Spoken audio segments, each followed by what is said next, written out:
secured by DFWsecurity.com. This is Sean and RJ on 105.3 The Fan. And there's a swing, and there's a drive to the gap in left center field. That is in there for a hit. It is cut off out there by Moniak. Simeon's digging for second. Here's the throw. He's safe at second base. A hustling double for Marcus Semien breaks up the no-hitter. And that was the Rangers win last night. Good morning, Metroplex. Thursday edition of Sean and RJ. We got Bobby Belt and Choppy's chair for the next 2 days as we try to get you to the weekend as quickly as possible. Thanks for waking up with us. Cold front. Yeah, it's been really nice in the morning the last 2 days, actually. It doesn't feel, I'll say this. I'm not going to make a direct comparison, but it feels better the last 2 mornings than some of the mornings we were in Oxnard. Yeah. Some of the mornings were kind of gross and humid. Like, this has not felt bad the last 2 days. I go and get Ollie from school, and he is all red and sweating, and I'm like, what's going on? And they're like, oh, we were playing outside. And I was like, dear, I thought you wrote a letter to the board. My wife is trying to institute this is how I know he's not going to play any sports growing up. Great. She's trying to institute a temperature clause in the recess policy, and then she's not being a hardcore Karen about it, but she's thinking about it. She's like, if it's over this, they don't need to be playing outside. And I go and I'm like, they're outside. They're playing. He's sweating. And she goes, well, it was colder today. So how you know you live in Texas? If it's not 106, it's colder today. Go outside and play, as tomorrow it's supposed to be back up to 109. Yeah, it's going to be pretty brutal tomorrow. This is we run into this. I don't know if it's there's a degree point or whatever, but I know that my 5th grade daughter, they take recess last at the elementary school, and because they're later in the afternoon, they have not gotten to go outside yet. They've had to do it inside every single day because they consider it's like peak temperature during the day. But I came home yesterday and Laura was like red in the face, and I was like, the hell's wrong with her? And Kristen's like, well, you know how whenever I leave, because she's so money conscious, she's like, the electric bills have been really high, so every time I leave, I set the AC to 76, and then I leave, and when she comes back, she'd forgotten she had closed a vent in their room. And so even though she turned it back down, Laura was running around playing in her room, and like no AC was getting in there. I was like, well, that's lovely.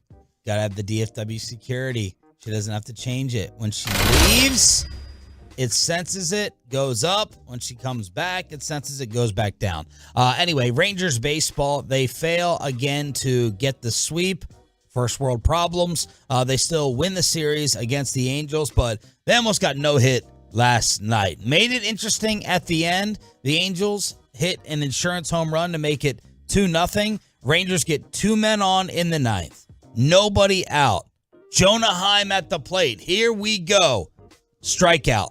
Jankowski with the walk-up. Warning track. And then Tavares with the strikeout to end it. Yeah, it was not their night at the plate at all. I mean, unless you were just talking about waiting out a few bad pitches and getting a few walks. Because, I mean, this was like, there were 5 walks through this, 7-hit no-inning, or these 7 innings of no-hit baseball. He was walking a bunch of guys, but, man, they could not barrel anything up yesterday. It was just one of these games where their bats were asleep. Their performance was down, and this was over pretty much after the first inning when Ohtani homered, and it was like, okay, it didn't matter that John Gray pitched pretty well for the most part. Yes. Only gave up a run. Only gave up that 1 home run to Ohtani, and then the rest of the way was pretty solid. They continue to get good starting pitching. It's just when the offense goes to sleep, they're done. So Reed Detmers improves the 3-9. And Ty's brother. Almost tied Detmer, I think. It is Detmer. Reed almost no-hits the Rangers, and I was kind of having an internal struggle rooting for the Rangers, but also watching a no-hitter because I thought he was coming out of the game after the 7th. The CJ, who was on yesterday, and Dave Raymond kept talking about it. Raymond thought he was done. I thought he was going to be done as well. But they send him back out there, and he immediately gets in a tiny bit of trouble. Bam, you're out. So I was like, are we looking at a combined no-hitter here? And how do I feel about that? Do I want this guy to go ahead and stay in here and try to accomplish history on his own, because the combined no-hitter to me loses a lot of its luster? So that was my internal struggle in trying to root for him getting out of the game or coming back in. This would have been the type of no-hitter that we talked about the other day. The last time the Rangers had one hit a team when it happened against Minnesota it was the same thing. Rich Harden went like 7 innings, walked 5, and you had to bring in 3 other pitchers, and try to get the whole thing done. And yeah, those do feel a lot less important. Where do you stand they on feel kinda no-hitters in cheating. general? I mean, I like them. They're a big deal. It's like after the 4th or 5th inning, you're really kind of on the edge of your seat the rest of the game. But the combined one does feel a little cheap. It's like, how good were you if you couldn't even get through like the 6th or the 7th? Like, how dominant a performance is that? And Peyton went and did the homework on the Rangers not getting that final game for the sweep attempt. What's it look like? Yeah, Sean, it seems to be a common denominator for the Rangers here. 3 times in the last month. The Rangers have lost 3 times in the month of August. All losses have been on that 3rd game of the 3-game series, where they could have swept and they ended up not sweeping. And then in the year overall, it's happened 7 times. 7 times overall? 7 times they've taken the first 2 games of a series and they've lost that 3rd game. Okay. Again, not the biggest issue in the world. You're still winning the series. Problem is, last night the Astros won, so the lead is 2.5 in the American League West. Kyle Tucker. Yeah, that's the frustrating aspect, obviously, as you are looking at it through the lens of how does it affect the AL West. And yeah, Houston winning this game and the fact that things are not matching up exactly the way you want, because consistently it's been when the Rangers lose, the Astros seem to lose. When the Rangers win, the Astros seem to win. What's interesting about the Rangers right now over the last several weeks, when they, ever since it really became the month of August, is that when they score 3 runs in a game in the month of August, what do you think their record is, Sean? When they score 3 runs in the month of August, I would assume it's incredible because of all the strikeout numbers we cited the other day. Yeah, it's 11-0. And when they score 2 or fewer, without Evaldi and DeGrom. Yeah, when they score 2 or fewer, they're like 1-3. So that's it. If the bats are completely asleep, they're done. If they get just a little bit of offensive output in this month, they're winning. Truckwreck.com text line is wide open throughout the entire show. It's also the number that you need to call to win the 4-pack of Rangers tickets during headlines at 7 o'clock. The number is 877-881-1053. 877-881-1053. We will play you the awesome Max Scherzer interview and sit down with the G-Bag Nation. We got fights at Cowboy camp. And this was a blindside. Forget about Michael Orr. Tyler Biadasz with the true blindside yesterday to finish things up in Oxnard as we get you closer to the Cowboys and the Seahawks preseason game number 2 right here on this station. Patrick Walker from DallasCowboys.com will join us at 9:20, but there's a report out that this young stud is never going to play again. And how many people have old Roberto Belt as their phone background and their brand new profile pic? The unveiling of the Cowboys' 3rd quarterback, along with the baseball player who may never be playing again, and the Cowboys fight to finish up training camp next. Coming up in the next G.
And Bobby Belt, the Cowboys close out camp with an epic fight yesterday. We'll get to it at 6 o'clock. We'll take you inside the numbers for Zach Martin and Zeke Elliott.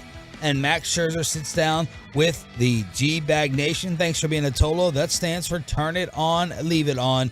DFW Sports Station. An update on the Wander Franco situation. We're looking at the Rays, of course, as AL contenders that we're trying to top out in terms of playoff seeding, home field advantage, all that stuff. And there are reports out there, Bobby, that Wander Franco may never play again. And the special division that is investigating this in the Dominican Republic, well, that special division, they put their emphasis on minors and gender violence. It's like when you hear the homicide department is getting involved versus the traffic cops. Yeah, and the discussion throughout social media obviously was, it's not what everybody thinks. This girl's actually 19. This is this and that. It's like, okay, well, at least the people in charge of investigating it in the Dominican Republic are looking at it and saying, no, this is something that would have to do with a minor, would have to do with gender violence. That's a concerning thing. And if there's evidence that he's done something here that would be to a minor, his baseball career is done, I think. There's just, that to me is a standard and a bar that I think anybody in any generation or anything else, when we talk about, like, you know, would the Trevor Bauer thing impact it? Or, that was a different era for XYZ sort of thing. It would be thought of differently now. This is something that I think transcends any era that you're talking about and any sort of societal climate. This is bad. And if he's found guilty of this or they can pin something on him, he's done. The Rays are in second in the AL East, but they're leading the wild card. So they're 2 games back in the division, so that's where they stand. They could lose their best position player, and they've already lost their best pitcher. So that is, you talk about the Rangers' issues and their problems with injuries, the Rays are in a worse spot. They've lost their ace, and it looks like Wander Franco could be gone for the year. By the way, let's just update the other races around the sport. The Twins are up 4.5 games on the Guardians in the Central. You know that the Rangers are up 2.5 on the Armpit. They're up 6.5 on Seattle. The Angels keeping Shohei. We're going to be stubborn. We're going to prove to him we're winners. They're 12.5 back. And the Athletics are 38 games back in the division. Braves are up 12.5 on the Phillies. They're cruising in the NL East. They've won 8 of 10. The Brewers are up 2.5 on the Cubs and the Reds. And the Dodgers, they've won 10 in a row. They're up 10 on the San Francisco Giants. They just keep winning. Yeah, this is one where, I mean, the Dodgers have just been on a roll in the second half of the season. That's why so many people have been waiting for the Dodgers to really, I think, wake up. They haven't been a disappointment of the same level of like the Padres this year, but people have been waiting for the Dodgers to wake up and roll into being that dominant team that a lot of people thought they could be. And this second half of the season so far, since the trade deadline, everything else, the Dodgers have just been absolutely on fire. The announcer that I supported and you cannot stand, Kevin Brown, is back with the Baltimore. You think he's a simp? Okay, I don't think he's a simp. I think he's suffering from a psychological condition known as Stockholm Syndrome. There's a difference. I think he needs help. That's what it is. And I supported him. That was the problem. That's what was disappointing, was I supported Kevin Brown and what was going on with him and the Angelos family in Baltimore. And then he went out of his way to bail them out. And that was my problem. There's 2 different ways to go about life with jobs. There's the Bobby Belt way of, hey, I don't like this, I'm out of here. And then there's the my father way, when I've said that to him many times about certain job situations, and he goes, all right, well, that's all well and good and fine. What's next? Where are you going next? You have the other job lined up? What's your leverage? And that is why I said Kevin Brown should not destroy the Baltimore Orioles publicly. Unless you have as good or better of a job than he had in Baltimore, you don't just say, you know what, I'm just going to jump and I'll land and I'll get the parachute and I'll have the safety net. Look, you can do it either way. I respect those that are like, you know what, screw this. I don't like this. I'm out of here. I don't have a parachute. I was brainwashed to always have the landing spot. Does he? And the landing spot's fine. He would have a landing spot. I don't know how many mattresses. Okay? I don't know how many mattresses thick that landing spot would be. I think this helps his profile. If he were to quit over the... And look, he doesn't even have to quit. He would probably get something. He most likely would get something. But is it going to be as good with... Jared Sandler looks like he has a nice path moving forward with the Texas Rangers. Kevin Brown looks like he has a nice path moving forward. What do you want to blow it up for? I'm not even saying necessarily that he had to quit. I'm just saying that what he should have done is not gone out of his way to make a social media statement bailing them out. That he didn't need to do. But Kevin Brown, this is actually Peyton found this. Kevin Brown the other day, on the same day I believe that Peyton was completely confused about who Blink 182 was. Kevin Brown's person in the booth with him with the Baltimore Orioles also had no idea who Blink 182 was, and he was just floored by this. Don't tell me you don't know Blink 182. I'll be honest, never heard of Blink 182. Are you kidding me? Sounds like a fighter jet to me. Let's get out of here. You don't know Blink 182? I probably know the song. Yeah. All the small things? No? Sing it for me. I might recognize it. Small things. Oh, okay, don't sing it anymore. Say it ain't so. Tom DeLonge has had a lot of Padres games. Big fan. I Miss You. You don't know that one? I don't think so. I mean, I might if I could hear the song. Tom has this like very distinct nasally voice, you know. So he goes, "Where are you? And I'm so sorry." Yeah. Now I recognize You it. do. You got you it sound now. just Thank like him. you. Yeah. About time. Yeah, Blink 182, they're great. And by the way, I had a listener, Chris Hanks, who is the photojournalist for Fox 4. His daughter's a big listener, Dylan, and she made sure to reach out when she heard what Peyton said. He was like, I don't know, Blink 182, I don't even know who that is, or was doing his little bit. The Killers, I think. And she reached out and made sure to say, y'all set Peyton straight on not only is it Blink 182, one of the greatest bands of all time, but it's also Travis Barker, one of the greatest drummers in the history of rock. Where did he go? He disappeared after his scandal. He's gone, right? I mean, he's running around with Blink 182. I pulled a Peyton. I mixed things up. Oh, this is embarrassing. Who did you mix? This guy's not even a drummer. He looks like him, though. He was a judge on The Voice. Who was Adam Levine? Yeah. Not even close to looking the Maroon same. 5? You don't think Travis Barker and Adam Levine look similar? No. Travis Barker is the Kardashian husband, right? Yeah. Yeah. They got a similar face. And They the one's both, all they tatted both up. have tattoos on their forearms. No. I'm gonna look it up. I'm gonna do a side by This side. is not even close. This is a Peyton take of yours. Do you know both of these gentlemen, Peyton? Adam Levine? Yeah. Yeah, Maroon 5? And you know Travis Barker.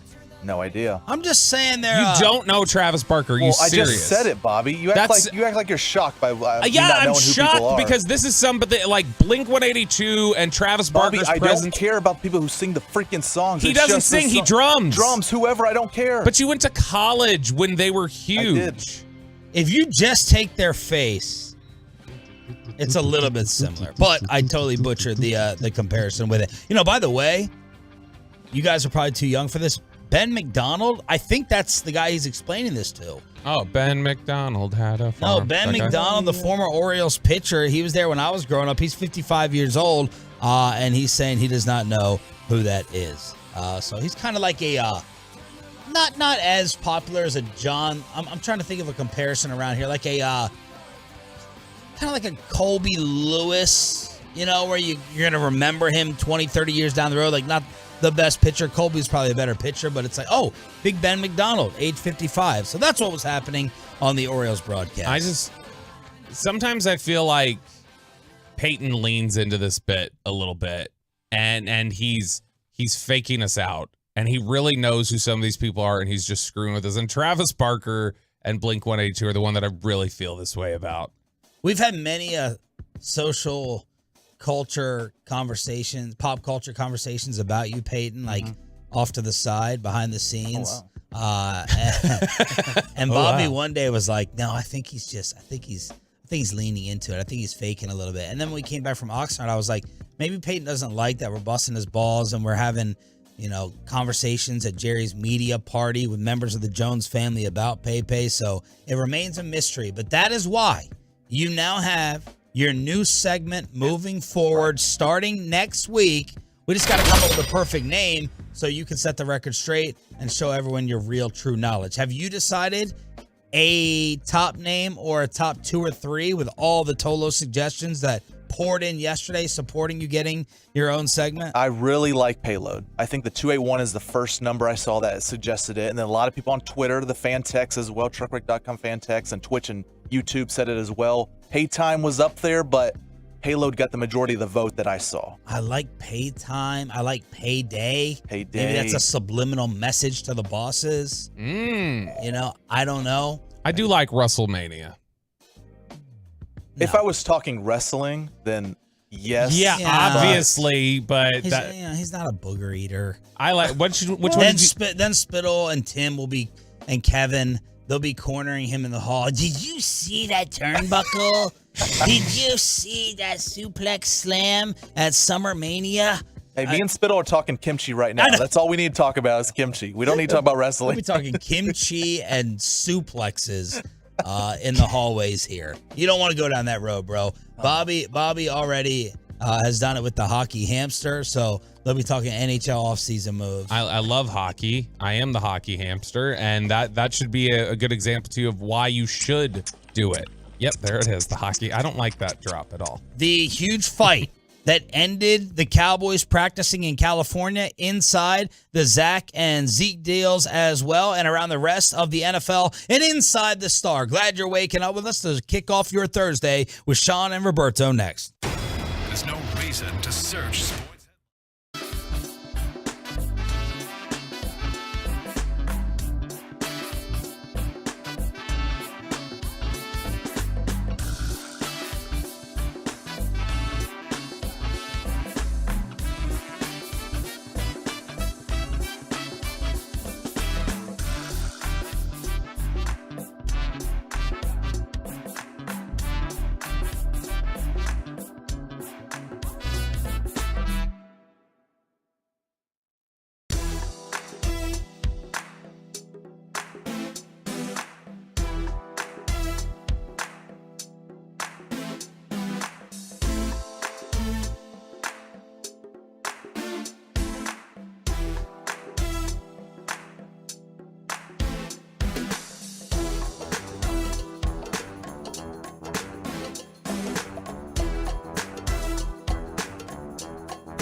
From our fan studios secured by DFWsecurity.com, this is Sean and RJ on 105.3 The Fan.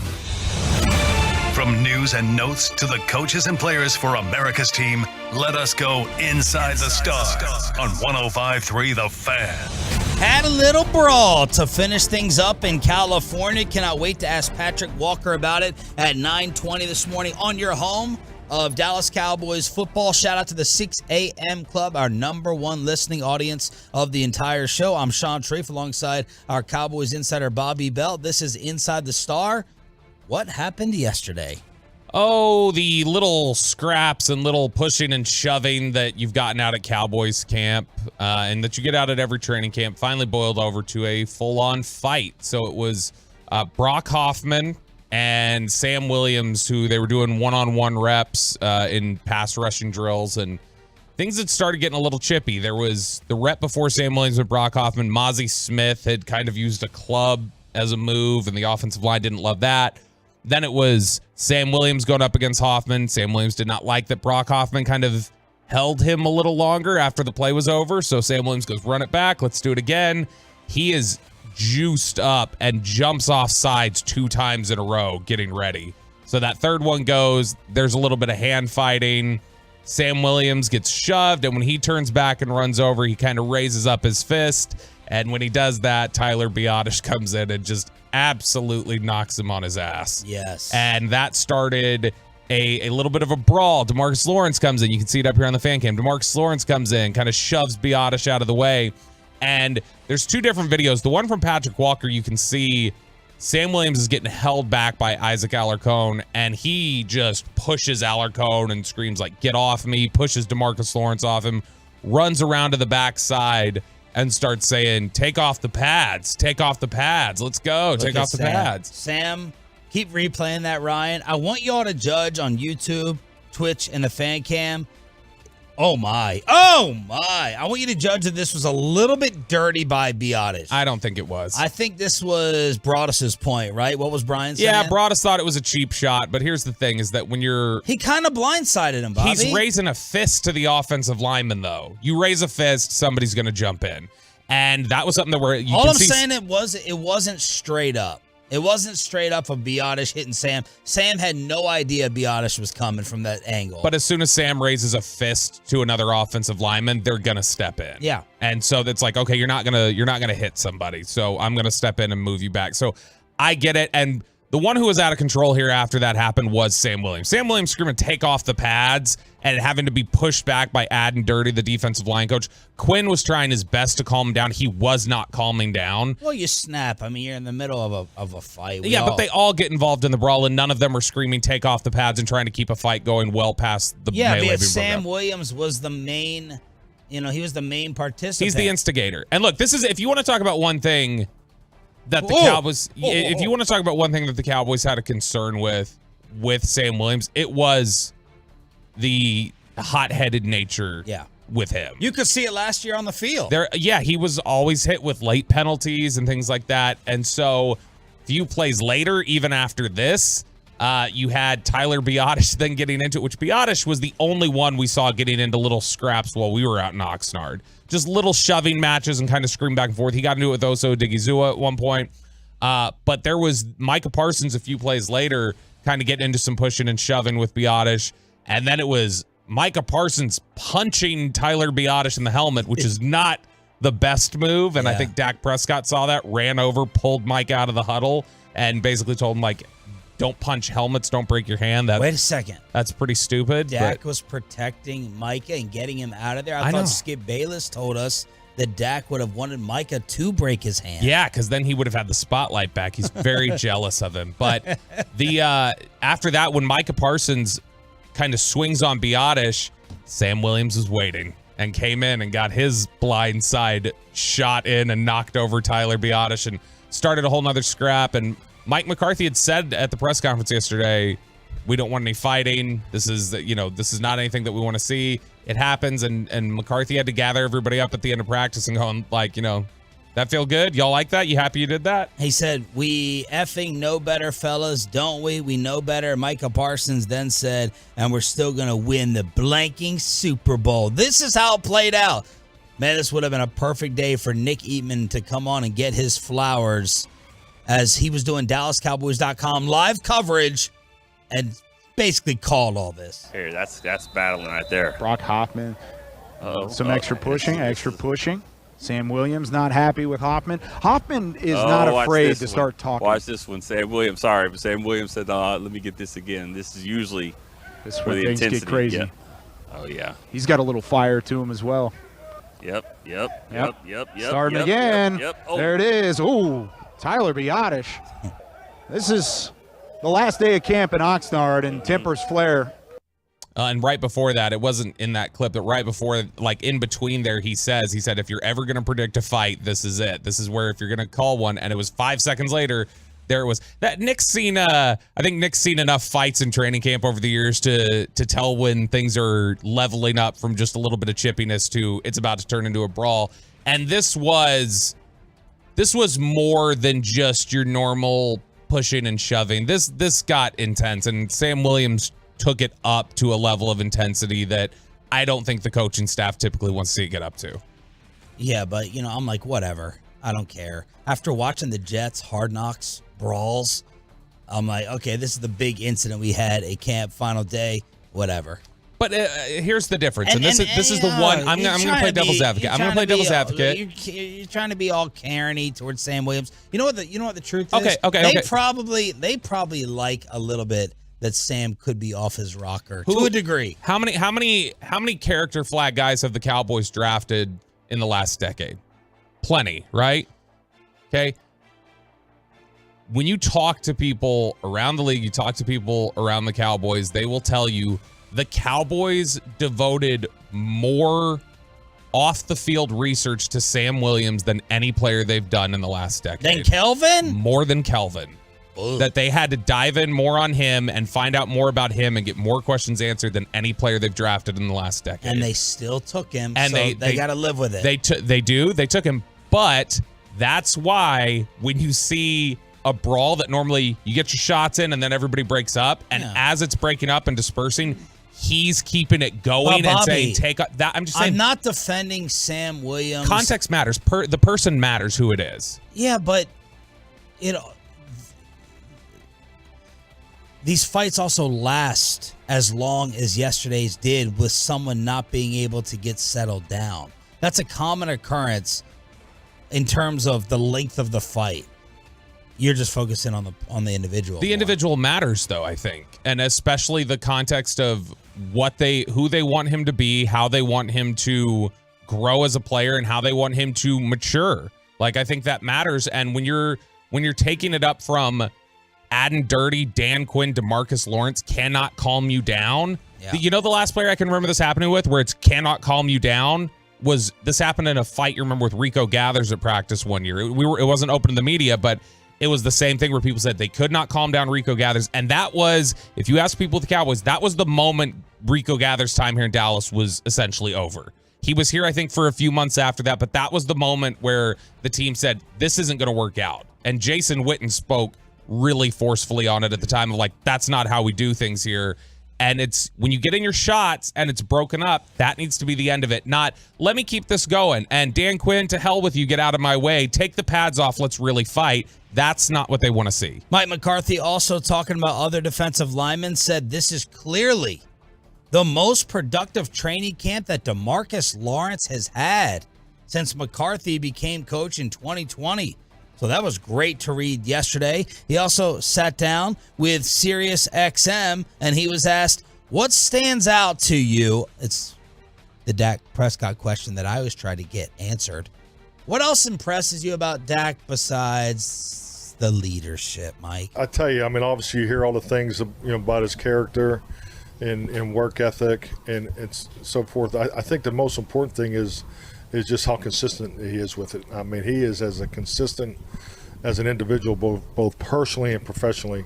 And I think that goes a long, long way in the development of group dynamics in holding that leadership position, because you know what you get from Dak every day.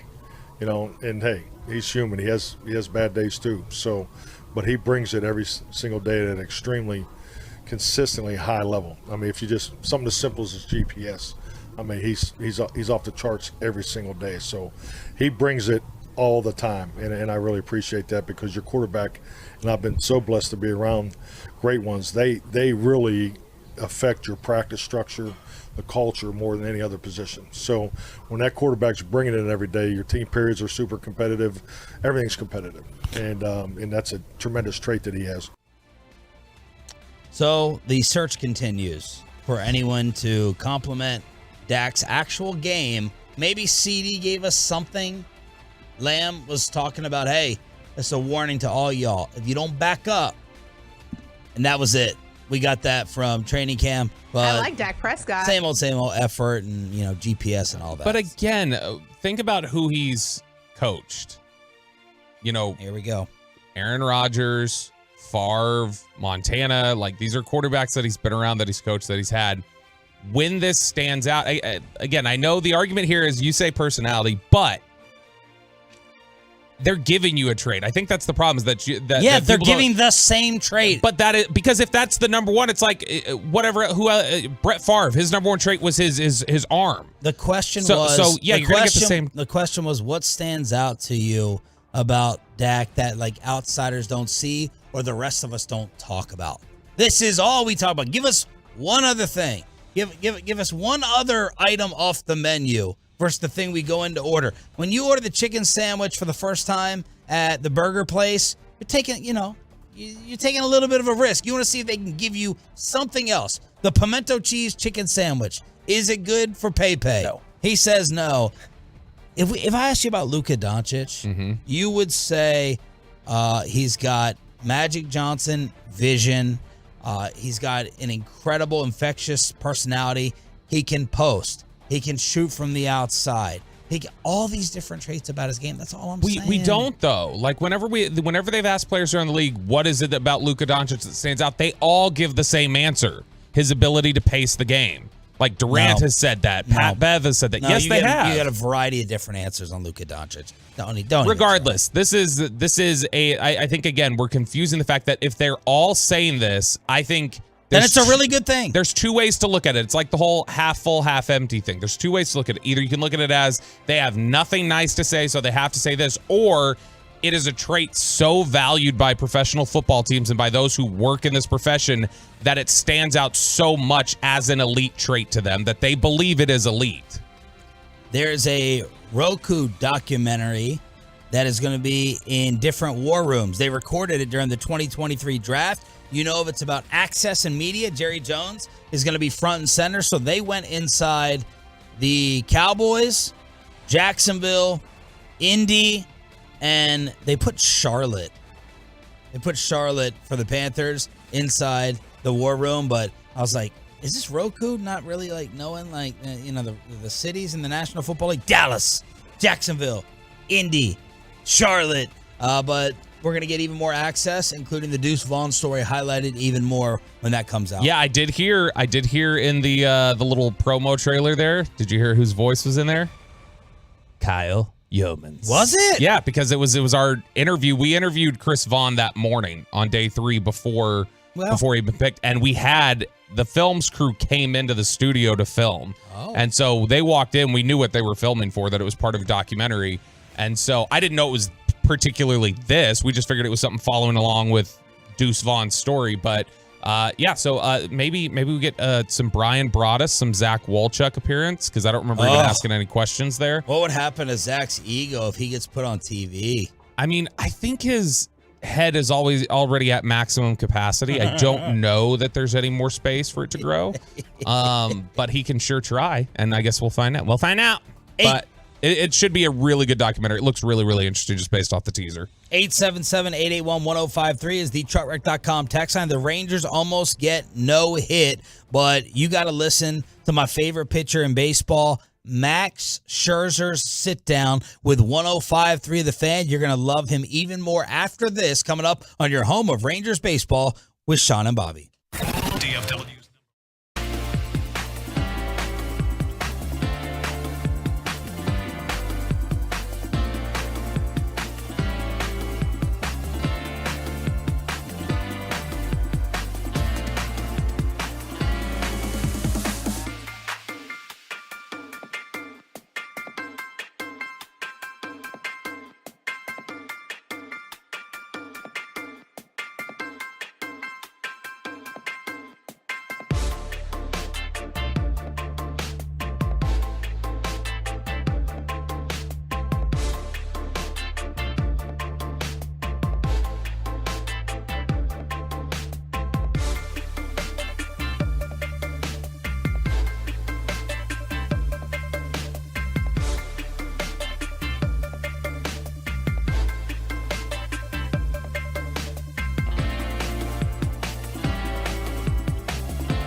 And he cranks one deep center field. Tavares back at the wall. That one is out of here into the Angels bullpen right over the 410 sign.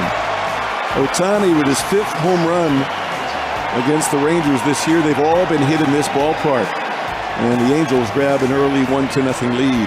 That was power right there. The helmet came off, showing off the beautiful Sean Sharif hair going around the bases. And they get one more home run as the insurance, Jankowski, gave LA a scare, but the Rangers and John Gray end up losing after almost getting no hit last night and going for the sweep on your home for Rangers baseball. Good morning, Metroplex. Shout out to the 6 a.m. Club, our number one best audience of the entire program. They lose 2-0, and the lead is down to 2.5 in the West. It was the 3rd time recently that they have not been able to finish off the sweep. Day off today as they win another series, though.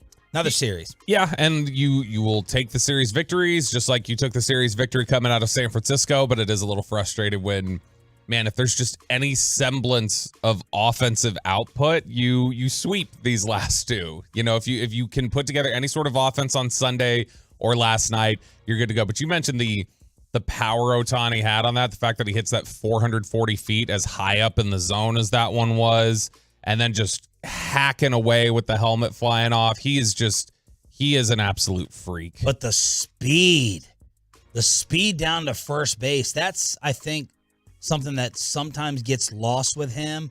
He beat out 2 infield grounders yesterday. One I certainly remember, and I was like, really? Was there a bobble? Was there a hesitation? The one later in the game, I knew he was going to be safe, but the first one, I was like, oh, yeah. He's only the biggest. He's not only the strongest. He's the fastest as well. Yeah, he's he's what, 6'5", 6'4", whatever he is. He's about 220 pounds, and he's LeBron. Yeah. He's LeBron of baseball. Yeah, honestly, I mean, it's like watching peak Hamilton on offense in terms of just like, because you remember Josh was so big and yet he was still fast and powerful and everything else. He's a freak. It's peak Josh on offense with better plate patience. He's not going to fall for the changeup inside. And then on the pitching side, he's like better sun sensitivity with his eyes. Yeah, he can hit during the day. It's luckily he doesn't have those blue eyes. That's what messes up Max Scherzer half the time, is that he has one blue eye, and so that kind of ruins things for him half the time in the day games. But, man, Ohtani is so much fun to watch. He's can't miss baseball. Every time he's up at the plate, you've got to watch. And that is how I feel when my boy Max Scherzer goes out there on the mound. And yesterday he joined the G-Bag Nation, and they asked him about his awesome start, the first 3 outings in a Rangers uniform. It's just three starts. Yeah, I mean, I get it. I pitched well, but I know there's just much bigger games ahead in front of us. I got to continue to pitch well if we want to go to and accomplish the goals this team wants to accomplish. So, it's good to be off to a good start, but at the same time, I played long enough in this game to realize how difficult the games ahead of us. And then we remember what he did against Ohtani the other night. Got him twice. And the fellas asked about that heavyweight fight when you're facing a guy like Shohei on the Rangers mound. It's fun. When you play Major League Baseball, you're constantly being put up against the best. You always got to, no matter what happens, you're finding whether you're pitching the best lineup or the best right-hand hitter, the best left-hand hitter. And obviously what he's doing this year, I mean, he's incredible. I mean, like I said, Warzone described the type of seasons that he's going out there and having. But you got to relish that. You got to want to face him. You got to want to go out there and try to beat him. That's what makes it fun. I've always said you never measure yourself by facing the worst. You only measure yourself by facing the best. And so obviously he's on top of the game. And so you want to go out there and have success against him, because those are the bats you remember. Boy, he's smooth.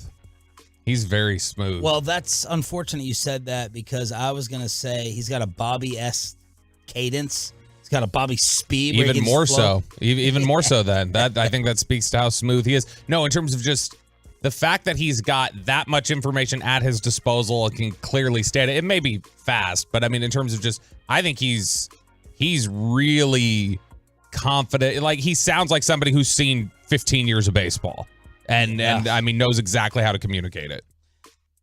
Broadus started off asking about guys from St. Louis. He's like, what is it about St. Louis guys that are just so tough? And that broke the ice immediately with Scherzer. And he was talking about playing basketball. That was his second love. And the coaching that he had and how he was raised and where he was raised. And he felt like, that type of upbringing is just the right way to do it. But you talk about the intensity. And they asked him, that intensity on the mound, are you a psycho? Do you look like a psycho like that off of the field? Yeah, the other 4 days I'm actually really relaxed, really chill. Actually, I'm messing around with everybody. I'm a big trash talker, have fun with everybody. Those are the 4 days that really have fun with your teammates. But, the day I pitch, once I put my headphones on, I lock it in, and then I don't want to talk to anybody else. I'm just focused on executing pitches from that point forward. For me, I go into my own world and just stay there until I shake the manager's hand. I can't wait for the Speak segment today where LaShawn McCoy talks about Max Scherzer's trash talk and how he doesn't respect Bruce Bochy or anybody else in the clubhouse, I guess, because he talks trash and nobody talks trash. LaShawn McCoy doesn't know what team Max Scherzer plays for. No one on national television does. Scherzer's ass is probably what he'd drop on us. But no, it's funny because this is he sort of referenced there that he's messing around and he's lighthearted and things like that. That is probably the area where, when we hear about the Scherzer-Verlander difference, is that even with Scherzer being intense the way he is, Verlander strikes me as just not being in a mood most of the time, even on his off days. And so that might be where we hear some of the diva talk. How does Max strike you as different? Like, he looks even more nuts than Verlander on the field. Well, because I'm not saying that he strikes me that way on the surface, but for him to talk about, the other days of the week, I try to crack jokes and I want to talk and be like, that's just on my game day, I'm locked in. So I'm just saying the fact that he describes himself that way sounds like that might be some of the difference that drove a wedge. And the Hall of Famer John McClain in the armpit tweeted yesterday, yippee-ki-yay, another rough outing for Verlander. Meanwhile, Scherzer has been outstanding with the Rangers in this win in Miami. 5 innings, 4 earned, 9 hits. The ERA for Verlander as an Astro is what? I want you to guess it. Don't look it up. How many starts has he had? 3? 3. 8.63. 4.50. Yeah, I wish it was an 8.63. 4.50. The first outing, 7 innings, 2 earned. That was a really nice start against the Yankees. And then against the Angels, 6 innings, 3 earned. And then last night, 5 innings, 4 earned. Wouldn't crack this rotation right now.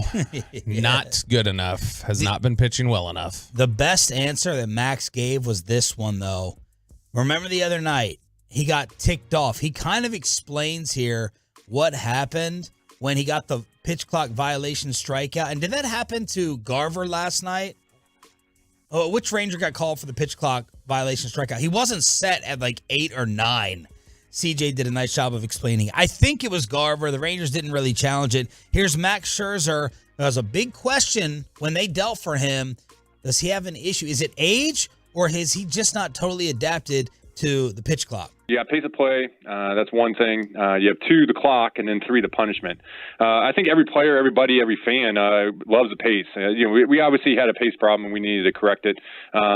But I just thought there was rules that we could put in place, just like the hitter having 1 timeout, not stepping out of the box, things to help clean up the game that would have addressed 90% of this issue. And that's, the hitters taking time in the box.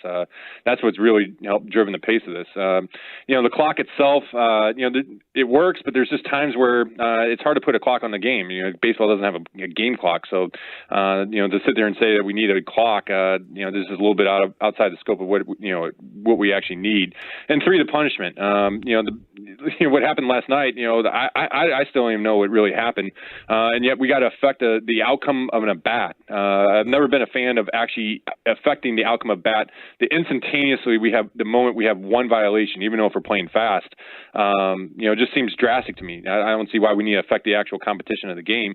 And so that's why, this whole process, I was on the boards, I was at the meetings, I was at the seat at the table trying to address this and be a part of the game and be a part of the solution to this. It's just that I just feel like we're a little bit over our skis on it.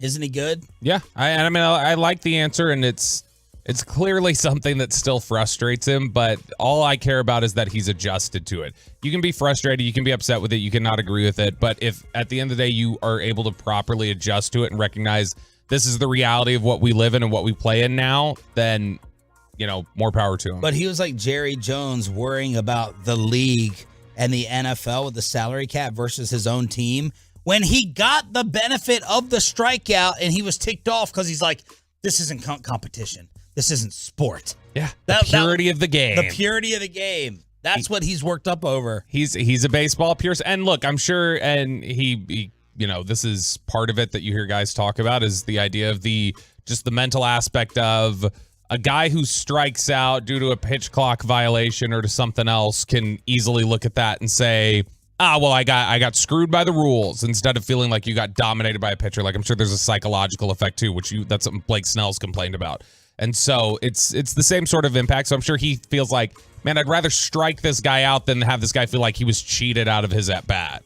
Max Scherzer sitting down with the G-Bag Nation. Finally, Eric and Zach tried to loosen him up with some food questions. I think Eric asked about the St. Louis barbecue. At the end, Zach asked him Lunchables.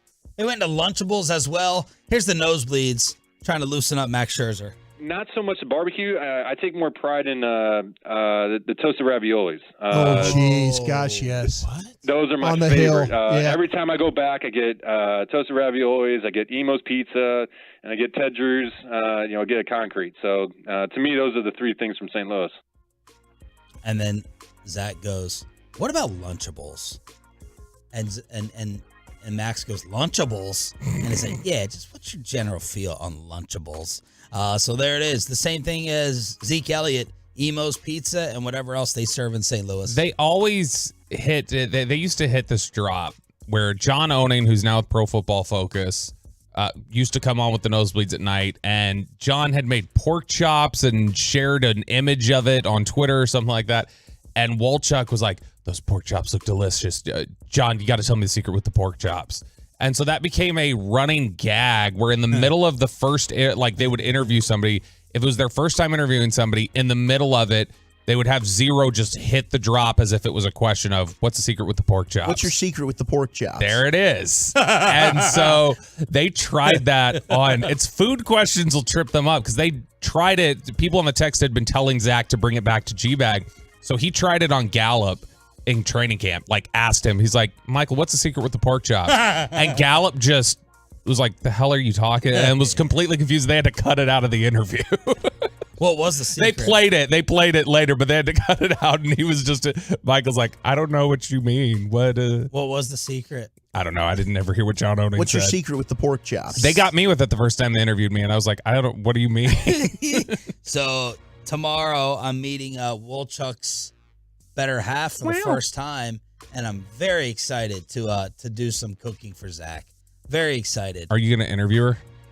No. Eric and I have both interviewed her. You should interview her. Well, I think people say during natural conversation I interview anyway. But I mean bit interview. No. I'm going to be too. Well, I mean, it depends how much I drink. He likes to fart in bed.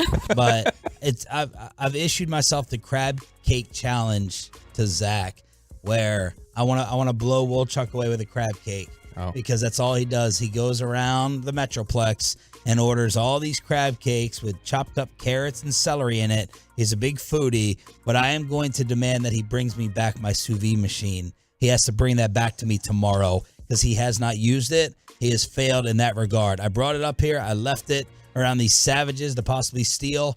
I haven't seen any production, so I'm getting it back. How messy drunk do you anticipate Wolchuk getting? Messy. And causing problems. I know. No problems. You're the problem. I'm the problem? There's no problem. You're messy. I have a problem. I'm not the problem. You're messy. All right, so there it is. Your home of Rangers baseball with Sean Bob. We got Peyton and Ryan in the back here on DFW Sports Station. I may be in a little bit of trouble losing my Aaron Rodgers bet when it comes to Hard Knocks and the way that these Jets practices are going. And plus, we have Bobby Belt's face taking over with all the Tolos and the social media profiles in DFW. That's next. Don't forget our Rangers ticket giveaway during the 7 o'clock headlines. It's all on the way on Sean and RJ. But let me get you on over to my computer career.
And it's back to Sean and RJ right here on 105.3 The Fan. Segment here brought to you by Classic Chevrolet at Classic Chevrolet in Grapevine. They do everything with purpose. That's why they're offering you their best model year-end savings on new Silverados. See them all today at ClassicChevrolet.com. Your upgrade is their purpose. Shop model year-end savings today.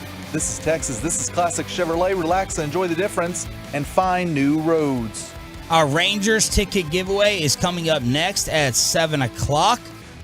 We want to send you to Arlington to watch your first place team. They're off today, and then they're back in action against the first place Milwaukee Brewers right here on your home for Rangers baseball. Sean Sharif, Bobby Belt, Peyton, and Ryan in the back. We're live on the Fan Cam, Twitch, and YouTube. And I don't know how it happened, but yesterday when we left the studio, somebody posted the Bobby Belt profile pic to our Sean and RJ page. Someone got the Uncle Rico, Tony Romo, whatever quarterback picture, Al Bundy photo to our social media page. Someone got their hands on that. It was not me. Yes, it was. You know that I am behind and slower when it comes to technology. I don't have access to those photos. That was not me. Just like I didn't set up the Alec Medford cupcake in Corey Major's face. That was not me. I get it. It's like the quote in the movie Oppenheimer. Why get caught standing holding the knife yourself? You know? Yeah. That's what you're trying to do here. You're trying to create distance, but I know the reality of this, and I think the listeners know the reality of this. For those that missed it, there it is, Ryan. Great job as always. That's not the photo, I don't think. Ryan, isn't it the other photo? It's not that one. That's the one that's on the Facebook page. That's the one. That's the photo right there. Wait, is that Corey Majors? Who is that? Who is that? Hold on, let me see here. Man, Look at that smiling face. The stop sign. Y'all are a-holes, man. Hey, y'all get on the fan cam. Ryan, I'm the only one in this building. I'm the only one in this building that recognizes you and gives you your props and make sure you have, man, and you do me cold and dirty like that. My graduation photo with my eyes closed at American University. You're cold, man. That's wrong. That is wrong. I was like, how is Bobby messing up his own photo? What's he talking about? Man, you dirty. I had to dirty. Yeah, that's why I was gone for the last 2 minutes before we came back in. I was like, Ryan, open your email. And Ryan tried to resist. He's like, I was like, I'll take the blame. Just pull the picture up, okay? That's not it shows I graduated. You know, so but it's from American University. I mean, yeah, I got rejected from University of Maryland. But hey, did you see the reaction? Your profile pic got put up as well. Your sports pose from the photo shoot that got put up with the basketball. Ryan, throw that up there as well. And we got Bobby's. Now, a few people did say that's not that bad. That's a really good looking photo, it's Bobby. Bad. It's bad. People It's are like, because you built it up, you overhyped it. I hyped it up so much because of how much it was bothering you if it got out. Yeah, it's something where, as a couple of people pointed out, I stick my tongue out in every photo. Yeah. So to them, it looks like, oh, he looks nice or whatever. But in reality, that's why I don't do those pictures. A, you look like a serial killer. Two, I guess it should have been A, B. B, when we were taking the pictures, Ryan, not Ryan Cottrell, our video guy, but Ryan McAdams, one of our photo people, he was telling me to, like, Peyton, I think you were in there when I was taking that picture. He made me repose like 5 times before he took the picture. I was like, how do you want me to stand like this? No, stand here. And so by that point, I've been trying to pose for about a minute, and I already look like a serial killer. And everybody kept making the joke. They were like, boy, Bobby's really staring down that safety, trying to move him off of the receiver. Dude, K-Mess, one of our top Tolos, I was dying out. I was laughing out loud, dying when he put Dak Prescott, Cooper Rush, and then he put the Cowboys helmet on Bobby's big ass head and lined it up right next to them. And I just looked at it over and over. It was the picture equivalent of just hitting replay as the internet was having a lot of fun with You just this. said my big head, and that's a response I've heard. Do I have an abnormally large head? When your hat's off, you got a 5 head. Okay, but that's forget just that. Is the circumference of my head large? Take off your hat and headphones. Let's see. It's it's pretty big. It's right here. It's like an egg with hair. Yeah. Like that. I didn't hear. My headphones were off. What did you say, Peyton? I said you look beautiful, buddy. Nothing. Right, you got to get Peyton's up. You got to get that basketball.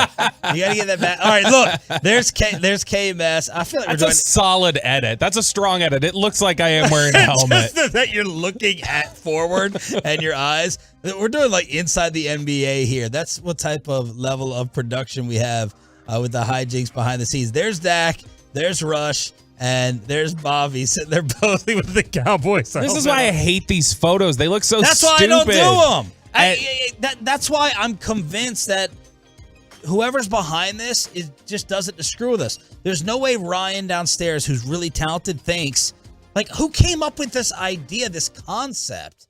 It's so cheesy and corny and lame. It's so lame. I'm sorry. I love you, Ryan, downstairs. You know, I wanted to hire you for a separate a separate project. Oh. Do tell. Outside of the building. It depends. Like an RJ project outside the building? No. he does need a photographer. No, he's told us about the possible pool commercials that we may be filming. Chop's sick of all the static shots. He wants movement. RJ's made though for these photos. Ryan, by the way, I just sent you. I just emailed you Zach Wolchuk's football photo since he wanted to share that as his profile picture yesterday. Everybody was saying Wolchuk's was better than mine. So now I'm throwing everyone off, and I'm throwing myself off because I made my profile pic Bobby, and now when I'm going to Twitter, I keep thinking that you're sending out stuff because I'm looking at yourself in my profile pic. So that's completely throwing me for a loop. But Which I had to change my profile picture on Twitter for about 2 hours yesterday. Yeah. I did swap it back because I realized it was a little too mean to have the just the excited look on your face to be meeting Colin Cowherd at the Super Bowl. That's when I thought Colin Cowherd was good. Yeah. There's Zach Wolchuk. The hand placement's a little odd because it looks like he's carrying it with like it looks like he's really leaning or doing most of the work with the hand not holding the laces. The question that we have to decide on the Trevor.com text line, and really for Twitch and YouTube and the fan cam, is which one is better or worse between Bobby and Peyton. Peyton with the basketball, like with the old George Mikan, holding the ball with both hands. We got to go ahead and get that up there versus Bobby. 561, somebody talking about me says it's like an egg with hair. That's mean. That's exactly what Peyton said while your headphones were off. Damn it. Dang it.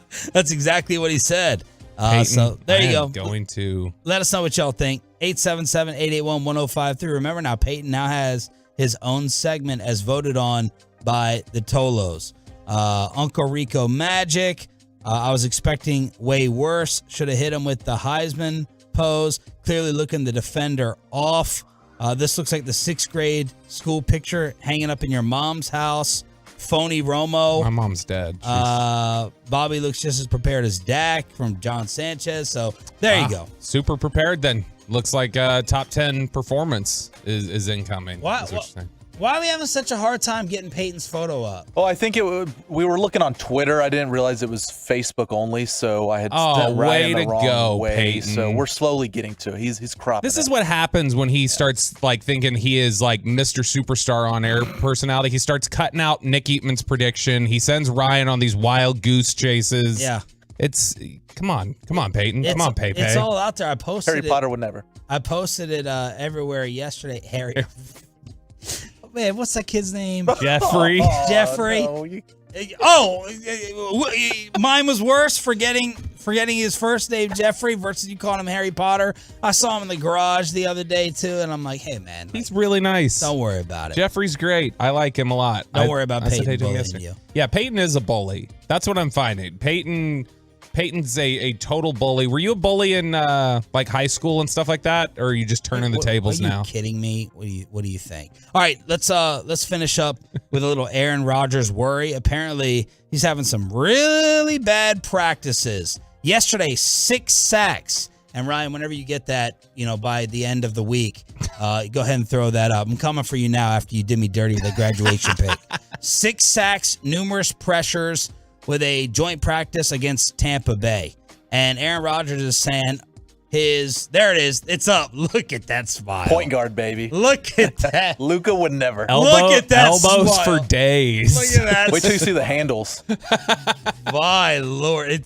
The first time we did one of these shoots, I told Peyton, I said, you got to do something with the smile. He's cheesing. He's cheesing. So that one or Bobby's, I want to know from the Twolos which one is better or worse. But the Jets' offensive line could not protect. Now, look, they don't have Tomlinson. They don't have Vera Tucker. They don't have Dwayne Brown. But 10 dropbacks, 6 sacks. And the clip that went viral the other night from Hard Knocks was Robert Saleh going off on his offensive line. Offense. It was our first opportunity to change the stink that's been in this organization for a very long time on the offensive side of the ball. You can have a Hall of Fame quarterback. You can have 2 $10 million plus receivers. You can have a reigning offensive rookie of the year. You can have all kinds of skill in the running back room. None of it matters until the big boys up front change who the we are. We as coaches, we as an organization can't want it more than you. And I'm watching that tape all night last night, trying to find something to show that we're changing, and it didn't show, and it was our first op. And I'd love to say we got another practice, but you know what? It's like Sunday. You don't get Monday morning to go redo. It's getting your mind right to represent who the you are every single time you are on the field. We'll fix for footwork. We'll fix all that but you can't fix until we know you're giving everything you got. Making it hurt, straining and fighting for everything you got. Because we will go as you go. We proved last year that we're a 7-10 football team with a really good defense and a mediocre offense. That's about what we proved. We don't get any more second chances. That was the number one viral clip from Hard Knocks, by the way. The other day at practice, not yesterday's disaster with the O-line, Rodgers was 8 of 20 with the first team offense. At one point, he threw 7 straight incompletions, and then yesterday he got sacked 6 times. Getting nervous? Getting nervous, are you? I'm a little bit more concerned than I was last week. Here's my big takeaway from Saleh sitting there talking about that stuff. Do you feel like he doesn't feel personable at all? Like even that doesn't. I know it's the one that went viral and everybody's talking about, wow, look, he's coming out of his shell. He's showing us a different side. It still feels mechanical. Like it feels like a slightly more aggressive Jason Garrett approach. Like he just feels robotic and insincere. I don't know what it is, but there's just something about him that seems like AI-like. The Rangers don't get the sweep. They dodge the no-hitter. We'll go inside the Zach and Zeke deals. What happened with the Cowboys fight to finish up training camp? Your next chance to become a member of this radio station with Fan Phenom. What? Oh, look at you, man. They got Threw all Sean's photo up there, not to. All right, 1, 2, 3. Vote them on Twitch, YouTube, and the Fan Cam. Pepe, The Graduate, and Rico. The Graduate. Of course, that's how you put it. From University of Phoenix. 8. Oh. My computer career.edu. Shots fired at all the sponsors. University of Phoenix sponsors stuff too. But let Bobby just got taken to the couch. Bob, man, hit the button. Rangers ticket giveaway. We will gladly be your side piece on your burner phone. It's totally.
Fan Studios, secured by DFWSecurity.com. This is Sean and RJ on 105.3 The Fan.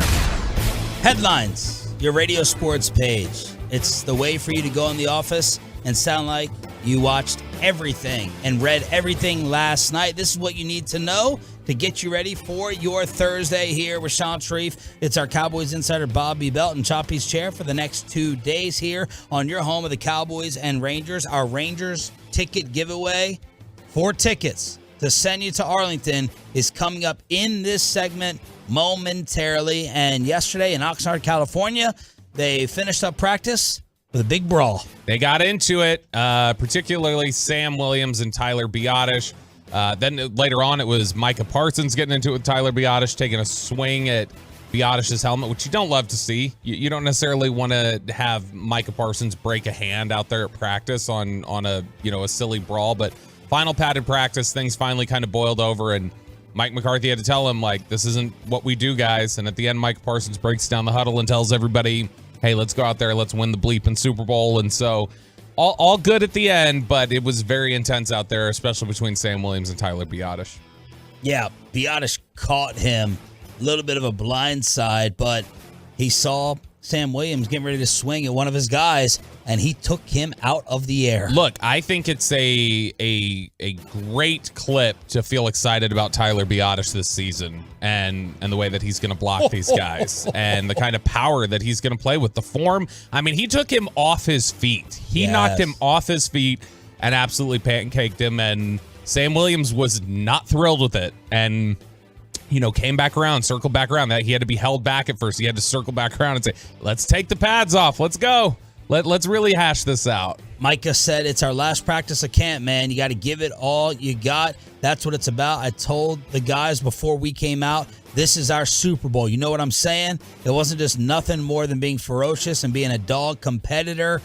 You talked about Dak Prescott pulling Micah away, even though he's apparently jealous of him in the spotlight that Micah has, according to that rat Skip Bayless. But Micah also said, I don't care whether it's Tyron, I don't care whether it's Zach, I'm coming for you and I'm out here.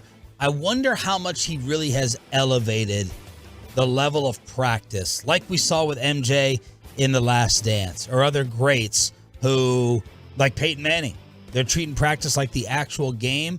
I'm looking forward to we'll ask Pat Walker that and other Cowboys guests.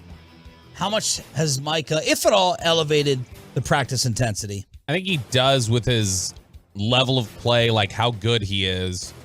But in terms of... Because was there ever a knock of Micah kind of like easing through some practices? I don't know that it's easing through it. It's more... He's not... You remember Dez would get out there at practice and was actively trying to get people motivated with the way he talked and the way that he communicated. Zeke was that way. Zeke would always be very vocal, not necessarily challenging guys, but trying to get guys actively engaged and worked up. And Michael Irvin was that guy. The guy on the team who's like that a lot of times, that's J-Ron Kearse, that's Trayvon Diggs. Those guys are usually very vocal, trying to get guys actively engaged and worked up. I think Micah levels up the intensity just with how good he is and how he frustrates guys, and then that makes the competitiveness naturally go up. I don't know how much he's actively talking. He'll do a little bit of it. There was a clip the other day of him telling Jake Ferguson, I'll knock your block off, and Jake Ferguson going like, oh, I'll cut you and put your kneecaps on the 20s over there. Who was the left tackle that Micah destroyed yesterday, letting out that scream afterwards? Oh, yeah. I couldn't see who that was on that Kyle one. Yeomans. Kyle Yeomans had it on his Twitter account. Kyle's getting a lot of big-time airplay here on 100,000 watts. Boy, these UNT alums, they're just taking over DFW media out here.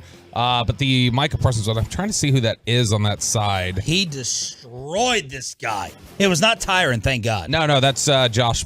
But no, that's Matt Waletzko that he knocked over there.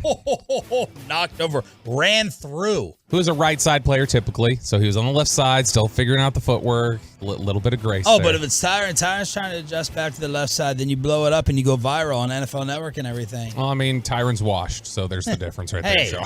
All right, the inside details came out for Zach Martin and Zeke Elliott. What do we need to know, if anything? Yeah, Zach Martin, he has $36 million $850,000 coming his way over the next 2 years. Guaranteed? You know why there's that $850,000? Seems like an odd number to tack on there. Oh. How much do you think he was fined for missing training camp? $850,000. So that was negotiated, it seems like, into the cost of the deal. Who's Zach's agent?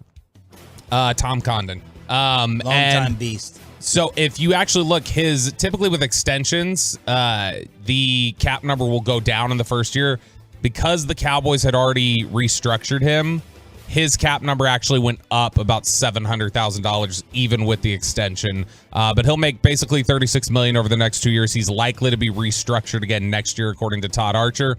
On Ezekiel Elliott's deal, Mike Florio has the details of that. We've heard it's basically 1 year, $3 million, but there are incentives that can get it up to $6 million. These are going to be really difficult incentives for him to hit. Essentially, what it comes down to, there's a bunch of playing time bonuses where he gets these $300,000 escalators. But basically, if he suits up for all 17 games, generates more than 1,475 yards from scrimmage, and he's on the field at least 70% of the snaps for the year, then he gets $6 million. So in order to get all the way up to there, he basically has to be a 1,500-yard player who doesn't miss a game and is on the field 70% of the time. That's probably a big ask for him at this point in his career. Let's hook up the Tolos for turning it on, leaving it on with the new time for the daily giveaway. All right, Tolos, that's right. Caller number 10 right now at 877-881-1053 wins a 4-pack of tickets to see your Texas Rangers take on the Oakland Athletics on Friday, September 8th. And Tolos, you want to come out to Texas Live early on Thursday, August 24th for the next Texas Rangers watch party to see them take on the Twins. Rangers alums Tom Grieve and Rusty Greer will be on hand to sign autographs, and starting at 6 p.m. that same night, the first 140 fans wearing Rangers gear will receive free tickets to the September 8th game as well. Get more information at rangers.com/watch party. That's caller number 10 at 877-881-1053. Ooh, the guy with the new segment with the smooth read for the giveaway. Well done. Final Rangers ticket giveaway tomorrow, 7 o'clock during this time. Yesterday, they did not complete the sweep, but at least we didn't get no hit. And there's a swing, and there's a drive to the gap in left center field. That is in there for a hit. It is cut off out there by Moniak. Simeon's digging for second. Here's the throw. He's safe at second base. A hustling double for Marcus Semien breaks up the no-hitter. Did you think they were going to get no hit, Bobby? I did. It felt like, just with all the praise we had given them and the way the offense has been and the way we've talked about them recently, it was like, well, this would make sense that they go out there tonight and get no hit by an Angels team that really hasn't been able to put anything together. But I then, on the flip side, thought with Jonah Heim coming up in the 9th, I was like, all right, here it is. This is where they rally, they figure everything out, and it's going to come together. And ultimately, that wasn't the case. But, look, you're happy to win these series. That's what matters more than anything in the big picture, is taking series, making sure that you're winning those. It's just, it is a little frustrating when this is 2 series in a row where you felt like you were in a position for a sweep and the bats just went to sleep. Peyton got the numbers. This is the 7th time this year they didn't finish up that final game to sweep, and the 3rd time recently. So 3 recent series, 7 times overall, but they did end up getting the W. Unfortunately, the lead shrunk because the Astros won, so it's a 2.5 game lead in the American League West. The Rangers are off today. They'll be taking on the Milwaukee Brewers tomorrow night on this radio station. We have the Tolo giveaway to send you to that as well. And weird note from Evan Grant. Sandman, if you're listening, shoot me a text for this explanation, or if anyone else knows, hit us up at 877-881-1053. Jack Leiter was throwing live batting practice at the Globe yesterday with what appeared to be most of the front office on hand to watch. Brad Miller and Austin Hedges taking swings. And a lot of people were confused, like, is that common? What's the reason for that? Jack Leiter out there throwing BP. I'm guessing this is part of because what was it? What was the name? I'm trying to remember what the name of the list he was moved to. Basically the non-injury, like, hey, he's working on some stuff list. So yeah. I wouldn't be surprised if this was just a function of that, is like, let's bring him in here, let's get eyes on him, let's see if we can tweak some things. But Jack Leiter obviously has just been a disappointment at this point. He was the number 2 overall pick. He was somebody that was considered essentially a top 30 prospect right out of the gate, and has just steadily fallen down the list ever since then. And they've got a lot to fix there, it seems like, or a lot to tweak. A prosecutor, in the Dominican Republic says the investigation into Wander Franco is being handled by the department that specializes in minors and gender violence. That would not appear to be a good thing for Wander Franco as we're trying to figure out how many girls and what the ages are. And there was a reporter, verified 100,000 followers yesterday, who said there are whispers that Wander Franco has played his last game ever in Major League Baseball. And I mean, if he's done this, if he's guilty of this, then good. He should. This is the end. This is the type of thing that, while we like to look the other way on certain things, or we try to weigh and justify, like, well, how bad is this versus their ability, and how this feels, I think, like a universal line for everybody that you've lost the privilege of playing professional sports when you do something like that. And that reporter, did you get that, Bobby? I want to give him credit for whoever came out with that. I did not. Let me see here. I'll find it real quick. All right. 877-881-1053 is the truckwreck.com text line to hit us up here on your home of the Cowboys and Rangers. 1053 The Fan.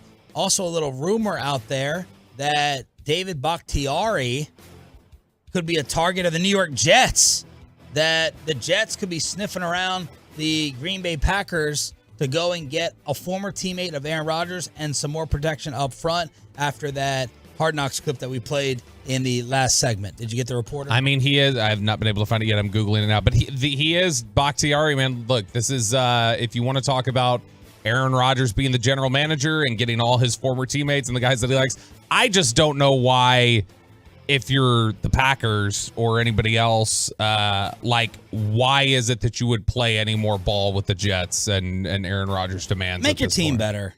Yeah. Make your team better. If it makes your team better, the Packers. But otherwise, I don't know why you're out here trying to just basically, give a hand to the Jets to do what they need to do. All right. Tonight, another opportunity, chance number 2 to join the station. If you've ever been interested, a lot of times, Pepe, I got a Tolo saying, how do I become a producer? I sent that on over to you. If you're interested in being on air, Fan Phenom with Chris Arnold, the second edition tonight with the G-Bag Nation out on the road. You can be the next Kevin Gray, or you could be the next Hector Gomez, the MLB insider who reported the Wander Franco story. Good job. Good job. Thank you. Fan Phenom. That's going to be at Fat Daddy's in Mansfield tonight, starting at 6 p.m.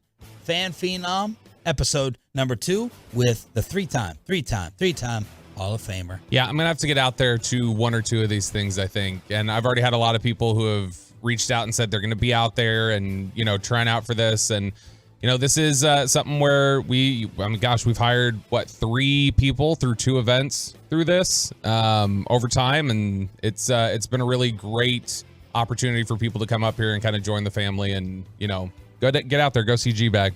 The real experts in the sports world think that the NFC East is going to the Super Bowl. And who are Dez Bryant's top 5 wide receivers in the National Football League? And is the new 88 on his list? Little Inside the Star on Sean and Bobby next on 105.3 The Fan.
It's 105.3 The Fan, brought to you by Constellation Home. Get more than electricity with Constellation. Call today for a fixed-rate electricity plan that includes AC protection, with diagnostics that can help find AC issues before they happen, and no charge for covered repairs. Call Constellation at 888-921-MORE. Restrictions apply. PUC 10014. The Tolos are always coming through. Jonathan Cox sent me the report on why Jack Leiter was out there throwing BP yesterday before the Rangers lost to the Angels. Kennedy Landry said from a team spokesperson, Leiter was just throwing so the Rangers could gather some biomechanical data with the technology there. So they had him out there like he was getting set up for NBA Live, putting all the wires and everything on, apparently. I'm joking. But that's why Jack Leiter was still in batting practice before the game. NBA Live. Listen to that. Listen to that old reference from Sean. Is NBA it 2K? Live. It's 2K is the big one now. Nobody plays NBA Live anymore. In fact, I don't even know if it's still got licensing. Okay, but it's an older game. I will say NBA Jam, whatever. Do you think he was NBA Jam? Do you think he was wearing the Kyler Murray thing? The bro? Underneath the bro, the man's ear. Yeah. I think that's what he had on. All right, it's Sean Sharif, our Cowboys insider, Bobby Belt, breaking out the C4.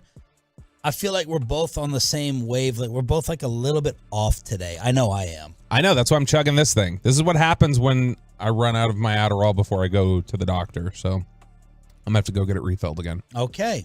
We got Peyton and Rai in the back. We're live on the Fan Cam, Twitch, and YouTube. Dez Bryant's top 5 wideouts in the league. What division is going to win the Super Bowl after unethical life hacks? This got some play in our survey. This was a very popular answer for favorite segment of the show was unethical life hacks. Are you sure? It wasn't just because you lead it? No, it's not me. I don't even come up with below these. The belt? Was it better than below the belt? Everything was better than below the belt, according to the ratings. Below the belt's on just the chopping block. Yeah, we're gonna have to get rid of it, I think. Below the belt's on the chopping block right there. But life hacks with a lot of positive reviews. So let's hit it. Warning, the following life hacks are unethical and should not be performed. Sean and RJ do not condone these life hacks. Unethical life hacks may cause financial savings, make you cooler, more popular, increase sexual encounters, and provide an overall improvement in well-being at the expense of others. Please report any and all positive experiences testing unethical life hacks to 877-881-1053. Take it away, Bobby B. Thank you, Chris Arnold. And as always, you can let us know on the truckwreck.com fan text, 877-881-1053, 877-881-1053. Poke holes in these. If we're missing something, because these are just collected unethical life hacks. That could be a life hack. If we're missing something, you clean it up. You vet it for us. You let us know. No, that wouldn't work because of this right here or that right there. And remember, these are not anything we're endorsing, as Chris Arnold just told you. We're just trying to let you know about the pitfalls of life, how to avoid these oil slicks of society, and be a better person. So these are things not to do. One of these things not to do, Sean, is having multiple girlfriends. Save some for Peyton. If you have multiple girlfriends and you're tired of hiding the other girl's toothbrushes whenever one of them comes by, just buy one type of toothbrush multiple times and gift it to each one of the girls. Buy a variety no, not a variety No, pack. you don't want the variety pack. You want to buy the same toothbrush. That way, if it's left there, it's like, oh yeah, that's your toothbrush. Don't worry about that. Do girls take note of toothbrushes? And take notes. I don't know. I have no clue. I've never had multiple girlfriends. I'm a one-woman man. They take note of hair. Oh, I know that from experience. You have a brunette girlfriend or wife, and they see a blonde hair on your jacket. You're dead. Or glitter. Oh yeah, Glitter's a big one. Thank God that my child plays with glitter. That gives me the baby doll's excuse. Perfume, dude. If you happen to be like, if you come home, if you've been out somewhere and you were standing near some woman that had perfume or something else, that one, I'll get asked, why do you smell good? Why do you smell like perfume? What is that? I've never been asked that one. I've gotten that one several times. I also you remember our Oxnard photo where I'm tongue out, drunk on the beach, having a good time, whatever. I will say this. I won't share all the details. Here we go. I'm just saying, I will share all the details. And after tomorrow, I promise next week I will unveil the photo that I've really been wanting to talk about. I'm going to get Kristen's permission tomorrow. She's not going to get... Dude, she will give me permission tomorrow. She was complaining last night. She was like, this is still going to be there tomorrow. So, there you go. That's maybe a little hint. Kind of gave it away. Yeah, kind of. So, Oxnard. Yeah, so we were in Oxnard, and Kristen was not happy with, or she was fine. She was not happy in general with how I behaved that night. But the picture of us on the beach, she loves Jane to death. Jane Slater, that's one of her favorite people. But she did make sure to tell me, she goes, by the way, if you ever take a picture with a woman other than Jane and they're wrapped around you like that, I'm going to kill you. My wife goes, who are the other girls in the photo? And I said, wasn't it just Sarah and Jane, I think? I said, didn't you listen to the story on air? And I told you the story of Wolchuk almost getting us in a fight with a jiu-jitsu master. And she goes, yeah, I heard it. I said, well, did you hear who the annoying girls were? And she goes, yeah. I said, those were the girls. The ones I talked about on the radio. But it doesn't compute. It doesn't land. It's, I thought it was just the wives that were out there. Who are these other girls? And I'm like, the annoying one, G.I. Jane girls, dear, that we were saying get out. It doesn't matter. It doesn't matter if you if I threw a drink in their face, she still would have been like, who are those girls? Why were those girls there? And I'm like, good Lord. It's always a question. Always. It's always going to be a question. I can't control when we got a group of 12 amazing, professionally paid personalities out there. We're going to draw attention and people are going to stop by and be like, what's the party? What are y'all doing? What are y'all up to? And they stop by. Yeah, we're kind of a good time. Yeah, people making fun of Derek Holland for being handicapped. They stop by and we can't control that. We try to kick them out.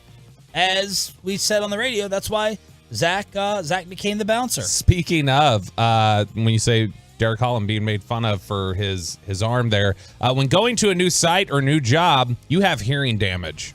Check that box on the application. Get extra points towards hiring and extra protections against discriminatory firing. There are several immediate benefits. One of the biggest is that your coworkers will drop their guard, and if they gossip, they'll probably do it while you're around thinking you can't hear them. Another is it allows you to ignore verbal instructions and tasks at work that you don't want to do. So pretend to be deaf. Not deaf, but just that you have some diminished hearing. Well, what if that doesn't get you hired? That would be my worry. Yeah, imagine doing that in a radio job. Then that's discriminatory. That's discriminatory then. And then you can't prove it. You take it up with the state. You don't have the skills to do that job. Can't prove that you didn't. What have you complained about your hearing? Like you and I are complaining about our vision. We may need glasses. Dude, this eye right here, this right eye is just starting to blur a little. Contacts, I think. Do it. It's a game changer. Not after watching you put contacts in every morning. Don't watch That's me. A struggle. Don't watch me, pervert.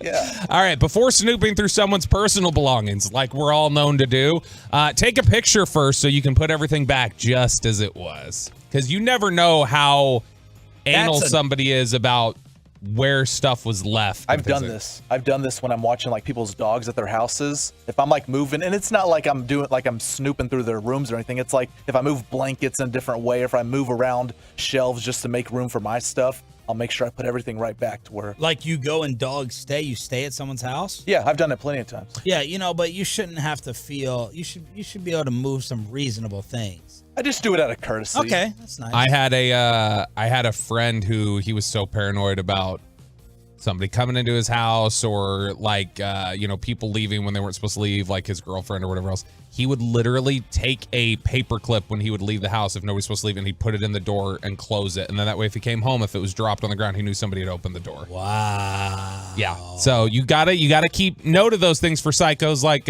my buddy there, because they'll. Well, just have people around that you trust. I'm probably way too loosey-goosey when I'm at the pool parties. I put my wallet away and my keys. Is that paranoid? I just put it in my room versus like out in the whatever little cubby area they call that. Yeah. You walk in and put keys and your wallet up. I just put it in my drawer. I get yelled at all the time by Kristen for where I leave my keys in my wallet and not putting them in the same place, and then I lose them all the time. You leave your wallet here all the time. Yeah. How many times he goes into the parking garage and say, "Oh, damn it, I forgot my wallet. I got to go back upstairs." Once a week minimum. Yeah. Do you have a coworker that constantly comes by your work area disrupting your work? The trick is use the water cooler trick. You grab your water bottle like you have right there, and you walk to the cooler to refill it. They walk with you as you talk. Then as you walk back, you walk towards their desk. They automatically sit down in their chair like, okay, we're having a conversation at my desk, and then it's, okay, cool, see you later, and you leave. So I should do that when you follow me to the bathroom. Yeah. Every time. Ryan's even nodding his head there in the back. I gotta say, in fact, I'm gonna call you out for your unethical life pro tip right now. I will feel like, and tell me if you think this is right, Peyton. You have said before you hate being on the phone. Yes. So there are times where I call and I just know you're not going to answer. Like yesterday? Yeah. And I feel like you feel the need to give me an excuse that is not real as to why you can't call me back. No, But instead of just saying you're not going to call me back. Okay. So yesterday's was legit. Okay. Yesterday's was legit. I can show you the phone, the call log. But yes, I will do that to other people. Yes, like I did. I'm pretty sure one of these nights I gave him a call and it was fine. I was like, hey, give me a call back. And he did. And this was like 2 months ago. And it was this was like 7:30 at night, babe. Yeah. The next morning at 5:30, Sean texts and goes, sorry, left my phone in the bedroom for the night away from me, so I didn't see it. I was like, you saw this. You didn't want to get on the phone. Just say you didn't want to get on the phone. Just say it. I'm a big boy. I can handle it. Yesterday's was legit, but yes, more often than not, I'm not sitting there wanting to talk on the phone. Because the people I speak with on the phone, I talk to you on the phone when you got something, Sandler and Brawls. Which it's tough to get off the phone with me, I acknowledge. Those are my three. You're the easiest one. You know what? I don't want to say too much. I don't want to. You don't want to give away your unethical life. I don't want certain people to get upset with me. Do you want to get some peace and quiet when you're stuck in a noisy hotel room? Just approach your loud neighbors. What and do you tell mean them, a noisy hotel room? Like, have you ever been in a hotel room where you can clearly hear the people next door that are loud? RJ Choppy. So when we were in Oxnard, the room above me, it sounded like, and no, it wasn't them setting up their OnlyFans. It sounded like somebody was sitting there and stomping their heels like Derek Holland accused you of. Dude, Holland. I bet if I took my and I ow, damn I think you just Micah Parsons your hand and stupid broke wedding it. ring. I bet if I took this microphone and I just craned it down to the floor and I took my shoes off and I just walked normally, you could pick up on the mic the doom, doom, doom. There's like no way. I walk that heavy, and I can't explain it. I have no idea why it's that loud. It is that loud. So when we did the final show and we went back to the hotel room to pack, Peyton, I swear to God, above me, it sounded like, you know that video, the baggage claim video where they're taking them and they're slamming the bags and breaking all your stuff? It sounded like somebody was doing that in the room above me. And I said, you know what? I bet that's RJ, because RJ is literally a bull in a china shop. This man has zero finesse. He has zero finesse in his entire life. When he walks out this door, you slams it. This door, he opens it and he throws it against the wall. RJ has never closed the door on his own. It always bounces off and closes back. And I mean with a high rate of speed. So he's aggressive with no finesse in everything he does. We all get into the parking lot and I was like, Choppy, what's your hotel? What's your room? The exact room above. And I said, what were you doing? And he looked at me. He had no idea what I was talking about. It was just his natural way of going about things and just slamming, and you got to deal with it. You got to live with it. I'm living my life. Choppy here. And you got to deal with it and absorb it. It was so loud. So if you have the loud neighbor in the hotel and you want some peace and quiet, you approach your loud neighbors and you tell them you have to attend a family funeral early the next morning and that you'd like to get some sleep. And then they'll feel guilty and lower their voices to avoid disturbing you, and they'll feel like pieces of S in the process. Yeah. It's a pretty good one. No one's going to go do that, though. You're not going to knock It's on bad the karma. You're not going to knock on the. Oh, now you're worried about karma. All of your statements you've thrown out into the universe, and you're worried about karma. You're not going to sit there and knock on someone else's door and be like, hey, Mrs. Belt passed, and I got to go ahead and wake up for it tomorrow morning. I mean, it was a long time ago. It was like 16 years ago. Still not over it, though. You never get over that kind of thing. I'm going to apologize in advance to Ryan for this next life hack, because the Twitch might become really troublesome as Ryan's eyes get wide. To bypass word filters on websites and chat boxes. Oh my gosh, he looks so bad right now. Enable numlock. Hold the Alt key and type 0173 on the numpad. So Alt first off, you got to 0173. explain to me what this issue is. Look on your, I'm going to tell you, you've got Alt. Okay, you hold Alt 0173, and you put it in the middle of the word that you're trying to get past the filter. It creates an invisible character that the computer recognizes as, like, I'll try it right now. Yeah, but I'm asking you, what is the problem? What's because the if you type a bad word in on the Twitch stream, then it will like block it. And if you have this invisible character in there, then it'll pass right through. Oh, so let's see how many bad words come through right now on Twitch. Yeah, basically. So it's Alt 0173. Like, I'm gonna try it right now, Ryan. Yeah, Ryan will really love that you're giving out this info. Ooh, it worked. It did? Oh, yeah. Ryan's head just went down. Ryan's head just went down. Poor Ryan in the back. Now you're going to sit there. He's got these profanity-laced comments. Now people will say they'll insult us even more on here with curse words. All right, so set your toddler's YouTube kids videos. This one's terrible. I would never do this. I would never do any of these. These are unethical life hacks, by the way. Things you should not do. Set your toddler's YouTube kids videos to 0.75 speed so they're distracted for longer. So you can set the speed setting on there. It's just that they'll talk slower, but the kid's a kid. So the kid sits there and watches. They'll be locked in for an extra bit of time. Gosh. I feel like you, in a moment of weakness, might do this one. No, man. I always look at my wife and I'm like, do we want to get out this iPad, or do we want to play with him? Do we want to read, or do we want him to just watch? And we always choose watch. I'm kidding. Man, I'm kidding. That makes sense. No, we don't. Why? Because he's behind? No, because developmental skills? No, because you're the one who's always like, fatherhood. Nobody tells you the good part. But we did have. We haven't had an argument in a long time. We almost had one yesterday. Over you and Amanda? Yes, over potty training. And we're trying to, get him caught up. So not wearing the diapers anymore. And I had, like a prehistoric Fred Flintstone thought in my mind where we were just like, what do we do? He's got this in his shorts right now. And I was just like, why don't you know what to do more? Like, I feel like we've put this off, and we thought our school lied to us. Part of the reason we put him in this school, day one, they're like, yeah, we're going to potty train him. And we like gave each other a high five in the room. Like, yes, we're not going to have to deal with it. And I kind of was blaming her yesterday that she didn't get him potty trained. And you know who's at fault? Mary and Chiafalo.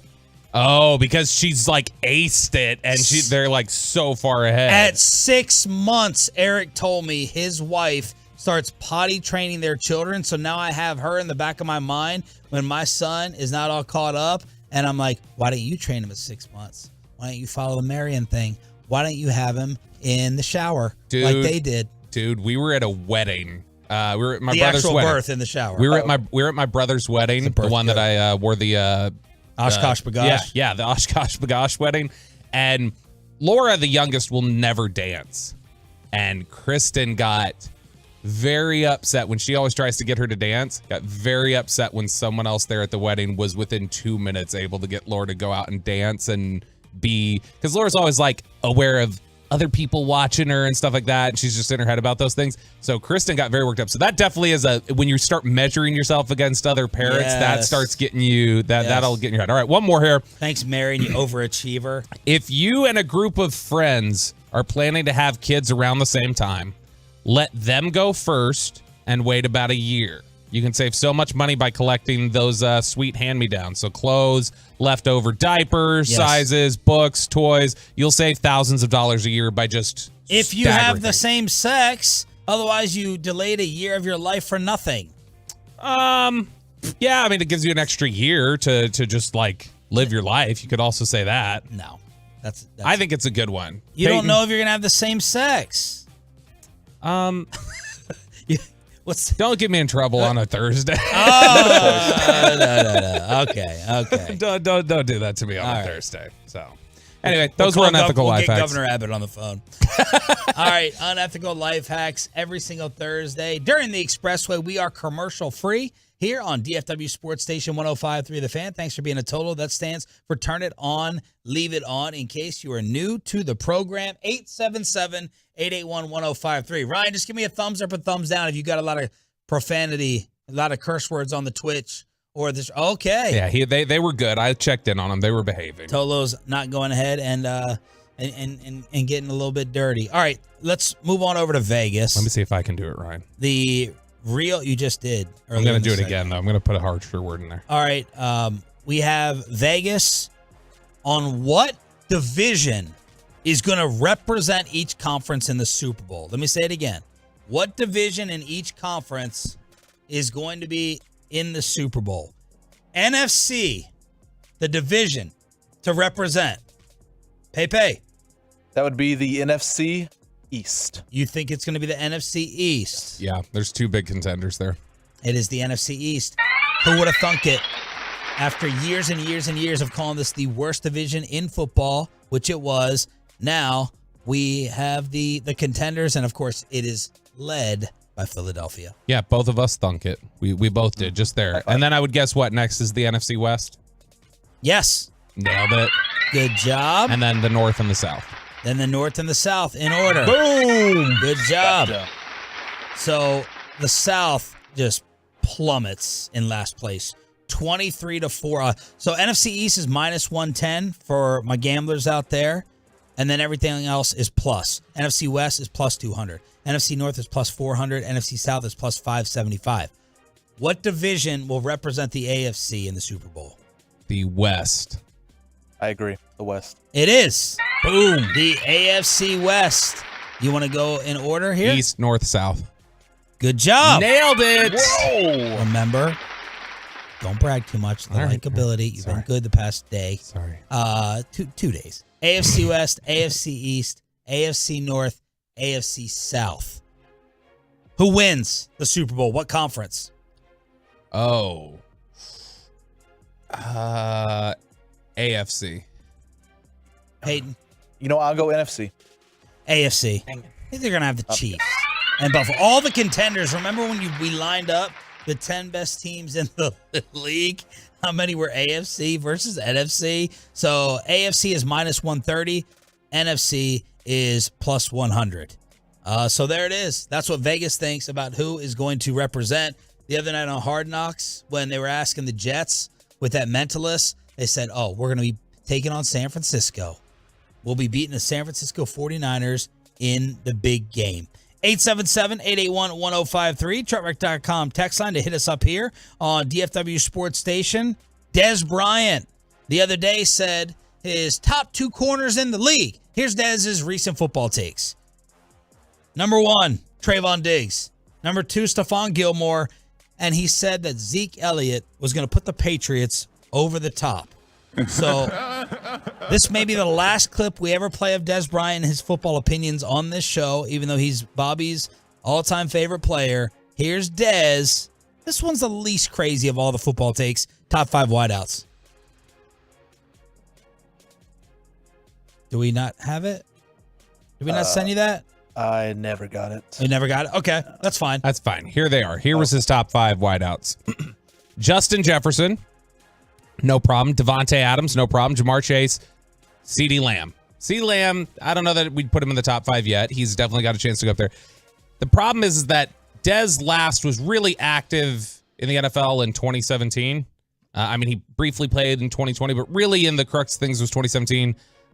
I love Dez. I don't know that he's paid attention much since 2017 because he has Odell Beckham Jr. in his top 5. Yeah. So Dez is dismissed. He is paying attention. He's commenting all the time. Him and Micah are probably the 2 most active tweeters or Xers when it comes to current football events or on game days. Yeah, and Dez has been really active. So this particular thing that he weighed in. And Dez was at every Cowboy game last year in the postseason. Don't give him an excuse that he's not watching. Suite. He's a homer. He owns a suite there. Yes. He's at every home game. You'll see him if you're hanging around. You will see Dez out there. He does. He loves the Cowboys. That's why he put CD in there. But Odell, like I mean, that's his guy, OBJ. But I mean, like I don't. Homer. Would you feel comfortable even saying right now OBJ is a top 20 receiver? No. I mean, that's the thing is that I don't know where I can even comfortably put him right now. I saved an older quote from CeeDee Lamb talking about Stephon Gilmore, more of CeeDee being, you want to say he's the best interview amongst receivers in the league. We would agree with that as he sat down with us in Oxnard. Stephon Gilmore is the smartest defensive back that I've ever lined up against. He knows certain routes off of my alignment, and it sucks.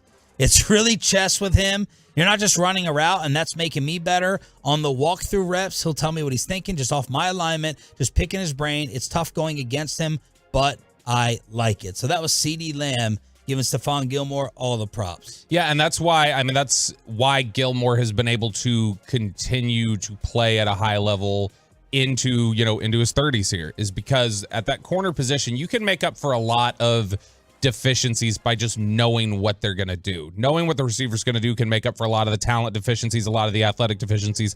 That's what made Richard Sherman as good as he was for forever as to be completely honest, for the position, a subpar athlete. He didn't have great long speed. He was not this elite athlete at the corner position, but he was such a high IQ player and was a step ahead of the receiver that made up for whatever athletic difference was there. And so Stephon Gilmore, that's why he's going to be able to play at a high level for longer, and that's why he's still, by a lot of standards, considered a top 10 corner. Perfect topic for Choppy, but he's not here. Peyton Manning teaching school is number 1. This is number 2 because he attacks all play-by-play guys. RJ is just permanently bitter that he got replaced by Jared Sandler as the voice of the Texas Legends. So he's got to take shots at every other play-by-play guy out there, including Al Michaels, who he calls...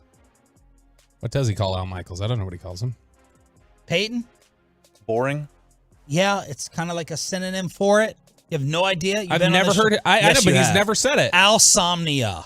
Oh, he calls that's Al right. Michaels Alsomnia. And Al was asked about this, right? Being boring. He was asked about his boring calls with Thursday Night Football. Yes, he was doing an interview and he was talking with Sports Business Journal, and he went full quote, according to Awful Announcing, old man yells at cloud. And he says, look, sometimes I'll take some bleep.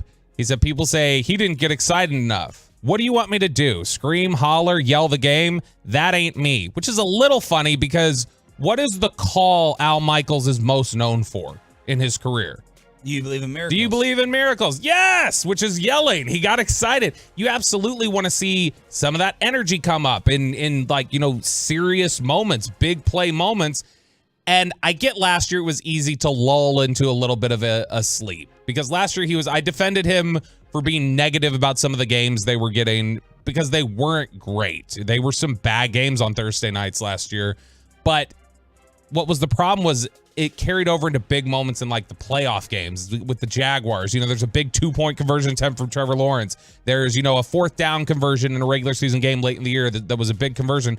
And he just was being a little, pulled back, just a little lazy with it. And I guess now he's saying, I'm not going to move it. And, I'm not going to move at the speed you want me to. This is just the game. I'm not going to sit here and scream and holler. You're going to get what you're going to get, and I just can't defend Al Michaels on this one. Peyton got a clip of Al Michaels in a playoff call on NBC. Running back, they're going for 2, and Lawrence reaches over and scores.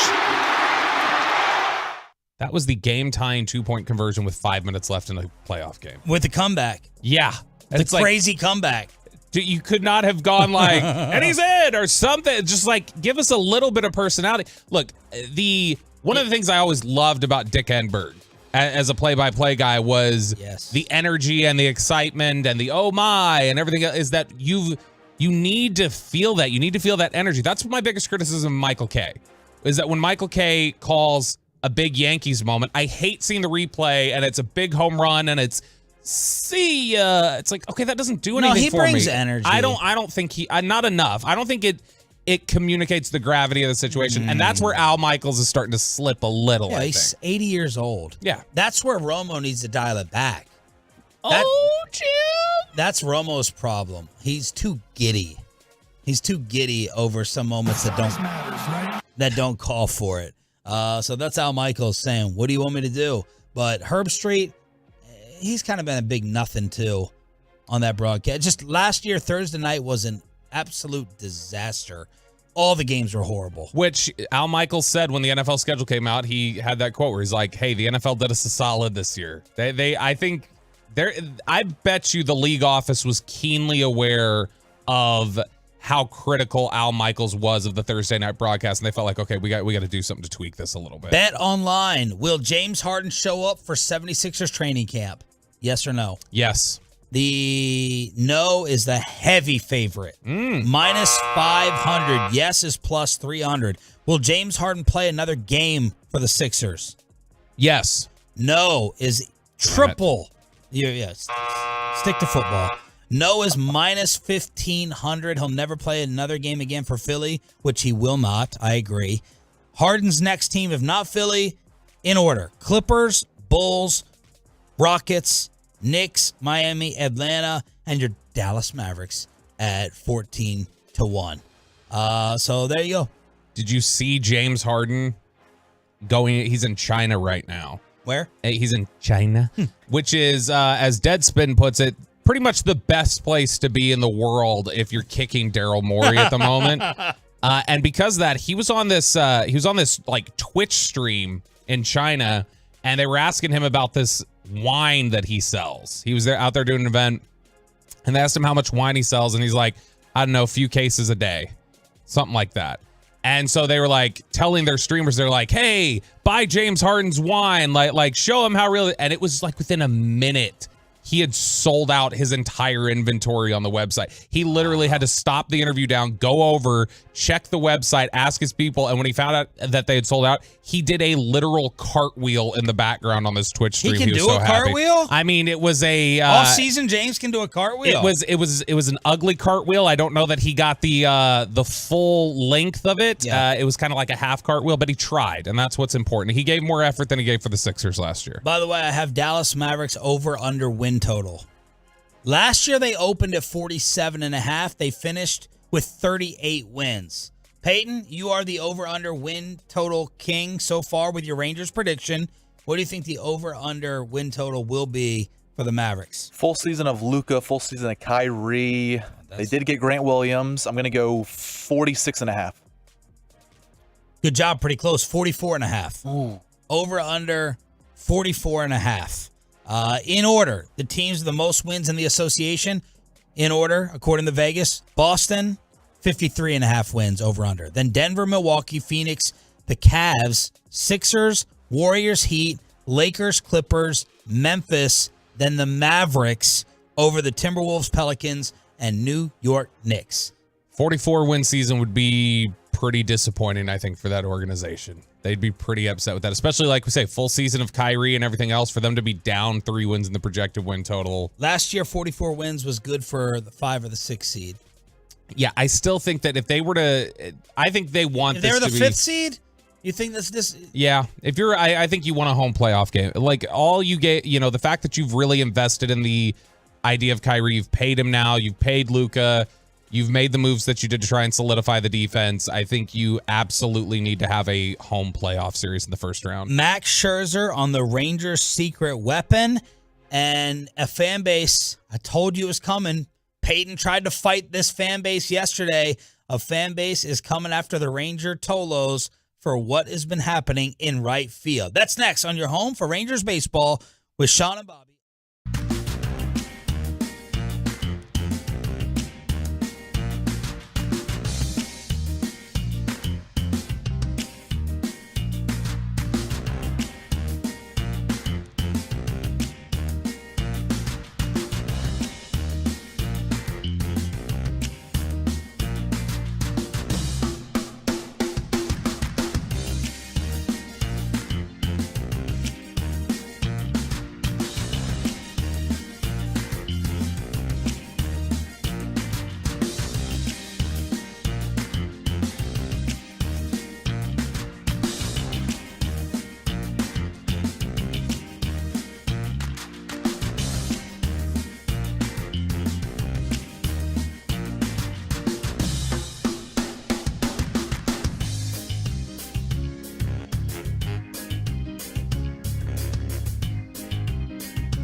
Fan Studios, secured by DFWSecurity.com.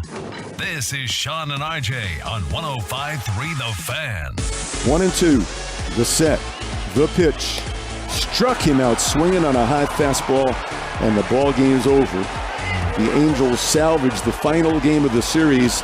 They beat the Rangers by the score of 2-0 and end the Rangers' home winning streak at 9 games. But the Rangers win another series. That was the call last night here on your home for Rangers baseball. Sean Sharif, Bobby Belt here on DFW Sports Station. The lead is still 2.5 in the American League West. Unfortunately, the Astros won. Rangers with a day off today.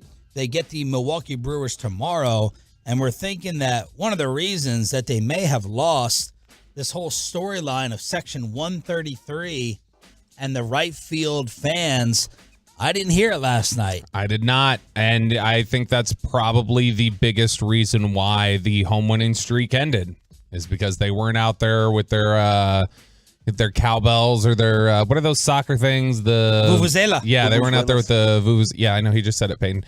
They weren't out there with those things, making their noise, making their presence felt. Because here's the difference between the diehard. This is a good baseball town, in my opinion, but the diehard psycho baseball towns, you don't have to have the same people buy seats every single night. That section would inherit the responsibility, and whoever was sitting in that section would keep it up going the next night. That's what we don't have here. But I do respect the people that are trying to create the contagious atmosphere to become that. It's now on the fans who then sit there or sit in other parts of the ballpark to carry that naturally without having to be led by that Rangers Nation group. Sandler said, I'm told that a lot of the fans from that 133 group who are trying to get things hype, they want to try and create a tradition and consistent environment, and they're communicating on the Bunches app. I've never heard of that. I have no idea what it is. I looked it up. Apparently, it's only an Apple app, and I think it has like 200 downloads in the Apple Store. So that's all I'd say. I've never heard of the thing. So they're communicating like that. That's good. That allows everyone to go ahead and try to get organized. But I did not hear it or notice it too much last night. No, need a bigger app, I guess, to reach the people than the Bunches app. So there was some conspiracy theories replied to Jared that were like, are you sure this isn't just some investor started an app and then started the craze so that they could just get Rangers fans to download their app, be that nobody's ever heard of? Bruce Bochy has been a fan of what's been happening out and right. It's fun. It's fun to hear them out there. It sounded like they were having fun, and it's been going on, I don't know how long, 2-3 weeks, and I think the players enjoy it too. They're into the game, and you can hear the chanting, trust me. Peyton got into it a little bit with the New York Yankee fan base yesterday, as this pretty large Yankee Twitter account said, yo, Texas, be original. Stop copying us. The Yankees have been doing this for a long, long, long time. So Texas Rangers fans are doing the roll call now. What is the roll call? It is something that Yankee fans created in the late 90s in the bleachers, where you yell out every player's name until they acknowledge you. And listen, I understand the Yankees are down right now. They might have their first losing season since 1992, but you don't do this, Rangers fans. You do your own traditions. The roll call is a Yankee thing, and it always will be. Why is this making me so angry? I don't know. I'm almost more angry about this than I am about the current state of the Yankees. The roll call is a Yankee tradition, and some traditions should not be replicated. So please, kindly stop. Woo! And Peyton, what did you write back? I said the fun police are out, because here we are, other fan bases getting on the Rangers Nation fans, and it's still early in the process. I get it, but just get off our backs, man. Let us have our fun. It's a fun season. We haven't had a winning season in 6-7 years. Let us have our fun here. They're still mad about the Gallo trade. They're not going to let that go, so they're going to pick on us for, pulling the wool over their eyes and getting Ezekiel Duran. I understand they're going to be mad. Except he's right. He's right, but it's not enough. Correct. It's not enough to create a little rant over. Worry about your damn baseball team not sucking. This is where I need Choppy here, because he would agree with me. If we came up Choppy with and yesterday, this is where I compare this to the Hot Boys because the Cowboys defense is so unoriginal and lame, coming up with their own concepts that they have to steal and borrow things that other NFL teams have done. Come up with your own cool original thing, and that's what the Yankee fans are saying to us. The roll call thing, that's a Yankee thing. That's an Aaron Judge thing. I think now it's Corey's Corner. That's what we're trying to label it. Emily Jones told Seeger the other night, but come up with something original. Come up with something a little bit different. I like the thought. It needs to be tailored somewhat. If we came up with something awesome in the Metroplex with a fan base, with either the Stars or the Mavs or the Cowboys, and Philadelphia started doing it, we would all be on social media and we would be making fun of them as being copycats and lame. So we gotta be fair. Just like with the upside down Philly logo on the hats, right?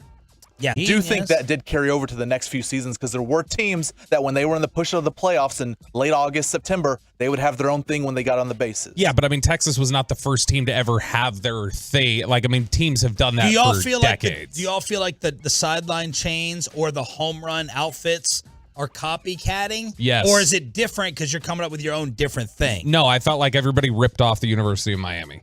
That's what I felt like. But you know what? It doesn't matter. It's like it is what it is. Like, this is all that, like I said, there's only so much innovation that can be done with this. No. Like, I mean, it's like going like, hey, we did the wave first at our stadium. Yeah, okay, but it's like a baseball thing now. So sorry, Yankees, you don't like worry about your bat boys with long hair. Like, worry about that and not about this thing. But I mean, you've got I don't know what it is that you can do that's any different. Did we used to get on people for, hey, you're stealing the Moose chant? Which some people, I remember back in the day, used to claim, I believe it was Reds fans, used to claim that was stealing the Lou Piniella chant. And so we don't get on people for saying deuce or moose. Or like, that's just a thing. It's like certain radio stations, they're like, oh my God, you did a wireless interview. We created that with their lunatic cult fans. So you're talking to someone in an interview. Someone else created that. You didn't do that first. So there you go. Okay, then I guess it's on us, you and I, Peyton, because Sean's just saying something. Got to come up with something. Yeah, the roll call's a little too specific. You and I need to come up with something specific for Rangers fans to do. Just how like you got the Stars chant going on the concourse. Let's go Stars, baby. Don't do that. Everyone pumped. We won the game because of that. Okay, we did. Let Peyton come up with anything. What if Corey's Corner did a roll call, but for the players on the bench? No roll call. Oh, nothing? Roll call's out. Dang it. Roll call is out. That's a Yankee unique, awesome thing that they do. But Peyton's the Al Michaels of sports chants. We don't need him doing anything after what he did at the AAC. Let's go Stars, baby. Let's go Stars. Let's go. Let's go Stars. Let's go Stars. Chant. Go ahead. All right. Everybody Let's go Stars, baby. Might as well have Belichick do it. All right.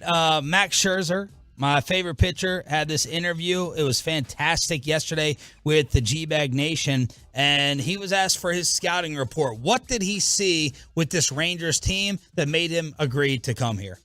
Yeah, I mean, obviously this is a good team. I mean, we put ourselves. I mean, the Rangers have put themselves in a great spot. Glad I gotten to join them, but I just know how tough this mountain is to climb.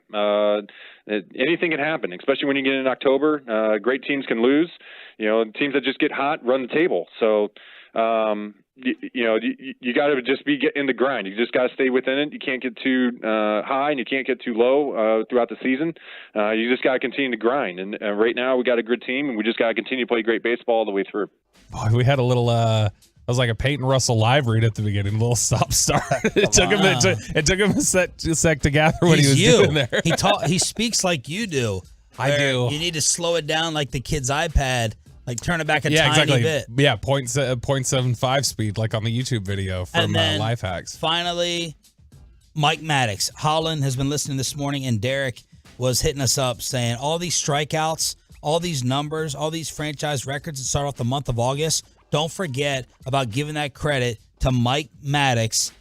Max Scherzer was asked about the Rangers' secret pitching weapon. Yeah, he's a great one. I had him in DC. He's got a great mentality, great, kind of quips of looking at different situations within the game and giving you kind of like looking at the positive side of the coin, the kind of the glass half full mentality. And and so for me, it's just getting back with him, and he does an excellent job of preparation, of understanding what the hitters hit, how you want to sequence them, how you want to pitch them, and being able to have those talks not even before the game, but actually during the game as well, of where we're kind of at within the start, how we want to continue to pitch this guy. And he's just a great baseball mind around that. So it's a great compliment to what I want to do. He understands how I think and how we work, and so there's not really a learning curve right now with him. I mean, we know how I know how he thinks. He knows how I think. There's just a couple new layers in my game now. Where I was, call it a handful of years ago. But outside of that, I've always really enjoyed my time with him. You should have included that part in there on how he got his number back. How he got the number back from Maddox. Had to give him a watch. Gave up a watch to get it from Mike. Yeah, I would. What would you hold out for if that Does was the the pitching kind of, coach have any power or right to hang on to his number? I mean, why if- does a pitching coach even have a number? I mean, if you're, see now Makes that's zero sense. There's been discussion about that. Like I know that's been a complaint Why are point they for some even wearing people. uniforms? Either they shouldn't be wearing uniforms, or if they're wearing uniforms, they shouldn't have numbers on them. They should just be plain uniforms. But Peyton's got the deal. They got worked out between Mike and Max. No, it cost me a little bit more than that. Okay. Just a sign of watch. I was trying to be nice about it here. Yeah, I got him a nice watch. I felt like that was appropriate. I asked him. I was like, "Hey, do you like watches?" And he said, "Yes." I was like, "Hey, do you like this watch?" He goes, "Actually, I love that watch." I go, "Okay, now I think we got to trade, correct?" Wow. That's what it's going to cost for the number, right? And we both laughed at it, and that's what I'm getting him. So appreciate that he was able to give it up. But I don't know. There's just something that feels right when I wear number 31. I'm probably just an uncultured swine. Yep. A watch does nothing for me. Same. Like if you told me like this is a $40,000 watch, I'd be like, great, I will never wear it. My brother's a huge watch guy, and I don't get him. Are you big into watches? No, I mean, as long as I have one, a couple, like I'll wear it, but like I still don't even have like an Apple Watch or anything. You always wear a watch? No. Like when I go out to like dinners and stuff or out, to bars, I'll wear one, but like to work, I don't wear one. Yeah, I've never understood the watch fascination. They can look cool. They look cool, but like I think Corey's a big watch guy, I think. But like I've never understood that as Corey Mayhorse. Yeah, Corey Mayhorse. Yeah. I've never understood that as like whenever a company, like you've been with the company 40 years, here's a really expensive watch. It's like that's nice, and I recognize it's expensive, but like what am I going to do with that? You wear it. Why? It's an accessory. You would wear a Rolex if someone got you. I would Rolex, not. I never would. You better. Truckwreck.com fan test me. Give me a Rolex. Test me. All right, Choppy's out, but we still have to talk a little college football. Someone says there's a big change coming to Austin. A little Thursday edition of the College Football Kegger. Let's drink a little early next. The K&C Masterpiece is on deck at 10.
brought to you by the personal injury lawyers, Franco and Franco. Thanks, Bobby. This is my read. Life is unpredictable. Accidents happen. Franco are the go-to attorneys for car and truck wrecks in DFW. If you or a loved one have been in an accident, contact the Frankos today for free or call 214-333-3333 or go to truckwreck.com.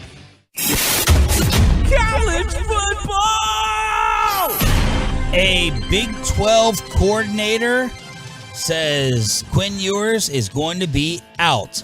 Good morning, Metroplex. Sean Sharif, Bobby Belt, and Choppy Share for the next 2 days here on DFW Sports Station. Below the Belt coming up at 8:40. And Patrick Walker, DallasCowboys.com, recaps the brawl in Oxnard, California. But this is an anonymous defensive coordinator in the Big 12 predicting a little bit of drama. He says Arch is going to unseat Quinn Ewers. Manning is apparently third on the depth chart at last check.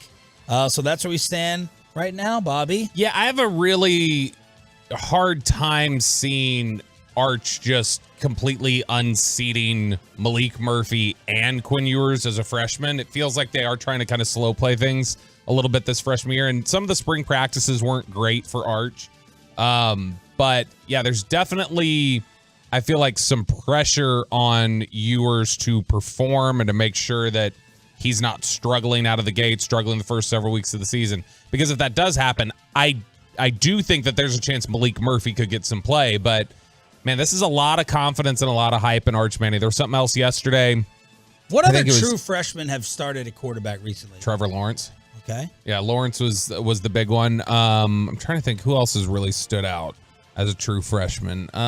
Because this is in the same. This is more hyped than Trevor Lawrence. Trevor Lawrence is pretty hyped. Like there was a lot of discussion about him, but Arch obviously has the family name. But Lawrence was considered like one of the best quarterback prospects in high school history, and so Lawrence was the big one. That's probably the last one that's really as strong as this one. But Arch is somebody who I think this is going to be a redshirt year, essentially without a red shirt. Like he's gonna be there. He'll be on the sideline. He'll be active, but he's not. I don't think he's going to unseat Quinn Ewers. The bigger concern would be Malik Murphy behind him, who was also a very highly ranked quarterback prospect. But over at ESPN, Matt Miller has the list of NFL draft prospects with the most at stake this season, and the number one name on the list is Quinn Ewers. Quinn Ewers from Texas. He said, ask 10 scouts for the third quarterback in the 2024 class after Caleb Williams and Drake May, and you'll hear Ewers' name often. He reclassified in high school to join Ohio State a year early, but then transferred to Texas after losing out on the starting job to C.J. Stroud, and he wowed at times for the Longhorns during the 2022 season. He was never right after that shoulder injury. The rest of the year, he came out looking great against Alabama. Even when he came back, things just were not all the way there for him. He just was off. He didn't look comfortable the rest of the year. He was sailing through. Some of the accuracy issues in these games were really troubling. But he's somebody who, it's really funny to hear how things vary on him in terms of he could be the third quarterback taken. He could be taken on the third day of the draft, depending on how things go this year. He is very much in the position that another guy on this list, Spencer Rattler at South Carolina, he's very much in the same sort of limbo state that Spencer was his last year at Oklahoma before he transferred to South Carolina, where the pressure was starting to be turned on by Caleb Williams being there and some of the, stress of the turnovers and the issues that he had that opening game against Tulane in the 21 season. And so Ewers is kind of in a similar position now where he's had the transfer. He's had some disappointments. He has not lived up to the billing as the top quarterback recruit in the country, one of the highest ranked quarterback prospects in the last couple decades. He hasn't lived up to that. Where would you set the over-under line on Arch games played this season? Like outside of just blowout end of game, actually like real game reps. 1.5 or something like that. I mean, I'd go 2.5 just because if Quinn struggles early on, I think they can make the switch early. To Malik Murphy, though. I would think Malik Murphy would get the start before Arch would. Malik's been there for a couple years. He practiced really well during the spring. He is a highly ranked recruit. That's a guy that I think will get the start first. And then next year, as if you had to guess right now, the starter will be? Arch starts next year. Like, I think he And what year's Malik? Malik Murphy is a sophomore. And I mean, he's about him and a lot of arm talent. It was the top dual threat quarterback, I think, recruit a number of years ago when he went to Oklahoma, transferred to South Carolina, struggled there out of the gate, closed the season really strong, had a great performance against Tennessee. The Volunteers, really just a pathetic showing by RJ Choppy's Volunteers against Spencer Rattler. But he's somebody who's really trying to... And likability issues, man, videos that came out. He is somebody who, if you look back at the videos from when he... Kind of like a Kyler Murray. More aggressive. Like he's more in your face, kind of... Arrogant. Yeah, and especially in high school. Now, I think he's been humbled by this whole process, and he's saying the right things there at South Carolina. But it's still something that, man, he definitely needed an image makeover after his time leaving Oklahoma when people thought, man, you were really arrogant coming in here, and you're somebody who carried yourself in a really arrogant manner. And then when things didn't go your way and you were getting replaced at the end of your time there, you pouted and, you took your ball and you went home. And that's something that he's had to kind of adjust a little bit, and he's done a decent job of, I think, recently at South Carolina. So this is a big year for him. There's still people, talent evaluators, who I think believe in his arm talent and believe he can be an NFL player. It's just he's got to really adjust to that this year. A couple other names here on this list from Matt Miller, 2024 NFL draft prospects who can most affect their stock this season. Blake Corum, the running back at Michigan. You remember it was a big deal when he got hurt at the end of the year last year. That was a big blow to Michigan. But Blake Corum is somebody who is going to be coming off of that injury. Donovan Edwards played really well at the end of the year when Corum went out. And so that was something that now there's a question of how much could that eat into Blake Corum's workload. But that's somebody who, if he performs at a high level again, shows he bounced back from that knee injury, he could, improve his draft stock significantly. The other name on here that's really interesting, Shedeur Sanders at Colorado, Deion's son, who is... So let me say this before. Well, you go ahead, and then I'll get Yeah, he just, when Deion got there, he told the media when he left Jackson State for Colorado that he was bringing his luggage and that it was Louis Vuitton. And one of the bags he was talking about was his son, who NFL evaluators, that's not just hype. Shedeur Sanders is somebody that NFL evaluators think can play. Well, that's what I was saying. I was like, how much of this is brawny? How much of this is what people say about Stephen Jones, that, okay, you're just going to get the benefits. Could Deion's kid really, really play? And you're saying people think yes. He's creative. He's athletic. He's somebody who he's got arm talent. He can throw the ball downfield really well. He's got some genuine arm talent. And I had asked this when we were in Indianapolis, when I was in Indy for Combine, just when you get a chance to talk to NFL evaluators and some personnel people, this was one of the guys that I'd asked about, like, hey, is this legit? Is he somebody who, and universally people said, like, oh yeah, no, he'll get drafted. He's somebody who, when he's ready to announce, now how high he goes, that's what Colorado's going to impact. Like how well he plays, how he adjusts. But everybody agreed, no, he has NFL level talent. He is a genuine, player out here. Hey, look on TV over there. Oh gosh, why Happy are you doing 40th this to to me? Dan Orlovsky. It's Dan Orlovsky's birthday, number 40. You should tweet him. What was the question they were asking the other day? You could only get rid of one. And it was Skip Bayless, Dan Orlovsky, Shady, and then who's the other one? Who's one of the big Cowboys? Carton, yeah, Carton. Oh, Bayless. And I said, if you give me one choice, I'm picking Orlovsky. If you give me two, I'm picking Orlovsky twice. That's what I'm doing, because I just need to get rid of the phony. But yeah, happy 40th birthday, Dan. A day early. It's not even his birthday. Another phony thing. It said a day early in parentheses. Then why are they doing this? Tomorrow's Friday. Maybe he's off. It's not the weekend or anything. Probably not working. There's an interesting article over. And by the way, Colorado, TCU to open up, and Sonny Dykes was asked about, what is this phony Cowboy question? Only McCarthy or Dak will be back with Cowboys next season, believe it or not. All right, anyway. Sonny Dykes was asked how to prepare, because Deion, Colorado, completely different personnel, and he's like, it starts with the coordinators. So there you go for the Horned Frogs. When you open up against Colorado, Sonny Dykes has to be a little bit creative with how he prepares. Yeah, and because that is a wild overhaul. I think there's 70 new players on the roster or something. He completely reset it like it was an NFL roster. Yes. I mean, Dion really did go in there and clean house. And part of the way he was able to do that is with the advent of NIL and the transfer portal and how everything works with that. And Kevin Blackistone wrote an article for the Washington Post called "College Football Doesn't Need Realignment, It Needs to Start Over."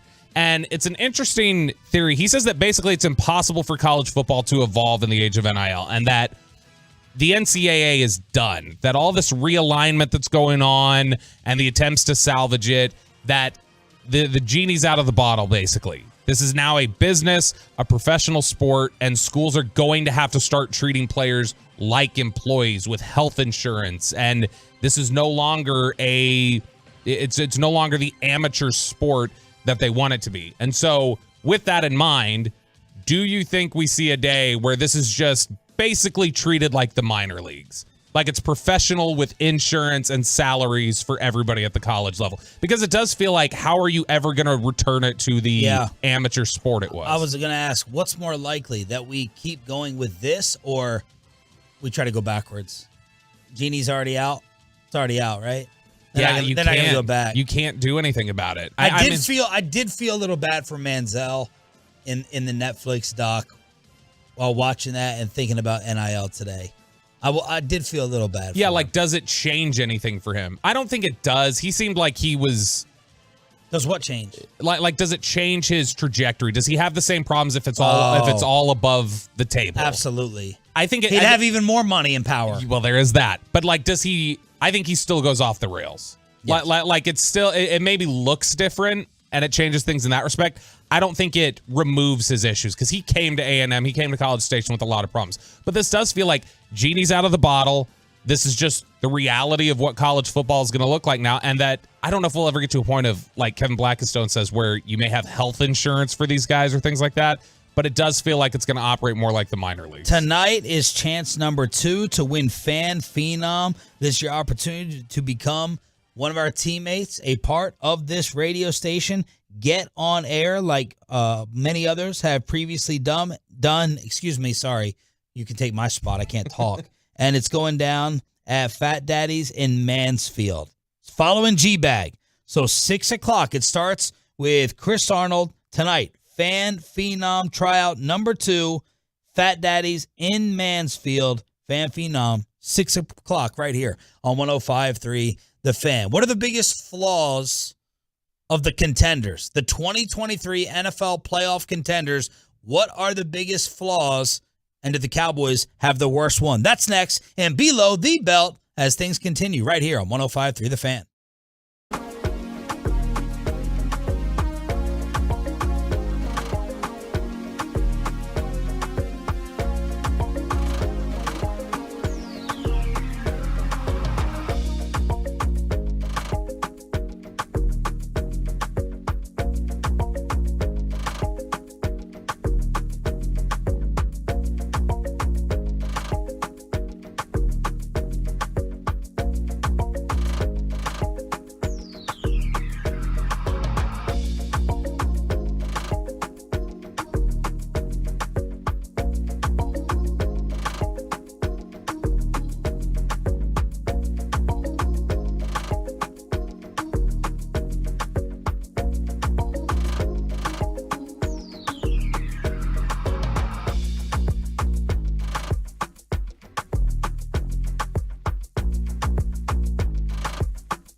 And it's back to Sean and RJ right here on 105.3 The Fan. Segment here brought to you by Classic Chevrolet. At Classic Chevrolet in Grapevine, they do everything with purpose. That's why they're offering you their best model year-end savings on new Silverados. See them all today at ClassicChevrolet.com. Your upgrade is their purpose. Shop model year-end savings today. This is Texas. This is Classic Chevrolet. Relax and enjoy the difference and find new roads. The great Bobby Belt. Don't make me take off my belt. Don't make me take off my belt. We're not. 9,720,000 reasons that the Tampa Bay Buccaneers really miss Tom Brady this season. Man, is he in this with Irina Shayk? Irina Shayk? I'm seeing that the Page 6 tabloid article, she is cut off her friend group. She is devoting everything to Tom with all of her attention and all of her friends. See you later. Bye-bye. Normally it's the guy that does I was going to say, I'll take a little sip. Haven't you said before that's a toxic relationship trait to you? Yes. Is that when you start cutting people off? Now, some people you maybe need to cut off. Like it's just a growth thing. Like, hey, these people are bad for you. But if it's like cutting off an entire friend group, that's usually a bad sign. And I wonder how long it takes. Now, I've always kind of had it understood with my significant other. They know we don't talk about it. Like, there's no separation here. I'm going to talk to my pops probably 3 or 4 times a week. My brother, before we physically fought the night before my wedding, he's going to be texting me. And who won, by the way? Calling me, of course. I don't know. We both won. I didn't end up with no one ended up with a black eye for the wedding photos, so that was a win-win. But my family's going to be here. If you got any issues or problems with it, I mean, you cannot say anything about my mom or dad. You say anything, I'll say it. You can't say it. Yeah, there's a difference. You can say anything you want. And I will say it. I'll say plenty of the negative, and but you cannot. But yeah. This is an early sign. I don't know. She's totally devoting herself to you. that might be a good thing. That might show that he's got total control forever. But I mean, is that what you want? You want total control, You want a doormat? You want equal partnership. It's all together. It's 100%. It's 100% of ours. No, but it is. Might be nice to be put on a pedestal. Like when Kristen, and this is dovetailing in a direction I didn't expect it to. She's Irina. If this is true, it's all tabloid crap. She's eventually gonna say, "Man, you made me do this. I cut off my life for you." Well, that first fight that happens, can be a sore spot where bitterness can develop for sure. Now, there were probably, I'm trying to think of specifics. There were probably individuals in my circle and Kristen's circle that needed to be cut off with, like in the growth of getting to know each other. We recognize as like, hey, this probably isn't a good person for you to have in your life. Like, I think that's healthy. But if you're talking about cutting off an entire friend group, that's probably a little more extreme. There are some people that I maybe wasn't aware of that they weren't, like how negative an impact they had on me, that Kristen was there and could see it from the outside and go, that person's not healthy for Does she you. think you're naive? Like my wife thinks I'm extremely naive. I always tell her, she goes, that bit you guys do where you think that you're a judge, you're a perfect judge in terms of balancing. Yeah. It's like, that's a dumb bit because your judgment of people, you're way too naive. You're way too, and I said, I'm not talking about people. I'm talking about the case, issues, facts. I can look at both sides of it. And I'd rather be a little more naive than a little more cynical. People would probably listen to me and think, I'm the most cynical person on this show. Yeah. I think. Choppy is totally in his own world. So he's not thinking, what is the, what's the other angle here? But you're definitely by far the most cynical. Well, and so I don't get I'm a bad judge of character. Kristen thinks I judge people correctly, I think. Her issue would be more that I don't give enough respect to the like basically I recognize the trait in somebody and I go, but it's not a big deal. And she thinks I should recognize the gravity of it a little bit more. Anyway, the reason why there's 9,720,000 reasons that the Buccaneers are missing Tom Brady, they are having to remove a 3,600 seat section from the stadium because they're preparing for post Tom Brady ticket demand to go way down. Wow. This was a section they added called the Cruise Nest, where it was $337.50 a ticket per game to sit in this section. And when you total that, you extrapolate it to 3,600 seats times 8 home games. See, I only did 8, not even the 9, assuming they get those 9 home games a year. Then that comes out to a little under $10 million in stadium gate revenue that the Buccaneers are going to be missing now. Have you ever Baker heard of this? Mayfield went from recording commercials in a stadium to now playing in a stadium where they have to remove seats because of his presence. So we don't see how many empties there are. So that one's that's pretty, I think, speaks to the impact of Tom Brady. The Buccaneers literally have to remove over 3,000 seats from their stadium now because they're going to be empty without Tom Brady being there. If Baker was on the Netflix quarterback show, first off, would they ask him because he could be a backup in a few games in or halfway through?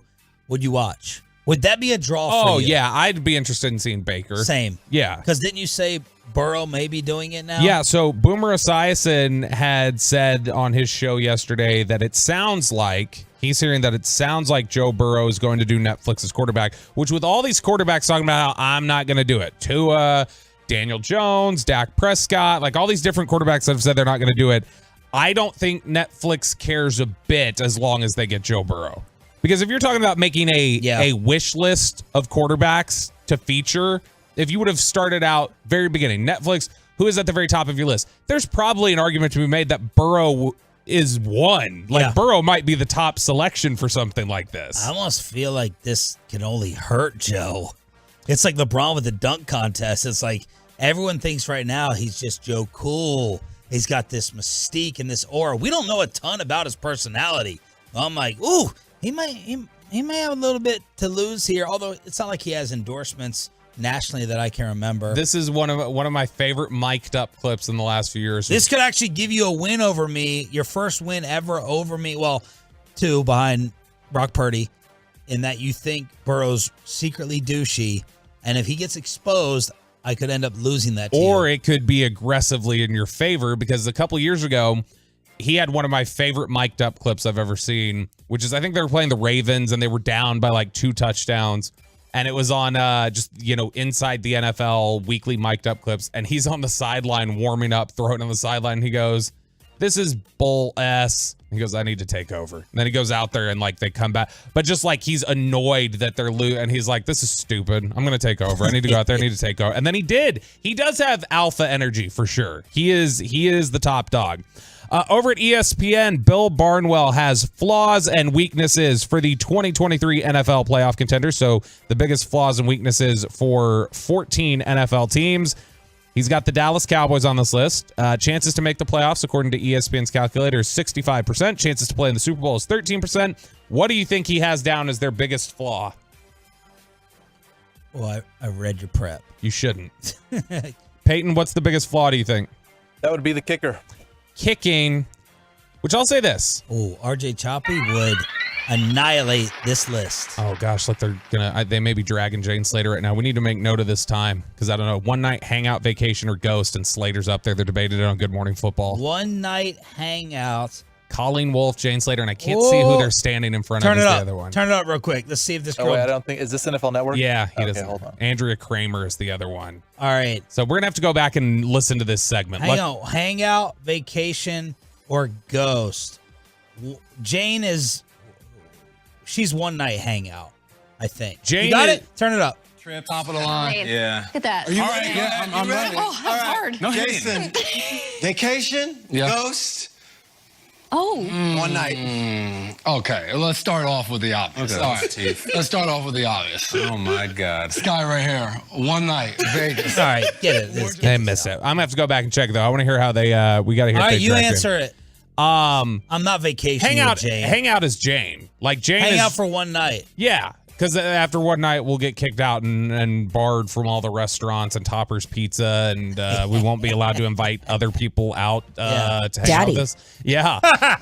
That's it. We'll just name which one Jane would be the category Vacation, Colleen Wolfe. I like Colleen a lot. And then Ghost, I guess Andrew Kramer, because that's the only option left. So, but here's the deal, is that with Bill Barnwell saying kicking is the biggest question, he goes, for a team with a loaded roster on offense and defense, the Cowboys have one glaring concern on special teams. It probably isn't a surprise they let Brett Maher go. He sits there and talks about they tried out Tristan Vizcaino. They're going with Brandon Aubrey. He said the Cowboys could still add a veteran, especially as players are cut from camp competitions over the next few weeks. There's nothing wrong with going with an unknown option at kicker, but in a season in which the Cowboys see themselves as Super Bowl contenders, I'm surprised Jerry Jones hasn't been more aggressive in pursuing a known quantity. Here is what I'll say, is that when you compare it to these other contenders and the flaws listed, the Jaguars, biggest flaw, coverage over the middle. The 49ers, Give me the rest of the division if you could. The only other one in the division that's listed here is Philadelphia, because it's the 14 contenders, the biggest playoff contenders, and their biggest flaw is defense up the middle.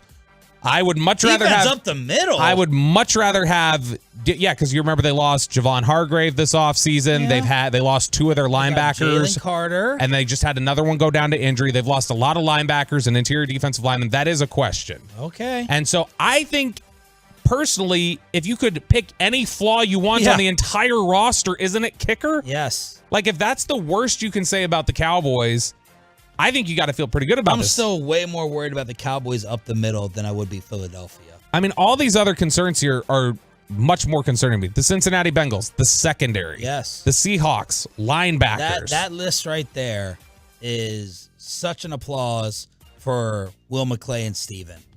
I mean, that is a give it up to the front office. Will McClay, Steven, the entire scouting staff, which universally, when you talk to people around the league, this is something that I know is hard sometimes for fans to have a frame of reference for, is the personnel department and the depth that they have in the scouting staff. But around the league, the Cowboys are universally viewed by other teams as that is the gold standard for your scouting department. Wow. Like that they're viewed as like they check so many boxes with, and that's Will picking that Will team? has built an incredible staff there. So Chris Vaughn, who you guys saw highlighted, Deuce Vaughn's dad, Chris Vaughn, Mitch LaPointe, their director of college scouting, he's a big one. Their national scouts, Ross Winshee, Klein Kubiak. They've got a very strong staff there that other people around the league really admire. And that's an area that you've seen them build through the draft. I know some people have They always like to throw out the taco over TJ Watt. Yeah, that's an upsetting pick. You know, you get other comparisons of like, well, this guy hasn't come through. Kelvin Joseph does this and that. Overall, their hit rate relative to the rest of the league, especially when you look at the position that was picked next, the player picked at the position right after they picked that one, their hit rate is absurdly high, and the Cowboys get a lot of respect there. And that's why you're in a position now as you head into the season that Bill Barnwell and other observers say, well, I guess the biggest flaw you can come up with the Dallas Cowboys is the kicker. And if that's the case, I think you got to feel pretty good about your chances. Patrick Walker, DallasCowboys.com, will recap what happened with this big brawl yesterday in Oxnard. Patrick will join us at 9:20, a brand new tune-in for the Tolos. But we're going to tell you why the Texas Rangers MVP is not Corey Seager or any one pitcher. And is there anyone still at home anymore? Final hour, Thursday edition with Sean and Roberto next.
ESPN studios, secured by DFWsecurity.com.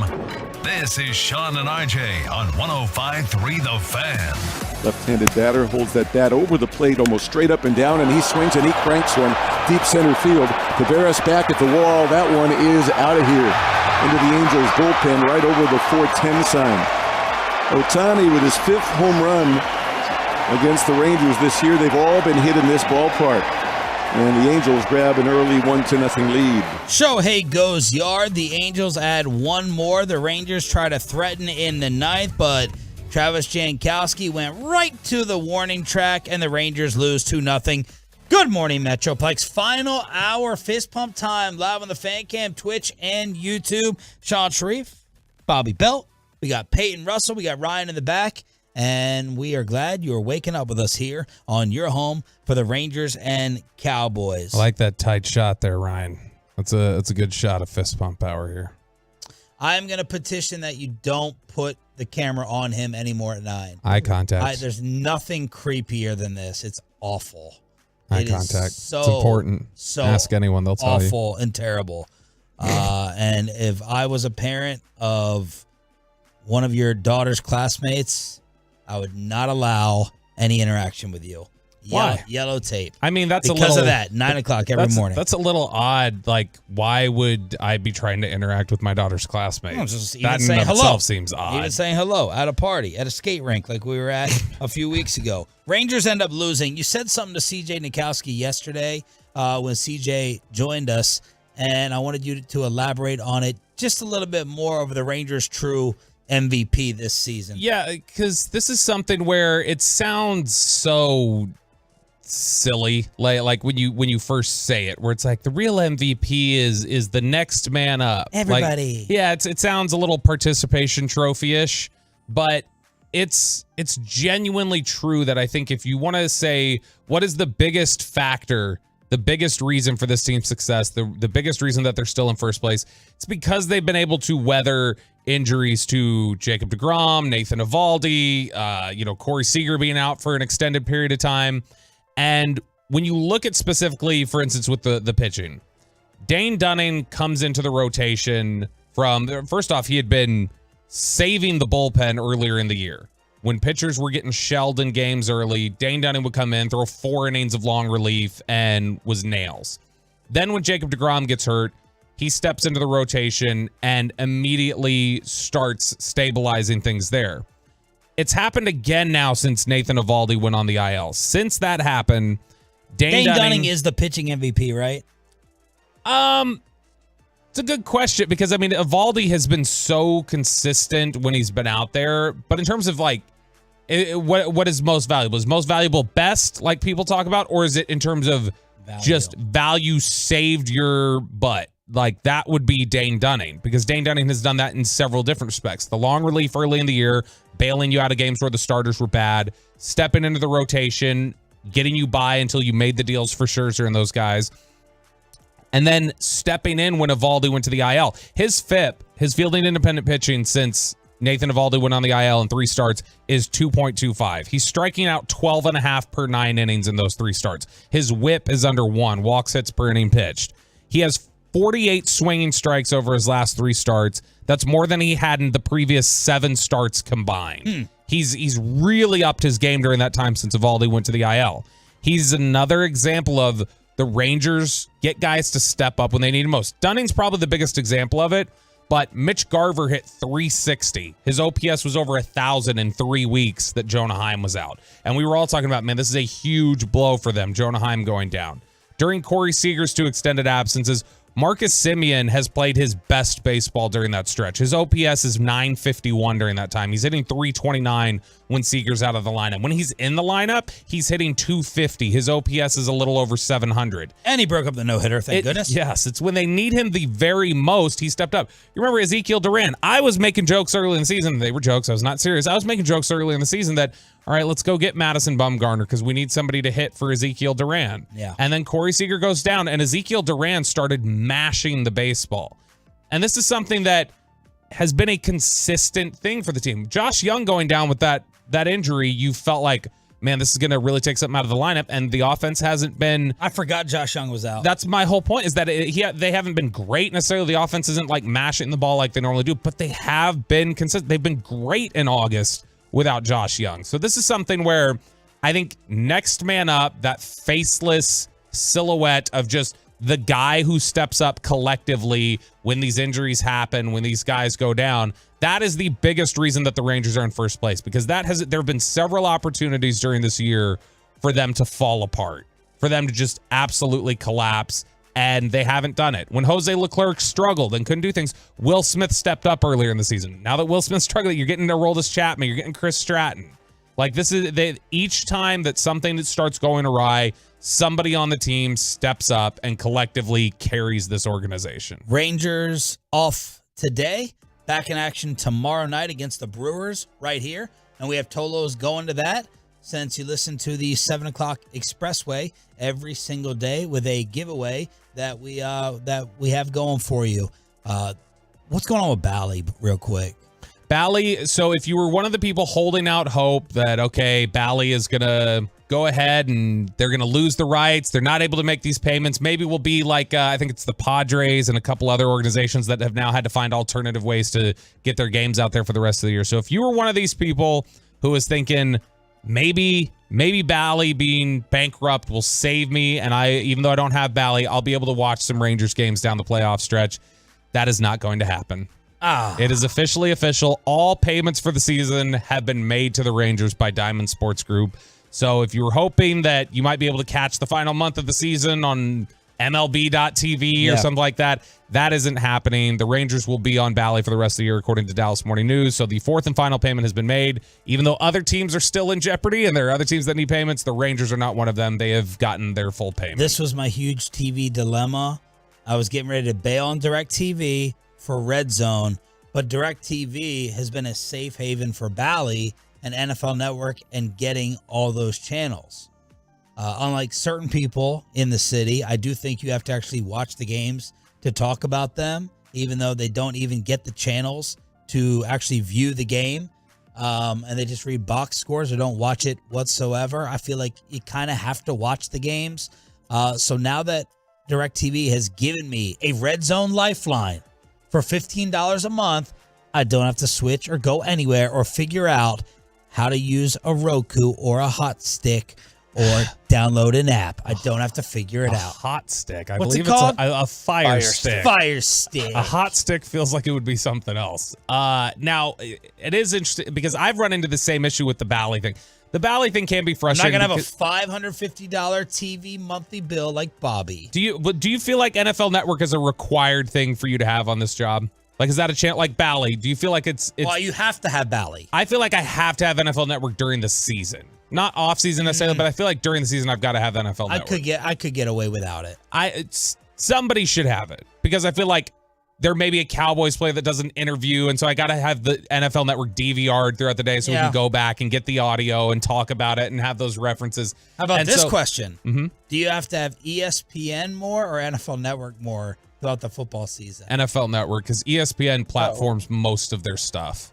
Like, I feel like ESPN makes most of their stuff available in video form on their website. And although ESPN, you wouldn't have Monday Night Football. Yeah, you miss out on Monday Night Football.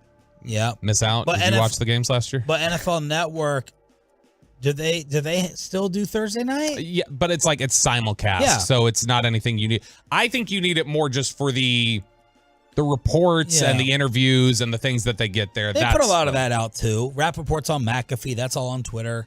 You know, that's fair. I feel like I do need it for total access and some other things. Now, it's funny because of that.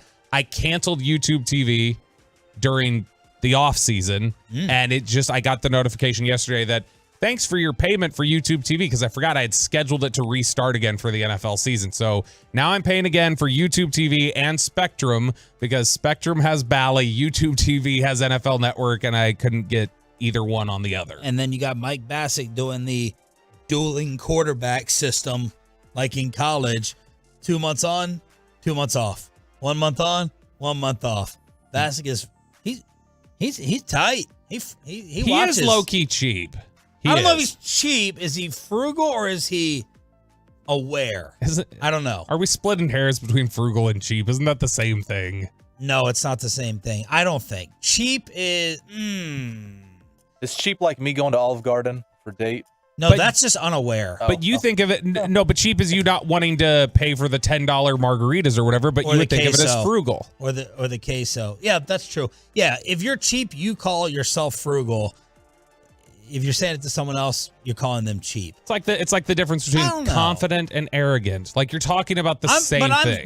I'm frugal with certain things, but I'm not cheap. You know what I mean? Like I know I'm not gonna overpay for something that I don't love or value. I try to be frugal with clothes. I don't care. It's like you talking about watches, but I'm not cheap. Anyway. No, I think it makes sense, but I just think we're basically just splitting hairs. It's perspective, right? If you're the one doing it, it's frugal and responsible. If you're doing it, if you're on the outside, you look at it as cheap. That's the same sort of thing. All right. So one of our listener survey questions, it's already gotten Peyton a permanent segment starting next week. One of them on our Sean and RJ Facebook page was, when are you listening? Because we go through our ratings and we're trying to figure out when people are in the car. It's been very difficult, at least for me, to figure out with the COVID Zoom world, who's at home, you're listening through the app, and who's actually on the road. And we got a ton of feedback from Tolos basically saying 6 to 7 a.m. And I'm like, okay, what is happening at 7 a.m.? Are you at work? And I feel like in the last week or two, Bobby, looking out here on 75, there's actually cars on the road. A lot more cars on the road than there has been over the past 2 years. And you're starting to hear whispers. I was talking with Brawls about it yesterday, that this Zoom work from home culture is ending and people are going back to the office. So let us know if that's you. Has your employer said, all right, we're cutting this out, this is over? Because I thought it was going to be permanent. I thought working from home was going to be a permanent thing because the employers save on office space and we figured out you can still be productive, or as RJ would say, even more productive working from home and not in the office. Yeah, that's the study that he found that week and ignored the other study that gets released the same week and says the exact opposite. RJ always finds the studies that help his cause. Yeah, which, I mean, there's a study for either side of any debate. Earlier this week, when we were talking about, I don't remember what it was in reference to, we were talking about COVID babies, like babies born during COVID. And I remember I was like, I think I saw a story this week that said there was a COVID baby boom, and I Googled it, and I found like 4 different competing stories that said research COVID baby boom, research births went down during COVID, people weren't having babies. So now, though, I think all these people on the road, there must be a large section of people that work for Zoom in Dallas because For Zoom, because Zoom is one of those that, even though it's their whole business model is the conferencing app and everything else, they're one of the ones saying you need to get your ass back in the office. Okay. Zoom is ordering workers back. No more work from home. What? This is from the BBC. The video communications company, whose name became synonymous with remote work during the pandemic, has ordered staff back to the office. The firm said it believed a, quote, structured hybrid approach was most effective, and people living within 50 miles of an office should work in person at least twice a week. It is the latest push by a major firm to roll back flexible working policies. Amazon and Disney are among the firms that have reduced remote work days. Surveys suggest that workers are still holding on to the ability to work from home to some degree. About 12% of workers in the U.S., where Zoom is headquartered, were fully remote in July, while another 29% had hybrid policies, according to a survey by researchers at Stanford. So RJ Choppy, who really, I think, hoped this was going to be, when we talk about putting the genie back in the bottle with the NIL and some of the college stuff earlier. He thought we were close. He thought I think he believed there was no undoing this. The people who were home, you could never bring them back into the office. Yeah. And I think when the conferencing app that makes it possible for you to be remote says that for themselves, they're putting you back in the office, that kind of is the nail in the coffin for your hope. So let us know, like, within the last 3 to 6 months, if you went back or you are going back at 877-881-1053. Yeah, from the 682, he goes in just 2 days a week. So it's like they're slowly transitioning back. And I have a buddy of mine, he goes in once a week. Yeah. So it's like some, they're not the full 5 days or even 4-day work weeks. They're just like doing a couple on and off, which kind of counts, I guess. Yeah. I had several people when they were, there were a couple that said they only have to go to the office 2 days a week, but on Facebook, we did have a lot of people who said just recently started going back to work, just going back to work now. I mean, we've got 214, I'm with the Fortune 100 company, and we were just forced back into the office 3 days a week. You've got 817, they started this week, and corporate is downtown, so that could add to the uptick in traffic. So a lot of businesses are starting to pull people back in. All right, crosstalk with KMC at 9:40 in person. But let's catch up with Patrick Walker, DallasCowboys.com, on the big fight that closed out training camp yesterday in Oxnard. A Cowboys update as we continue to get you ready for the Seahawks with Patrick Walker after this. But stock market just opened about 45 minutes ago. The guys always see. I have the phone.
in Franco and Franco are the go-to attorneys for car and truck wrecks in DFW. If you or a loved one have been in an accident, contact the Frankos for free today or call 214-333-3333 or go to truckwreck.com. We'll crosstalk with KMC at 9:40, but every Tuesday and Thursday, we head on out to Oxnard, California for Patrick Walker at Voice of the Star from DallasCowboys.com. After the big brawl that happened yesterday, Patrick, take us inside the Cowboys fight. Well, first and foremost, I love it. Because everyone came out healthy, which is always going to be key. Micah, his hands are fine after throwing those hands at the helmet of Tyler Biadasz. But it's something that's been boiling over or ready to boil over for the entirety of camp. Once these guys put pads on and started hitting each other, it was only a matter of time before eventually something was going to spill over. And funnily enough, before practice, but after the press conference, we talked with Mike McCarthy, and it was asked to him, how proud are you of these guys being able to walk that line of chippiness without it boiling over? And McCarthy smirked, and he said, well, it's actually great that it's not happened, but you probably jinxed us. And then, of course, there you go. So not one, but two separate scuffles, the first involving Sam Williams versus Brock Hoffman, and then Tyler Biadasz comes in with the blindside block. Good form, though. DeMarcus Lawrence comes up and challenges Tyler to protect Sam. And second time around, it was Biadasz versus Micah Parsons. Micah got a couple of blows off, and then Sam repaid the favor against Tyler. It's offense versus defense. It's iron versus iron. And guess what? The science is when iron meets iron and starts scraping against each other, you get sparks. Sometimes sparks make fires.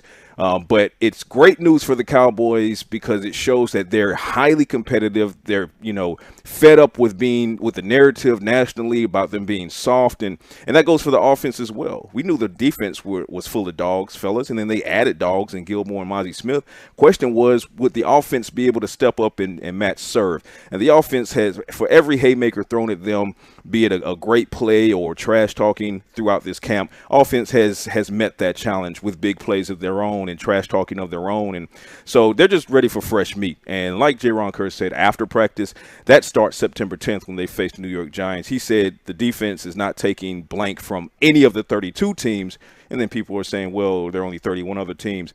He repeated, 32 teams. He's not taking it from his own offense either. So let's play some football. This ain't a pillow fight. Let's go. The chippiest person out at training camp, it's felt like this entire time, has been Biadasz. Like the guy I keep seeing getting mixed up in the little shoving matches we've gotten, which have been nothing huge, but the guy who's most frequently been involved in little scuffles has been Biadasz. Is this just an embrace of a new edge? Has he felt the need to step up and just, you think, defend the interior with Zach Martin being out for much of camp, and he's felt like, hey, this is on my shoulders with two young guys on either side? Or is this just an embrace of, a new attitude? I think the attitude has been there, but in order to be able to display that attitude, you got to have the confidence, and you have to feel like you're the guy. Right. So prior to last season, he was still feeling his way out. And, of course, he came in on the back end of the Travis Frederick career. And, of course, we all miss Fred Beard. But he came in on the back end of that. And there were a lot of question marks on if he can be the starting center. Well, he wins the starting center job. And then the question was, can he be kind of that deliver that ferociousness in between the lines like you would see the normally quiet Travis Frederick would do. But when the lines, when the whistle was blown and it was time to play ball, Travis Frederick was an absolute monster. So coming off of a Pro Bowl season, Tyler Biadasz is, and you also mix that into the fact that Zach Martin just now got here because of the holdout. So, yes, Tyler Biadasz also had to show the younger guys this is how you stand up and protect the offensive interior. This is how it has to be to keep the quarterback clean, to open up these run lanes. We got to match these guys because we're going up against Mozzie Smith and Jonathan Hankins and Tank and Micah Parsons and Dante Fowler and Neville Gallimore. Like this is a kennel of dogs coming at us, and we're not going to sit back and just take this and let them talk trash and win all of these reps. So what you're seeing from Tyler Biadasz is he's starting to feel like, hey, on a team full of hims, I'm him as well. And that's what's kind of spilling over. But excellent point there, Bobby, because when we asked Micah yesterday, we asked Jay Ron, asked a couple of other players, quiet as it's kept, Tyler Biadasz has been simmering as one of the main parts in some of these near scuffles before actually being a centerpiece in both of the scuffles yesterday. So Tyler Biadasz, a little bit of Fred Beard being channeled within him, and you got to love that. We're talking with Patrick Walker from DallasCowboys.com. Pat, the most interesting thing to me, or the most surprising thing, I guess, that I saw yesterday at practice during those scuffles was the fact that Dak Prescott came in and escorted Micah Parsons away from the scuffle, because I was under the impression, per Skip Bayless, that Dak Prescott is jealous of Micah Parsons and threatened by him, and you would think he'd just hang him out to dry there to break his hand on Tyler Biadasz's helmet. You know, it's funny how those who whore for engagement how they get so many people who don't know better to bite on that bait. But we know better, as you just stated, as it's been pointed out in the videos of the scuffle. Micah Parsons, after, the two-piece he tried to throw to Tyler Biadasz, who was the first person in there pulling him out and not giving him soft love, giving him tough love, telling him, hey, we got to keep this anger focused. We got to keep it directed where it needs to go. Gave him a little tough love shove after that, saying basically get back on your side of the ball. And Micah agreed, and he went back to practice went on. That comes with having command of your locker room. You don't calm down a guy like Micah Parsons if he doesn't respect you, right? He's a lion, for lack of a better way to put it. And have you ever seen a hyena calm down a lion? No, it takes another lion to calm down a lion. So there is no question inside this building, inside this locker room, inside this organization, who is the leader in that locker room, and it is Dak Prescott, hands down. So for all of the national narratives, they don't respect Dak and look at the disrespect, I get it. You want your engagement and you want the ad revenue that comes off of that. Way to go, Elon. But at the end of the day, the reality remains this is Dak Prescott's team, point blank, period. Patrick Walker, voice of the Star on Twitter here on Sean and RJ with Bobby in Choppy's chair. Who was your biggest surprise? What was your biggest surprise from camp? Overall, I would probably have to go with... Good or bad? You know what? John Stevens Jr. keeps popping in my head. I mean, every time I'm asked a question like this or similar to this, that kid just keeps popping up because he's had one of, if not arguably, the best camp of a non-star player. I think, obviously, Micah Parsons is camp MVP as far as play is concerned. Trevon Diggs is co-MVP. Brandon Cooks is up there, but if you're talking non-star players and particularly players that are young who came in on the bubble and you didn't know what they're going to do or not do, for me it's probably going to be John Stevens. I predicted DeMarvion Overshown would be a problem when I mocked him to the Cowboys. But John Stevens Jr., he's going to make for a very, very difficult conversation in that tight end room when it comes down to getting that roster down, because you got Jake Ferguson, who was my TE1 coming in. He's proving that to be the case. Schoonmaker, second-round pick. He'll be worked in as he recovers from his plantar fasciitis, but obviously he's going to make the roster. I believe Peyton Hendershot can and probably will, but then it's Sean McEwen, who's one of the better blockers and has a long-standing relationship with Dak Prescott and the front office in this organization, versus John Stevens, who just got here, but he obviously has the talent and the ability and the frame to be a problem in Mike McCarthy's play-calling scheme. So I'm going to go with John Stevens Jr. because of the amount of waves that he's made so far. Are there any guys we didn't see last week against Jacksonville that you think might have a chance to play this weekend against Seattle? Ronald Jones is a likely no. I asked McCarthy directly about Ronald Jones yesterday, and he said, quote unquote, I don't see it. So I'm going to pencil Ronald Jones as being out. Bad news for him. That's 2 out of the 3 preseason games he's not going to participate in. Makes it very difficult for him as far as challenging for that RB2 position. But I'm going to go with Junior Fehoko.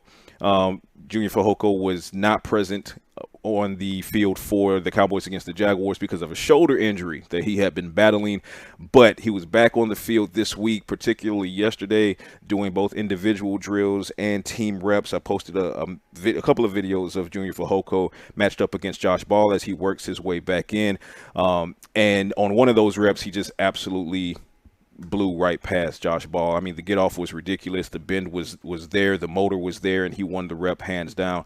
So I believe that Junior Fehoko will be on the field against the Seahawks, barring anything that happens today as far as that shoulder is concerned. And I'm looking forward to seeing that, because if he can come on strong, in addition to every other player we're talking about on that defensive line, I mean, how crazy is this depth, fellas?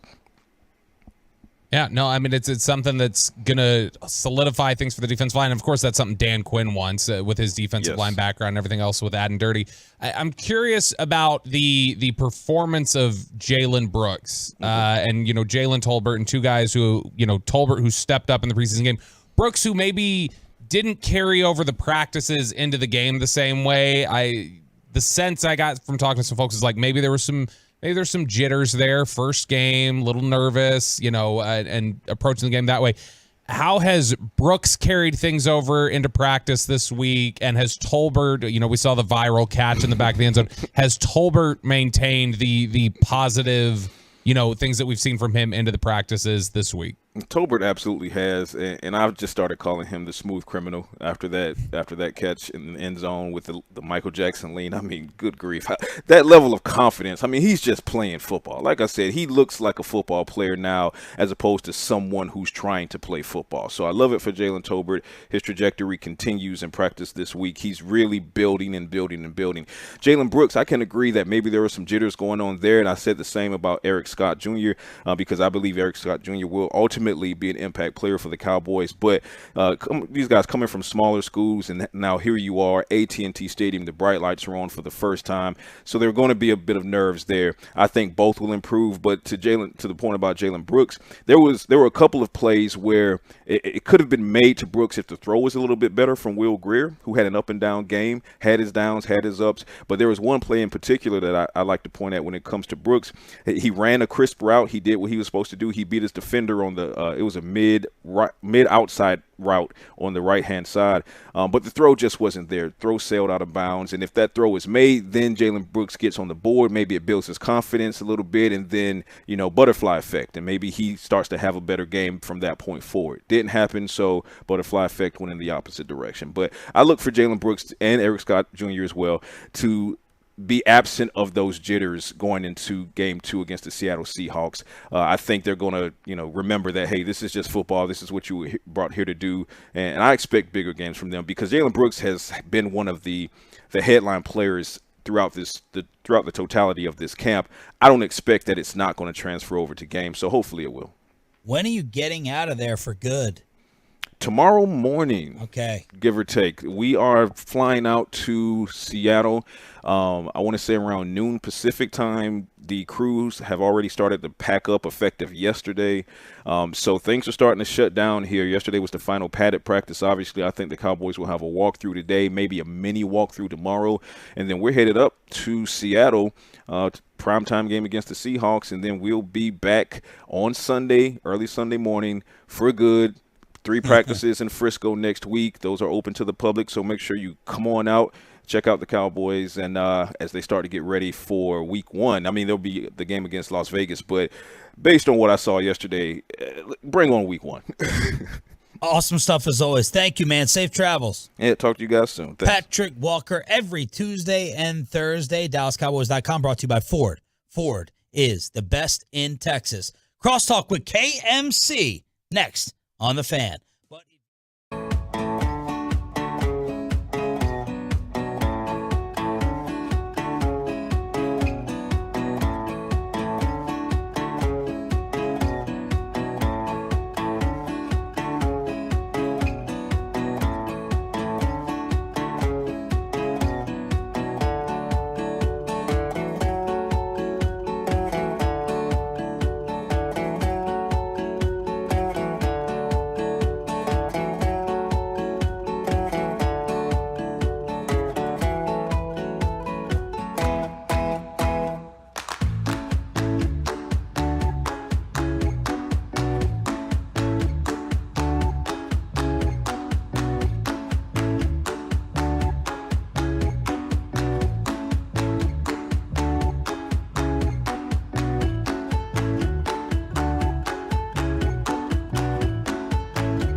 Segment here brought to you by Classic Chevrolet. At Classic Chevrolet in Grapevine, they do everything with purpose. That's why they're offering you their best model year-end savings on new Silverados. See them all today at ClassicChevrolet.com. Your upgrade is their purpose. Shop model year-end savings today. This is Texas. This is Classic Chevrolet. Relax and enjoy the difference and find new roads. It is now time for Crosstalk with the KNC Masterpiece. We got Reggie in for Kevin. Got that, Reggie. Corey Majors, good morning. What is coming up? Guys, we have Bobby Witt Senior joining the show today at 10:40. So we'll talk with him about his son's inside the park home run, whether or not it should have been an inside the park home run. And we'll talk about, being a pitcher in the Rangers organization, all that fun stuff. Did you know that dude was the first guy to hit, the first Rangers pitcher to hit a home run? And the first ever pitcher to hit a home run in interleague play. So that's really? Yeah. Mm-hmm. He has one in his life, one in his career. I did know that. That's the one. I did know that. You should ask him about that. And you know what? I know you knew that. Yes, you're the baseball insider. What happened to Hagelin? Life. Yeah, he's got he has a 1-year-old. Yeah. And I don't know if you've ever planned a party for a 1-year-old, Sean. I have not. But Kevin has. But you know what? Do you think Kevin would let Jess plan the party, or do you think Kevin's planning Control the party? freak? Is he? Would he? Really? Yeah. So Yeah. did he plan his wedding? Yeah. I mean, in parts. he definitely had some things that he was unwilling to waver on. What did he? Groomzilla. What was he a Groomzilla over?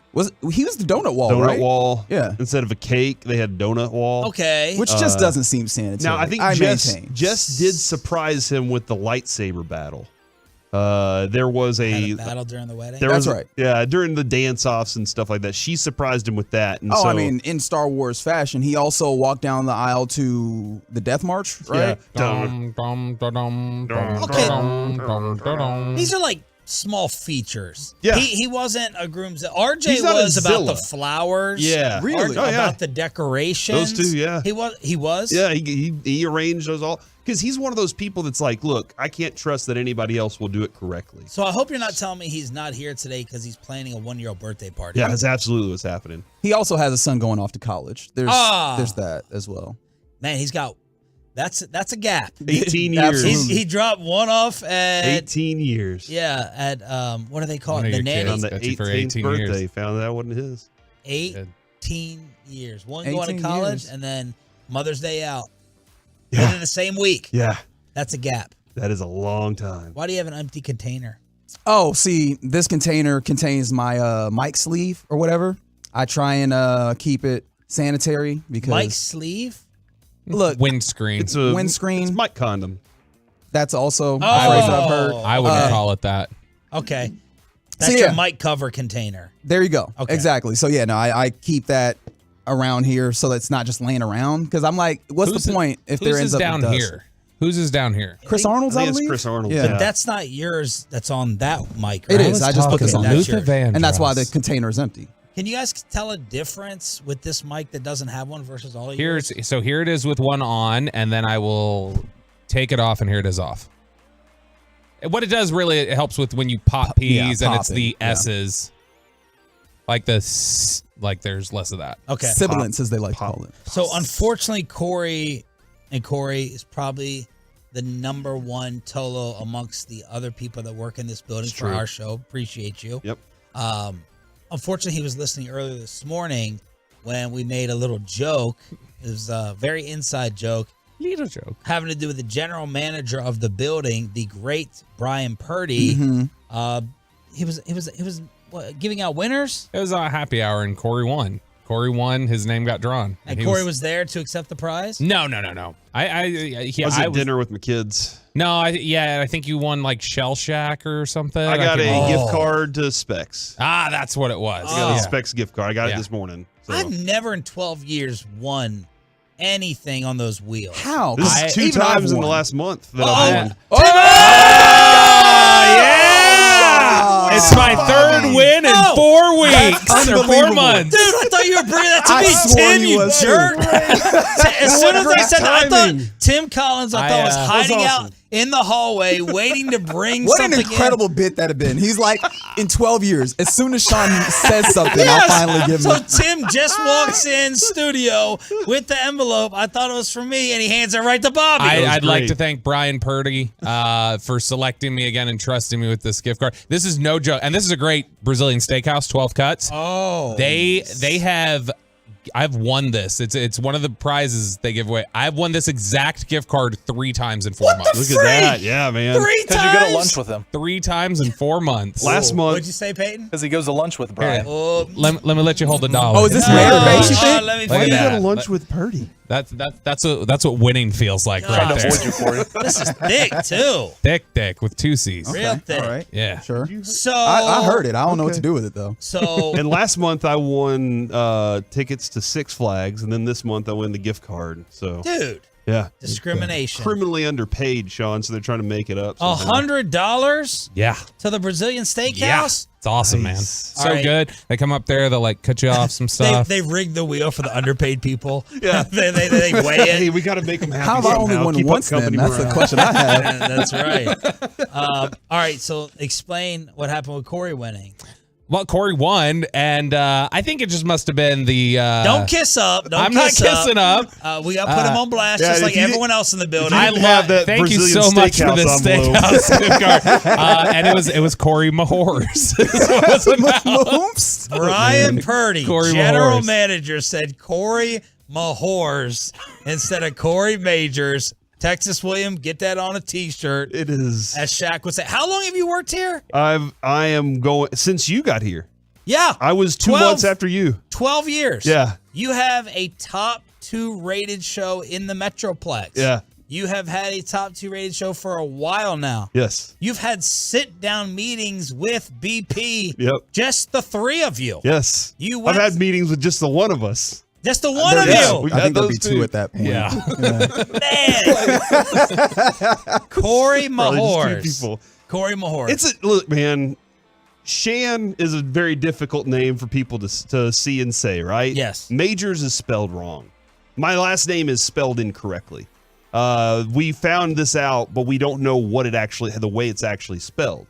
But it's spelled Mageors, and nobody knows how to say it. So he took a shot. He was like, "There's something funny about Yeah. this one." Do you you think he would call him Hageland? I've heard. He didn't because Kevin won. Oh, And He said did. Kevin Everybody Hageland. won, huh? Hagee won something. Lucius won something. I won something. It was the We fans' run turn. like 4 in a row. It was great. We and Kevin and I worked at the newspaper together. One of the coaches at Plano at the time, he was like, "Hey, You tell that Kevin Hoagland, it's just, and he would. There were always Hagelands. There's always all sorts of wild. Sean, you need stuff. to go down to 1080 because I bet there's a whole bunch of people on the news desk that are like, "What the hell, man?" Speaking of Corey Sean's Mayhorse. name, Come on, BP. have you guys?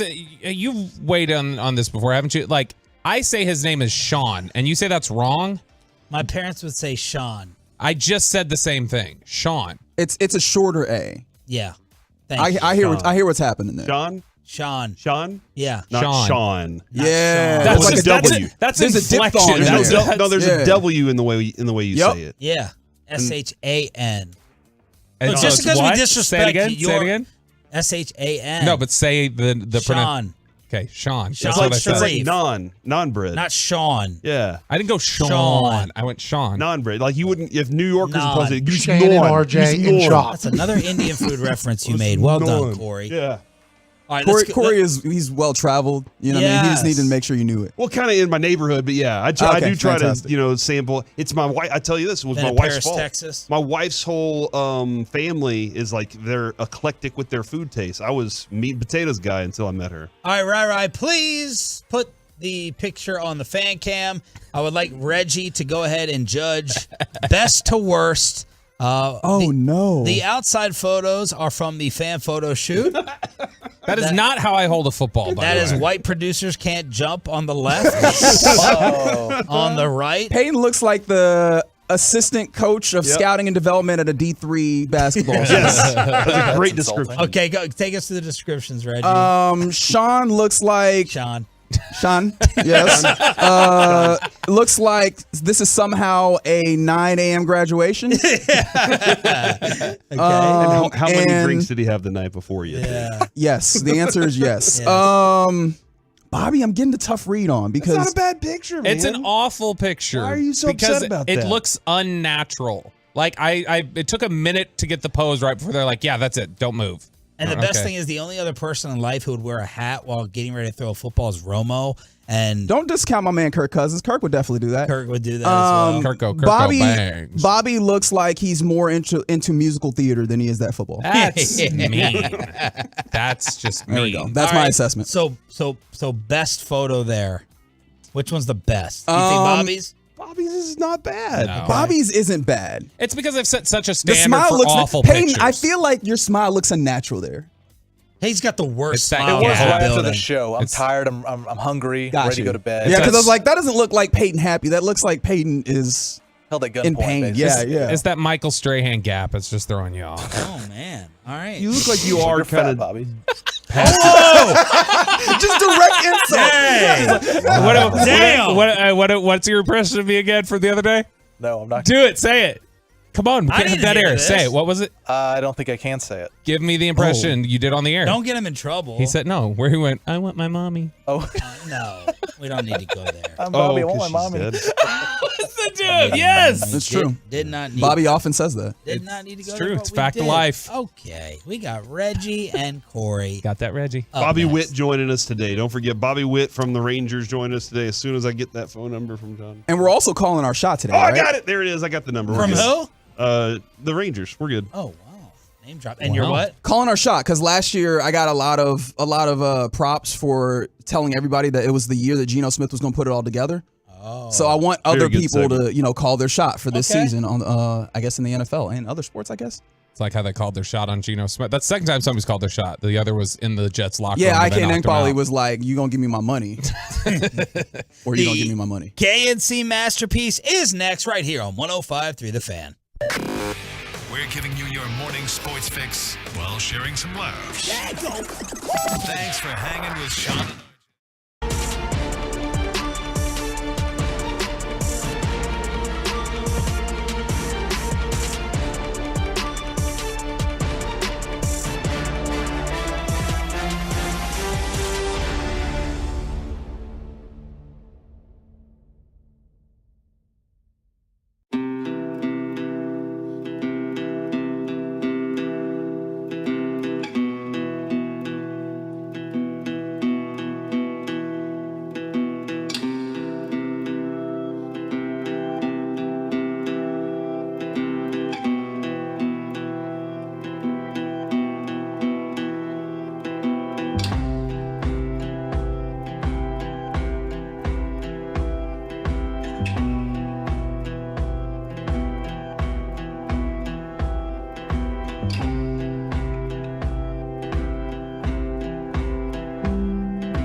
from our fan studio, secured by DFWsecurity.com, it's the KNC Masterpiece on 105.3 The Fan. Hey, we are back here on the KNC Masterpiece on 105.3 The Fan. It's myself, Corey Majors. Got Reggie Atatula by my side. You can frequently hear him on the Get Right at nights, carrying that flag very, very strong. And we got Alec Medford in studio with us today as well. Bobby Witt Senior. Yes. Will be joining us at 10:40. We'll have Mickey at 11. Jared Sandler will hop on with us as well today to talk about the Rangers and their action. And yes, I do believe it is noon o'clock today. Shoot your shot. This is the year that blank puts it all together. You get to send in your shot, as Reggie made his last year, and he was right for the most part. All right. What? Hold on. He got signed. He could have got a bigger contract if they had been better, right? Like they were good. They were quality. Could he have been better? I mean, everybody could be better. There's always room for improvement. Oh, yeah, he can improve this year. However, and maybe when it came to expectations, he far surpassed. He exceeded those by far. That's for sure. We will do the Mookie Betts story at some point today for somebody that's asking for me on Twitter. All right, so I did want to hop in on this real quickly. The Rangers, again, Game 3, after winning the first 2 in a series. We talked about it yesterday, and Kevin was like, hey, they've been really good at that. And I was like, yeah, in series that they lost the first 2, they've won Game 3. Right now, they are winning 2 and losing 1, and I'm not upset about it because their record's fantastic. I want to stretch this thing out further from Houston. That's what I'm trying to get to at this point, and you got it closer to Houston last night. But there is a trend happening in the last 3 series now. The Rangers win 2 and then lose 1, and it's not just that they lose 1. It's that their offense disappears completely. Yeah, in ways that seem entirely unexpected. I mean, this is against Reed Detmers last night. Yes. Reed Detmers, I think, came into the game, if I remember correctly, he had a 10.30 ERA in his last 6 starts. That's something bad. like that. Yeah, not very good.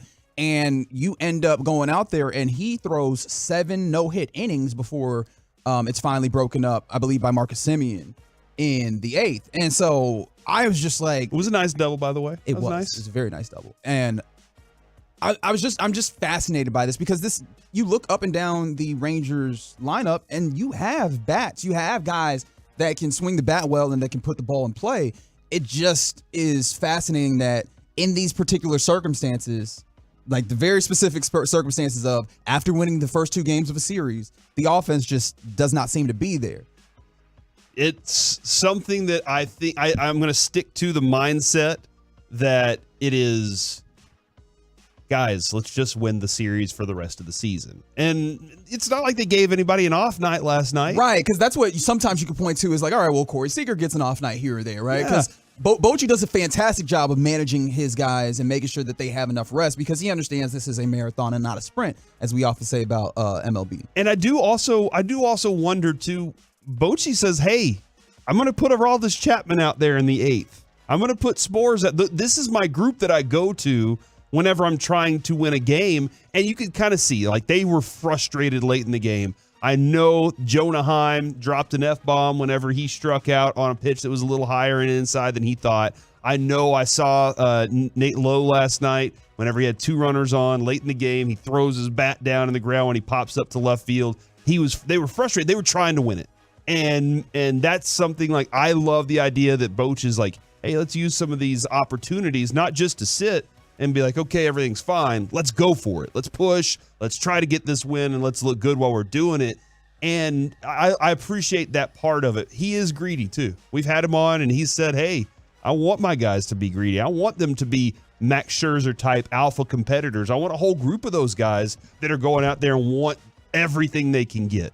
It's just a little weird, and I'm kind of curious if there's something about the Rangers' hitting style.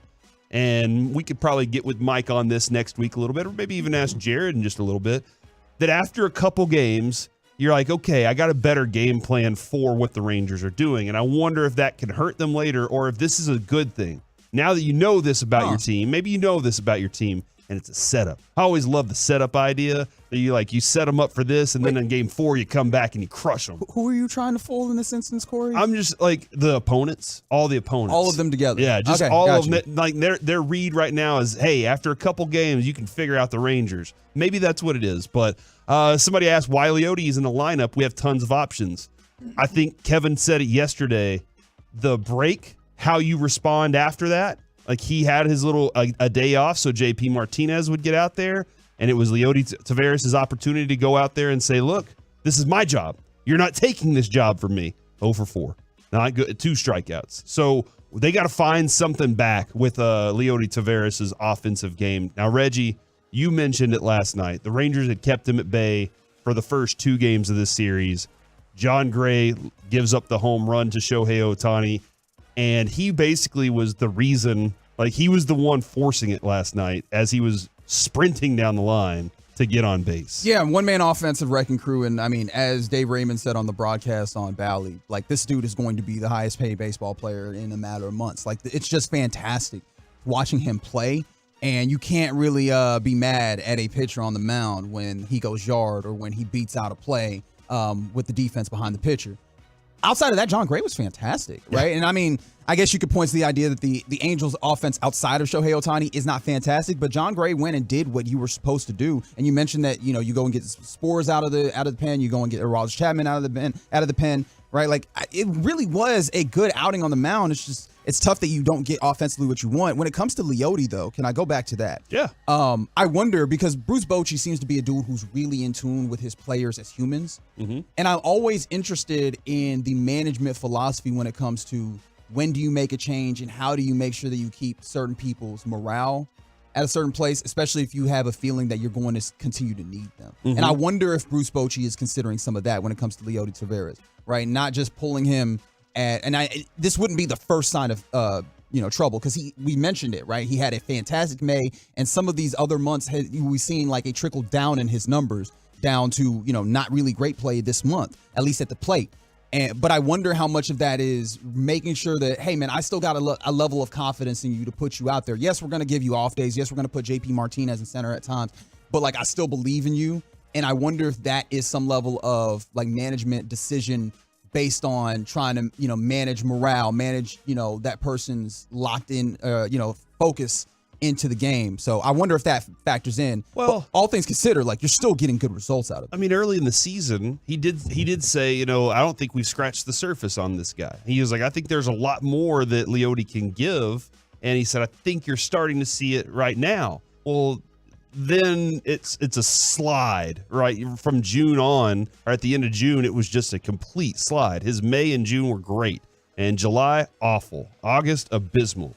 Those are the 2 things. I think you're right on part of that. Because what do you hear when he talks about Ezekiel Duran? Bochy's talking to us, and he's like, look, I just want to keep his confidence high. Yeah. That was the first thing that he talked about with the young players. I just don't want them to lose their confidence because when they're confident, they're going out there and they're swinging, they're aggressive, and those are the things that I want from them. Like you're watching Corey Seager. He goes up to the plate. That dude's swinging first pitch almost every time, it feels like. And it's because the dude's confident that somebody's throwing a strike and I can hit it.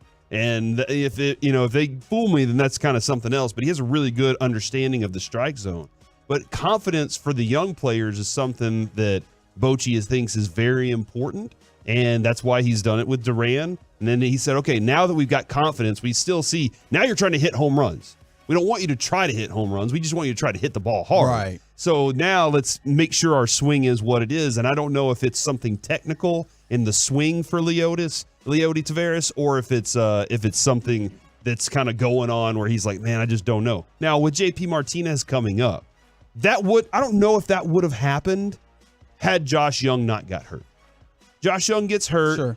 Jankowski is out for his paternity leave. And they're like, hey, we need an outfielder. And then the outfielder steps up in San Francisco and hits, what should have been 2 doubles, has some really, explosive plays, a dynamic player.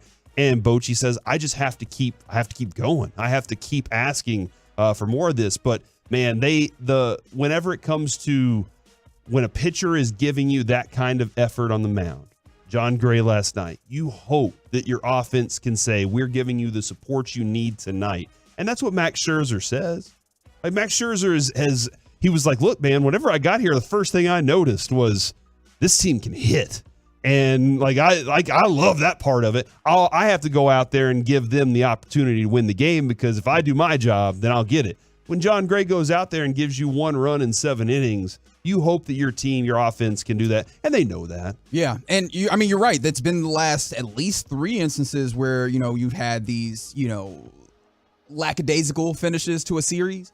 It's been good, on the mound from you Rangers pitchers, and then just the offense not there. Can we can we spin this in a positive way and tell me if I'm just buying in the Kool-Aid or whatever, what have you?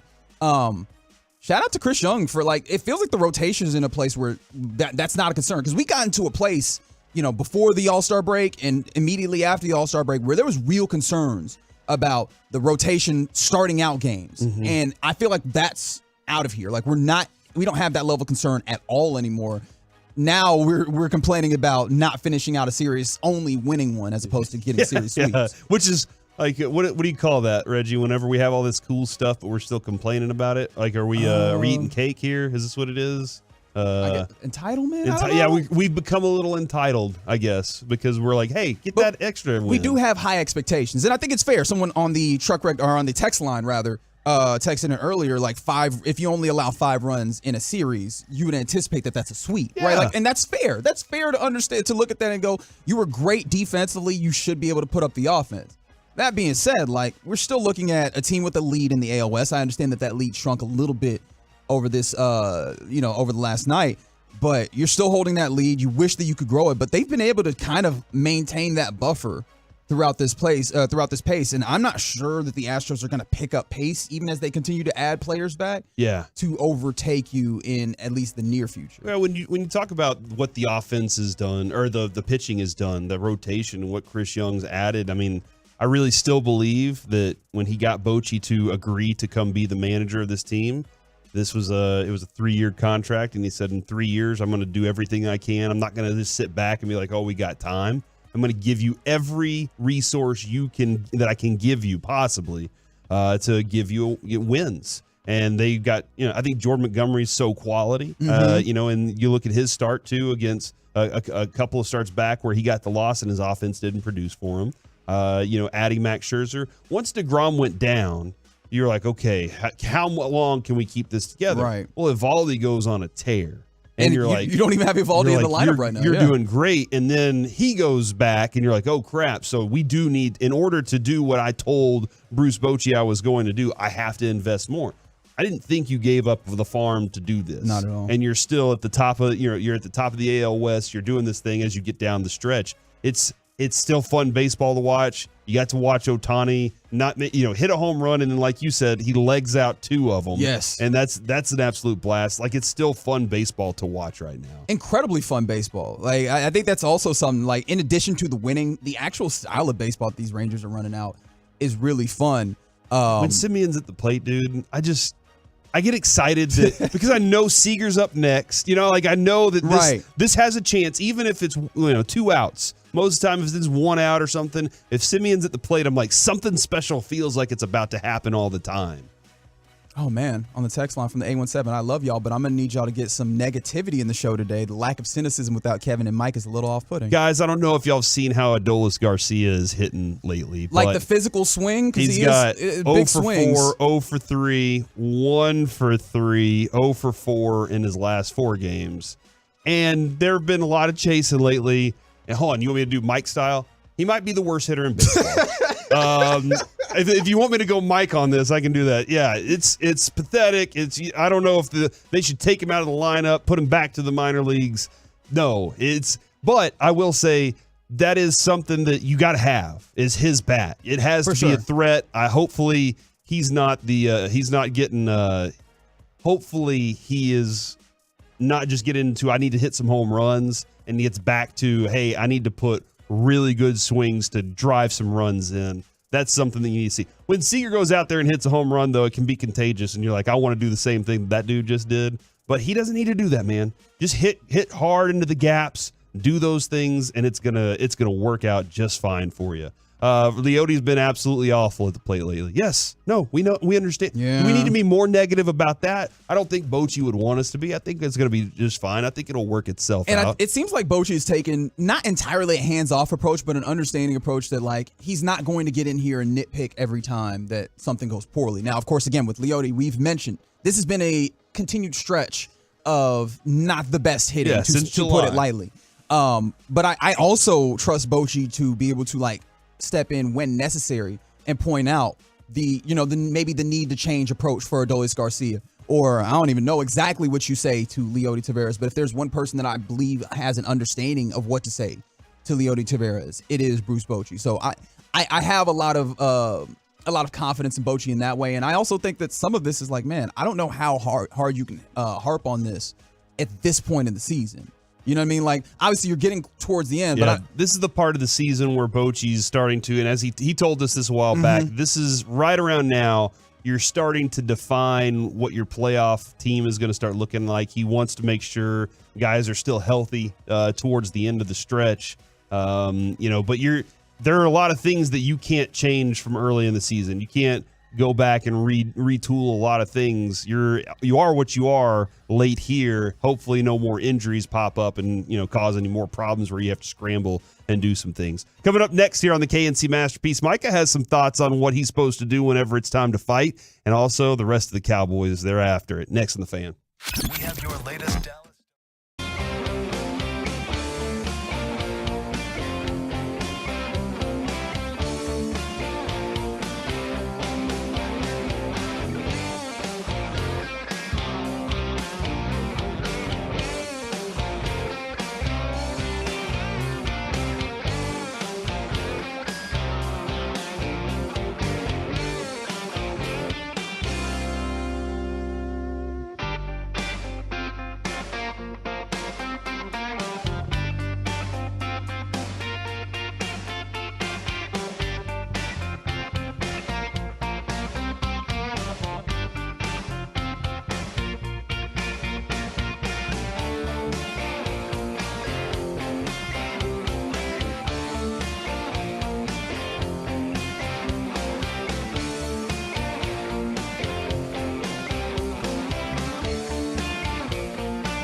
This segment of the KNC Masterpiece is brought to you by State of the Art Weight Loss.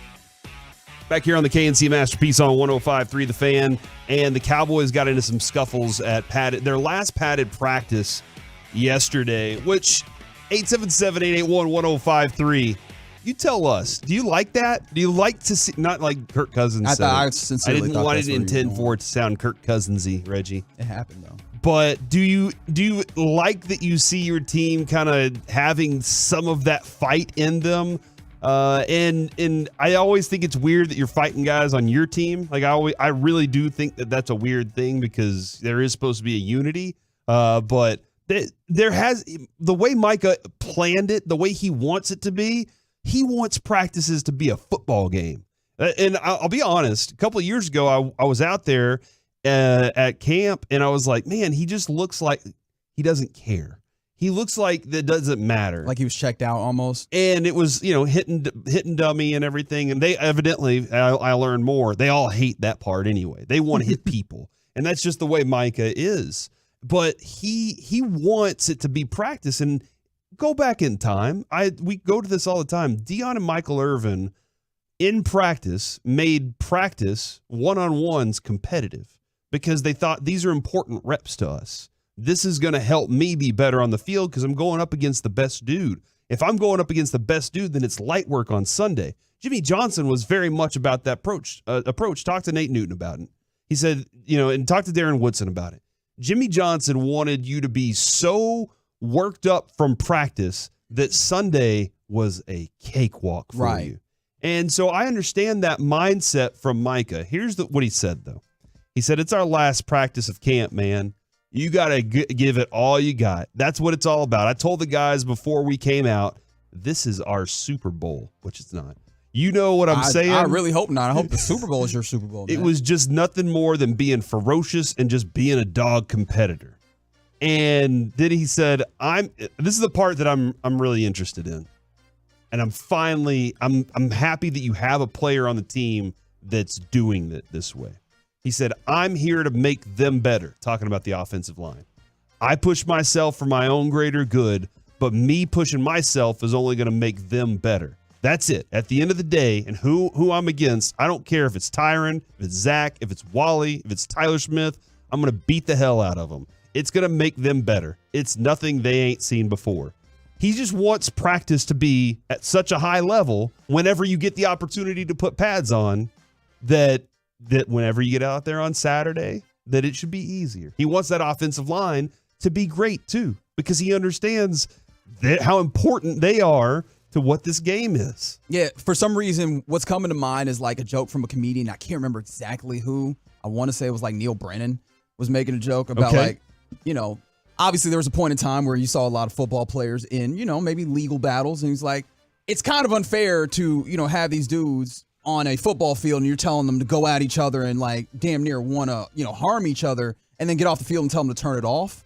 And I almost wonder if some of that is it. Like the football inherently ends up being a violent game, or it is a violent game, right? Yes, absolutely. And those, that energy of the game is going to, track into it. And it shows up in the animosity that we see in every single camp, every single year. It's like you can put it down on a schedule. You can, you can set your watch to it that somebody's going to get in a fight in training camp. But when you're talking about, I don't like that it's in your team. It's supposed to be a unit.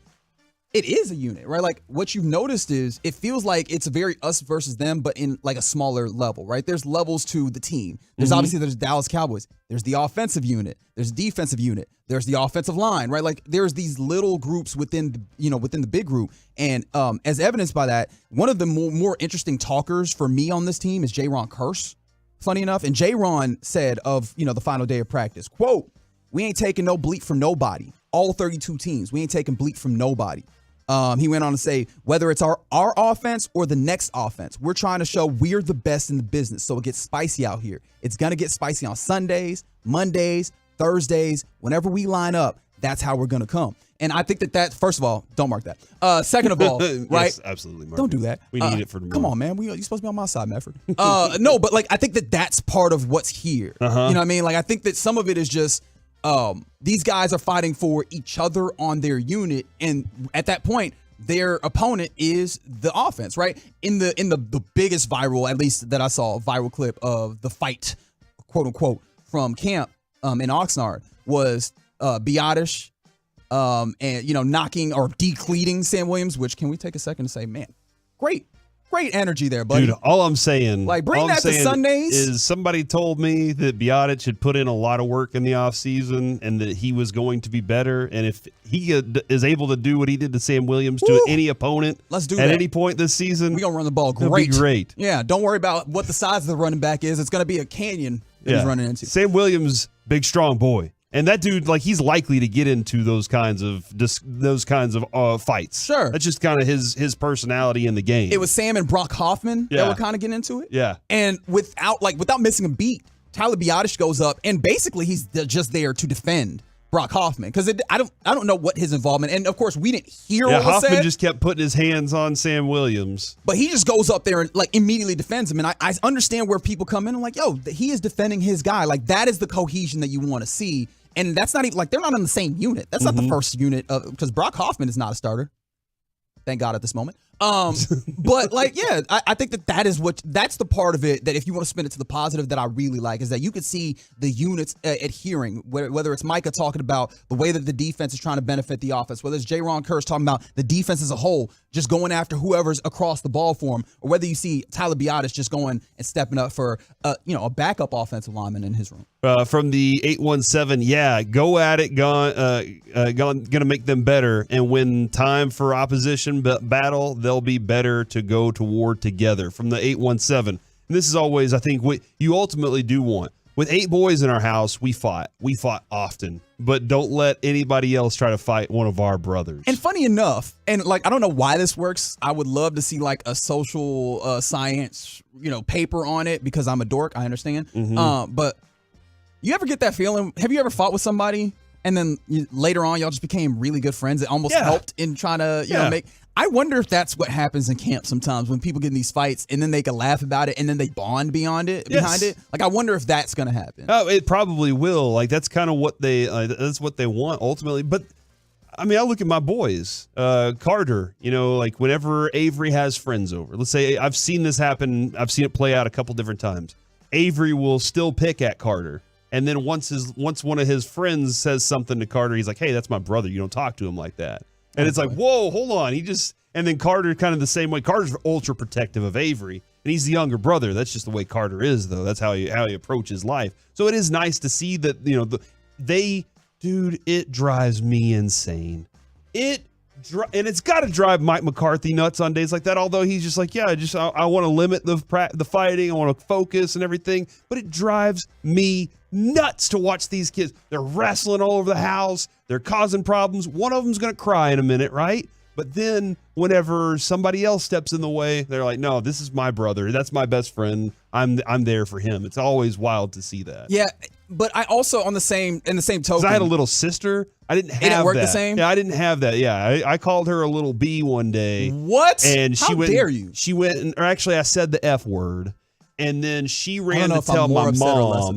She runs in. She's going to tell my mom, and I said, "You better hurry up, you little B." And then, so you said both. And she forgot that I said the F word, but the fact that I call her the B word made mom even more mad. So I was like, "But I said the F word too, Mom." And she was like, "That was bad negotiation." I know, it was bad on my part. But I never had the same wrestling around the house kind of situation. It was just me and Dad. At the same time, do you feel like this is because I also don't want to be in a place where I'm just like, yo, you got to fight. I would fight every day. I don't want to be in that place because I don't know how important this is to it. Yeah. In fact, someone was texting, again, on the text line, 877-881-1053 from the 806. Remember when Andy Dalton got cheap shot and no one came to his defense?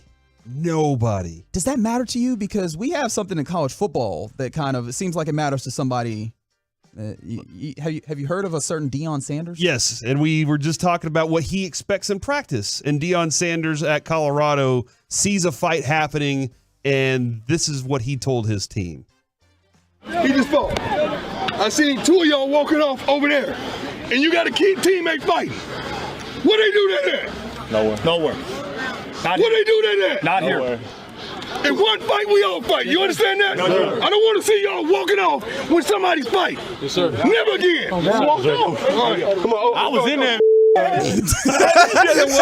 it wasn't me. About me. I was fighting, man. He wasn't talking about me. I was in there. All right, but and you know what? I think Dion realizes he has to set the tone of the culture immediately for that team, right? Sure. Like that's something where I just came to Colorado. Currently, we have no culture. I have to build this thing. And this is something that from every class passed down after you, I want y'all to remember. If one's fighting, we're all fighting. You know, all of us are involved in this. We'll shake it down and move it back a little bit after it's all settled. But right now, you got your boys back. You have to be there for them. I admire that. And that is something that I think you do build in training camp too. But there is a line there where it's like some guy starts to hate another guy and now it filters into the locker room. Hopefully that's not something. I don't think that's something that's going to happen in this Cowboys locker room because they all seem so focused on what their actual goal is.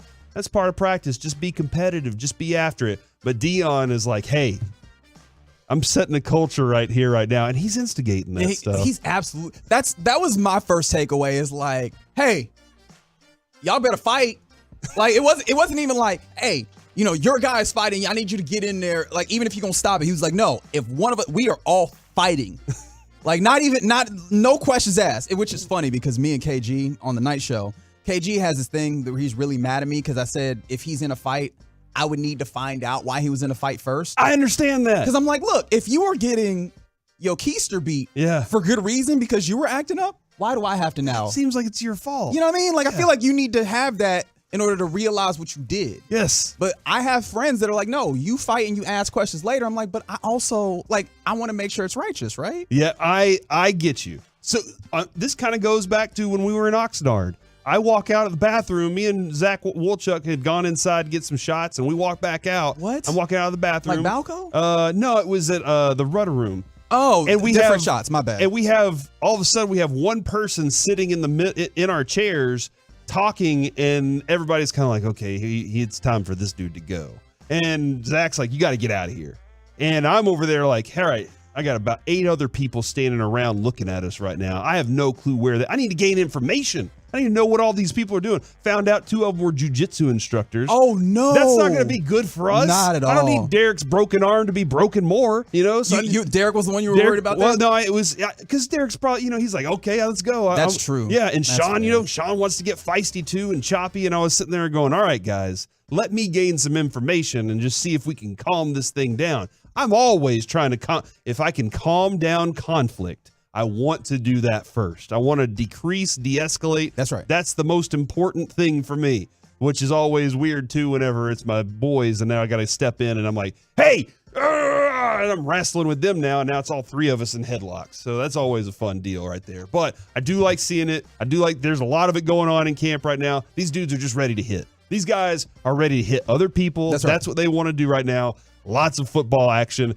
to be happening this Saturday too. Here they go. Yeah, first of all, there's a lot of people that feel like I'm wrong, and I appreciate that. You know, I'll do a little introspection, and I probably won't change my decision, but I appreciate that. Did Reggie have a brother or play team sports? I definitely played a whole bunch of team sports. You have younger brothers, and I have younger right? brothers. It's a 13-year gap, so Okay. like not quite what you're looking for. From the I 2-on-4 imagine. fight and then ask questions. That's I Yeah, guess but then I got to fight a second time because then Yeah. I got to whip his ass for putting me For in a putting you in that You know what I mean? Like, that's situation. double the work. Had a friend like that. Every time we go out and no. drink, he was like, he would get into something.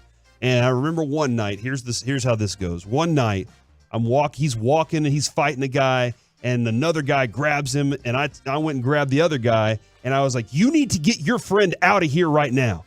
And he looked at me and he goes, and I was like, what are you doing?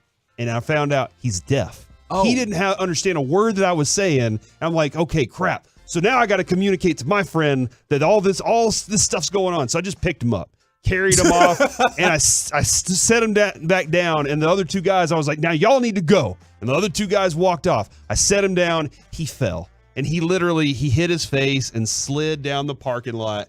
And I was like, all right, he's out for a few minutes. I'll be back. Whenever I got the girl that was with me, I got her to the car, and I was like, all right, it's time to go now. He stands up and wakes up, and he goes, Mama's in the kitchen. Daddy's coming to get you, and start storming back into shuck and jive. And I'm like, no, we can't do it. So I had to grab him and throw him in the back of the car. And fortunately, I had another girl that was able to like calm him down and get him back after it. So fights are fun. They're wild, man. It's great stories for great times. All things considered, I one thing I loved about this, obviously you had the animosity in camp. To a man, everybody who's talked about this put it in the context of competition. We're just trying to get better. And that's, I mean, I understand everybody knows what the right thing to say is, but they all said the right thing to the most right of the possibility, to the maximum of the right. I don't know. You got this, man. Coming up next, Bobby Witt Senior joins us. Former Rangers pitcher joins us next in the Fan. Hi, I'm Nick at Doworth Restoration, and I have a question for you.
At Classic Chevrolet, they do everything with purpose. That's why they're offering you their best model year-end savings on new Silverados. See them all at ClassicChevrolet.com. Your upgrade is their purpose. This is Texas. This is Classic Chevrolet. Relax and enjoy the difference. Find new roads. Back here on the KNC Masterpiece on 105.3 The Fan, and joining us now, thanks to the Rangers throwback, it is Bobby Witt Senior, former Rangers pitcher and also silver medalist. Bobby, how's it going today, sir? Going good. Thank you. Thanks for having me. Yeah, thank you for being here with us today. Now, this is kind of weird for me too, Bobby, because whenever I was growing up watching baseball as a Rangers fan as a kid, you were just Bobby Witt. When does Senior, like, you say, okay, I have to go by Senior? That was all predicated on my son. I mean, once he started playing, that's when everybody started dropping the Senior. So that's fine with me. Whatever they want to call me, as long as they call me, I'm good. Now, Bobby, I know with father, son, junior, senior combos, sometimes you'll get an interesting nickname to kind of differentiate. Maybe big Bobby, little Bobby, or whatever. Did you guys have one of those types of situations at all? My wife used it a little bit when with the friends. She'd always say Big Bobby and Little Bobby. So she occasionally did use that, but like I was saying earlier, I think a lot of people now it's just Senior. So, Bobby, we this Rangers team this year is like Chris Young's just done an amazing job of adding so much pitching depth to this team and pitching overall, starting pitching to this team. What are your thoughts on how important that is to wanting to build a championship roster? It's huge. I mean, it all starts with that. I think anytime you're able to go out and acquire the guys that he did, and then at the trade deadline, add some more pieces.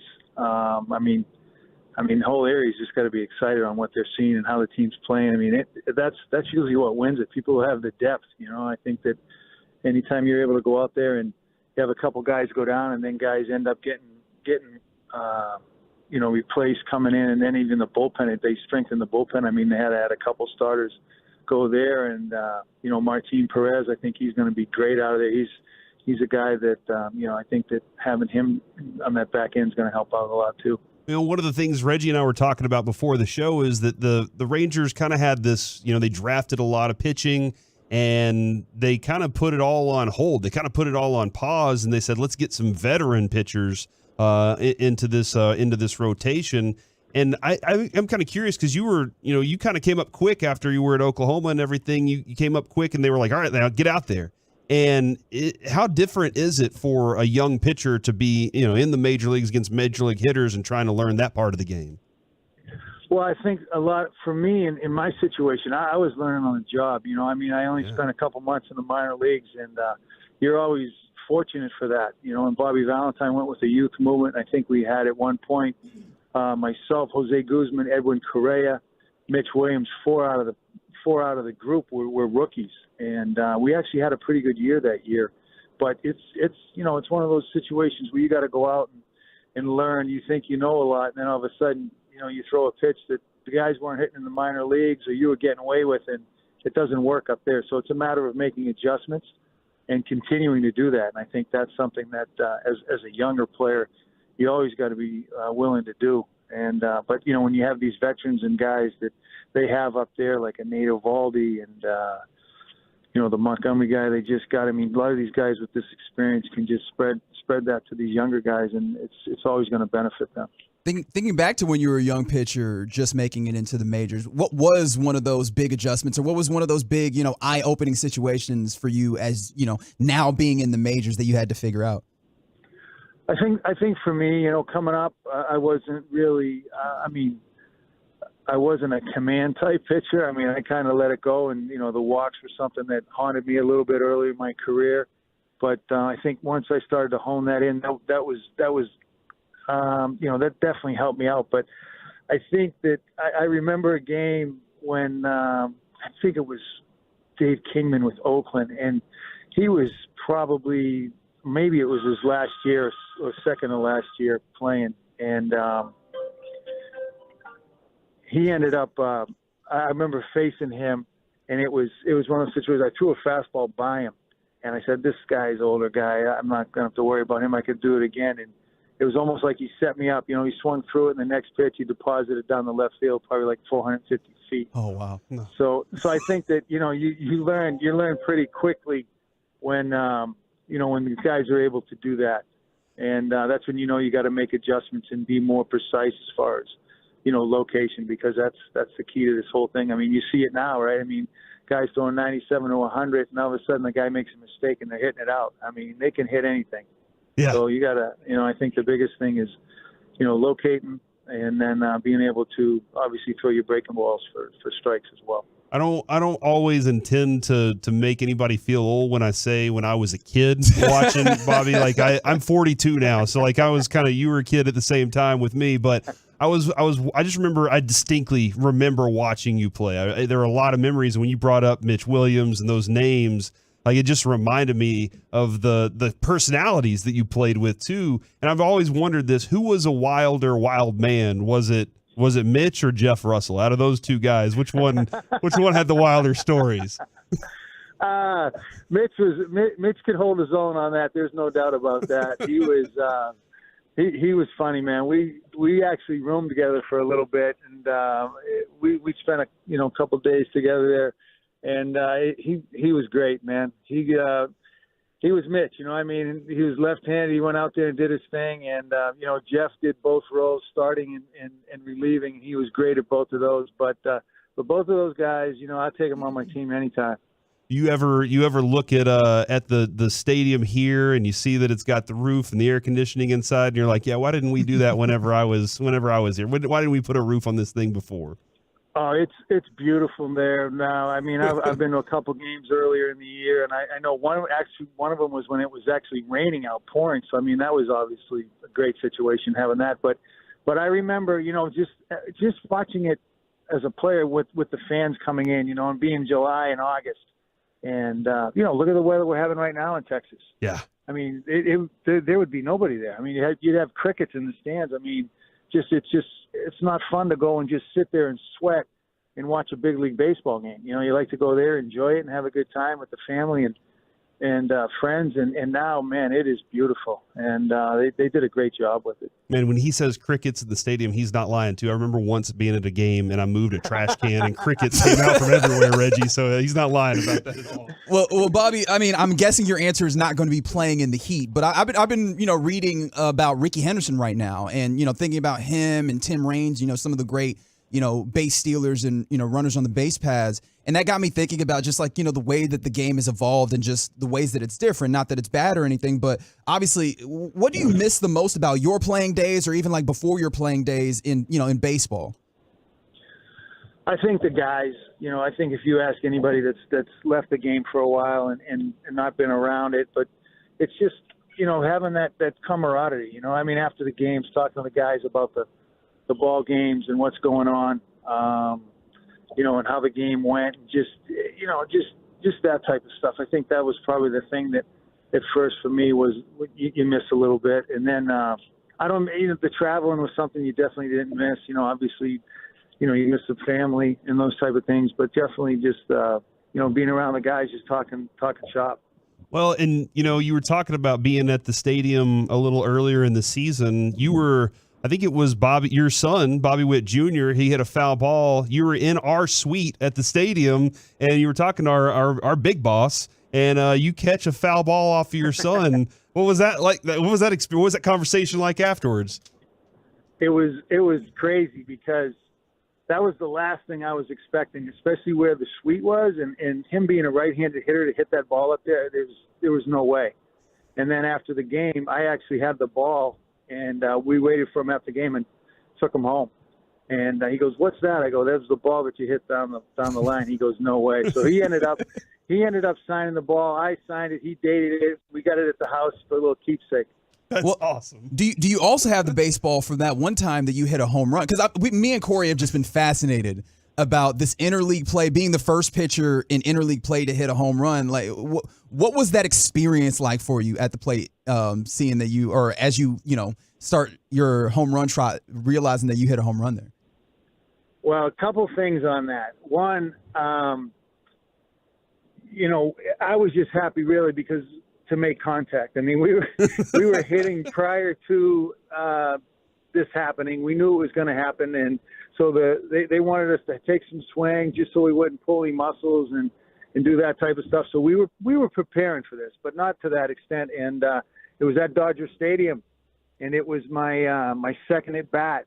And jokingly, I was leading off the inning. I told Mark McElroy, I said, "Hey, I'm gonna drag bunt here just to get on base because it was a close game."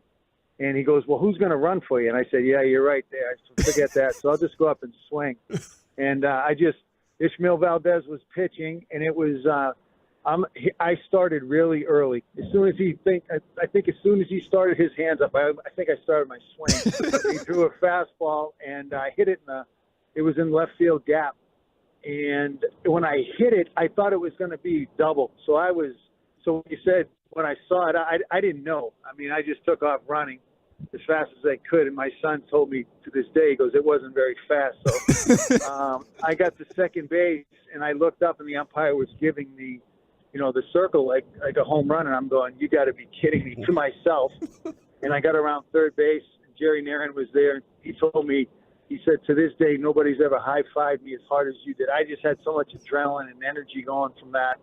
And then I get in the dugout, and everybody's just going crazy. But I had to keep my focus. It was a close game. I ended up pitching, I think, 7 innings that night. We won the game, and it was awesome. And then last year, my son hit his first one, so we were tied. And then once he took the lead, he has the belt now at the house. So. And they're like, "Hey, work on those strikeouts, buddy. We'll get you at some point." Yeah. I did. That is, before we let you go, your son just got his inside the park home run the other day, and I'm kind of curious as a father watching your son play in the big leagues and watching him. Was he always dreaming about following dad's footsteps, or was there a different path? What's this experience of being a father, a proud father of a guy in the big leagues right now? It's been unbelievable, for me and my wife and our entire family, just to be able to watch his progression, what he's been able to do, going back from, when he was in high school, and I'm probably, we're his biggest fans, I just love watching him play. And just every time he goes out there, he just loves this game. He loves playing it. He loves going out there and competing. The team not playing really well this year, but still, just being able to put on that big league uniform every day and go out and play. He's very grateful for that, and we are too. And I just enjoy it. And then the other day he did hit that inside the park, and it was pretty cool watching him going around the bases. That kid can fly, man. He absolutely can. Bobby Witt Senior, before we let you go, one of our friends, Chris Arnold, stepped into the studio and said he wanted to say, let me do my best, Chris Arnold. What's up, my man, Bobby Witt? He wanted to say hi to you, man. So thank you very much. Thank you very much, man. You have a wonderful day. We'll keep watching your son, and we always appreciate you're always welcome on our show. Thank you so much for having me. Great talking with you guys, and hopefully we'll talk soon. Absolutely, man. There he goes, Bobby Witt Senior, right here on the KNC Masterpiece on 105.3 The Fan. Didn't even get a chance to get into his silver medal. We got to, at some point, we got to compare his versus Mike's. His player agent status. Like, we got to have him back now. A lot of stuff we got to get to. Coming up next, though, it's time to talk with our Dallas Cowboys insider, Mickey Spagnola, next on The Fan. 100,000.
studio, secured by DFWsecurity.com. It's the KNC Masterpiece on 105.3 The Fan. Back here on the KNC Masterpiece on 105.3 The Fan, let's head out to Oxnard, California. The Cowboys are finishing up their practices out there. And let's talk with our Dallas Cowboys insider, Mickey Spagnola, brought to you by Ford, built for Texas, built for you. Mickey, how are you doing today, sir? Very good, Corey. How's it going? I'm doing great. I got Reggie out of Tula with me on today as well. Okay, big Reg. There we go. Now, how many more practices, walkthroughs, do we have in Oxnard? Is it until Friday? Yeah. Okay. They'll have a walkthrough today, or what they call a mock game. Oh yeah. And then Friday, before they leave in the morning, it's a real walkthrough. And so, yeah, that's it. Pull up stakes. And as a matter of fact, the cleanup crew was starting to pull up things. When I arrived here, I said, well, no, don't be taking my stuff. And they started trying to take down the podium. And it was like, no, we got 2 more press conferences. So, yeah, I think they were anxious. And I would remember, I would think the team's probably anxious to pull up and get out of here. Now, Mickey, we need you to step in as our Oxnard fight correspondent. Yes. So to begin our correspondence, what is your preference when it comes to how you talk about like one of these things? Tussle, tiff, brouhaha. Like what's the word that comes to mind for you? I would say it was a skirmish. Okay. And the coaching staff will kind of wink, chew out the team, chew out the guys, but inside they're going, okay, that's good. We got some fire going, we got some competition going, and we got guys taking care of their own. So they say the right things, but inside I'm sure they're going, okay, good, we got there finally. Because there had not been a skirmish here the entire time until the 2 yesterday. I know Micah was doing some boxing training in the offseason, but let's not punch with bare hands onto helmets, right? I know. Yeah, exactly.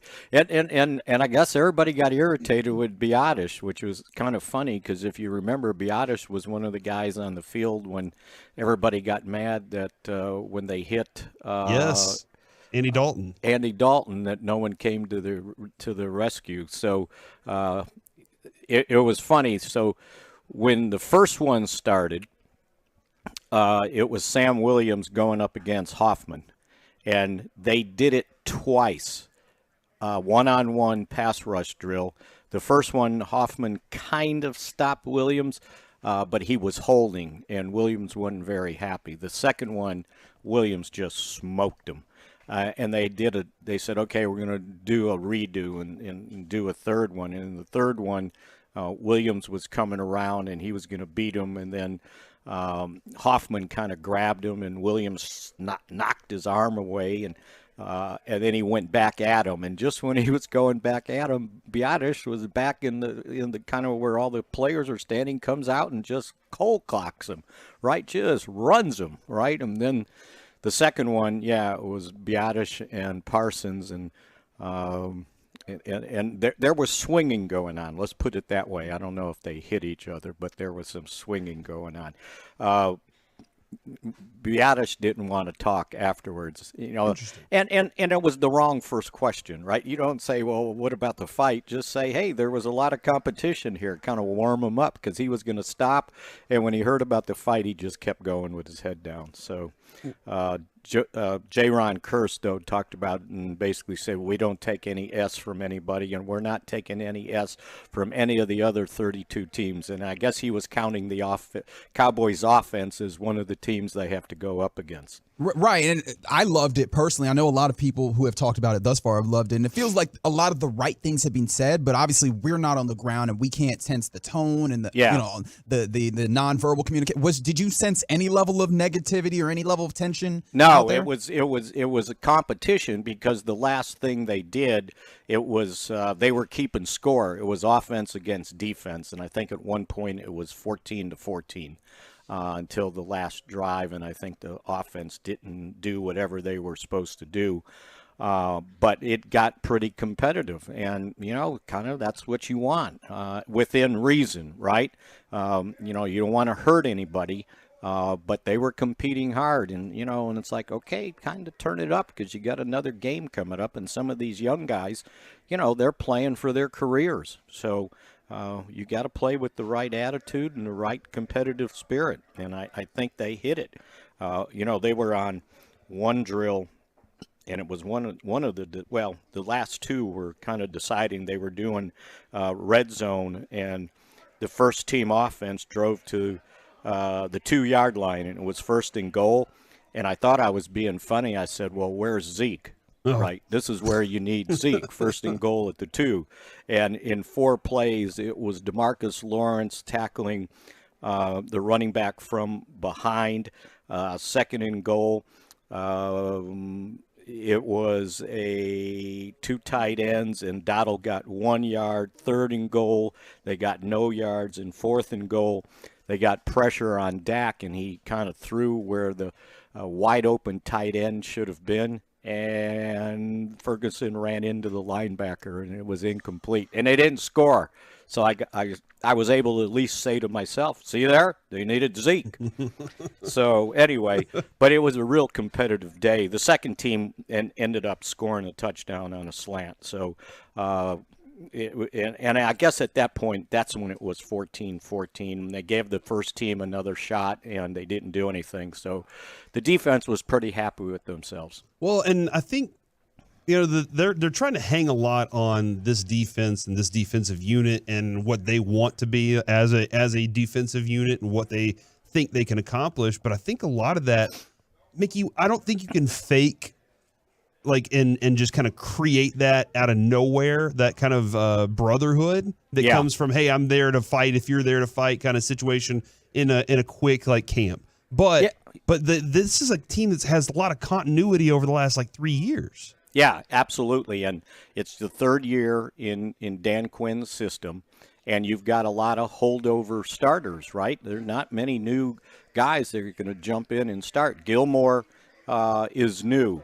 I don't count Damone Clark as a new starter because at the end of the season he was starting next to Van Der Esch. Yeah. So basically, you've got the same unit out there once everybody's healthy.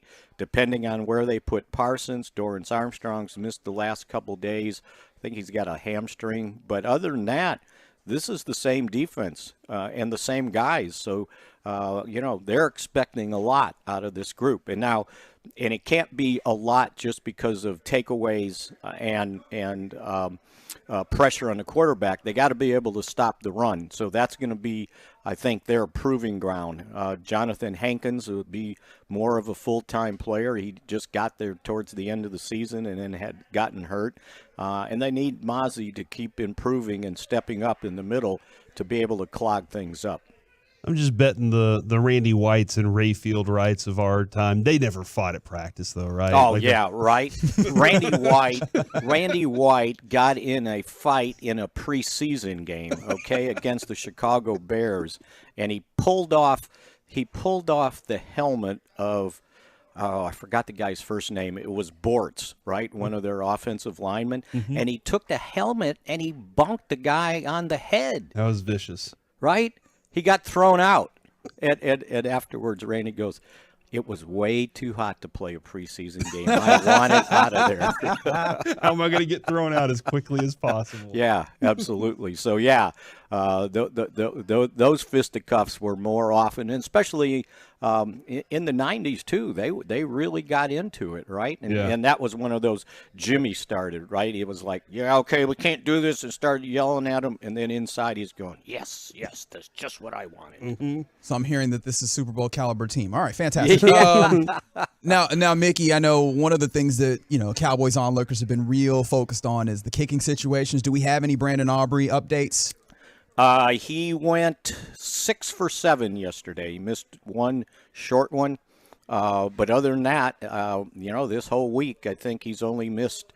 And if we go back to the game, I think he's only missed 3 kicks out of all. He's missed 1.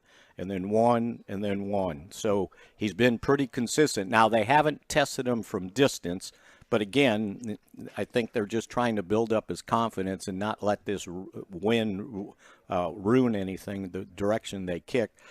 So for him, Reggie, this game, I think, is vital, that they get him some field goal opportunities, and that he makes his extra points, and then the next week of practice, because they'll be indoors a couple times and kicking in really good conditions. And so he's got to prove that they don't need to bring somebody in for a further kicking competition. They like him. And so they feel like he has the right demeanor, that he can be consistent. He showed it last year in the USFL.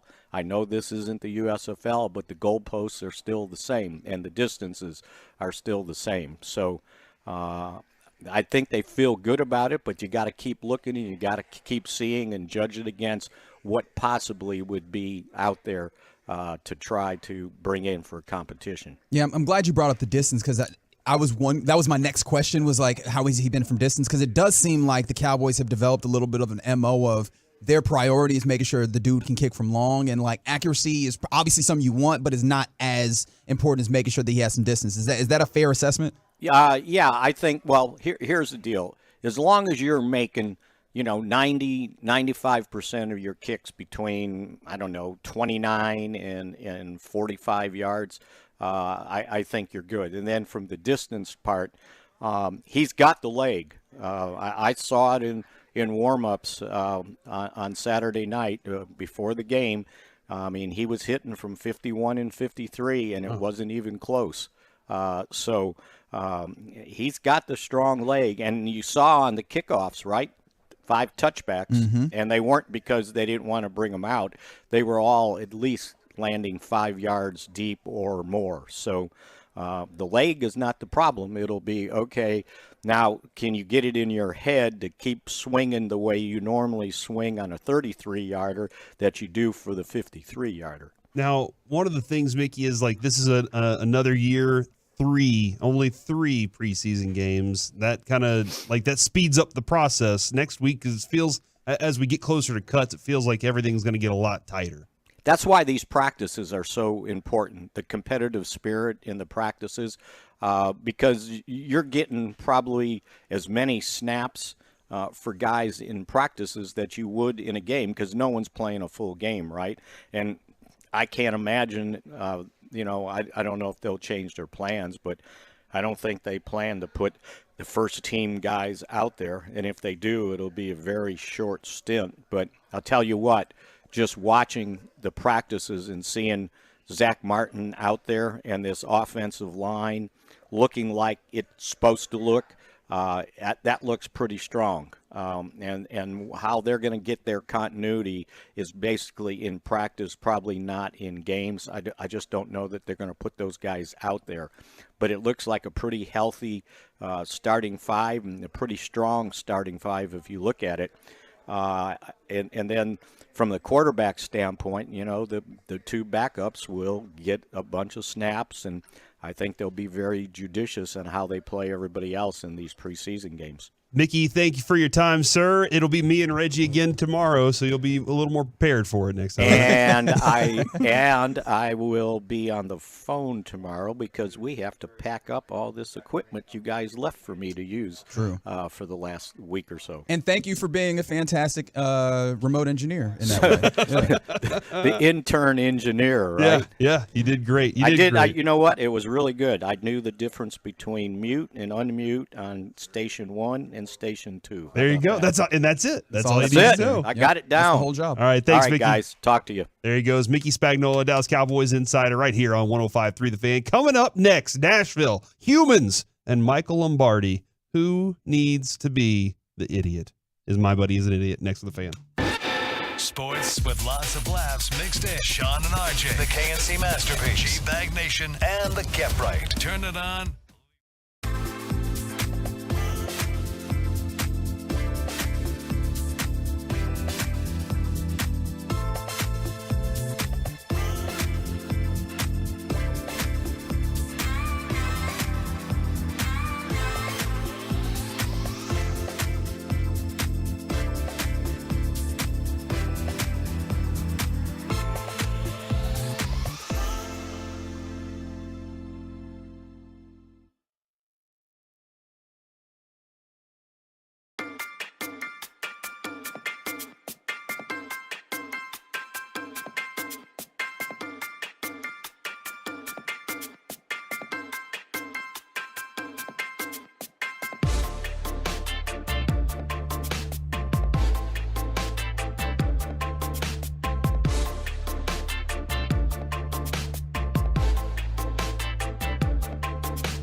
for car and truck wrecks in DFW.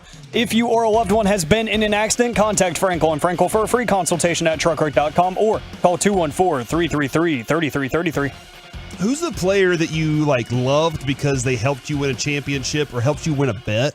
And then you've loved them ever since then? Because I was just talking to Reggie about this. I got to meet Roddy White when the Super Bowl was here.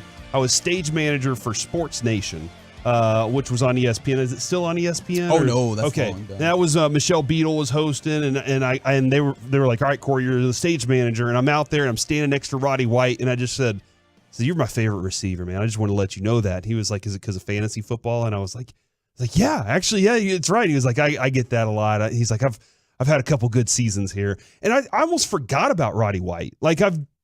Just think about it. All the stats he put up in those years. Atlanta legend. Yeah. And now then you see Julio Jones come in and just kind of take that and usurp it and take off with it. Rightfully so. And you're just like, wow, I almost forgot about that guy. But 877-881-1053 from the 214, Frank Gore. Of course it's Frank Gore, Reggie. The fun thing about Roddy White is so beloved in Atlanta. When they brought back Michael Vick and they were like, ooh, I don't know how this will go, they put him in the car with Roddy White because they can't boo Roddy White. Yes. You know what? That is such a, if you see this happen in the world, don't be fooled. Everybody out there, understand this. Jerry Jones told us this story many times, off air, on air, but whenever he bought the team, and understand, he fires Tom Landry, he wants to look him in the eye.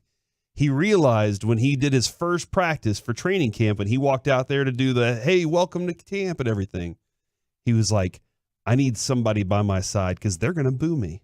So he immediately said, Roger Staubach, you're going to walk out there with me. Yeah, you can't boo Captain America. Nobody's booing Roger. Can't do it. Nobody is. 877-881-1053. It is time for My Buddy's an Idiot. And you can text in right now and let us know the things that your buddies are dumb for. And I'll tell you where this started.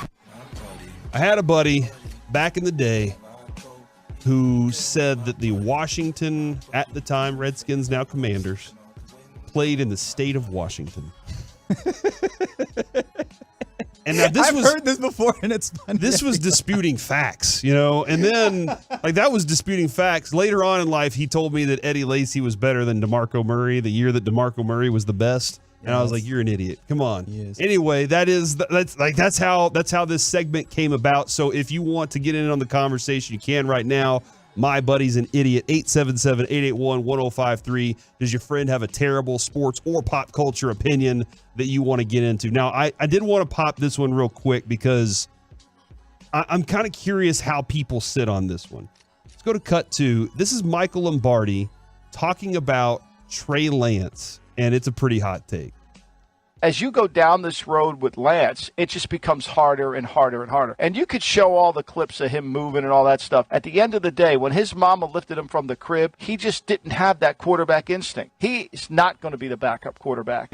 I don't know what they're going to do with him, but there's no chance. There is no chance based on the evidence that I've seen and based on what I've heard. Michael, I asked you this before we ended the Lombardi line yesterday on VSiN. I think that he might be competing to stay on the 53-man roster. Is that where we at with Trey Lance right now? Are these reps looking for him to be able to say, can he stay on this roster and be a viable 49er? Well, I think you got to look at this, right? That once you reach a conclusion on a player, okay, once you really have a handle on who the player is, then you've got to make some decisions. That is Michael Lombardi talking about Trey Lance. Now, Twitter just roasted him after this. And I don't know if it was when his mama picked him up out of the crib. Yes. Okay. All right. That's the one. Yeah. Explain why you shouldn't say that, because you got you tensed up whenever he said that. Well, the idea that someone is predisposed to being bad at quarterback, especially from a mental perspective or what have you, seems nonsensical. I'm going to open myself up for criticism, and this might throw the whole segment into chaos. Okay. Right. Good luck to us. You felt some type of way when he said that, right? Yes. That's how I feel every time people mention like momentum outside of like actual physical. Yeah. Like it's you realize how nonsensical that felt. Yeah. That's how I feel every time y'all talk about that. Like I hope y'all now understand me a little bit better. And again, I realize that all this is gonna happen is that the text line 877-881-1053 is people are gonna start talking about I'm stupid or whatever. That's fine. But that's how I felt in that moment. It was that same thing. It was like, how do you quantify that? How do you qualify? And I understand Michael Lombardi has been in that room. Yep. He's done it. Right, he definitely knows more than me. I'll acknowledge that, and yet I'm sitting here and I'm looking, and that does not make any sense, my man. Okay, from the 214, you have instincts and talent for certain roles, or you don't. And so you hear people say this all the time.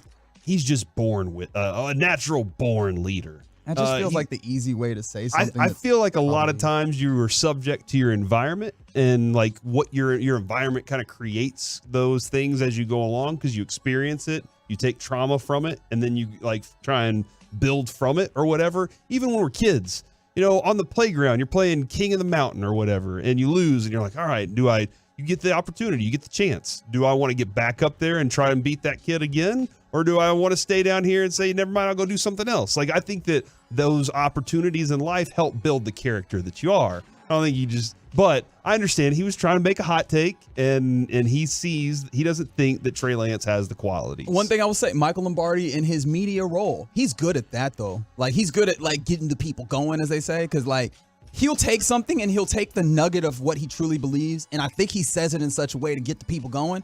And you know what? It works. Mm-hmm. Can I put forward the idea of the idiot within the Trey Lance situation being Kyle Shanahan? Okay. Because I think it's going to be ignored pretty easily. But they put a lot of things down to make sure that they could trade up to get Trey Lance. And he has not played very much. And they are pretty much getting rid of him. And that's a huge miss. And I understand like winning will kind of be the deodorant that makes it so that we don't pay attention to it. That's a huge miss, and we're gonna have to talk about that if it is indeed that Trey Lance can't play quarterback. Yeah. So what did you do that for? Yeah. In a year that 5 quarterbacks were drafted, you did that one. Yeah. At a high cost, and you are very quickly seeming to move on from him. Yeah, I do wonder how much the truth there is, how much truth there is to it, like him wanting Mac Jones, and him like Shanahan specifically, or that organization, what the battle was between those guys. The Nashville SC. Now, Reggie, this is your wheelhouse. Yes, they're the soccer club. Yes, they're a soccer club. They were chanting, "We want Messi. We want Messi." Like on their team? I think it was after they took down Monterrey 2-0 in the League Cup semifinal. Oh, so they're the ones that are going to face them. And they started chanting, "We want Messi." And I think Saturday or Sunday they're playing. Yeah, Saturday they have a home showdown with Messi and Inter Miami. And I just, at this point, everything that Messi has done, do you really want Messi right now or in that team, in that club? Like, I know they're still in last place, like in the MLS, and that stinks and everything, but do you want to be saying, hey, we want the dude that's been beating everybody right now? I should ask you the question, Corey. Aren't you the guy who's like, I want to beat all the good teams in trying to win the championship? I'm not trying to tell them that and chant it and have all my fans. Here's my mentality about that. Let's take on the best because you never find out how tall you are until you're underwater. That's always been my approach to things is once you get in the weeds, then you learn if you're capable of doing things. Kevin and I had a coworker once that said maybe we're just not built to be a daily newspaper. And Kevin and I both went, the hell we aren't. We are. Maybe you're not, but we are. And that's the approach I want. And I do want to play Messi. Like, I want that chance. I really do. But I'm not out there I don't want my fans out there going, hey, bring on this guy. Because then you get Burrowhead situation, right? Are you telling them how to fan, Corey? I'm not telling them how to fan. Medford, do you hear him telling people how to fan? They're idiots for fanning in the way that they did.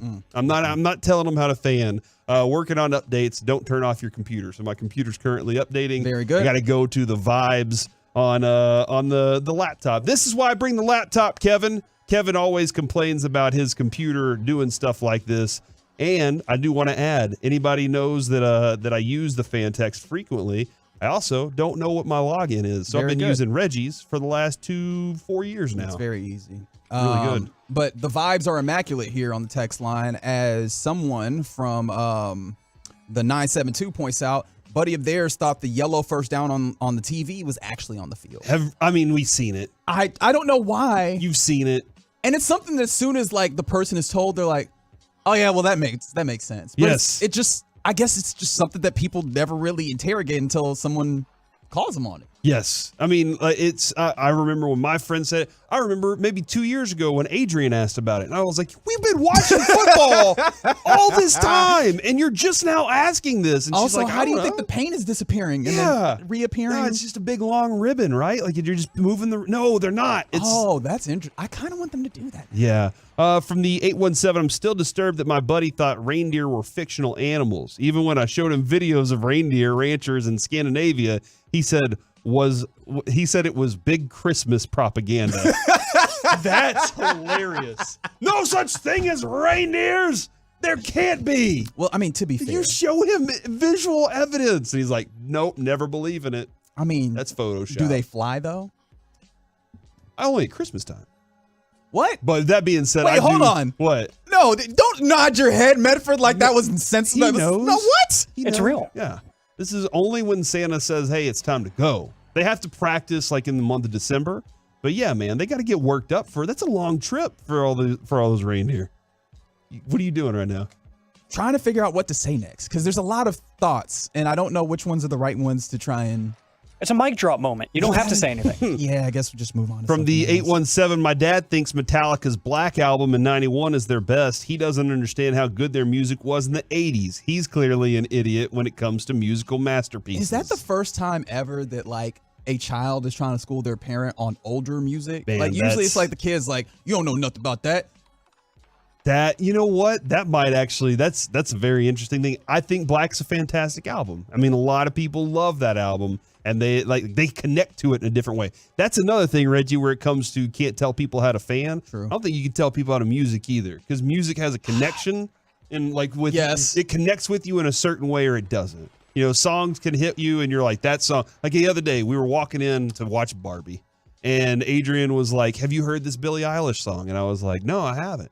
And I listened to it, and I was like, good song. And she was like, I thought you really liked Billie Eilish. And I was like, I like one song by Billie Eilish. Like, that's it. You're her biggest fan. And she was like, I just one song. I think it's a really good song. But other than that, like, I don't think everybody connects with music in so many different ways. One of the tough things about music, it's great, but it's also terrible, is that everybody feels like they can be some level of expert on music, right? Like there's a lot of things in life where people can acknowledge, oh, I'm not any level of expert. I can't really speak to this.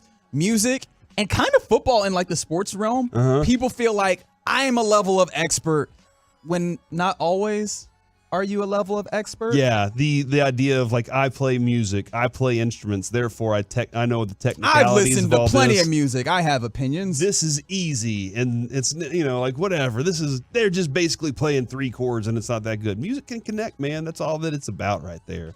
And then I wanted to go to speaking of music, Kevin Brown, who may not have been like discussed as much as he's been discussed in the last 2 months now. Like this dude may have never been discussed this much, but he made his way onto another conversation when it comes to knowing who Blink 182 is. Now, Ben McDonald is his color commentator. Kevin Brown just cannot believe that he doesn't know who Blink 182 is.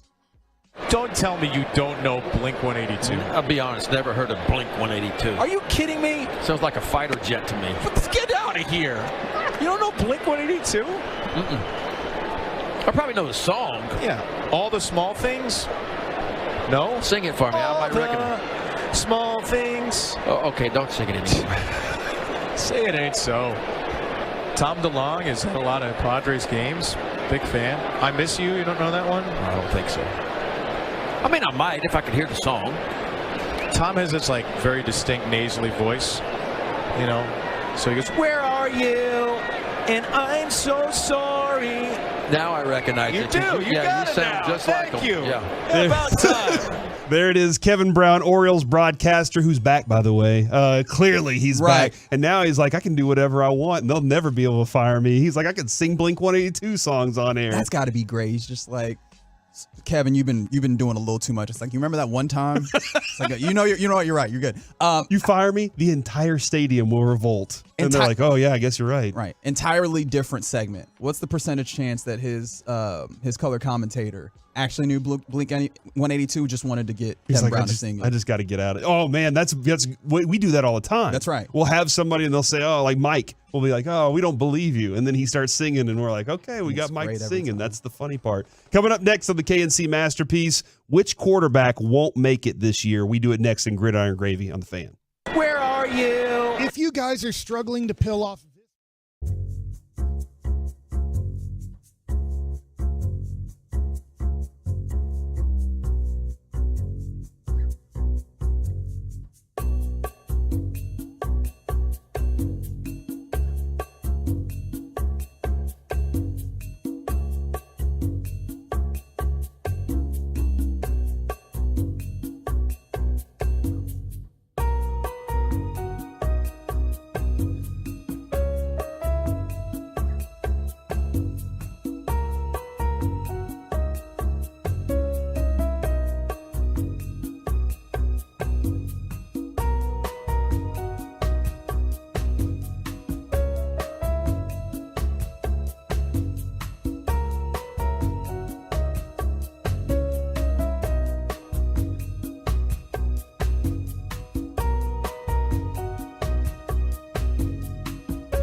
That's why they're offering you their best model year-end savings on new Silverados. See them all at ClassicChevrolet.com. Your upgrade is their purpose. This is Texas. This is Classic Chevrolet. Relax and enjoy the difference and find new roads. Back here on the KNC Masterpiece on 105.3 The Fan. This will be interesting. It's time for us to go around the entire NFL and dip into some gridiron gravy. That was interesting because I didn't know, because Reggie, like, it seems like it's second nature. I hadn't thought about it, Yeah. but then when you said that, I was like, oh, wait, am I supposed to dip? Yeah, good job, Alec. Nice work there, man. Are y'all okay? Everybody out there that's been experiencing gridiron gravy without Mike doing the biscuits. I know we discussed that, like, he'd been giving us the biscuits for free. That's right. But is everybody all right with it? 877-881-1053. Go ahead and chime in right now. The Colts are an interesting team. There's a couple interesting things I wanted to get to out of that. They excused Jonathan Taylor to deal with a personal matter. Sure. All right. So he was hurt. Then he came back to practice immediately whenever they said, all right, we got to do some other things here. And now he's back. And then they said, hey, he returned to Indianapolis to continue his rehab. However, he has a personal matter arise. He is not currently with the team and his absence is excused.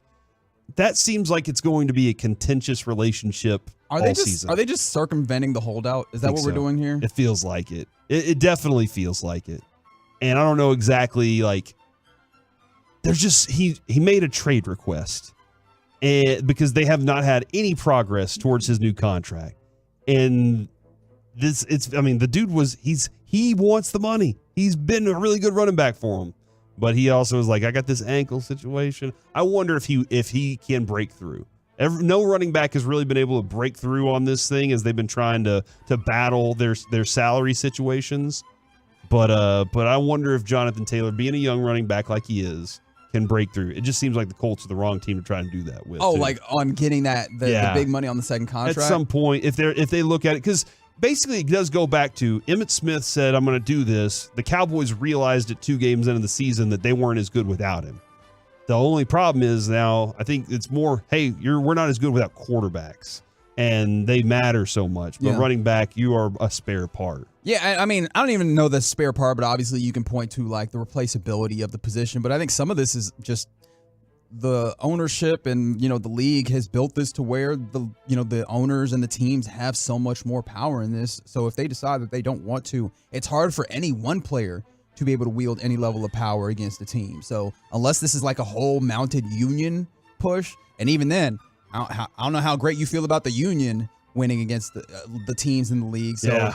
It feels like I don't know that any one individual player does this unless they're just so good. And at that point, are they really winning, or is the team just getting even more value out of a player? Well, and then add this, when you have Anthony Richardson and the excitement about that, you're like, no, we got this story to carry us for a while. Like, and just to the point of their head coach goes on Sirius XM NFL and says, you see the upside on film, it jumps off the tape. Holy smokes, there aren't many guys that can do the things that he's doing, so let's roll. And he said starting at OTAs, getting him in the draft, what he's doing, the playmaking ability he brings, he's got great height character. I think the character part's great too. Like, that's good. Can you get all the other things to go along with it? What your assessment of Anthony Richardson early is still, I'll believe it. What toolsy? When someone says toolsy, what do they say? He can do. He's got other tools that nobody else has, but not all the tools that everybody else has. Yeah, that's how I feel about it. Like they're just kind of not together all the way. Okay. Right? You watched him at Florida, and you could see the flashes, but the idea that he's a consistent, capable quarterback is something that still remains to be seen. And one of the things that you mentioned is like the, kind of him off the field and kind of like the mentality. That's the one thing that I really like about him. He seems to have his head in the right place in multiple ways. And so with that being the case, I believe that he's going to do the work. I believe that he's going to try, but it's hard for me to look at like the all of the things that are around him at Florida when it comes to the coaching staff and all that, and think that, man, this is going to jump off the page. Because, all right, the tough part about all these things is that you get dudes with tools, and you've seen that jump now, particularly when you see it with Josh Allen. You saw a level of jump with Jalen Hurts, and now that is in the realm of possibility, or where you get a guy who's maybe not all together, and we'll fix him. It's cool. And that's a reasonable line of thought. With Josh Allen, he was at Wyoming. He did not have a lot of the support. The coaching probably wasn't that good. I don't know if I really feel the same way about that at Florida. So I'm really intrigued by this. But hey, you know what would be great for a quarterback who maybe has some development to do, but you're ready to throw out there? I don't know, maybe a good running back to kind of help. That would be nice. Just let him hand it off. It'd be fortunate if the Colts would have one of those. I don't know if they do, though. Let those two guys work together. Mike Evans wants to know who the quarterback is going to be. He said, we want to know who the starter is going to be, soon. So we can't just keep we can just keep working, and that quarterback can take control of this offense. Ira Kaufman from JoeBucksFan.com has reported that Baker Mayfield is going to win the job over Kyle Trask. I would hope so. But Mike Evans is like, hey, guys, let's figure that we're close. The season's pretty much getting ready to start. Let's go ahead and make sure we know what's going on out there for somebody. I still Baker's whole career is just wild to me. Like he gained all this from being the OU quarterback, the Heisman quarterback. One of the best players in college. Absolutely. And then he gets to a very bad team, so you can blame a lot of the stuff on just the Cleveland organization I'm sorry, Derek, it's doo-doo. A lot of time, it's Browns.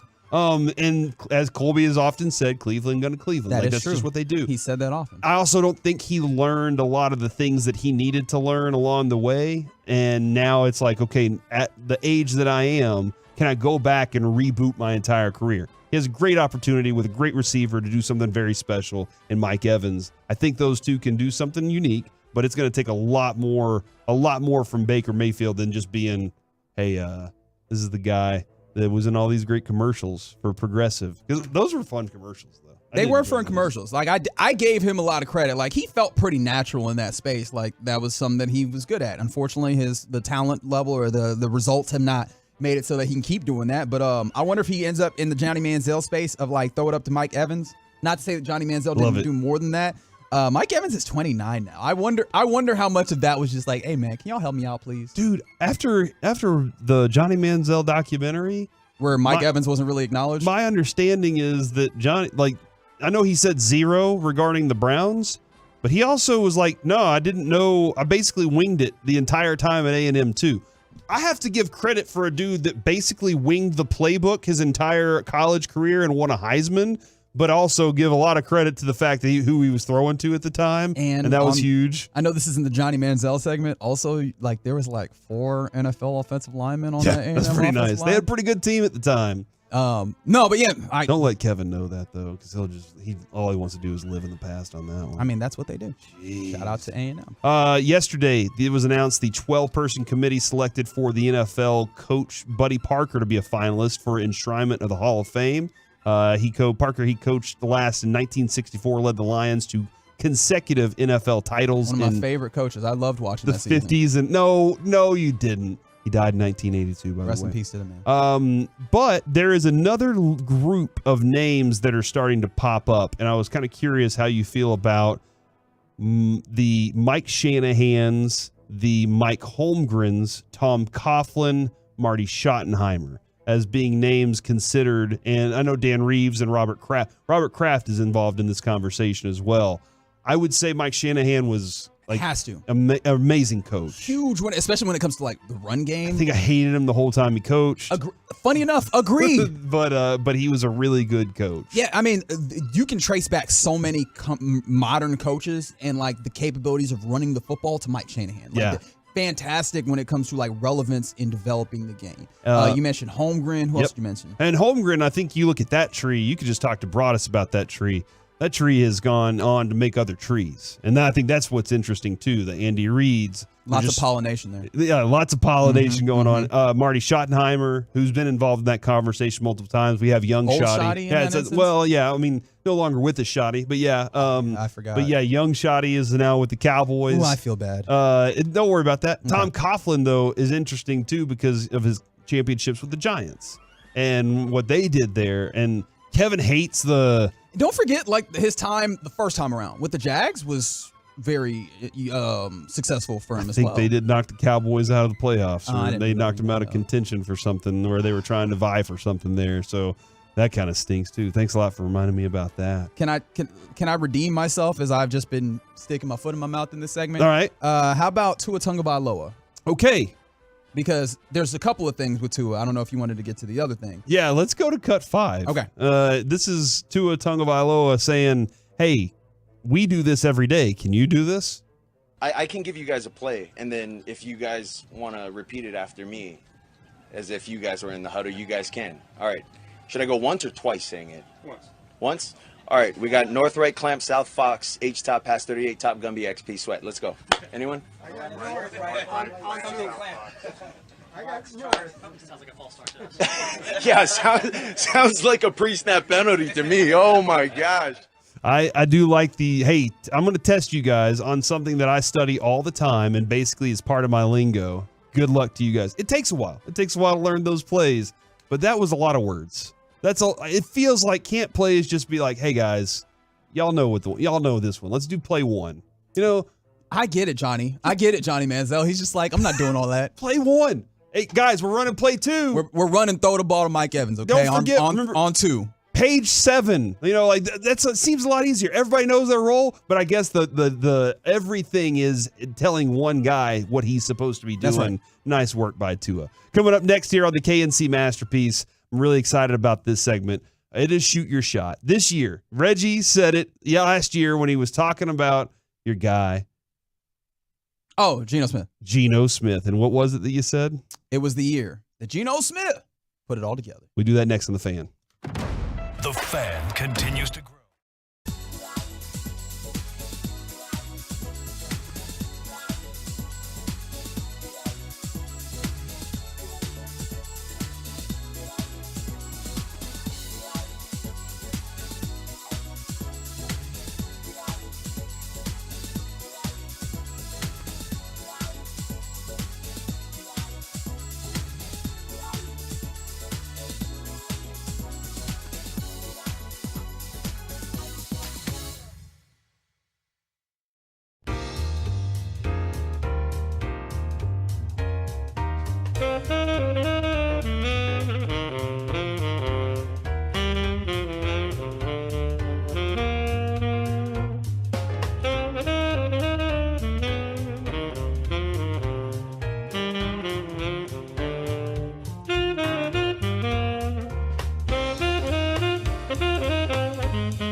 we are rocking along with you, the Tolos out there. Thank you so much for being a Tolo. I do hear Fat Daddies tonight, and Mansfield is where the next fan phenom will be. Starting at 2. Start at 2 o'clock? Because you got to remember, the G-Bag Nation is at Fat Day. Ah, makes sense. That'll roll right into. So look, there's a lot of time for you to get out there, hang out, get prepped. That's right. Basically, all you got to do is just listen to the G-Bag show, steal all of their content, and then apply that to while you're talking with Chris Arnold. And just go hot take, bam, and sprinkle a little fun in there. And Gavin Spill's going to hire you on the spot. All that in 3 minutes? Yeah, 3 minutes. Okay. That is, I will say, that is a very it's strenuous. Yes. I've had a lot of people message me and ask, hey, where's the next one and what's going on? How do I do this? What should I do to prepare? In Mansfield. And yes, Fat Daddies in Mansfield. Thank you. Yeah. And my suggestion is you just be you.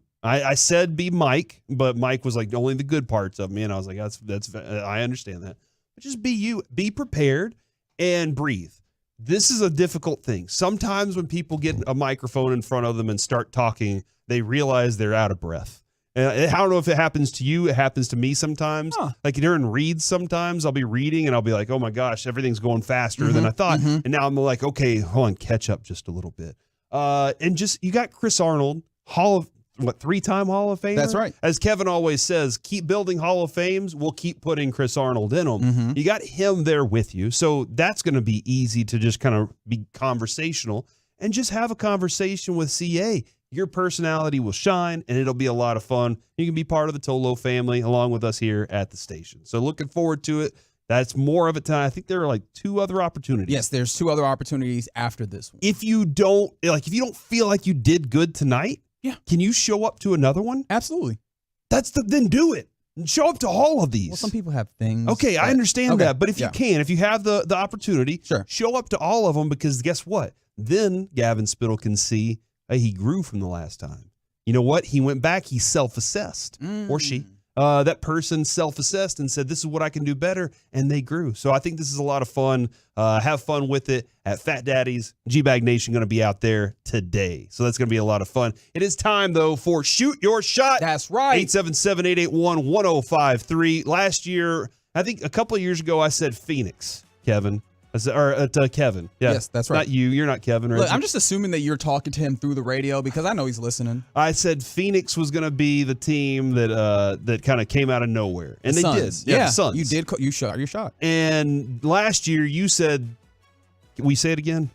This is the year that Geno Smith puts it all together. And nobody believed you. Like we mocked you. Rightfully so. We laughed. We basically said, get out of this room. What are you even saying right now? Well, y'all didn't do me as bad. Do you remember this calling of shots? We had a really big Bengals fan. Okay. That listened to this I do show. remember. Yeah, his name's Jesse. Yeah. And Jesse tried. Well, there was him, and then there was like the one who was like the fake John Carter. John Carter. Yeah, I've met him a number of times too.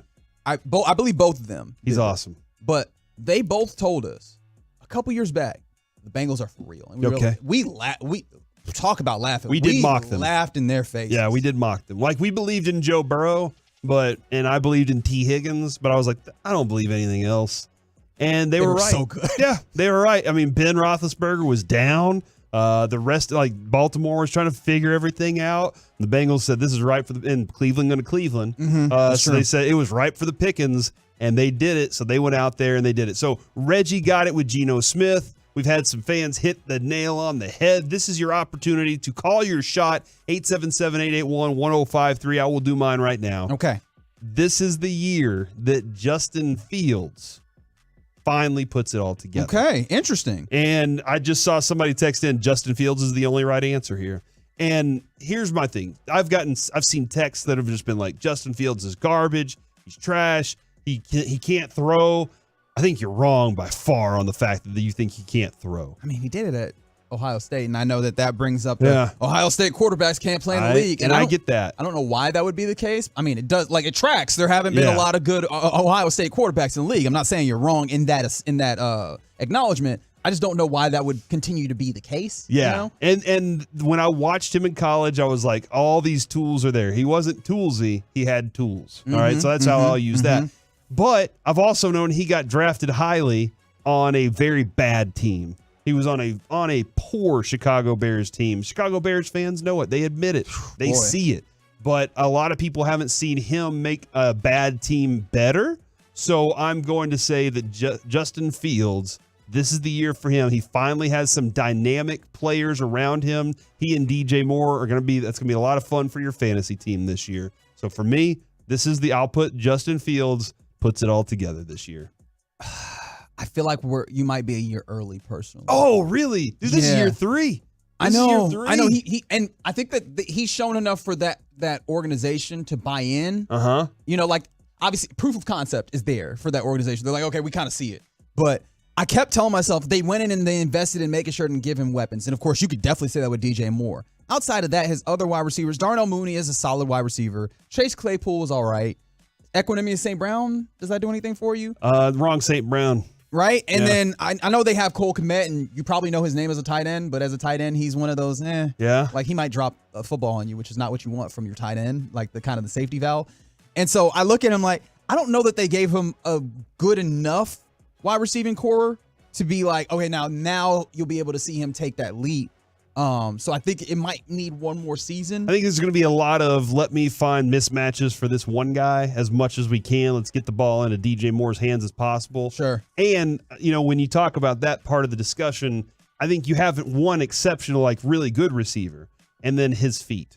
Justin Fields' feet. I think that's the other thing is true. He is another offensive weapon that is willing to take off and go run. From the 817, shooting my shot, CeeDee Lamb is going to be number 2. We're going to get into CeeDee Lamb a little more coming up in the next segment. So we'll get into CeeDee Lamb in just a moment as people are texting in. From the 817, Desmond Ridder, LOL. Hold on. Why are you LOLing what you texted in? Is this a mocking me? I don't know. I think the Falcons are going to be good this year. I think the Falcons are going to be better than a lot of people think. That's as far as I'm going. Okay. I think the Falcons had opportunities that slipped away last year. Most of them were because of Mariota. The other one is that they just didn't know how to finish games whenever they had leads. And I think they have the running back to do that now. And I'm interested to see. I don't know much about Desmond Ridder, man. I just don't. But I think that Arthur Smith can call a good offensive football game. Yeah, I think that he has within him enough to do enough. It's basically what he's going to be expected or is going to be expected of him. And I think that's going to be what's necessary for them to be better. Because that's not a great division. Obviously, like the Saints are solid. And I am surprised that we haven't seen any Saints mentioned just yet. Because every time we talk about the Saints, there's someone that'll text in and tell us that we're not being kind enough to them and their possibilities. Okay. You just talked about how Mike Evans is like, can I just figure out who my quarterback is? And then the Panthers are they're not there yet. There's just way too much youth, and they're just putting this together.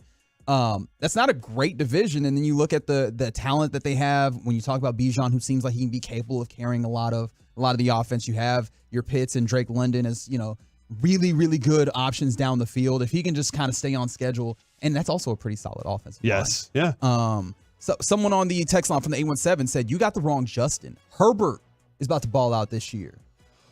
I think he's going to put up some amazing offensive stats. Oh, no. No, I really do. No, but there's an inherent but behind that, right? I've yet to see the Chargers win. Sure. And so, like, until they can prove that, I have to believe that there's a limitation on Justin Herbert. I think, I will say this to my grave. I've never seen an arm so live. A dude he's very exciting to watch. Very much like Justin Fields in that both of them, they're extremely exciting to watch because anything could happen on any offensive play. I think that Kellen Moore is going to be very good for him. I wonder if that translates to wins or if it just translates to them having a better offense. I think they looked at last year that their offense got very stagnant multiple times, and they couldn't figure out, like, we have this quarterback with all this ability. Yeah. Why? You'll find out this year if it's the offensive coordinator who knows how to get points scored or if it's the quarterback himself. I hope it is. I hope the quarterback can play. In the 806, throwing this at Reggie's face. This is the year that Geno Smith turns back into a pumpkin. Nah. Oh, and you think he's here and he's arrived and he's here forever now? Yeah, he's going to be a fine quarterback. He's going to be a solid starting quarterback the rest of the way out.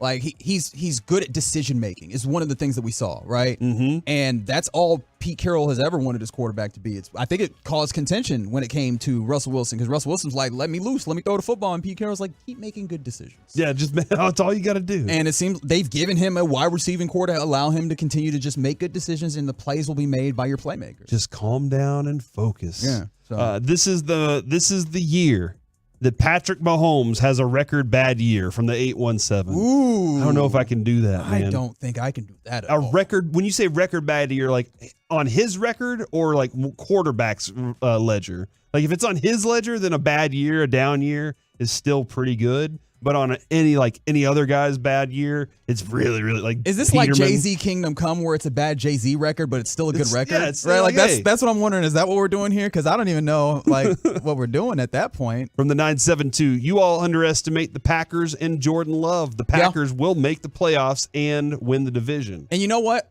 I think what's part of inherent to this segment is that you got to have some haters, right? You got to have someone that you can be like, I told you and you didn't believe me. And you're right. I am the person that did not believe when it comes to the Packers and Jordan Love. So, look, 972, if the Packers go out there, put up a 9-10 win season, you can come back and say, Reggie, you did not believe in Jordan Love and his capability, assuming Jordan Love is the reason why they got 10 wins or whatever. Yeah, you can come and say that. Because, like, the thing that scared me about Jordan Love, right, usually if you have a guy that's on the bench that we don't get to see but is seen in practice, at least you'll hear some whispers like, hey, but this other guy, I mean, I know he's not playing. This other guy, he's got a little something to him. Yeah. We did not hear a single Not whisper. a word. Now, Broadus has mentioned that, maybe, just maybe it's because, like, Aaron Rodgers was there, and he probably wouldn't take kindly to hearing those kinds of whispers. So? But. Oh, yeah, I guess you know what I mean? Yeah. You don't want to upset that guy. He can be a little mercurial. Okay, yeah. That's a big word, man. I'm gonna have to go look that. Shout out to KG. KG was actually the one who said that first. So Mercurial. that wasn't my fault. That was KG. But no, I think that I wonder if that's the case. Maybe that they've just been really quiet on it as to not upset the previous starting quarterback. But I'm just surprised that we haven't heard anything, and I'm a little concerned in that way.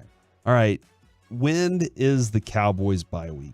I'm trying to look at the schedule here because it's somebody earlier this year from the 817, my shot, Cowboys will be undefeated heading into the bye week, and I'm trying to figure out exactly when that is because let's go. I'm going to go through the start of this. You start off with the Giants. I think you can win that one. Agree. You got the Jets at home. I think you can win that game. You can. It's gonna be a tough one, I think. Tough. But it's early on into the whole experience. They've got a lot of new pieces. Maybe it takes a second to gel. Yeah. Okay. Cardinals on the road. Dub. Patriots at home. Dub. Niners on the road. Interesting. If you win that one, then you've done something. Like okay. If you win the one against the Niners, I will give that person, you called your shot. That's the one. I think that's a good one for this year. If you can win that one against the Niners on the road, because that's a tough one. From the 817, man, a lot of people on this shooting my shot. This is the year that KC falls off. This is fascinating. Are people tired of Kansas City? People get tired of success. It's our society. We're very comfortable with the idea of once you've been up for a little bit, now we need to switch this over. We need to turn this over. And you would think that with Kansas City and how fun they were, that everybody would be on their side. But eventually, it comes for everybody. 254, Tony Pollard. This is the year that he wins a rushing title. Okay, that'll be a lot of fun if he was able to do it. I mean, like, there's a lot of running backs out there. How excited would people be about that? Just because it feels like the league in general, people have kind of moved away from the excitement of the running game necessarily. Well, here's how I think what would get people excited. Last year, he had big gains. Yes. So, like, when you watched him run, it wasn't, hey, he just collected a bunch of yards because he was out there. It was he collected a bunch of yards because he was making big plays happen. And when the Cowboys offense is making big plays happen, it's a big deal. So if he was to do that, I think that would be a big deal for a lot of fans. From the 682, Bailey Zappi, top 20 starting quarterback. I like it. Collision course. Let's do it. And then the Lions will come out of the North. Goff in MVP talks. That's their shot for this year. Aren't the Lions the favorite to come out of the NFC North? I'm not trying to poo-poo your shot. Like, keep your shot. I just feel like it's a little bit more popular than. All right. But I'm with it. Coming up next here on the KNC Masterpiece, CeeDee Lamb is in the category of elite wide receivers according to this stat. Why is he not an elite wide receiver to you, and what can he do to earn that status? Next on The Fan. Coming up Friday morning.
Back here on the KNC Masterpiece on 105.3 The Fan. Hey, and don't forget, Fan Phenom tonight in Mansfield. Actually, as Reggie said, it starts at 2 o'clock. Well, I mean, the Fan Phenom portion does. Well, I mean, you can start doing your show right then. You can start practicing at 2 o'clock. True. And then as you get ready, as you get ramped up and get ready to be on with Chris Arnold, you'll be ready to go. You also get some food while you're out there. You know, tip the waiters, waitresses, make sure they're taken care of, but nice food too. But Reggie, you know, that is something Boss just was kind of, hey, what is it like working with Kevin Gray? That dude, he was on the Fan Phenom.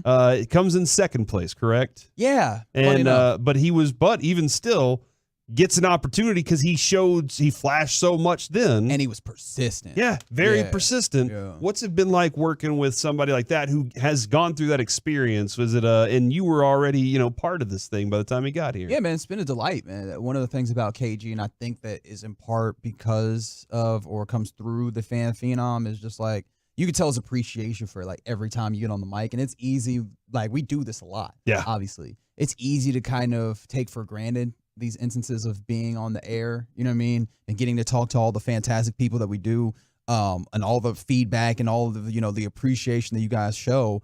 It's not lost on us, but also sometimes it can get easier to take it for granted. KG doesn't take that for granted. He really shows that appreciation all the time, and it's easier for me to be appreciative because I can see it through him. Yeah. And how much like he respects and appreciates the opportunity to be in this space. Yeah, I remember the one day he came through the building and it was whittling down to like the final 3, it felt like, and Boss was like, "Hey, would you mind just kind of giving your story and what you've gone through?"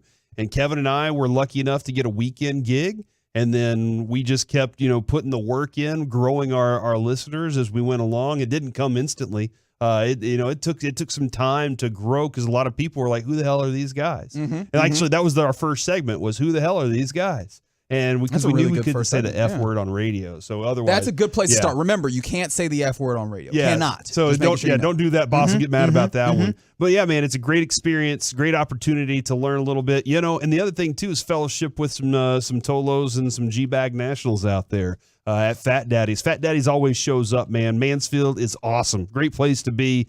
Fat Daddy's always shows up big. So you're going to go out there. You're going to be celebrating around with a lot of different Tolos out there today. All right, we are in the Expressway, 35 uninterrupted minutes of sports content coming in your ears right now. And Reggie, don't worry about that. What? I saw this story and I saw this conversation with CeeDee Lamb, and it was Mike McCarthy talking about him.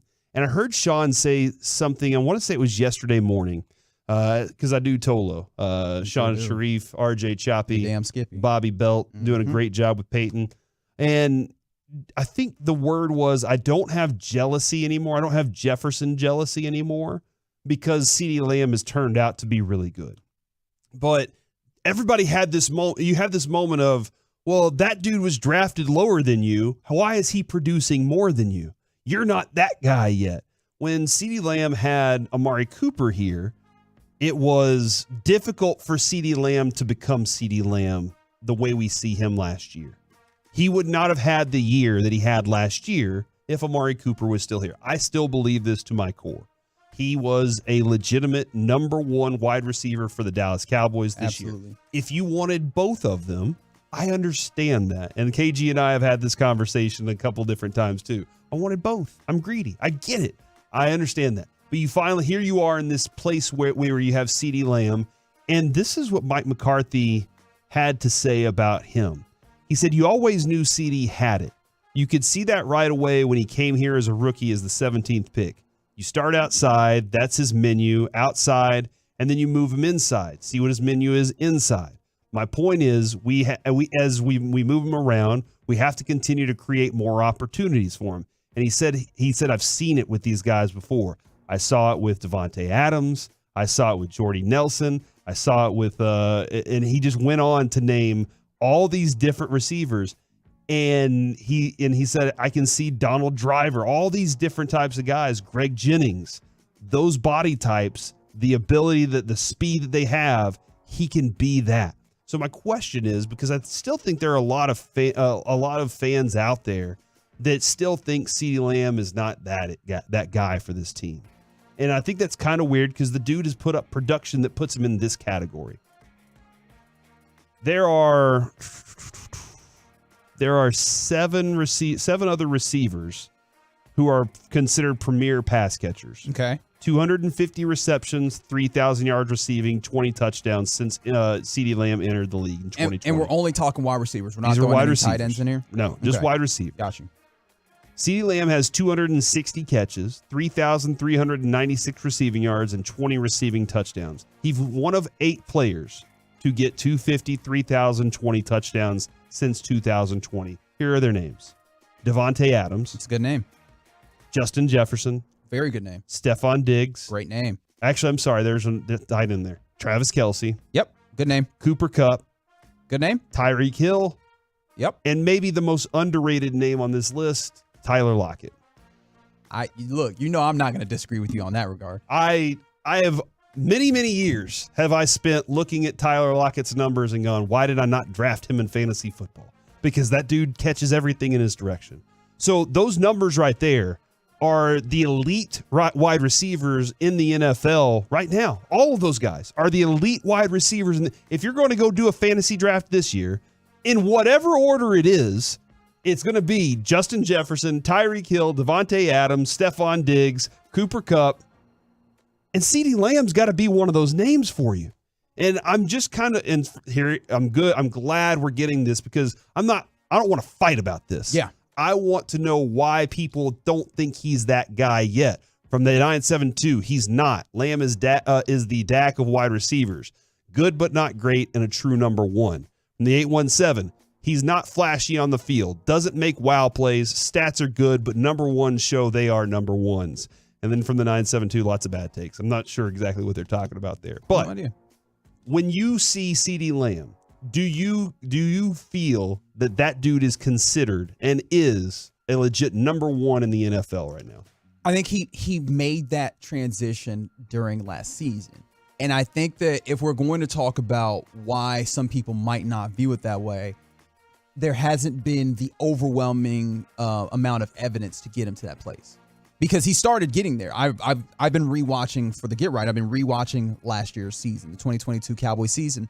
And you watch even in the Green Bay game where he puts up 150 yards, it didn't feel like it was dominant. And then I believe it was, oh man, my memory's already failing me, but I believe it was the Giants game soon thereafter.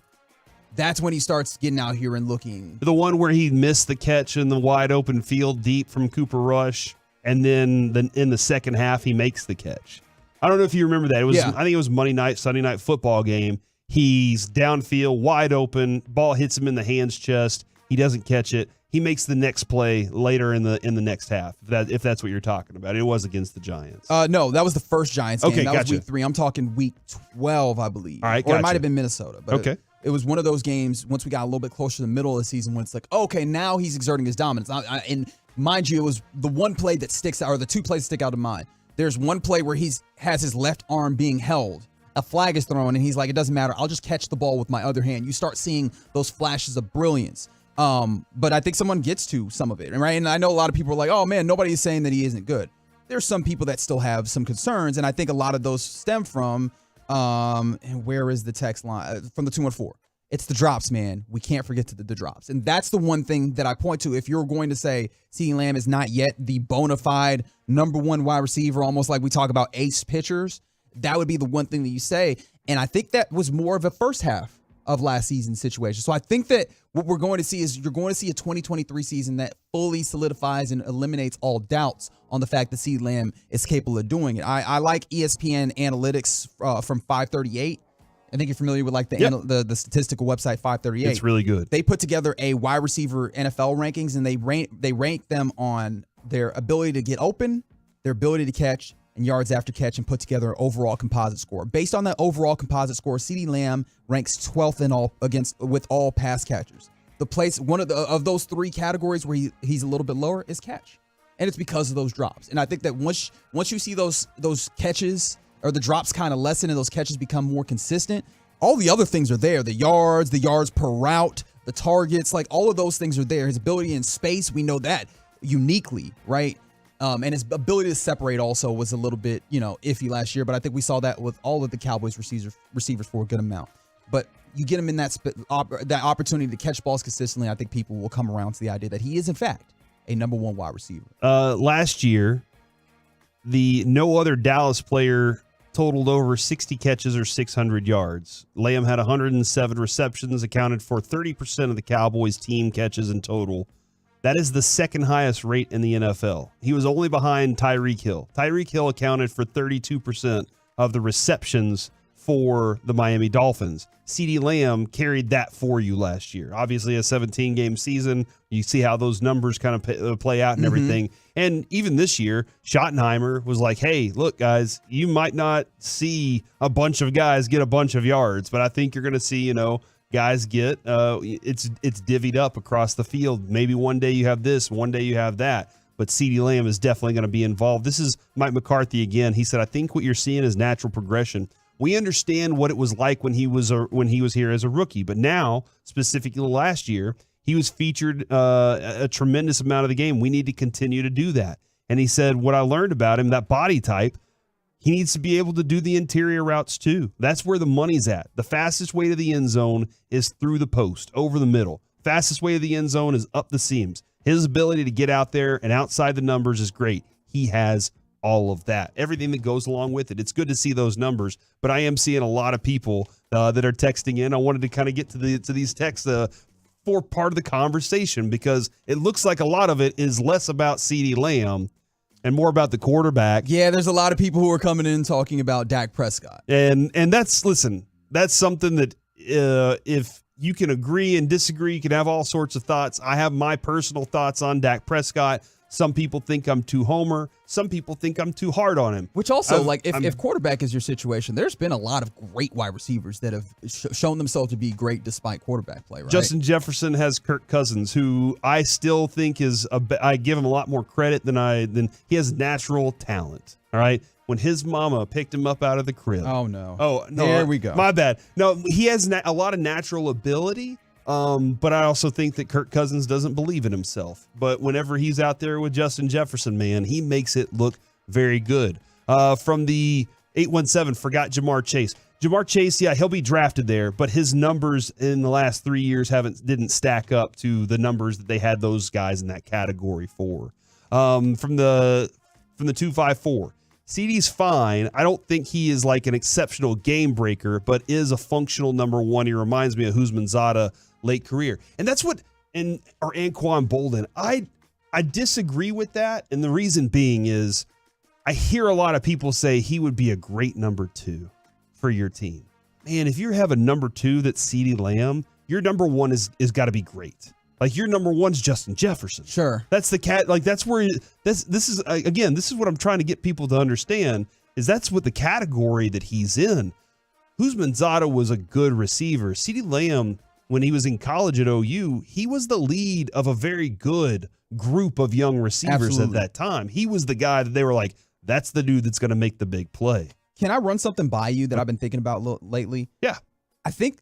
I wonder if some people's pushback on the idea of CeeDee Lamb as bona fide number one caliber wide receiver is a view of the league that has been shifting under our noses where, passing is more downfield consistently. Whereas if you've noticed, it feels like the league is working a lot more shorter outside passing routes. Not to say that you don't take shots downfield. Absolutely. That's always going to be a part of the game. But it feels like the passing games are more consistently shorter outside, and getting guys into space, especially with these smaller, shiftier wide receivers. Not to say that they can't do some of the things but you're not seeing as many guys being plain old, and it's not fair to say plain old Megatron because that's absurd. Yeah. But guys that are just Anquan Bolden possession receiver all the time, whereas you're seeing a lot more guys playing shorter in space. So I think that when you see some of these number one wide receivers, Jamar Chase is one of those types of guys where it's like the abilities to do things in the shorter intermediate space is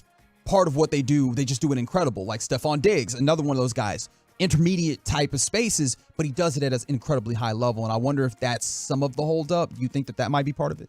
It could be. They just haven't seen that part of him yet. I think that Mike McCarthy I think his plan this year is going to be, how do I think he's going to use Michael Gallup in possession situations, third down, tough situations across the middle, lots of drags and hooks for Michael Gallup. Slants where he can use his big body to kind of shield off the ball. Yes, and I think those routes, if Michael Gallup holds onto the ball and shows that he's going to be a problem, I think it's going to create bigger plays for CeeDee Lamb, because CeeDee Lamb's best attribute is ball's in my hand now, and I have space to work in. How do I make guys miss? That's what I saw in college, at least. Maybe that's just because he was playing against a bunch of bums in college. Maybe that's what it was. But he makes which bums? Would Baylor, you like to call out school? The Baylor game. Remember? Shout out to all our friends in Waco listening right now. So I think whenever I discuss CeeDee Lamb, this can be that year.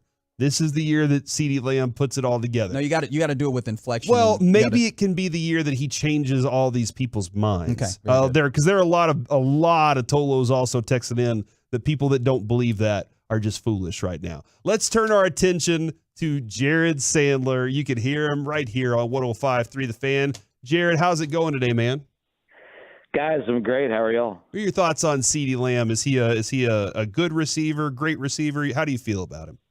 I think he's a better receiver than Talent Evaluator coming on our station trying to insult everyone, acting like Kavontae Turpin is going to be a big-time receiving threat this year. That was kind of embarrassing. Jared Sandler. That was one of the dumbest things I've heard on this station in a while, and I'm on the station every night with Rangers baseball. So, no, I mean, he's fun to watch. I know a lot of people are expecting a even bigger year from him. I think a lot of that stuff kind of is tough to always pin on the receiver, but I think he's a stud. I'm excited to see him in this offense. Mike McCarthy's he's run offenses with some elite receivers, and I'm just curious to see what it looks like, with Mike McCarthy's play calling and the structure of this year's offense. Jared, I'm going to keep this question very simple. Rangers losing the third game in a series that they have a chance to sweep. What the hell? Yeah, I heard you guys talking about this earlier. I mean, I think it's just kind of random. You can make a case. There was I forget who it was a few weeks ago when they sat a few guys after winning the first two of the series. And, one of the guys they sat was Corey Seager to just try and, keep the thumb in okay shape. But yesterday they threw all their guys out there. I mean, they didn't do anything with their lineup. They just ran into a guy in Reed Detmers who's wildly inconsistent. He's thrown a no-hitter before. He almost did it again last night.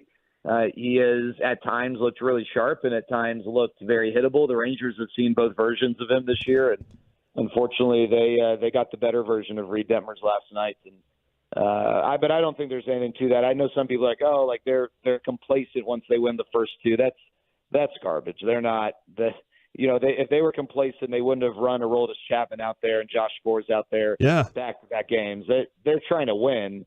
It's not easy to sweep teams, and if you're upset with the Rangers winning 5 straight series and winning 2 out of 3, then you need to recalibrate. I'm definitely not upset about it. I think it's weird that the offense after 2 games, just the offense kind of goes, and I don't know exactly what it is. Mike and I kind of discussed it off air and maybe a little bit on air. Sometimes it's human nature.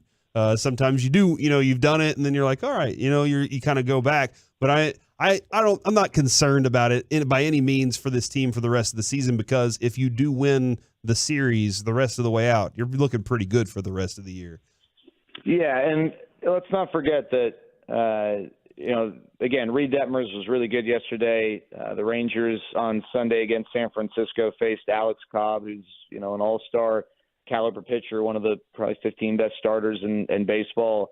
The Oakland game, I think anytime you lose to Oakland, you probably feel a little worse about it than you should. But, after that, they did just fine against Sandy Alcantara in the final game of that series against Miami. They did just fine against the White Sox, the final game of that series, and then prior to that, the final game of the Houston series. I know they hadn't won the first 2, but and then they had the sweeps against the Guardians and the Rays. I just think it's like a very small sample size of a pattern that really isn't a concerning pattern. I'll track it for the rest of the year, Jared. All right, there you go. I am kind of curious your thoughts on Duran at third as we've watched this play out. I know that that's their option right now, but what are your thoughts on how do you feel he's doing over there right now? Yeah, I mean, he's been hitting the ball a little bit better. I think a lot of people have talked about the breaking ball, but I think, he's got to show an ability to hit the fastball. It's clearly in his head about the breaking ball, and so recently he's been late on the fastball, and now we're starting to see teams make that adjustment to him. But defensively, he's got a better arm than Josh Young. His arm is outstanding, but, the thing that Josh did so well, and people might roll their eyes at this, but he caught the ball. When the ball was hit his way, he made the play. If he got to it, he got his glove on it, it was in his glove. And he doesn't have the arm that Ezekiel Duran has, but he's got a really good internal clock. And so like you saw yesterday with Shohei Ohtani's infield single that was hit to Zeke, Zeke has the arm strength to make that play. He kind of patted his glove, he shuffled and threw. He's got to have a better internal clock. And so while I think Ezekiel Duran's got the upside to be a really special third baseman, the reality is he hasn't played a whole lot of it this year. And so, he's been good defensively over there, but, Josh Young was playing a Gold Glove caliber third base. I mean, he was that good. And so, for anyone to expect Zeke to be able to just come right in and do the same, that's probably an unfair bar. I think Josh Smith has done a nice job defensively when he's been there, but, the key is, especially without Josh Young, and until you are sure what you're getting with Jonah Heim, it'd be great for one of those guys to step up, at the plate. And even though Zeke has been getting some hits of late, we're not seeing the same powerful Ezekiel Duran we got over the first 2.5 months of the year. And again, this is a case of a young player, the league adjusting to him, and he's going to have to adjust to the league. And sometimes players able to make that adjustment within the year. Sometimes it takes an off season. The key is until he's able to make that adjustment, is he still able to be a productive offensive player? And he's shown signs of being that guy here recently. Jared, I've listened to you for years now, and I know you were harping on how good Houston's defense was compared to other defenses around the league, and it just looks like this defense, it's kind of been one of their calling cards, is we play solid defense on this team. Has it been kind of a joy for you to see since you've been watching the championship teams have good defenses around here? Yeah, I love it. And the Astros along the infield have been, pretty inconsistent this year. I'd say susceptible, but their outfield is outstanding. And the Rangers, unfortunately, were victimized by that a few times each of the last couple series that they played against them. But yeah, I mean, Corey, I think it's one of the underrated parts of this team. I think I tweeted yesterday or the day before about how the Rangers have the best rotation ERA in Major League Baseball, which is obviously just not something this fan base has become accustomed to with this ball club. It's been a ball club more defined by putting up outrageous offensive numbers than, super impressive numbers on the mound. But, a big part of that is the defense. You can look at all sorts of different measurements or metrics when it comes to defense, and the Rangers rank very favorably. And I think it's probably not a huge surprise that the Rangers in the outfield are a good group, but the infield is what I think has been incredibly impressive. I think there were a lot of question marks along the infield entering this year, and the Rangers have gotten a Gold Glove type year out of Marcus Semien. Nathaniel Lowe has gone from, being rated out as one of the lesser performing defensive first basemen to one of the better performing defensive first basemen. Corey Seager, I don't think gets enough credit for basically making every play that he gets to. And then we talked about Josh Young and the year that, he was putting together before the injury. And that's why the Rangers, again, you look at the infield, you look at the outfield, you look at them collectively. This has been one of the best defensive teams in baseball, and there's no doubt in my mind that's a big reason why their pitching has been as good as it's been. We're talking to pre- and post-game host and play-by-play Jared Sandler for your Texas Rangers. Now, Jared, Leody Taveras has clearly been having a rough go of it of late. And, I mean, obviously, I would like to know what might be able to go into getting him back into, going. But if it is, maybe even taking some time, what goes in, or do you have any insight into what goes into the decision on whether Leody just continues to play on a normal schedule or if he gets more days off? Yeah, I think there are a few things. And I don't know specific to how this coaching staff is handling it, but I'll tell you just in general, you're in August and you are in a dogfight for the division. So while you're not going to have as short of a leash as you might in the playoffs, this is also not going to be handled the same way it might be handled in April or May, especially when you can look and point to another option who right now is going really well, and that guy's JP Martinez. You can say, well, the league's eventually going to catch up to him. okay, well, let's play that out until they do. Now, with Leote, you don't want to just totally discount what he's done this year. And even through the offensive challenges, he's still been really good defensively. He is still a league average performer offensively, more or less. He's still, athletic, and you're not asking him to hit 4th, 5th, or 6th. He's sitting, 8th or 9th in your lineup. With that said, if you've got a better option, you have to consider it. Here are some of the things that, I think go into play here. You've got a guy who at the time of the All-Star game was a borderline All-Star and frankly had better numbers than some All-Stars, but he doesn't have the name recognition, so he wasn't going to get the type of consideration that they got. He has struggled since the All-Star break. The numbers back that up. There's no doubt about it. But he's been your guy this year, and he's been your guy in a premier spot in center field, and he's played that position really well. And I think there's a degree where you've got to find the balance between being loyal enough versus being too loyal. And I think the benefits of loyalty are not necessarily just directly with that player and maintaining the confidence with that guy, but everyone else notices. Corey Seager, Marcus Semien, they're not worried about playing time, right? But you got some other guys, Ezekiel Durant, Travis Jankowski, guys who, they aren't necessarily established, solidified everyday players. And if all it takes is one slump for your manager to just, pull you from his confidence, his confidence chart, then, that now other people notice that sort of thing. So those are some of the things that managers have to think about. You don't want to knee jerk. It's a lot easier for us to be emotional and knee jerk, but, sometimes sticking with a guy sends a message to the rest of the team that, inspires some confidence. Now, again, with that said, there's a balance. And right now, JP Martinez is hitting the ball really well. He plays good defense. He's giving you good at-bats. And so while you could frame it as, hey, he should be playing over Leote Taveras, you could also frame it as this gives Bruce Bochy an opportunity to maybe give Leote a couple days to really just not worry about playing, but worry about getting in the cage with Tim Hires and Donnie Ecker and figuring out what he's been doing wrong to try and get him back on track. So it's a good problem to have, but the great thing is that with Leote, even though he's not hitting well, he is still a big plus for you defensively, and I think that also gives him a little bit of wiggle room in terms of playing time and trying to work his way through this stretch of hitting in which he has, as you guys recognize, has struggled. Well, Jared, speaking of approaches at the plate, it feels like Adolis Garcia has had a little bit of a rough go really recently. Have you noticed that as well, or are we kind of reacting too quickly to some of his approach?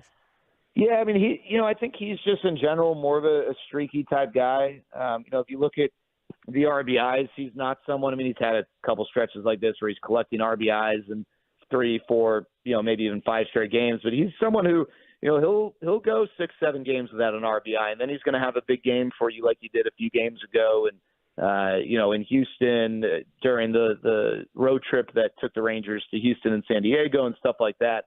He's not racking up the hits here of late. He is still finding ways on base. The walks have been outstanding.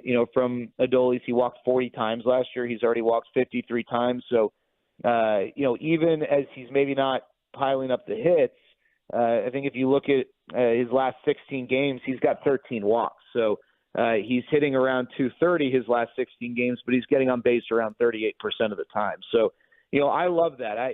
There are certain guys who, when they struggle to get the hits, they're not producing in any way, shape, or form. They just don't have it in them to find other ways to contribute offensively. But, at least Adolis is doing that. And I think that, with Adolis, again, streaky, he has struggled here. I think he's got 1 hit his last 4 games.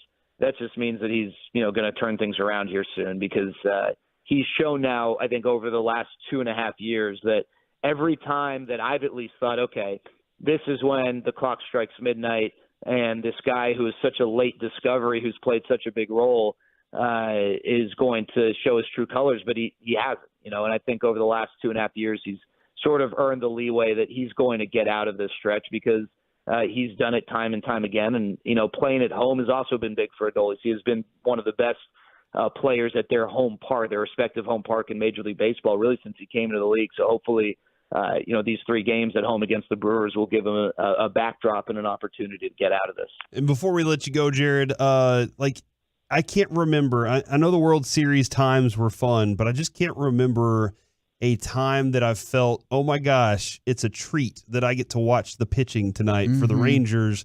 And I just feel like every night's a delight. Oh man, I got Max Scherzer tonight. Oh, Jordan Montgomery, I'm excited to see him.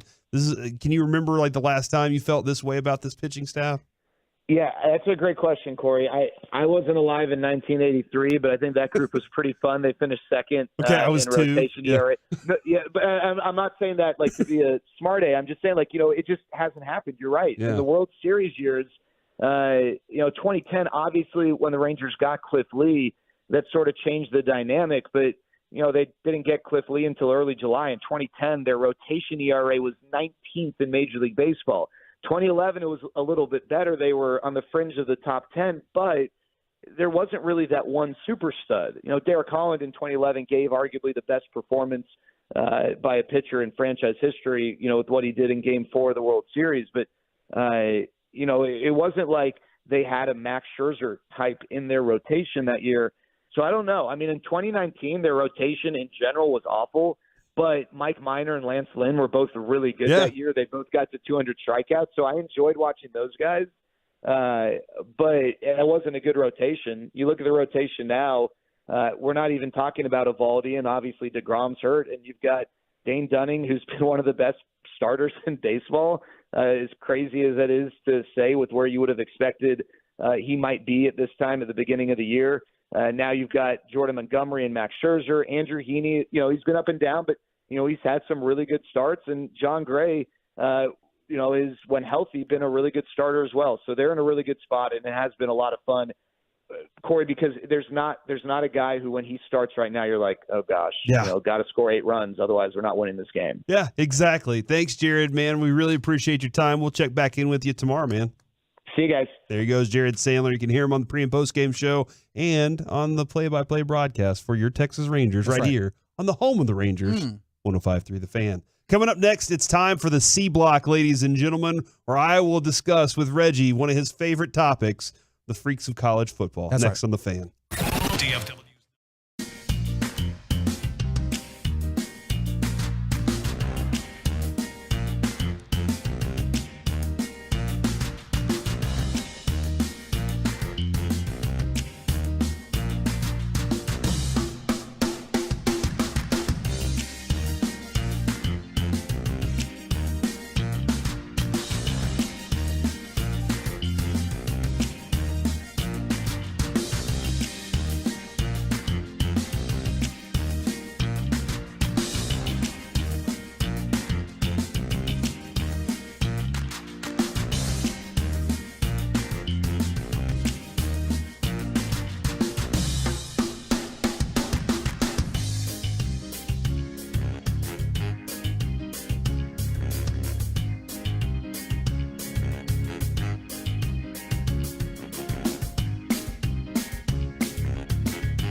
Fan Studios, secured by DFWsecurity.com.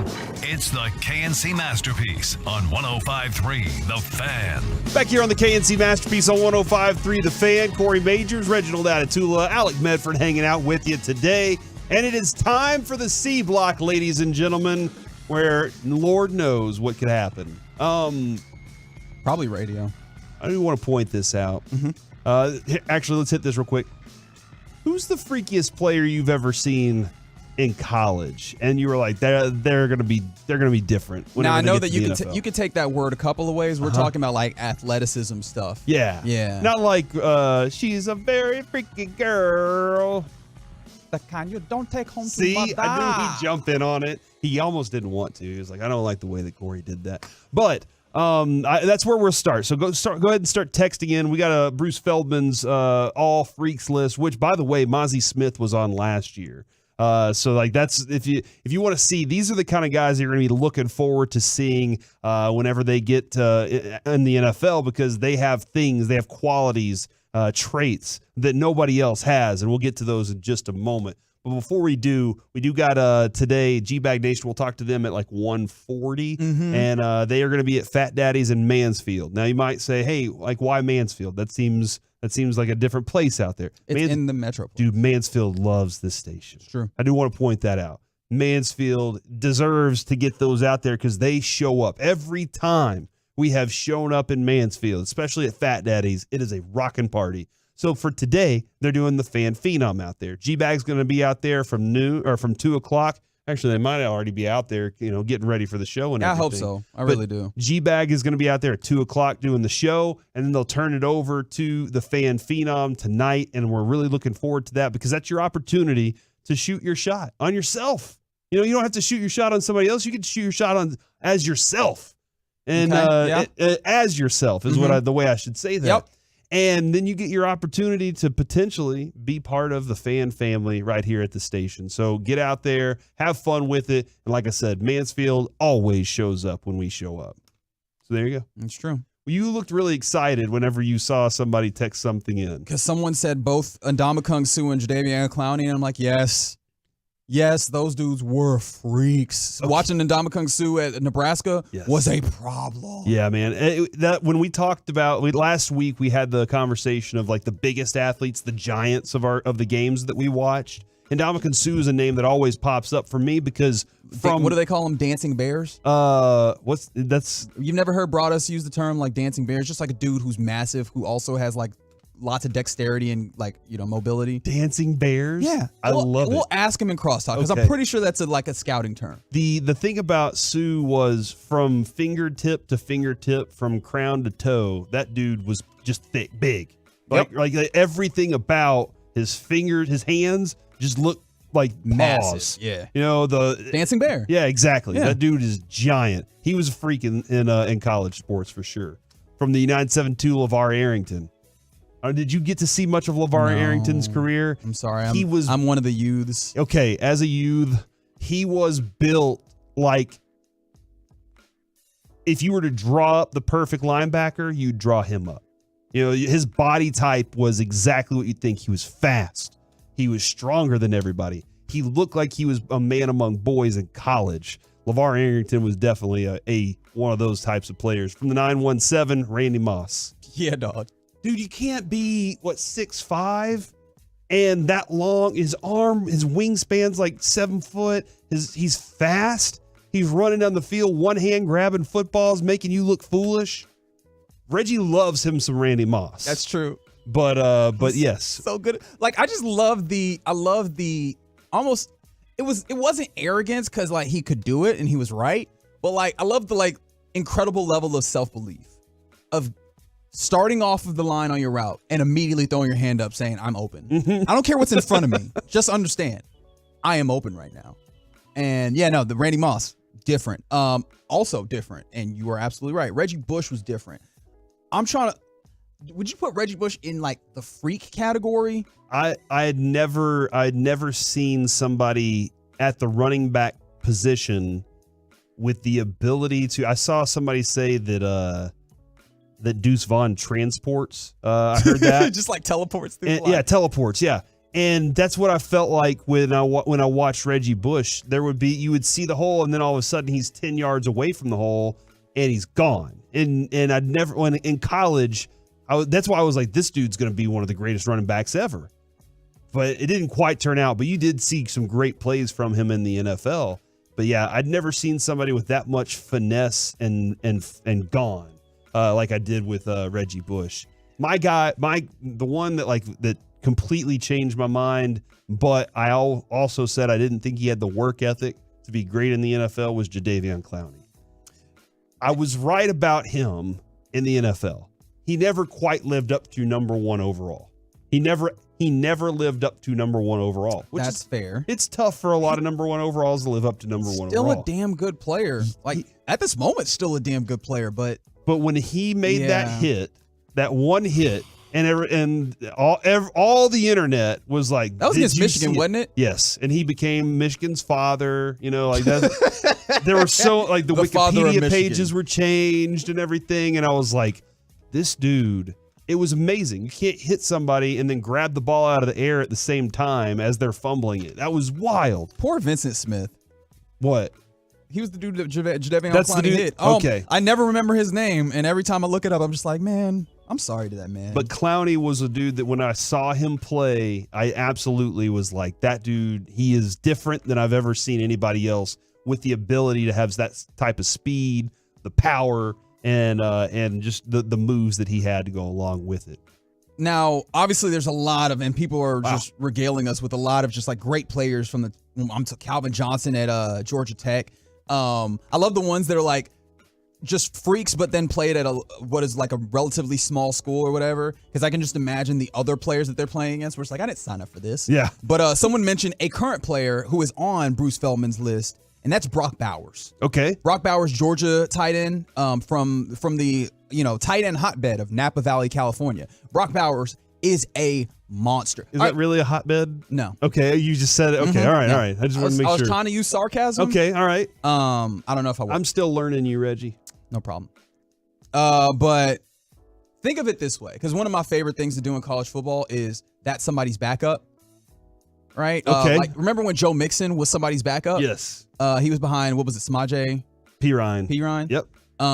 That's one of my favorite things because it's like, hey, this is how good this team is that this guy is a backup. And then that changed in the NFL whenever Joe Mixon was the starter and Perine was his backup. So that did happen, didn't it? I think everybody kind of knew at the time that Joe Mixon was the better talent. But you still had Perine who put in his work and earned his stripes. You remember Darnell Washington that got drafted this year? Yes. Big number 0, just basically a left tackle that could catch. Yes. That was Brock Bowers' backup. Really? Yeah. So like, think of that. Brock Bowers is a monster of an athlete when we talk about catching ability, but then also just like the size. As I try and find him again in this list from Bruce Feldman. But no, fantastic watch. If you watch Georgia, I'm sure you've seen him because an incredible player out of Napa. From the 972, Brian Arakpo. That didn't work out. But Brian Arakpo, I think the moment was he jumped out of the deep end of a pool, like shoulder deep, and jumped up out of the water onto the shouldn't be allowed. And that was like, everybody was like, oh my gosh, I've never seen anything like this before. I can jump up to like waist high. That's about as high as I can get whenever I jump out of the water. That dude jumped straight up out of the deep end of the pool. And I know like other people have done that since. I think I saw LeBron do it and stuff. And I'm like, yeah, because you're a weird ass athlete. It makes sense that you would be able to do it. Us regular people, we can't do stuff like that. Like Reggie trying to fix his jump shot. He's like, he's just trying to get back to being that. Yeah, I'm working on it. Brock Bowers, the information that was provided by Bruce Feldman of The Athletic, 6'4", 240. Can broad jump 10'2". Good night. And his 36-inch vertical would have been tied for 4th best amongst tight ends in the 23 combine. His 40 time is somewhere in the 4.5s. So that is 240 pounds moving at 4.5 speed. What did you say his broad jump was again? 10.2. And the record is 12.3. That's like the Olympic record? No. The NFL. Oh, I was like, what? The NFL combine record is Byron Jones at 12.3. That's right. Then a defensive back. Yeah, lightweight. Yeah. Compared to 6'4", 240. He also has off season has a 485 pound squat, 330 pound bench, like just a large dude. Number 2 on this list though is, can we say his name? I wouldn't. Marvin Harrison Jr. Okay, that was Corey Majors. That was not me. Nobody come see me about that. He said there isn't not his a daddy. better player in college football right now, regardless of position. And this is why I'm like, oh my gosh, how do we get up in the draft to get him? Like that's all is going through my mind. Last year caught 77 passes, 1,263 yards, 6'4", 208 pounds at wide receiver. So big. He is only going to get better. Did 20 reps of 225 on the bench. He bench pressed 380. That's what he can bench press as max. Squatted 500. This dude got up to 23.5 miles an hour. So he's strong. Apparently, he's claiming, of course, like we'll see when you actually put a clock on it, especially once you get the laser guided ones that are like official down to the millisecond. He's telling the Athletic he'll run in the high 4.3s. High 4.3s? Yes. That's great. So even if you assume 4.4 speed. Everything about him, and like CeeDee Lamb, I think was 4.4, right? Like CeeDee Lamb at one point was 4.4. The speed of that is great, but the ability that he has to go, the power as a wide receiver that he has to run through you at the line, and the power, the strength that he has in his hands, I'm terrified. I'm terrified of what Marvin Harrison Jr. is going to do in the NFL. His dad was described as it's like covering a fly. Yeah. And I don't think that that's quite the same, but he also still has some of those assets, some of those abilities that go along with him. By the way, from the 940, you just described a Hall of Famer. He's very good at football. Yeah. Let me tell you, you're going to know the name Brock Bowers when it comes to, and of course, you're also clearly going to know about the Ohio State wide receiver. A name that comes to mind, and it's weird because when we talk about freaks, obviously the things we listed off, size, speed, all these things, he had these, but like I guess it was the grace that got me with Vince Young. Okay. Like Vince Young has come up a lot on the text. Barry Sanders, clearly. Marshall Faulk at San Diego State probably wasn't fair. But Vince Young, like he was gliding when he played football. When he was running. Yeah. Just natural ability. You know, like it was, I know it frustrated some of his teammates because even Roy Williams had made the comment of like, it's very difficult to be downfield and expecting the football to be in your hands. And now you got to turn around and block. And like, I know it frustrated guys at times, but like that team doesn't win a championship without Vince Young. He was the purpose of that team. Now, it was unfortunate it didn't, translate whenever he got to the NFL. That was unfortunate. I remember DeAnthony Thomas at Oregon. Lots of speed. And speaking of speed, a fun name in college football to watch out for this year. If you watched any Tennessee football last year, they like throwing the football and they like speed. And that's why Squirrel White out of Tennessee. What? His name is Squirrel White. No, it's not. Yes, it is. Wide receiver for Tennessee is going to be a fun wide receiver to watch. 5'10", 165, just a little guy going fast. Apparently, he's been clocked at 23.4 miles per hour and has a 40.5-inch vertical jump. Dude. Yeah, that's going to be fun. Just letting you know. And his name's Squirrel. That's right. And so, like, that's something that as Broadus was saying, like, you always have the sideline reporter that's kind of, he sounds like, I'm the South here, and I'm out here doing the report. It's Marty Smith here, guys. Yeah, exactly. And that's how you're going to get one of those from Tennessee talking about, and we got Squirrel White down here talking with us right now. It's going to be a lot of fun here. He's going to. Look, I had a joke, but I've said too many things today in my own head. That's true. You have said a lot of things. All right, coming up next here on the KNC Masterpiece, let's talk real quick. We got to get into some Josh Green and Dante Exum, but also good deeds alert. If you've done something good lately, text in. We got a couple of good deeds we want to let you know about next in the Fan. DFW's number one.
Franco and Franco. Life is unpredictable. Accidents happen. Franco and Franco are the go-to attorneys for car and truck wrecks in DFW. If you or a loved one has been in an accident, contact Franco and Franco for a free consultation at truckwreck.com or call 214-333-3333. Back here on the KNC Masterpiece on 105.3 The Fan, there is some FIBA action going on, and I know Luka didn't get to destroy the USA on last Saturday, because they were like, hey, you need to give that guy a rest. He's got an injury that he's dealing with. And I'm like, all right, that's fine. Do you believe, I've seen a couple people text in, and they're like, hey, I don't think this Luka lightness, like the lightweight that he's running with, is going to be that much of a difference.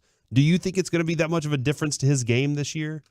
Assuming that it's for real, because this is the tough part. This time of the basketball season, I mean, we see this in all sports. You heading in, it's somebody's in the best shape of their life, or that's there's major changes made, and ultimately it doesn't always translate to the actual game when it's played. So it really is going to be how dedicated and he is to that portion of it. Because sometimes it's like, oh man, this dude slimmed down, and you look at it, it's like, oh, that was just an angle in a picture or what have you. But if he's been really dedicated to it, yeah, him being in a more svelte body will help him if it's just like with fatigue. Because he always carries a lot of responsibility and a little bit of weight. I guess my question to you, and I've been trying to find an answer. Like I wanted to, when I asked Tyrese Maxey about this last week, I've been trying to figure out the best way for Luka and Kyrie to exist together, to coexist. Mm-hmm. And I wonder if lightweight off ball is the thing that helps him the most, because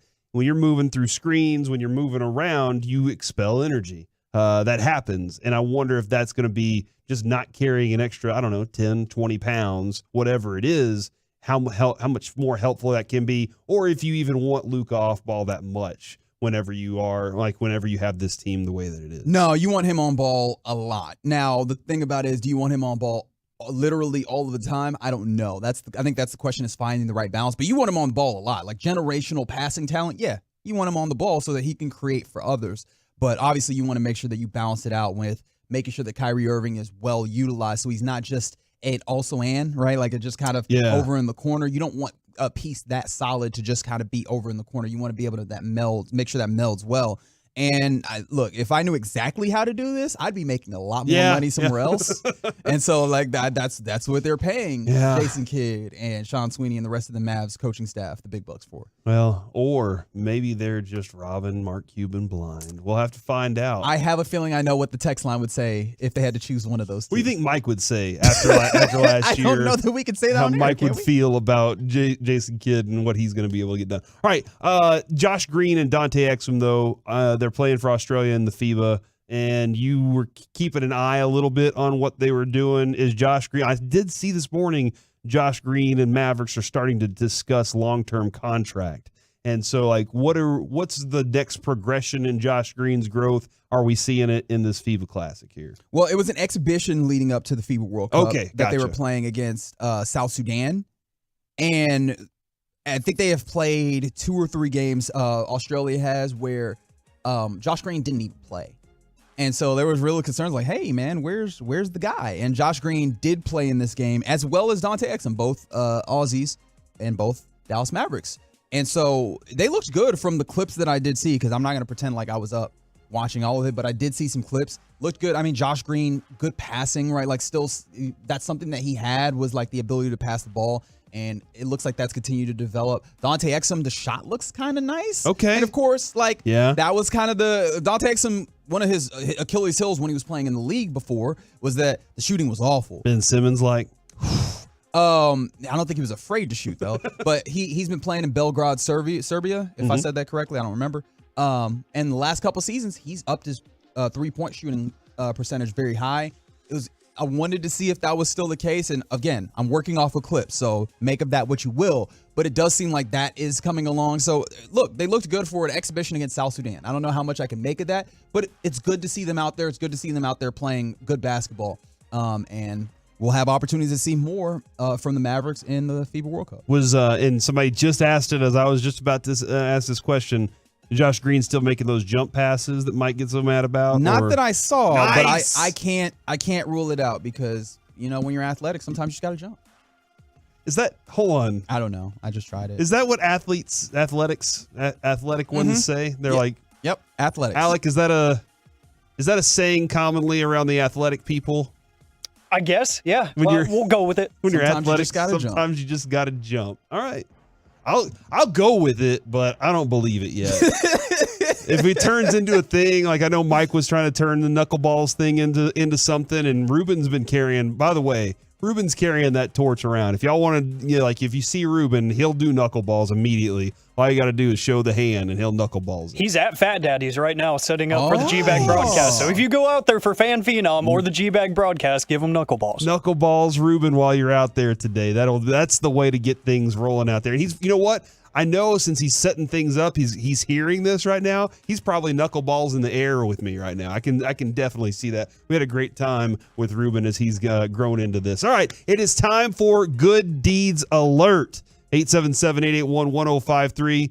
Let us know a good deed you've done. Here's one of the stories that popped up that I wanted to get to because I think this is great, especially since this is it's a bad thing that's going on in Maui, and I think it's killed at least 99 people as of Monday, is what I saw. Wow, I didn't see that updated number. And longtime NBA coach, Mavericks coach Don Nelson, he said to the San Francisco Chronicle, "We're doing the best we can, but we only have space for about 24 people. There are thousands of people homeless right now, and it's overwhelming." He opened up his short-term rentals on Maui to people who have been displaced. But like he said, he only has so much room that he can deal with right now. And I know there's, when it comes to flights and getting in and out of that place, it's not easy. There's not a lot of accessibility.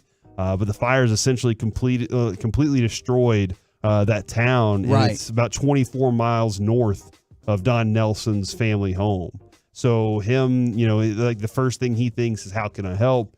Hey, I got some rental homes. Let's open them up for some people. Yeah, because obviously you mentioned the people who, whose lives were lost in this natural disaster, and that's terrible. But in addition to that, you have a lot of people who have been displaced because either their homes have been burned down or they just can't get to where their homes are. And so I know that there's been a lot of discussion about how you house people. I know locally they're trying to maybe get hotels and such. And I think that's why some locals have, kind of tried to make sure that, hey, don't do tourism right now, right? We need all the hospitality and everything to be able to handle the people on the island. So good on Don Nelson for opening his home to, people who are in need.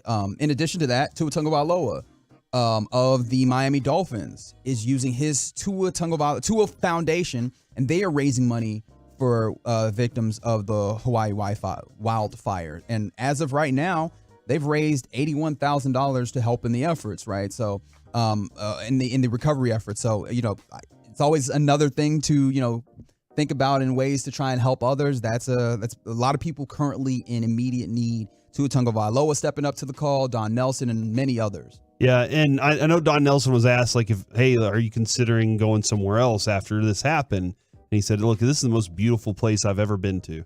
And it's the most beautiful place, I think, in the world. I haven't really left in 8 years. Why would I? I got everything I need here. Life's so good. I'm not going anywhere. This is home right now. It needs all of our help.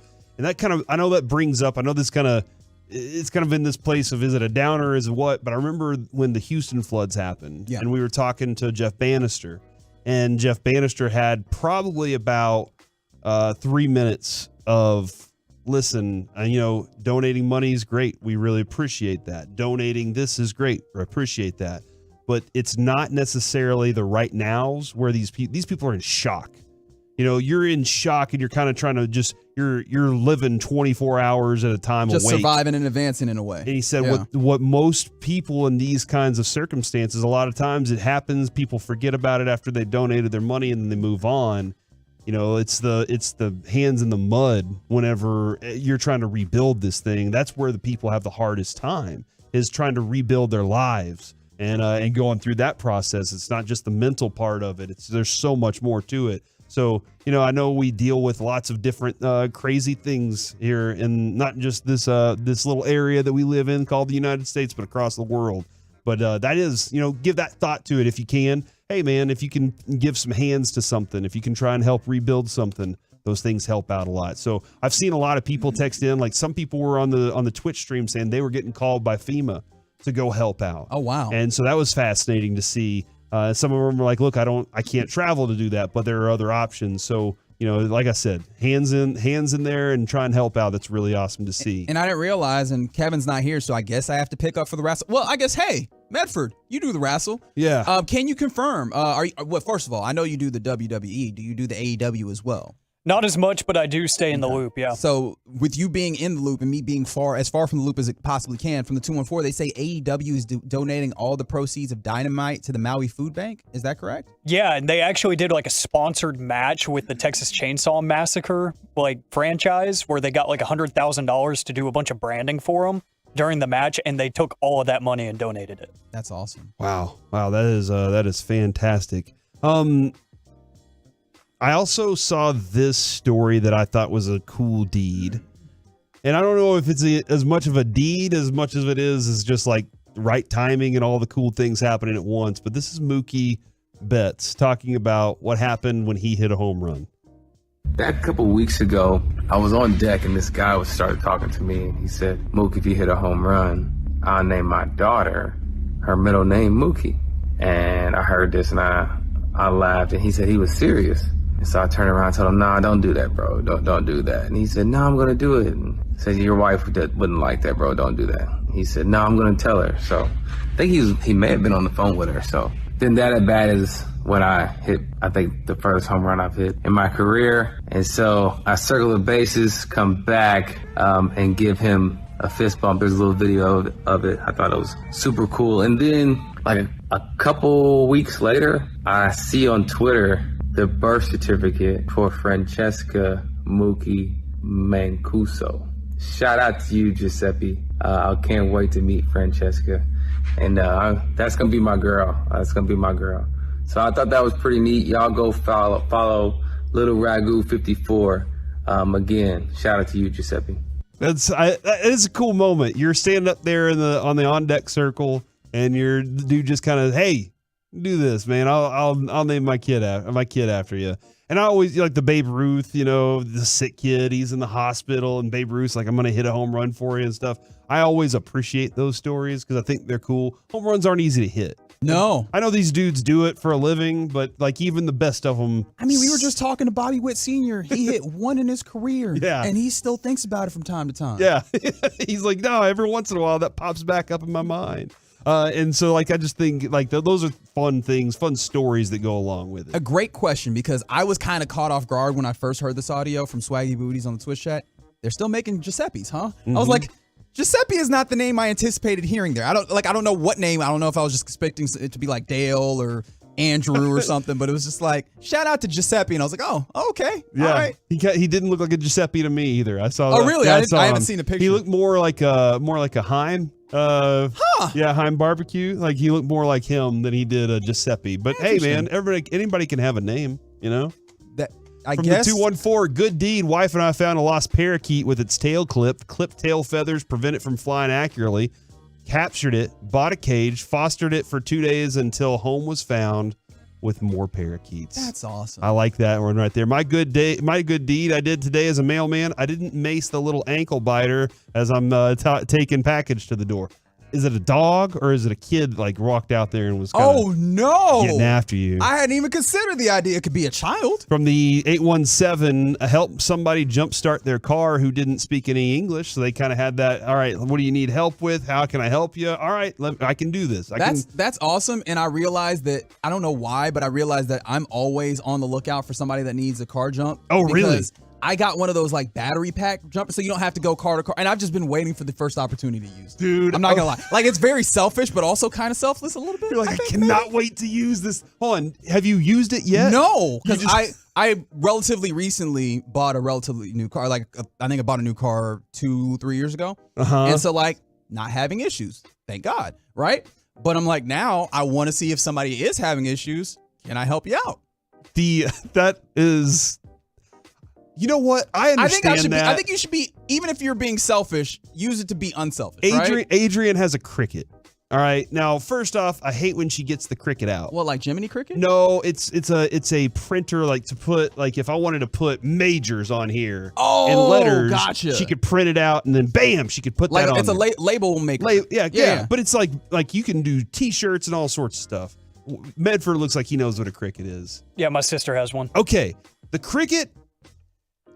There's gonna be cussing, all right? Like she's not gonna be happy during the process, but she always agrees to do things, and she gets so excited because she has a Cricket. I have one. I might as well be able to use it, so I'm gonna go out and use it. And so I understand what you're dealing with in the same way that Adrian is with her Cricket. So if you're out there and you know what, it's hot, we're getting back up into the high one or in the 110 area, 108, 109 area. If you're out there today, your battery dies, make sure to tweet Reggie because he cannot wait to get to you. Did I just become roadside assistance? Yeah, Reggie is now your roadside assistance if you ever need it because he is so excited. Maybe just for the first person. If it's like 10 in a row, he might be like, look, I was excited at first. I guess I'm not doing anything this evening. But you got good deeds to do, Reggie. Yeah, you got to be back with me tomorrow. All right, coming up next, let's chit-chat with the fellas from the G-Bag Nation. They are out at Fat Daddy's in Mansfield. Let's talk to them next on The Fan. Hello, this is...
At Classic Chevrolet, they do everything with purpose. That's why they're offering you their best model year-end savings on new Silverados. See them all at ClassicChevrolet.com. Your upgrade is their purpose. This is Texas. This is Classic Chevrolet. Relax and enjoy the difference. Find new roads.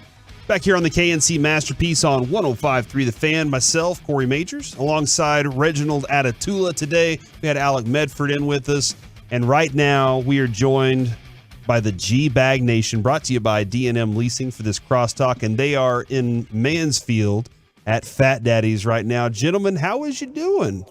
We're doing awesome, Corey. How are you? I'm feeling great today. Got to work with Reggie and experience what Kevin Gray gets to experience on a nightly basis. Oh, I didn't put you through the Kevin Gray ringer. Oh, I didn't go through that, but it's been a lot of fun today. So we've had a good day so far, enjoying it. What are you guys doing? What are y'all doing out there at Fat Daddy's today? Well, we got Fan Phenom night number 2 here coming up at 6 o'clock. So we've already talked with a handful of Tolos who are preparing to compete in this evening's second round there, and your opportunity to be the next fan host. Wait, did I hear you correctly? Did you say 6 o'clock? 7 o'clock. Oh, okay, I was just making sure that I didn't mess up. It was probably me. Okay. Knowing my track record on things like this, but definitely meant to say 7.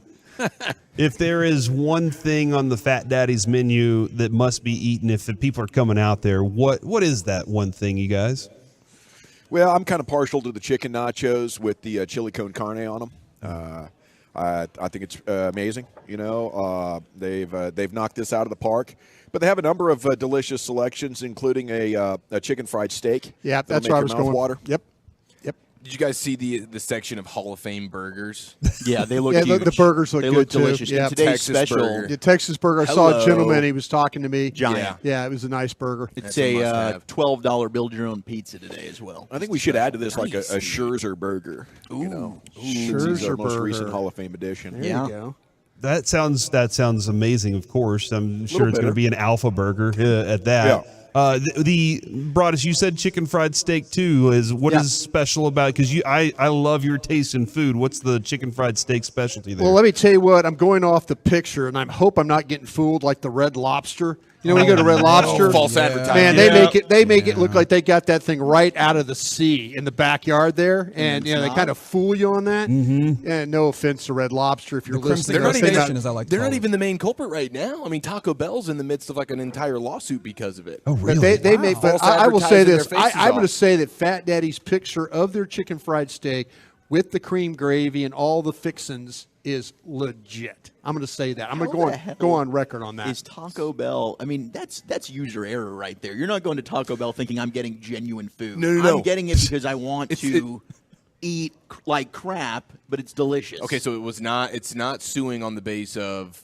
false advertising on the quality. It's about the quantity. They're showing these giant, beautiful, beefy 5-layer burritos that give you the idea that there's all the beef, all the layers. Chipotle size. Right. And so they paint a different picture, and then you get it, and it's like this I kind limp, of feel like sort you're of operator. that you didn't order. I think That's you're at a the Fat mercy Daddy's of the lawsuit. operator there. I think depending on what kind of day the guy or the gal's having, whether they load you up or not. You know, sometimes I just don't feel like I'm going to make a good burrito today. It's so frustrating. Yeah. So frustrating. Yeah. You watch them and you're like, really, dude? Is this coming out of your Oh, own? no, yeah. Like, If you're like, did you buy the hey, chicken why you today? skimping, huh? Is the If you're chicken on happy, you? yeah. Or I think the secret, honestly, though, is they get to probably, at the end of the day, it's like, what do we do with the rest of the food? Well, Right. I'm putting Give my it to hand up, me. baby. I'm taking it Yeah. home. So to an extent, like I get the play there. I see what you're doing. Don't Yeah. you feel like that's sort of what they're doing? It's like at the end of the day, we're not throwing this food out. No, I'm to-go boxing this thing personally. We got a party to go to afterwards. We're bringing Look at you being selfish. You're a damn good teammate. Taco box, yeah, okay. Wasn't there a time where Taco Bell came out and was like, "Hey, look, 85% of it was seasoning. The rest was like what we call grade F meat." I do believe there was a time they changed Grade that just F? a little bit. Yeah, Grade F? Yeah, I think that's what it was. They were like, "Look, Can we get away with that today?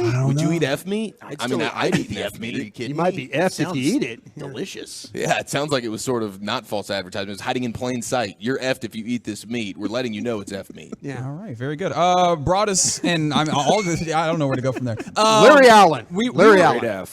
We were having a conversation. Different letter, different meat. Larry Allen. Larry Allen is the answer? answer? That's my answer. He knew Larry your Allen. question too. Yeah, for everybody else listening that didn't know the question, we were talking about like the freakiest athlete that you saw in college because Yes. Bruce Feldman has his 2023 freaks list, and Larry Allen, absolutely. Yes, and I like what you did with Randy Moss. That was another one that I saw. Randy Moss was very good. Jeff Lurie in Philadelphia, the owner there, he wouldn't let me take Randy Moss. Wouldn't let me take Randy Moss. He was anti-freak? He said, Brian, I can't. We got to take him off the board.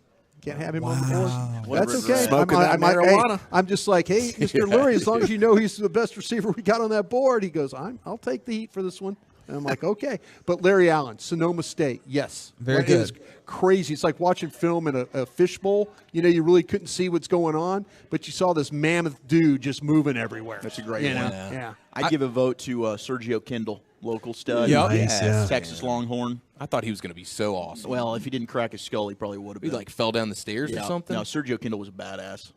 I think physically, though, the one that stands out to me the most, and it didn't really translate to him being a great player or anything. I think he was sort of a wild animal by all accounts. But Sean Oakman, physically standing there at the coin toss, that's all-time get off the bus guy. Right. Oh, yeah. Alonzo Spellman was like that at Ohio State, too. At the combine, like they did the hands, the arm, and the measurement, and you're sitting there like he's blocking out the sun, literally. I mean, he's that mammoth of a dude. Yeah.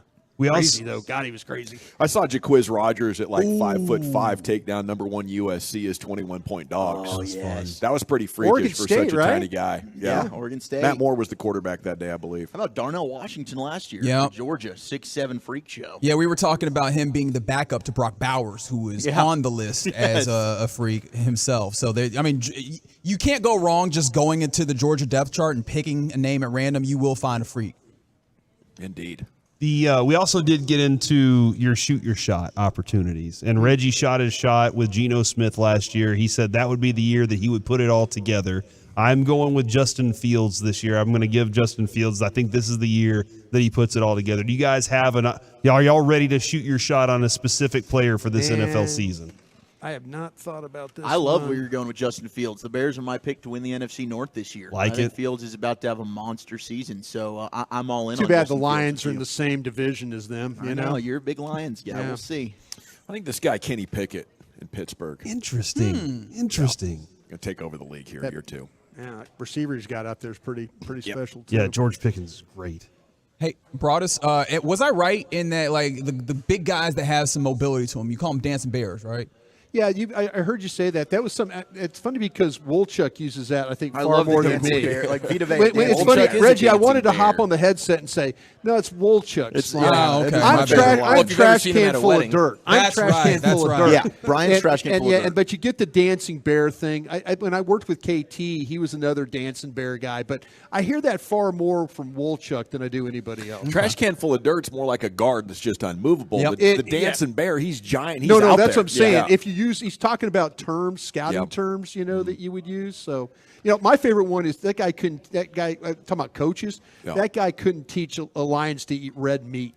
That's how bad of a coach that guy is. When a scout says that, hey, well, he plays for it. No, that guy can't teach Lions to eat red meat. That's what Sean Payton should have said to Nathaniel Hackett. Well, instead he just said he's a bag of ass. That's another bag of ass. Now, do we agree though? We'd rather have, if the only knowledge is you have the trash can full of dirt or the dancing bear. We all want the dancing bear for sure. Yeah, more versatile. I think the dancing bear gets you in trouble. Give me the trash can full of dirt because I'm playing defense, and that guy, you can't move him. The dancing bear looks good, more volatile, but he doesn't. Maybe he doesn't perform well. He looks good, but overall, you're at tackle. You're at tackle with the dancing bear, though, aren't you? More likely, it's an offensive position. Sure, he's getting out in space. Yeah. I mean, he's 30 yards downfield, right. punching safeties in the chest. But the dancing bear.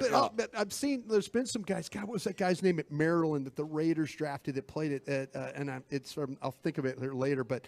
From the Senior Bowl. But anyway, they draft him really early, and he looks great. He's running. He's beautiful. And then he plays like... Was it Colton something or other? No, Colton Miller. That's UCLA. Hayward Bay was a wide receiver from Maryland. Yeah, but there was a different dancing bear. I'll think of this during the show, but there was a guy that, he was the dancing bear, but then he played, terrible. It's also a good name for a gentleman's club, Corey. Absolutely it is. Okay. And that could be a place for people. All right, that's the G-Bag Nation. They are at Fat Daddy's right now, and then Fan Phenom will be right after. Thanks, gentlemen. We'll see you later. Cheers, buddy. We will be back tomorrow. It'll be me and Reggie back in the action on Friday to get you with your Masterpiece of the Week. Look forward to it. Until then, you've been Masterpiece.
Fan Studio, secured by DFWsecurity.com. You're rolling with the G-Bag Nation on 105.3 The Fan.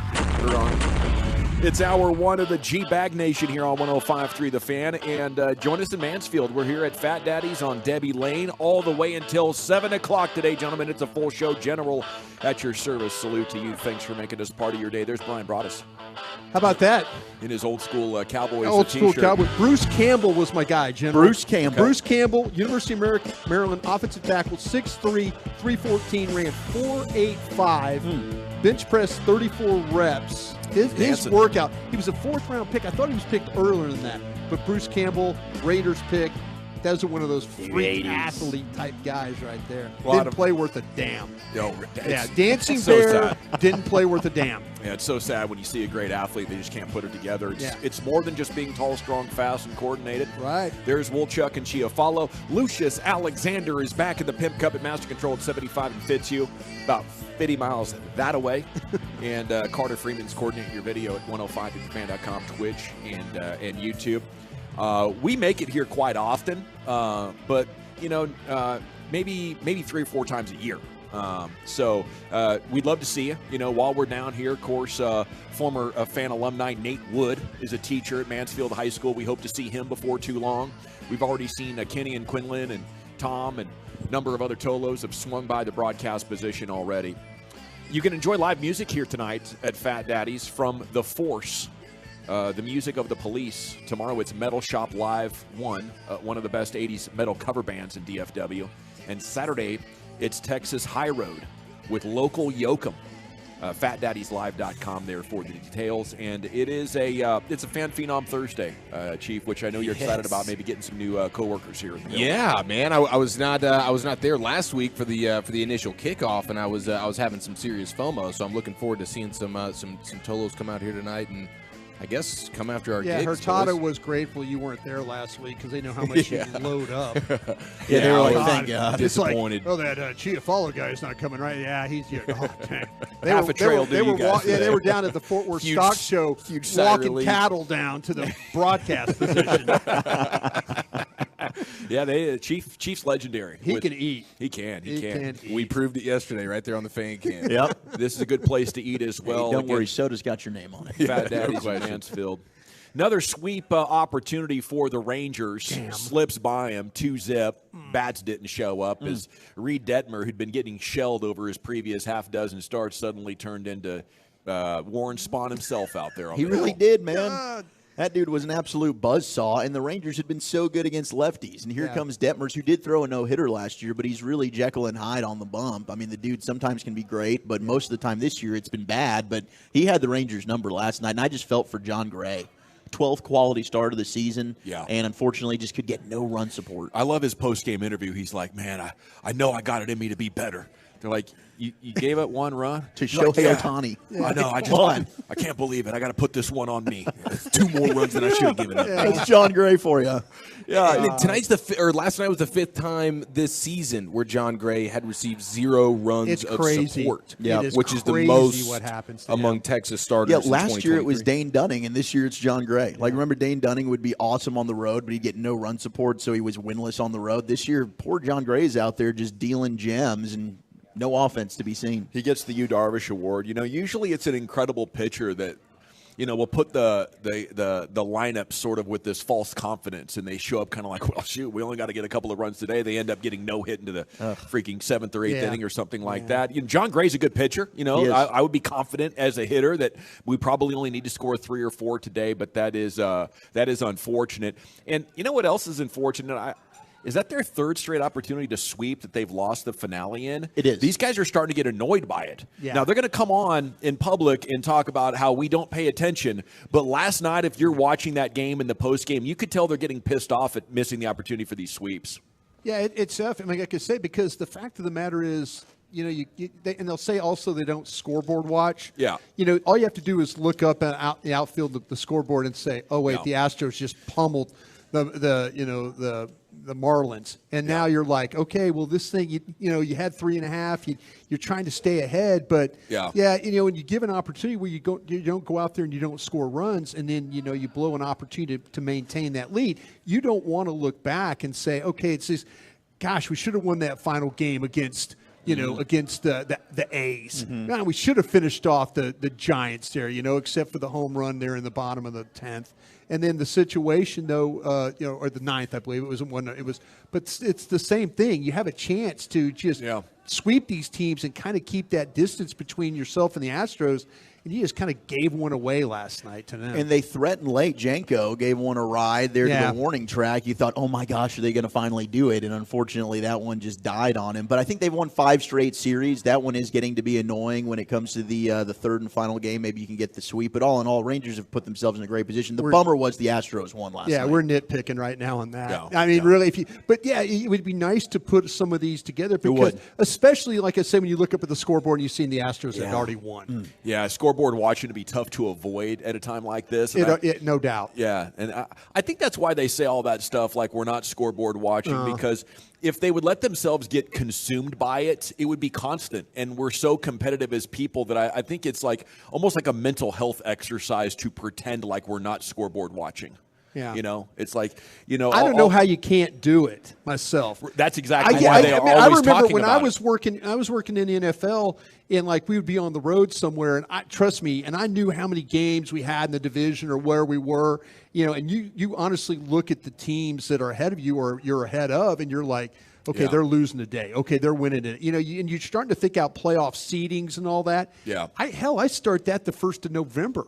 You just because you're trying to figure out where you're going to be at the end of this. Yeah, I think the best teams can take it very seriously and acknowledge it. Like I think the Atlanta Braves got a big sweep yesterday, and their players were like, "Yeah, this is great. It's our goal to get to 100 wins." Yeah, and this allows us to get there quicker. Yeah. You can acknowledge it. I think they won the World Series a couple of years ago, so maybe they don't feel as much pressure. But I think the players have to almost constantly be saying it to themselves and to others because they know exactly what you said. Yeah. How can you not avoid this? At the same time, they talk to their sports psychologists and their managers constantly. You can't be focused on this. You have to be focused on your technique, the matchup, your scouting report. We only have 100% of our brain power. If 30% is watching the scoreboard, guess how much brain power you have for the pitcher. Well, I would be the one idiot that doesn't listen. I'd be the guy. I'd be sitting on the end of the bench and going, look. Hey, the Astros lost today. Hey, what are you saying? Come on, let's go, Bats. Come on, let's go. The Astros just put up 10 runs, boys. Let's wake up a little bit. And then everybody would look over at me like, what are you doing there, bro? Yeah, you need to chill out a little bit, I guess. Yeah, you're a little too excited. And locker rooms perpetually just want to file things under distraction. They just say everything. Don't let anything distract. No distract. Yeah, and I get that. I think you're capable of compartmentalizing it as well. Like after the game, go ahead and talk about it. And you could clearly see last night how they are riding the roller coaster a little bit. But not only are we enjoying this Rangers resurgent season, but also the Yankees fall below 500. Oh my gosh! And they could be looking at their first below 500 season in 31 years. It's insane. Yeah. It is pretty fun. I mean, it's fun to be able to look and point and laugh at the Yankees because you haven't been able to do it in 3 decades. But that's a bleep show. They're going to have a bunch of firings this offseason. I got a little something for the Yankees and the hodgepodge today, boys. Okay, I love that. We got a college football super segment coming up before too long as well.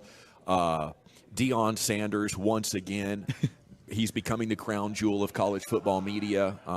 He's definitely, picked up for the loss that we experienced last year with Mike Leach. Massive, personality coming in here and now in the Big 12 before too long. He's mad that his teammates were not fighting more. Okay. Yesterday was a big day of fighting in college football training camps and NFL training camps. And he said, well, I saw 2 of them walking over there and you've got a teammate fighting. Where do they do that at? He said, where do they do that at? His players replied with something, and Sanders fumed. If one fights, we all fight. You understand that? I don't want to see y'all walking off when somebody's fighting. Never again, he says. So. I see what you did over there, Dawson.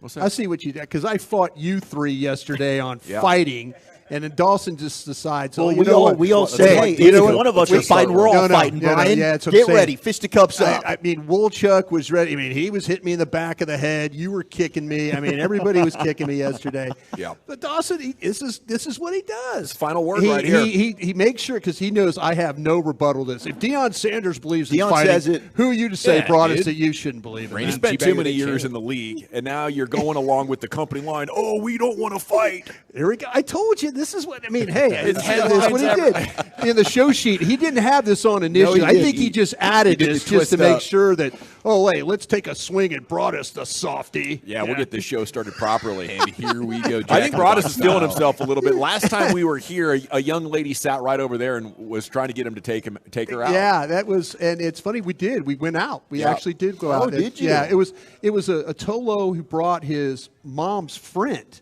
I think it was how that all worked out. That's So- a hottie. But right there. this is a fun place to be. I mean, hey, you know, there's a lot. There's a it's lot. huge. All you're missing is the smoke here. You know, what I'm Yeah. saying all you're missing is a lot of good things. The darkness and the good food and all that. This lot of is an drinks. old school kind of bar that we grew up drinking in. Exactly. Yeah. Exactly. They got their cigar lounge over there. Dude, that lounge was popping last time, too. Yeah, huh? it was. Thursday Night Football, Eagles host the Browns tonight. Watson's out. Sirianni, it was private up until last I saw. But I would expect we're going to get a good look at their rookie defensive lineman and a few other things tonight. So if you want to take a look at Philadelphia, they're on the tube tonight. I believe that's NFL Network.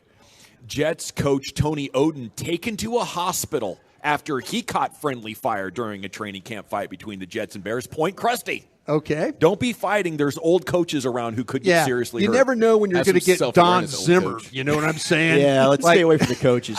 Why would I feel like that if I was in a fight that I would have looked like Don Zimmer? You'd be the one in the hospital? The way he just kind of fell, you know, it's Yeah. just like he lost all feeling in his body. Yeah. I'm sure that's the way it was when I was laying on the pavement the other day after it was 110 degrees. got But stripes on his head. somebody probably was looking out their window going, "Whoa, the big fella just fell down in the No, I street." will say now that like on the post game of Broadus falling and everything being fine, I think it would be on us and it would be smart to go see if we got any like ring cameras from the neighbors, you know, that would show into the street. Yeah, let us know I what think street that that would was. provide Those some, people like me over there. just for unlike context, unlike Broadus. you bums. Yeah, we don't want to make fun of you and Yeah, laugh or whatever. anything. Yeah. We just sort of want to gather all the information we can here. Help Broadus go Make sure- viral. Make sure it doesn't happen again. You know, we care about you. Don't let your family members be like this.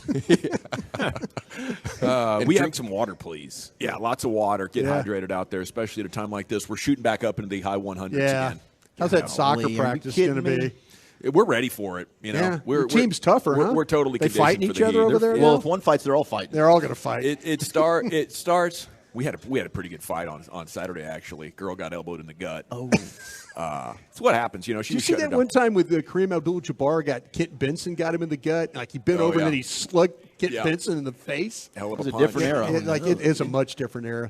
That's why I don't want to fight. You break yeah. your jaw. Yeah, you're from a different era when they let him go. Yeah. You know what damage can be done.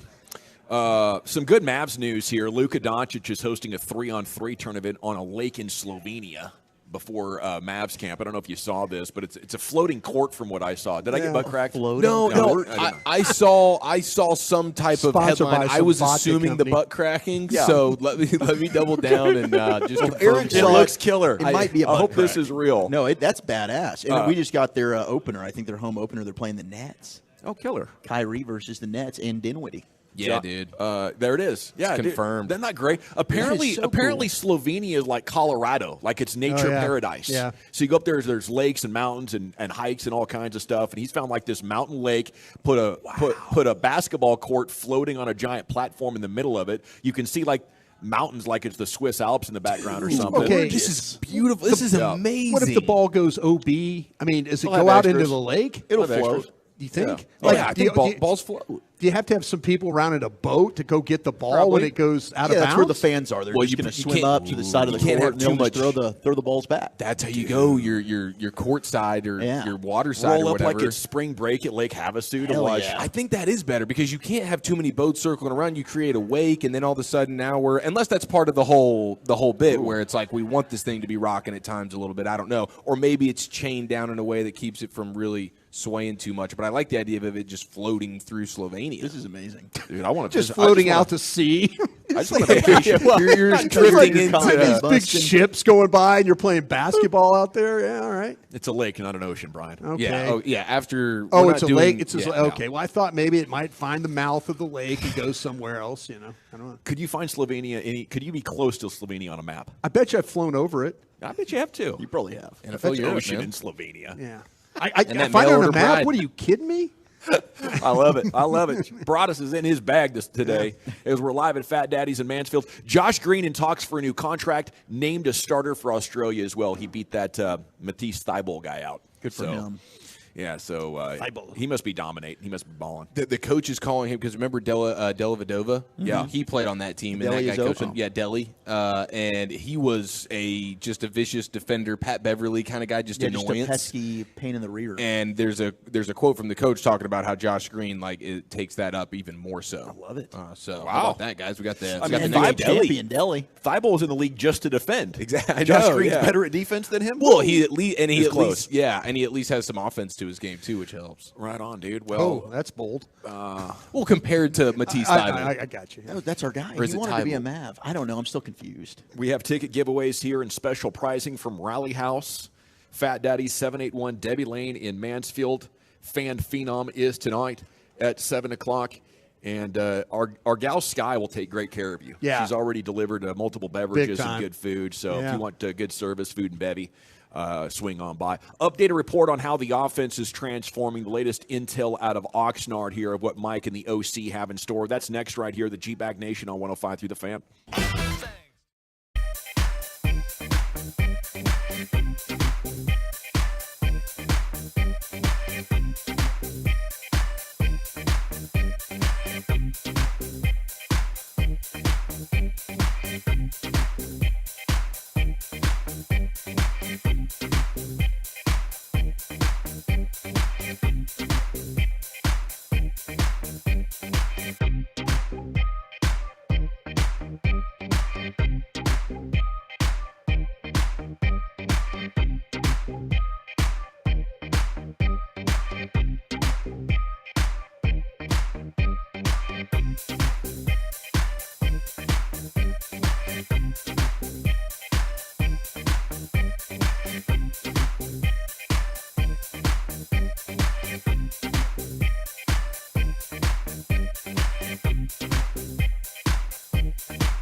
All right, welcome back. It is the G-Bag Nation. We are live at Fat Daddy's in Mansfield. Lucius has the G-Bag of the day coming up in about 6 minutes.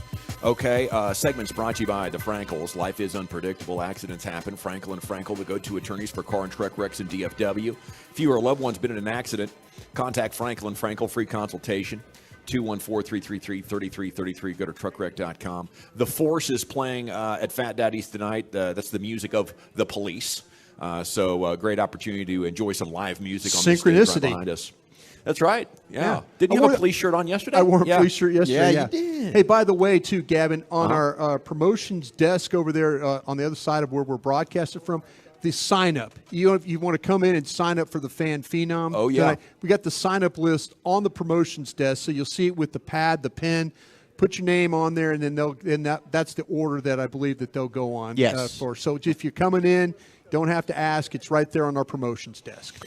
Okay, we're going to take a look at this article that David Moore wrote in the Morning News. Beat writer of record, well-sourced at the Cowboys. Yeah. And, the headline is sort of about how this offense is going to look. And Jory Epstein wrote about that a couple of weeks ago in the USA Today. We've talked about it, more of the Texas Coast principles and all that. But as you go through this story, it's more of a background story on McCarthy and Schottenheimer's relationship and how the process of the offseason materialized into the Texas Coast offense. And one of the interesting things in here I'd love to get your thoughts on is McCarthy says they were very close to just going full West Coast. He said, Brian has knocked it out of the park, talking about his OC. When we started this journey, I had aspirations of running it the way we used to run it.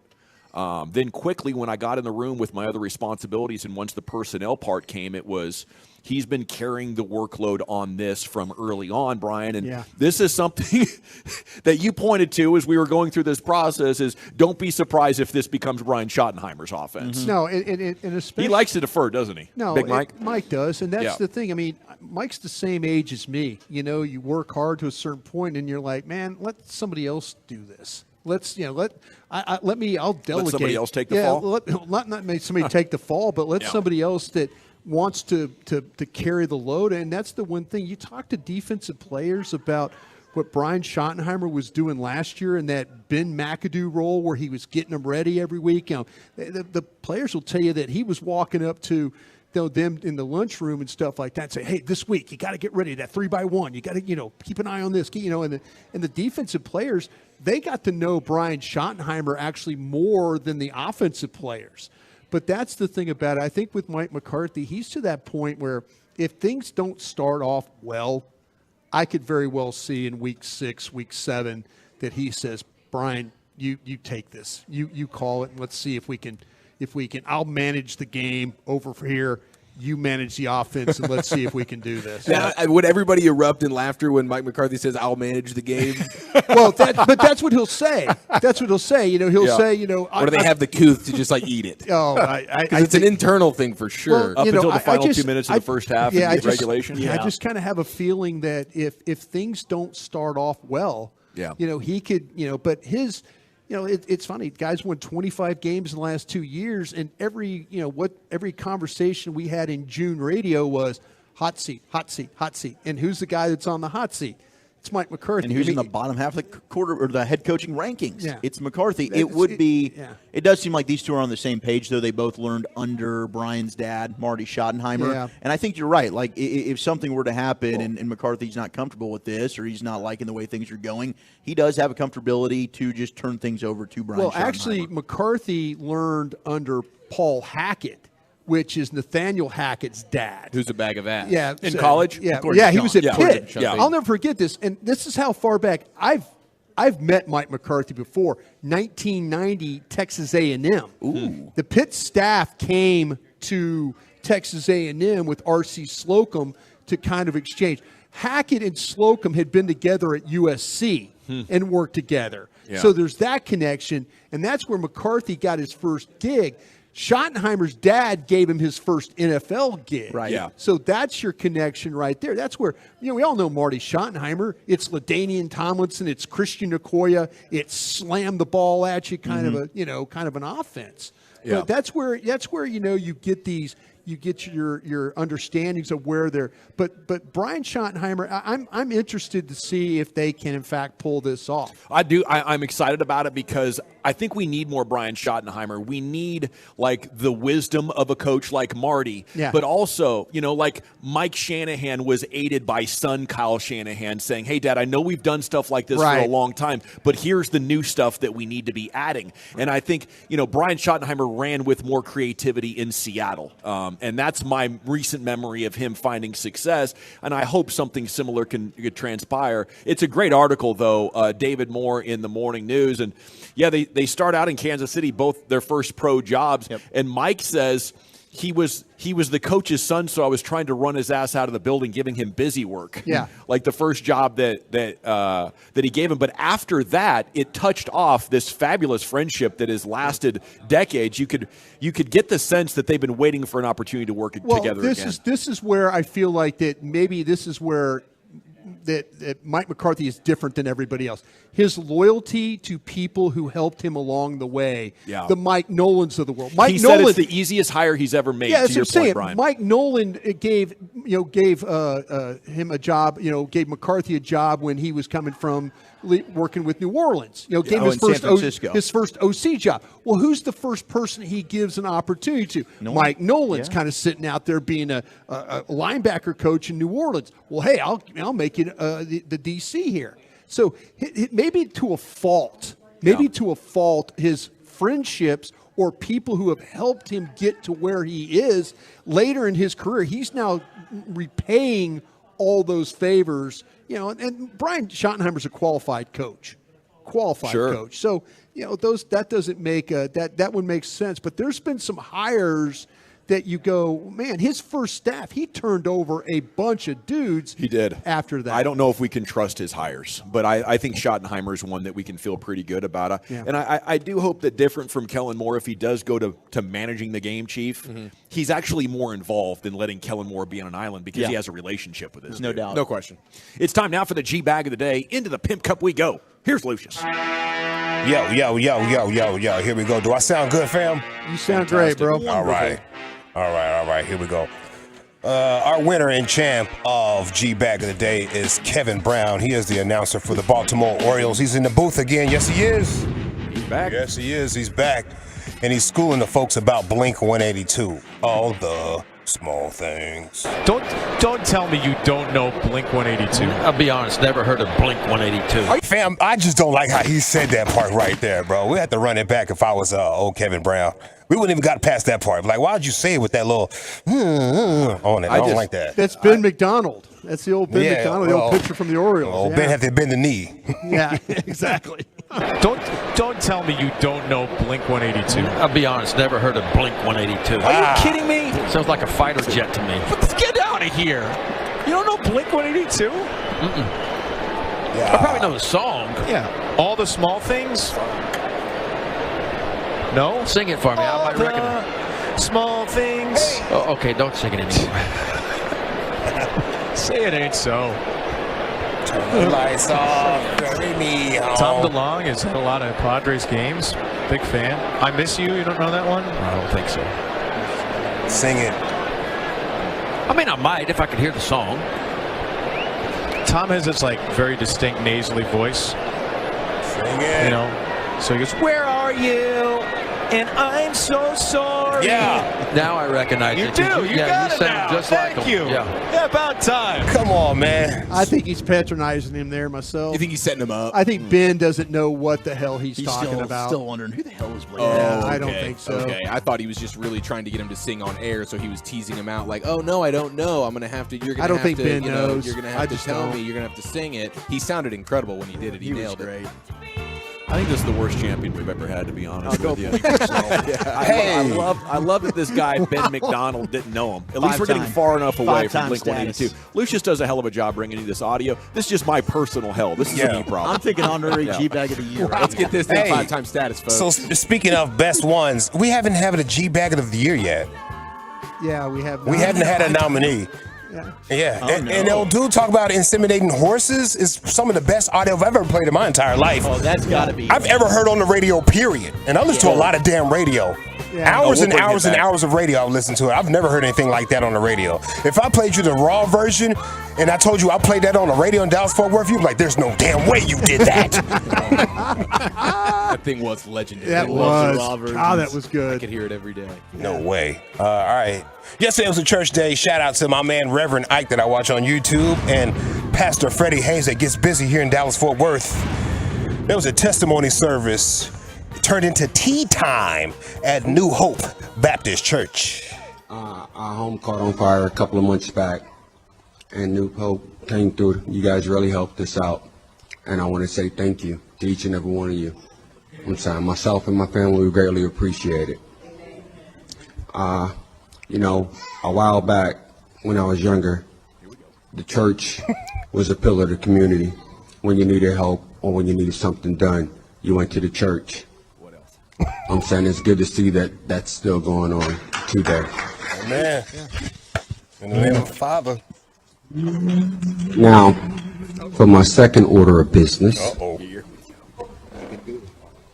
I'm going to keep it good. You know me, I keep it funky.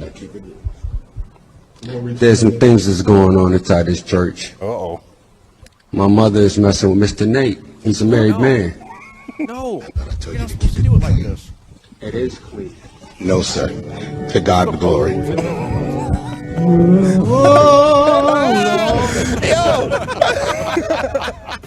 I like how they had a dude already on the mic just in case it got a little wild. Hey, you got that song ready? Wow. All right, I need you to oh Lord just in case he gets the oh snitching. I need a oh Lord out of you, bro. Yeah, it's a sign.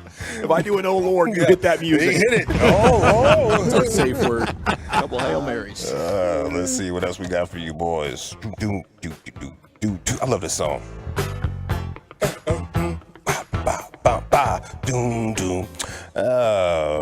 United States Secretary of Treasury. Do you guys know who that may be? Secretary of the Treasury. Probably have to give me a million. It's all good. It's all good. It wasn't a pop quiz or anything like that. I'm not going. Yeah. You're not going to get idiots. I'm not going to give you an F on your report card or nothing like that, fam. You good? Janet Yellen. Oh, Janet the felon Yellen. It's a toxic Tuesday. Got a track record, huh? Now she was in China. She was in China at a restaurant and she accidentally ate some shrooms, some psilocybin shrooms. She claimed she didn't feel anything though, and she ordered by accident. You set off a frenzy because you ordered a mushroom dish that contains apparently what are considered magic mushrooms. Mushrooms that can be hallucinogenic. And so now these wild mushroom dishes are selling out at that restaurant's branches across China. You have sparked all this. May I ask you, I'm just quite curious. Apparently so. What was it like, the mushroom experience? What was it like? So I went with this large group of people, and the person who had arranged our dinner did the ordering. There was a delicious mushroom dish. I was not aware that these mushrooms had hallucinogenic properties. I learned that later. I can tell you that Later, like when you were sleeping and having visions, or Bro, she's still hot, bro. I read that if the mushrooms are cooked properly, which I'm sure they were at this very good restaurant, that they have no impact. Yeah, right. Sure, lady. All right, ma'am. Sure. Oh, they were cooked properly. Sure, have no impact. That's what I was told the first time I took tamales. I was like, I don't feel it a damn thing. They was like, dog, you feeling it right now. I was like, this is crap, man. I spend my money on this. Yeah, go look in the mirror. He's like, you feeling it right now, bro. I can tell. All right.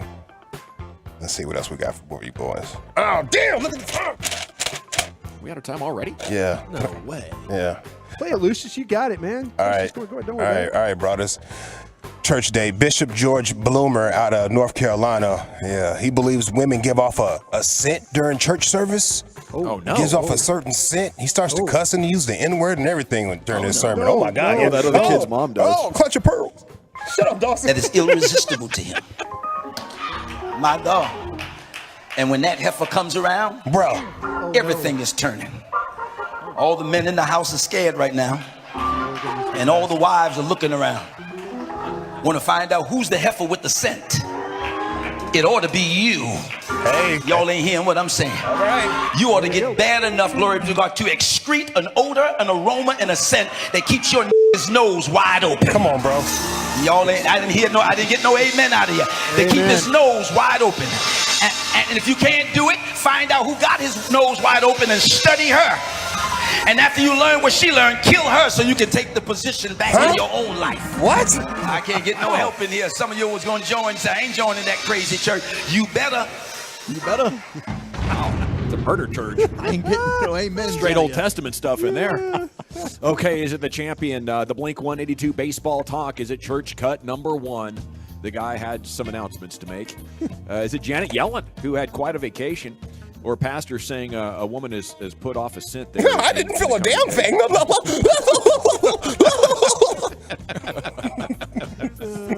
Definitely still don't feel it. Yeah. Crap. Oh, boy. I'm going with the first church cut. Blink 182, boys. What do you say? What do you say, Lucius? Yeah, skip me right now. Okay. Well, Chuck. Shout out to the Shrooms, but I gotta go with Blink 182. Brian? Going with the Heifers. It's 2-1, Lucius. Church clips. Oh, it's a combo platter? Yeah, for sure. Church clips, your new G-Bag of the Day champion by a score of 3-2, retiring the champion Blink 182 baseball talk. Okay, NFL news today is coming up at 3 o'clock, and up next it's time for Krusty's Corner. Where are you taking us today, buddy? Yes, I want to talk about this matchup with the Seahawks this weekend. Which Cowboy needs to step up? We'll do that next. Coming up Friday morning.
At Classic Chevrolet, they do everything with purpose. That's why they're offering you their best model year-end savings on new Silverados. See them all at ClassicChevrolet.com. Your upgrade is their purpose. This is Texas. This is Classic Chevrolet. Relax and enjoy the difference. Find new roads. Here we are at Fat Daddy's in Mansfield. Thank you, Lucius. Live music tonight from The Force, the music of the police. It's build your own pizza for $12 today. And we got prizes from Rally House that they've sent over, including an amazing Rangers jersey. If you can name 10 of the all-time 13 G-Bag Nation hosts and personalities, you'll win that jersey. Okay, so 10 of the 13. We've been on the air since 2010, and, you know, it can be a challenge for some folks, but if you've been a Tolo for a long time, I'm sure you got it. Here's Broadus with Krusty's Corner. Thank you very much, General. Appreciate that. Thank you. I mentioned this about it's preseason game number 2, and we got pre- and post-game coverage for you guys this weekend, right? Sure do. 6 o'clock pregame with you and Eric, and then we'll have a post-game until 2 a.m. 2 a.m. 9 o'clock kick. 2 a.m. So, yeah. So, check us out. We'll get you right for the game pregame, and then we'll talk about it afterwards, taking your calls and things like that. We love to do that. See if you can make Wolchuk mad about a preseason game. That would be entertaining if you could do that. If we can get some sound of Atolo drawing Wolchuk offsides because it's 1:30 in the morning, he's a little bit cranky, it's preseason, you know, he wants the meaningful stuff, that would be pretty special. I'll put my odds on Broadus, though, being first to get annoyed. I wonder. Remember you last year? Yeah, I tore that guy up. He was biting it, folks. I wonder which week, though, that'll be the one where I just totally lose it. You know, what can we ought to have a over-under week 5, week 6. What week will I just somebody will say something that will just totally drive me into if that Niners game goes bad, I think that's a good one that I've circled. And then, of course, Aaron Rodgers, if he does that BS like he always does. That's where we got to worry about Wolchuk. That's where the demon's going to come out of me. Yeah. You go out there October 16th. October 16th in L.A. against Kellen Moore and the Chargers.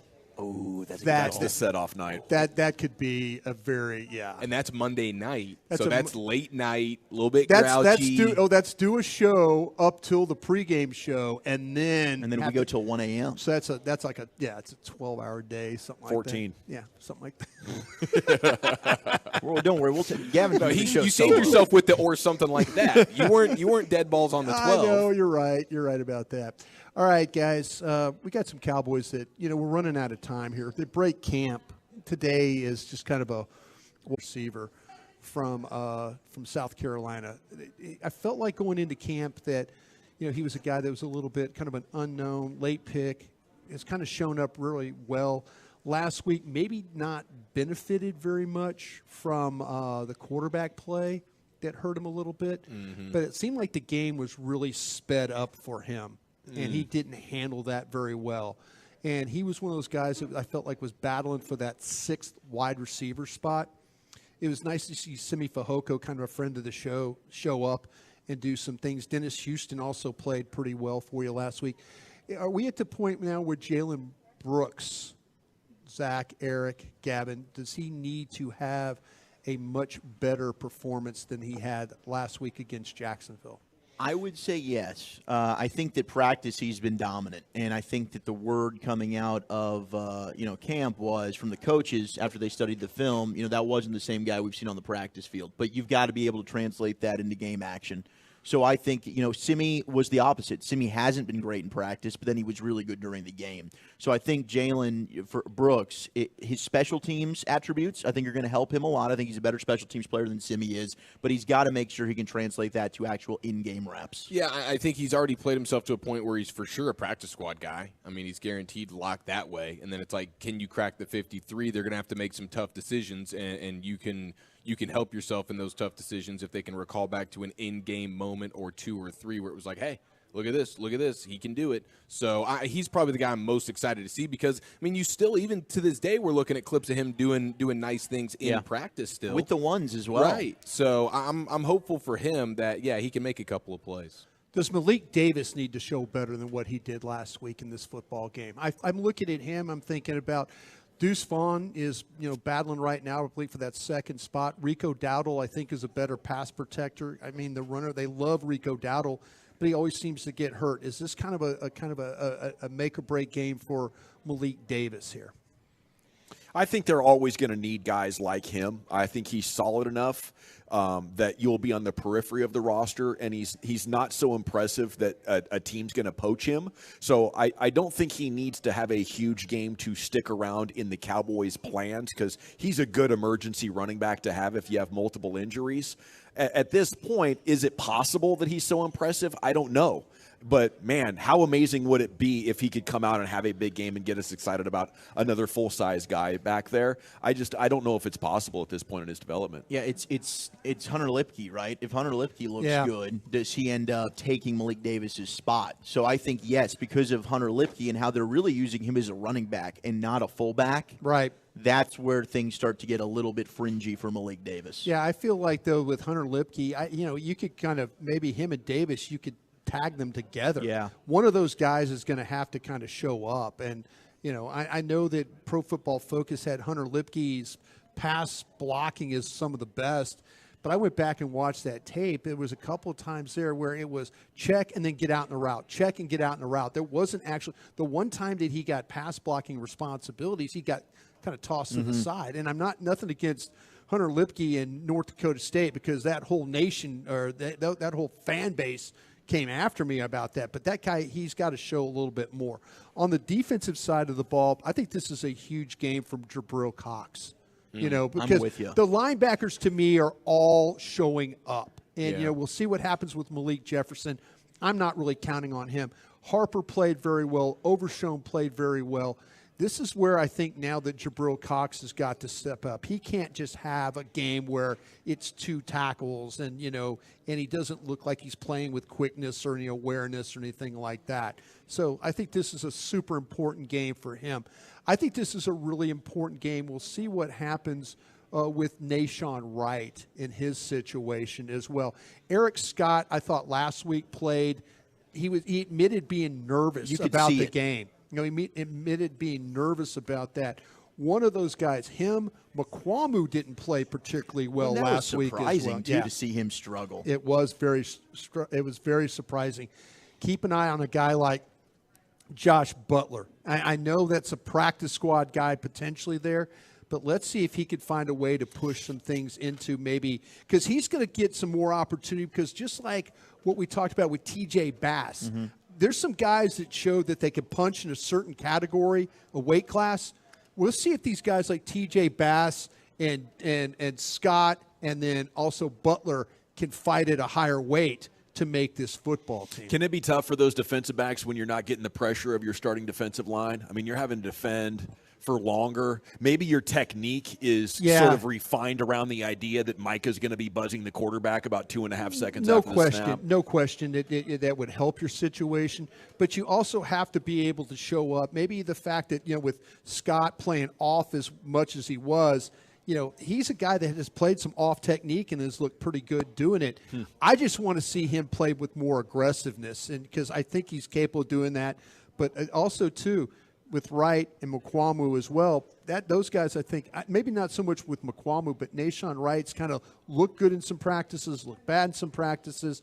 His health has been a little bit some question right now, but let's see if he, in fact, can kind of keep his spot on this team. Thank you, Brian. Krusty's Corner every afternoon at 2:40. Now, you're going to be off tomorrow, right? I am in Austin, Texas tomorrow, taking a kid to college. So, yes, I'm going to miss you guys. Well, I hope you have a great time with Bennett. Thank you very much. Say hi to him for us. Krusty has another 4 hours, as do we here at Fat Daddy's in Mansfield this afternoon.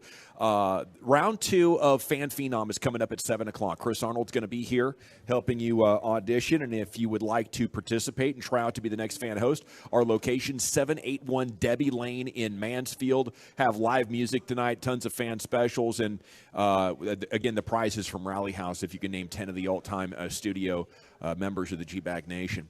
NFL News of the Day is coming up next. Wolchuk, where are you taking us? Well, we got Gronk. Who's his Super Bowl pick? What coach would he come out of retirement for, plus the Super Bowl halftime and injury updates? That's next. Okay, I want to chat Men's T Clinic.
Fan Studios, secured by DFWsecurity.com. You're rolling with the G-Bag Nation on 105.3 The Fan.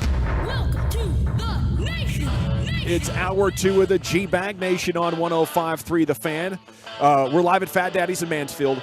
Multiple fun things going on, including the Fan Phenom that's coming up at 7 o'clock right here on 105.3 The Fan. Just got a winner there in our Name the Members of the G-Bag Nation all-time. Congratulations. It's Donald, right? Donald, yes. He's going to compete in the Fan Phenom as well coming up at 7 o'clock. So Fat Daddy's is the place to be, basically. Everybody knows that if you're in or around Mansfield. Our guy Ruben, who's remote engineering today, he lives in Mansfield, so of course he knows all about it. And we're at 781 Debbie Lane here. Come by for some delicious food and beverage and try out to be the next fan host.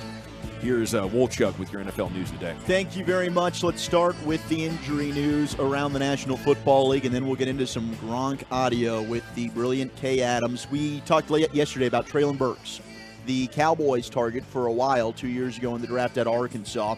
Ended up being selected by the Tennessee Titans. He has sustained a sprained LCL during yesterday's practice, according to the results from his MRI. The injury is likely to sideline Burks for multiple weeks. Titans open the season against the Saints on September 10th.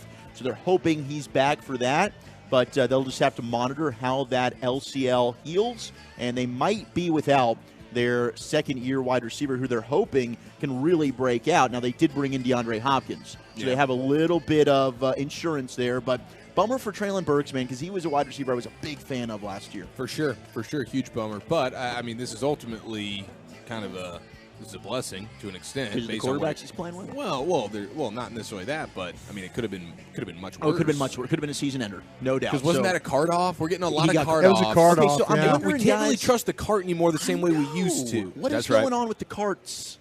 They're bringing the card out for everything, and every day you're seeing something like this guy got carded off. They bring the card out. I think it started with DK Metcalf. Yeah. He got the cart from having to go number 2. Yes, was that last season, the season before, whatever it I think it was last season. And so now everybody just feels like, okay, whatever. I think I might be banged up. Let's go ahead and get the cart. No more walking off the field under your own power. No. Yeah. Where's the pride? Yep. Wussification of America, boys. Thanks a lot, Paul Pierce. It's disappointing. Next year, Maybe we should in a wheelchair. We should probably fight more. That would help, I think. I think we should fight more too. And if one person practices. fights, everybody better damn well fight. Oh, we got Jags Cowboys preseason action on NFL Network in front of us. Yeah. Quick sidebar: I should not make fun of the car guys too much because I might become like one of those on a rascal or something. I'm looking at those things they have at the grocery stores, like. Since my back went out a month ago, every 3 days it's a different hip, it's a different problem. Now I feel like I got sciatica. It's just unbelievable. You need to go see Kenny's doctor. Shooting pains in my hips, dull pains in my butt. Now it's to my glute to my calf. Your tweets today had me nervous. Feel like I'm not going to miss work anymore. Like the original back thing was totally debilitating. I couldn't breathe without pain. I couldn't work under those circumstances. This is just like super annoying and troubling because I feel like I need a hip replacement. Nothing worse, man. Yeah. That's awful. Yeah, you should go check out our insurance. See if you can get that fixed. See if it's any good. No, you're right. I messed up, though, having surgery too soon early in my life on my ankle. It's the worst thing I ever did was having it, quote, repaired.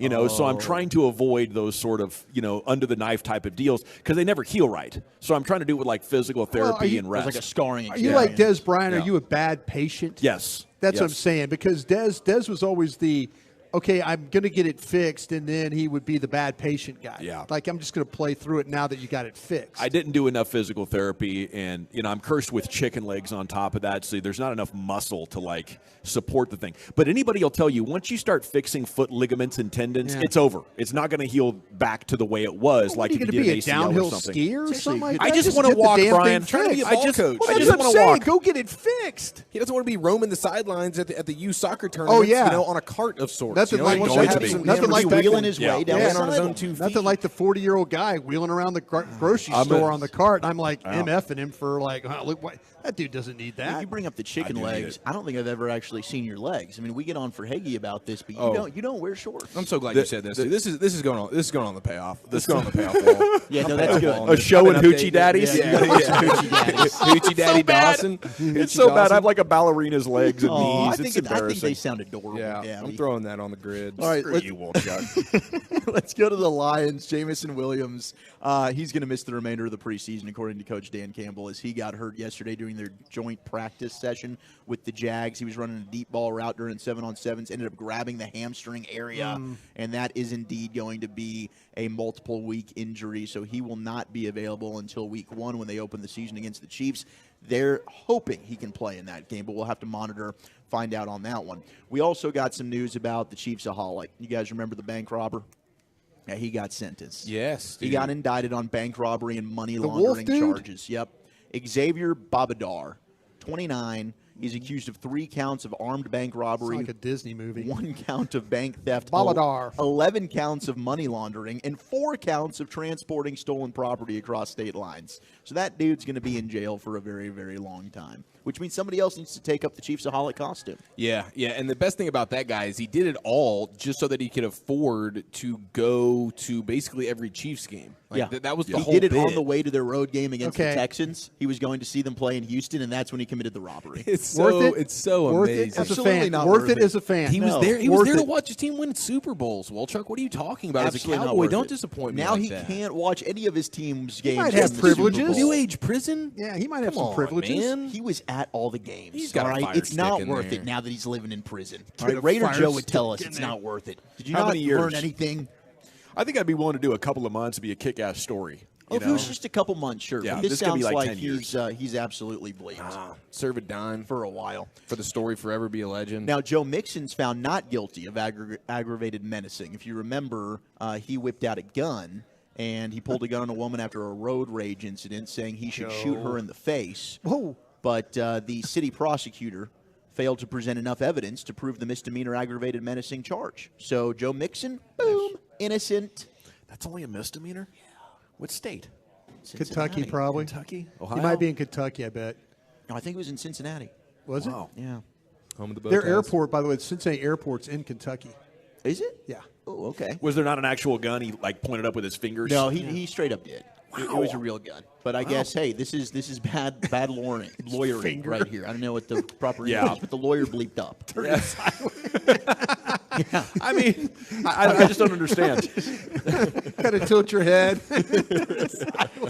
Oh, man. All right, let's get to Rob Gronkowski here with Kay Adams. And this was on Up and Adams, her show. She gets all the good guests. She doesn't does, and she has Gronk, I think, during the season once a week. And Gronk usually ends up making some kind of big statement that ends up going viral, and he made a couple here.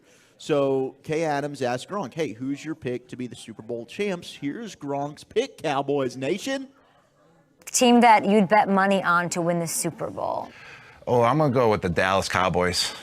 You know, you don't want to always bet the favorites because then you don't win too much. So I feel like the Dallas Cowboys, they have pretty good odds to win some money if they win it all. Make the case for the Dallas Cowboys. All right, they added Brandon Cooks at the wide receiver position. Super fast player. He can go downfield. He'll be a great complement to CeeDee Lamb. And also they added Stephon Gilmore, who we were talking about earlier. He was Defensive Player of the Year a couple years ago, and I think he's gonna make a great comeback this year and play at a high level. I mean, they've been making the playoffs every year. I feel like this is the year they just, get over that edge. It's exciting. Gronk going with the Cowboys. I get what he's saying here, right? You don't want to pick the favorites. You're not going to cash in as much. Cowboys have relatively good odds, but he's also liking the guys that he knows. He played with Brandon Cooks. He played with Stephon Gilmore. He knows the impact they're going to make for America's team. He does. We're winning the Super Bowl. 15-1 odds are nice. I mean, that's I do agree with Gronk there. You don't want to play the favorite because your risk to reward is off. 2 to 3 to 1 to play a favorite here, especially in the AFC. Got to make it through that. Might not even get through the divisional round. I feel like Gronk might be a Cowboys fan. He hangs out in Dallas a lot. I think it might just be the fun of it. I appreciate it, though. I think it's a legitimate take to have. And I was actually thinking this morning, this is probably going to be the year they do it. Because this is the best team I've covered, and I've never been more cynical. Let's go. I've never been more cynical about a team's Which chances. says a of winning. lot. Keeping it accountable over there, man.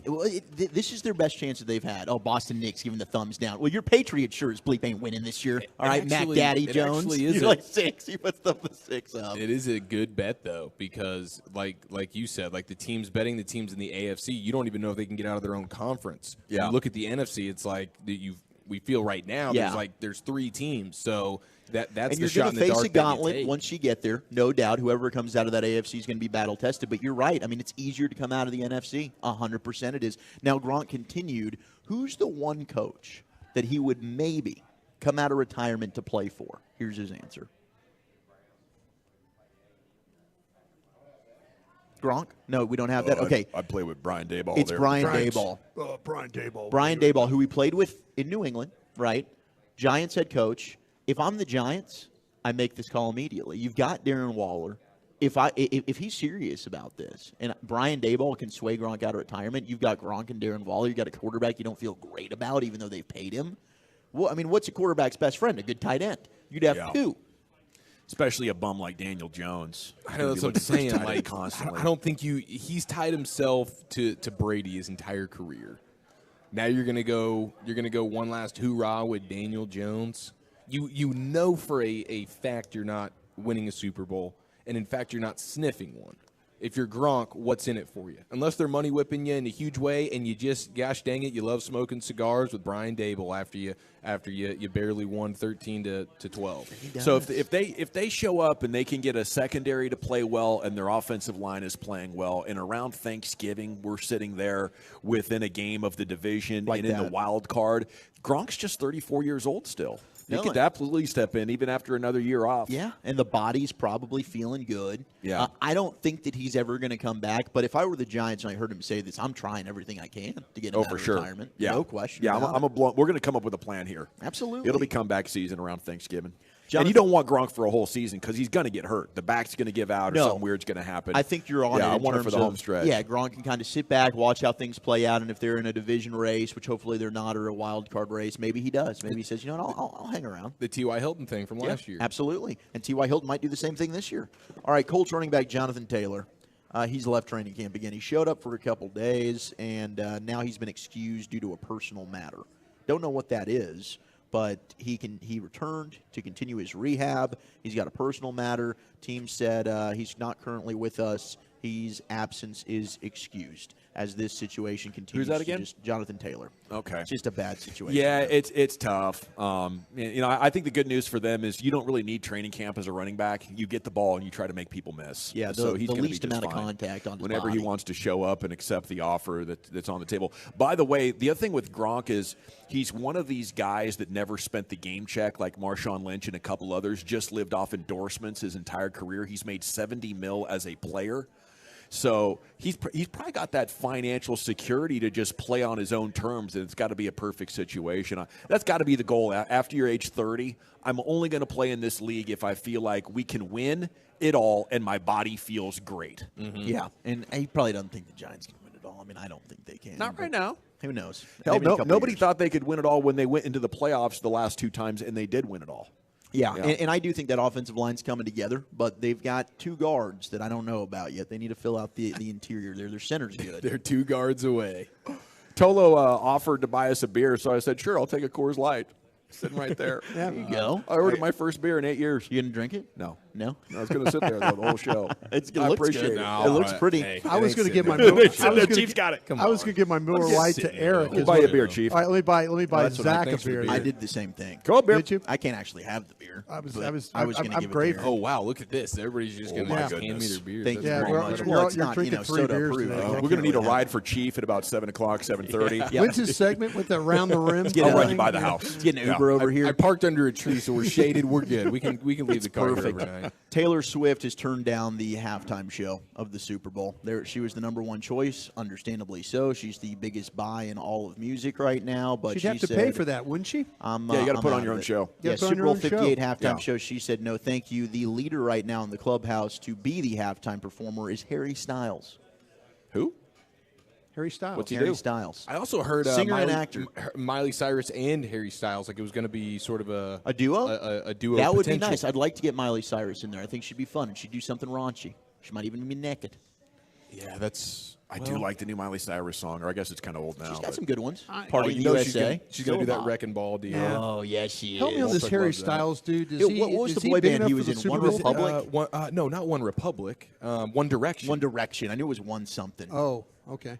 Yeah. That was Harry Styles was One Direction? He was one of the members. It was a boy band. Yeah, British band. I'm sure the kids know. I'm sorry. I apologize. I don't know. It's him. okay. Yeah. Don't worry about it. Not a rock band. You so think you don't know him. that might be on Scherzer's playlist? You think he's jamming out to Harry Styles? That would be something you wouldn't want to tell others. For sure. It's all boy bands. Yeah. You want to keep that close to the vest. I think Miley Cyrus and Harry Styles are probably one, too. On his most recently played? He's jamming to Wrecking Ball for sure.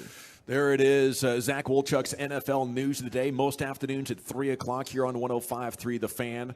Chief has football's finest coming up at 5 o'clock, which is our other big league-wide NFL-centric segment. You're going to want to check that out.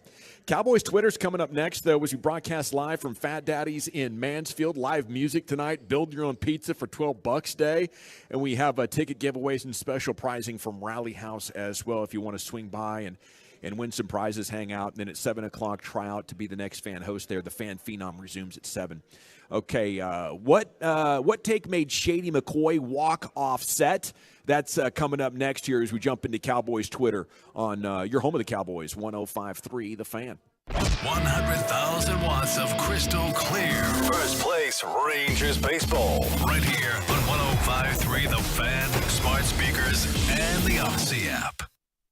What's up, Tolos? This is Bobby Belt for State of the Art Weight Loss, here to tell you about the wonderful team of expert nutritionists at SOTA. That's SOTA. Summer is my family's favorite time of year. My 3 kids are out of school. We get extra daylight, take family trips, hang out at the pool. It's the time of year when we make some of our longest lasting memories. And thanks to the over 50 pounds I've lost with SOTA, I'm enjoying all of those things even more this year. SOTA has 7 beautiful in-office facilities around DFW. I go to the Hillcrest location in Dallas, and one of the best things about the SOTA team is how supportive and encouraging they are. They aren't just coldly handing you a list of rules. They're genuinely invested in you as a person and helping you develop a healthier relationship with food. If you've struggled with weight for most of your adult life like I have, you're going to want to visit SOTA's website at sotaweightloss.com and begin your own journey to a happier, healthier lifestyle. Trust me, you're going to be glad that you did. So join me, Bobby Belt, as I'm now fitting into a smaller belt. Visit sotaweightloss.com. SOTA Weight Loss is, say it with me now, state of the art.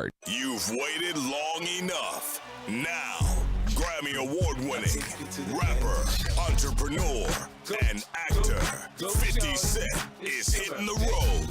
The Final Lap Tour 2023. Get Rich or Die Trying.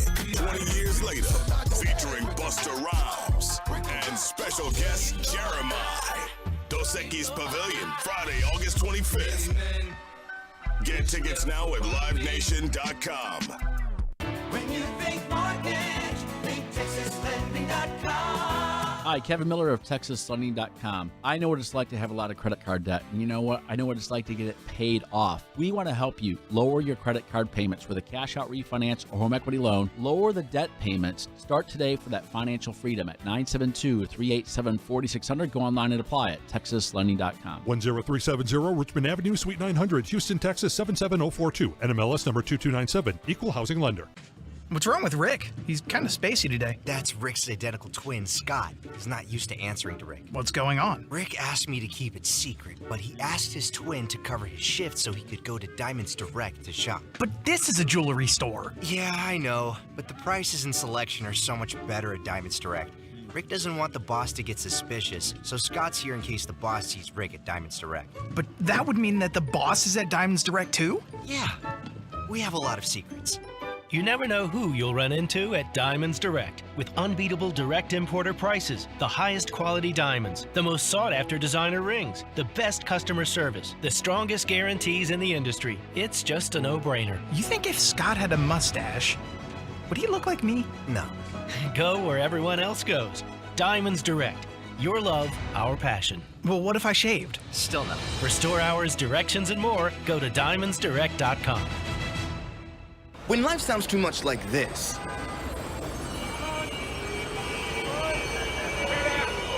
it's time to consider more of this.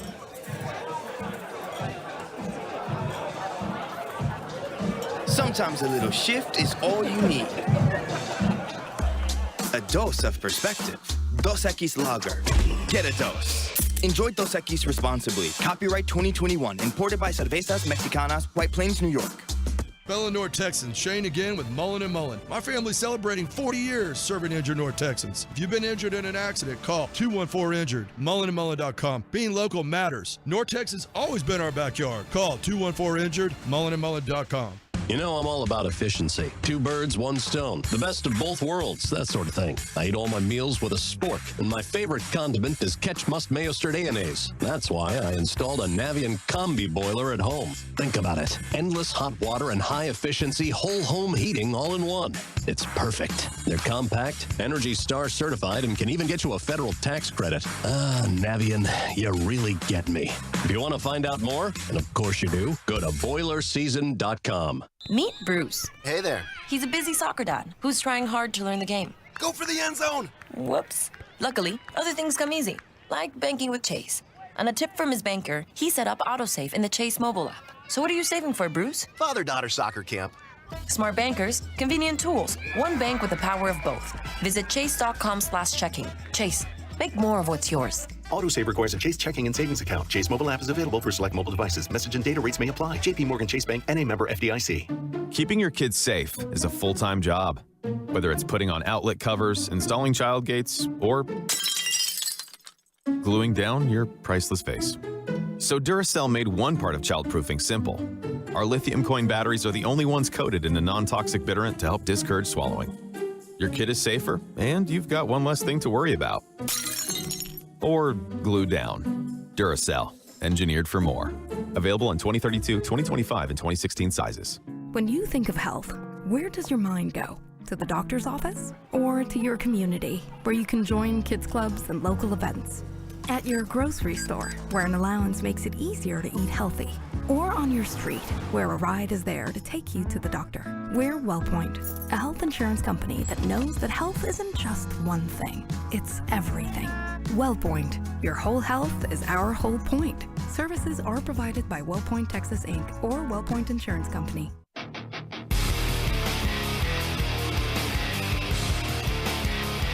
Nation here on 105.3 The Fan.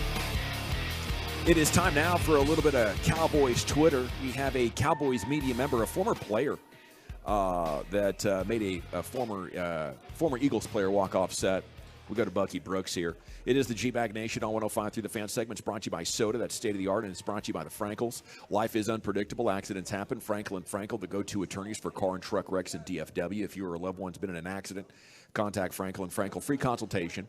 It's 214-333-3333 or go online to truckwreck.com. Again, Fat Daddy, 781 Debbie Lane in Mansfield. We have Tolos gathering already and preparing their takes for the Fan Phenom tonight, Brian. Yeah, and they're buying cocktails for us, too, which is Sure. very, very nice of them. Something you don't have to do, but No. Again, we've got the sign-up sheet for you. If you're coming over to visit with us, make sure you get your name on the list so so Chris can get you involved, and look forward to you doing that, and the best of luck.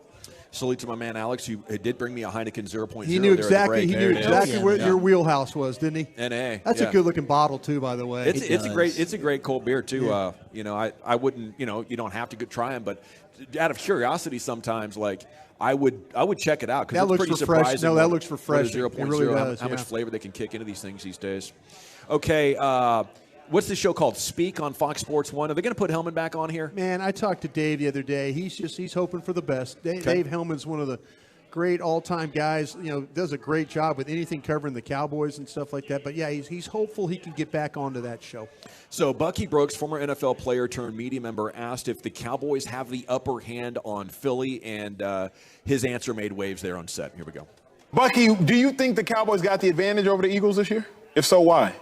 Oh, I think they got him because when Dak Prescott is healthy and available, he owns the division. And so we know what this is, and he can be upset. Shady can be mad. Like, no one wants to be owned. No one wants to be owned. Shady, I know it's tough for you. As a fan, it's tough. Shady left. Shady left? You know what Shady said? Shady. I'm done with it. Shady. I'm done with it. I think Shady went back to Philly. Shady! Come back! Shady! Come back! Shady! Come back! He really left. Yeah, he left. I think he can't take it anymore. The difference maker is Dak Prescott? Oh yeah, like he's healthy. I would agree. He's healthy. I would agree. He's healthy. It was the thumb last year. The thumb last year. It was now we're back. I need a the timeout. thumb last I need year. a timeout. I just had to. You wax poetic about the Cowboys all day. I've been seeing my therapist all day. Your favorite preseason guy to watch was Deuce Vaughn. She said sometimes just take a deep breath and walk off. Yeah, that's a good right? When people start talking that bull crap and start just getting wild and just saying things that's not true. It's not true. Deep breath and take a walk. He started talking about Dak's going. I just had to. I'm back now. I actually think he should walk off set more often than give takes like that because, Dak is 8-3 all time against Philadelphia. Yeah, dominates the sure division. is. And you can hate Dak, but he does dominate the division. He does. Jalen Hurts had a great season running a lot with the best offensive line in football, 2 number ones, great tight end play, multiple good running backs. And we're going to propel him over Dak Prescott, who is playing behind a poor offensive line with multiple weak spots at every position. Michael Gallup was a shell of his former self. He's got Dalton Schultz at tight end, Mr. I'll get you 6 yards and lay down. They're pulling T.Y. Hilton off the street. He's their number 2 wide receiver for the playoffs. Yeah. And then Jalen Hurts gets hurt at the end, which I think sets the scene for 2023 in a pretty big way. They're also reacting to Tank's quote, nowhere to run, nowhere to hide. Either way you go, you're going to meet the results.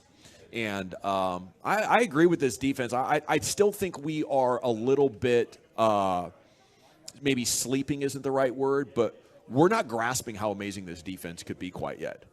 Last year, the biggest problem was the inability to stop the run game.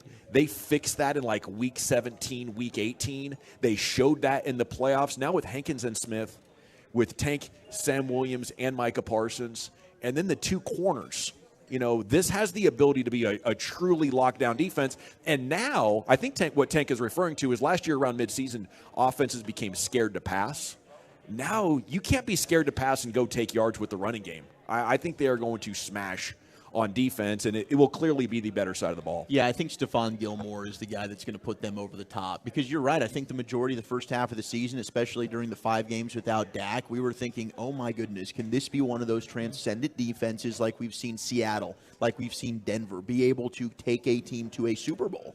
And then you had the Anthony Brown injury, and it's not like Anthony Brown was playing great, don't get me wrong, but the number 2 corner spot was so weak and was giving up so many big plays, it hurt that defense. It hurt them in games like Jacksonville. It hurt them against Philadelphia in some of the games that they lost. Now Stephon Gilmore mitigates that. And you didn't just add a player that, okay, this can be a solid number 2 corner. He might be your number 1 corner on some weeks, man. Him and Trayvon Diggs are right there on every single top 10 list you look at. He's a veteran. He's a former reigning defensive player of the year. This dude's going to make that defense go up another notch. Even Israel Mukuamu made the defense complete last year. Imagine what it can be now with a former All-Pro and former best corner in the game, Stephon Gilmore, stepping in. Chief, where you at with it? Well, and you also have the continuity, which you don't see near as much across the sport these days, where not only from a coaching standpoint with Dan Quinn and company, but then also with all these players, like they haven't really, like, who did they lose? If they lost Anthony Brown, they just upgraded with Stephon Gilmore. Like all that all they've done is upgrade there. So it's like, and then you have these young guys that flashed last year that you feel like, okay, that's the only thing is that's where this defense also goes to another level is the Sam Williams of the world, getting more opportunity. Does he keep dominating the same way he did in a smaller sample? Do you get a similar step up even from a guy like Deron Bland, or can you stay even just as good as you were last year, Deron Bland? Because I really can't even ask for much more than that because you were so good, but do you see a step back there or do you see step ups? Like that's where, it can get a little bit different for you, but I think no question this is a top 5 defense. And the linebacker group, I think, is the most – I think they've propelled themselves. Like last year, I thought it was a weak spot. This year, I'm thinking linebacker might end up being a strength for this team. Yeah, the only thing I would really worry about is that the Cowboys' offense doesn't come out clicking right off the jump, and now the defense is playing a ton of snaps and put in some bad situations. If all of a sudden there's a lot of 3-and-outs, what kills a defense? If they constantly have to go out there and make stops. Some defenses are equipped to do that. We've seen some teams win Super Bowls where their offense couldn't get it done to generate enough points. Yeah. Maybe this defense is like that. My only thing would be to worry is if in fact the offensive line, if there's some little bit of slippage going on with the Tyron Smith thing, if Biadish's ankle doesn't really hold up, Farniak's got to play a little bit. those are the things that would kind of worry me, because I don't want to sit there where if they can score points, the Cowboys offense, and make other opponents very one-dimensional, where it turns into pass rush, pass rush, pass rush. That's the strength of this football team. Well, and then on top of everything, too, that we're probably about to get the best version of Micah Parsons we've ever had, right? Amen. I mean, based on everything we've seen, his mindset, Him what rushing he's done the physically, passer is exactly how you need this thing to go. It's just ridiculous. Because, you'll get, to me, it looks like Damone Clark is on the arrow going up. Van Der Esch, arrow going up with what he's done. We'll see with Mozzie inside and what all happens there. But they've got the defense that could shut people down if it turns into a one-dimensional game, where it turns into you have to throw to get back in the game. And that's where I think the Cowboys. But the offense is. The offense can't be one of these things where the first half of the game there's 4 drives and they're going 3 and out. 3 of the 4 drives. Yeah, and I think that's what the evaluation really comes down to. Philly has a weak point. It was their run defense. It lost them the Super Bowl despite them scoring 35 points. They got run on for 160 yards by Pacheco, Mahomes, and McKinnon. There you go. Okay, so that's how you get them. Did their defensive tackle draft fix that? They got new linebackers. Maybe they felt like we need to get rid of these guys and bring in guys that are stout against the run, but up to this point, we haven't seen Philly be good against the run over the course of the last calendar year. We'll see what Carter does for them. Carter Yeah. looks like, to me, it's a different. Is it better? Here's a team that struggled with Hargrave when teams ran the ball on him, but they said, well, we're going to let Hargrave go, and they're getting a little long in the tooth over there. If you look at Fletcher Cox and Brandon Graham and those guys, Davis and their linebacking situation ain't exactly. They went. They outside. regressed. Yeah, So if your defense in Dallas their front 7 is probably better than Philadelphia's front 7 right now. If you really look at it, I saw Hassan Reddick just had a deal. He's going to play week 1, I believe, but he had like a thumb surgery or something. Something going on with the thumb or the hand. And he's also on a new deal.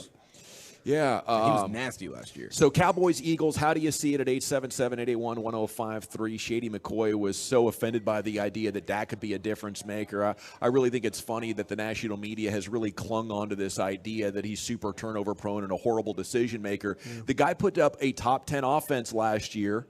While struggling without Tyron Smith, an offensive line that lacked Terrence Steele in the last quarter of the season. I think he and Michael Gallup was, I already mentioned that, but Dak has shown that with an incomplete offense, he can put you in the top 10. And I would say that's a hell of a feather in his cap. Offense might not be overpowering, but it's not going to be a weakness of the team. Yeah, Philadelphia is in a very similar light to you with, they changed 2 coordinators. Their offense and defensive coordinator both. And being the defensive coordinator is one from outside their group. They hired Brian Johnson, who was on staff, as the OC. So they went completely outside of their building to go get their new defensive coordinator. Let's see if, in fact, that there's some learning curve on that one with, with how that they're going to call defenses there. Well, I salute Howie Roseman as the best GM in the division, maybe in the conference. There's some good ones out there. And when it comes to Dak being 8-3 all time against Howie Roseman's built Eagles, I think you can be proud of that, but it's also kind of playing into their hand because of the way they manage the cap. You can beat us 8 times out of 11, but those 3 times that we beat you, we are going to be amazing. Because in the years that you beat us, we're going to have top draft picks, and we're going to burn bad cap space. Yeah. Those years are to burn bad cap space and draft blue-chip players. Yeah. Don't be surprised if in 2 years we come around and we are way too physical for your ass. Now, so when the Eagles win, I think they're in Super Bowl mode. The Cowboys just keep putting together solid 8 out of 10 teams. The Eagles are willing to go down and be a 4 out of 10 and then bounce back to try to be a 9 or a 10 out of 10.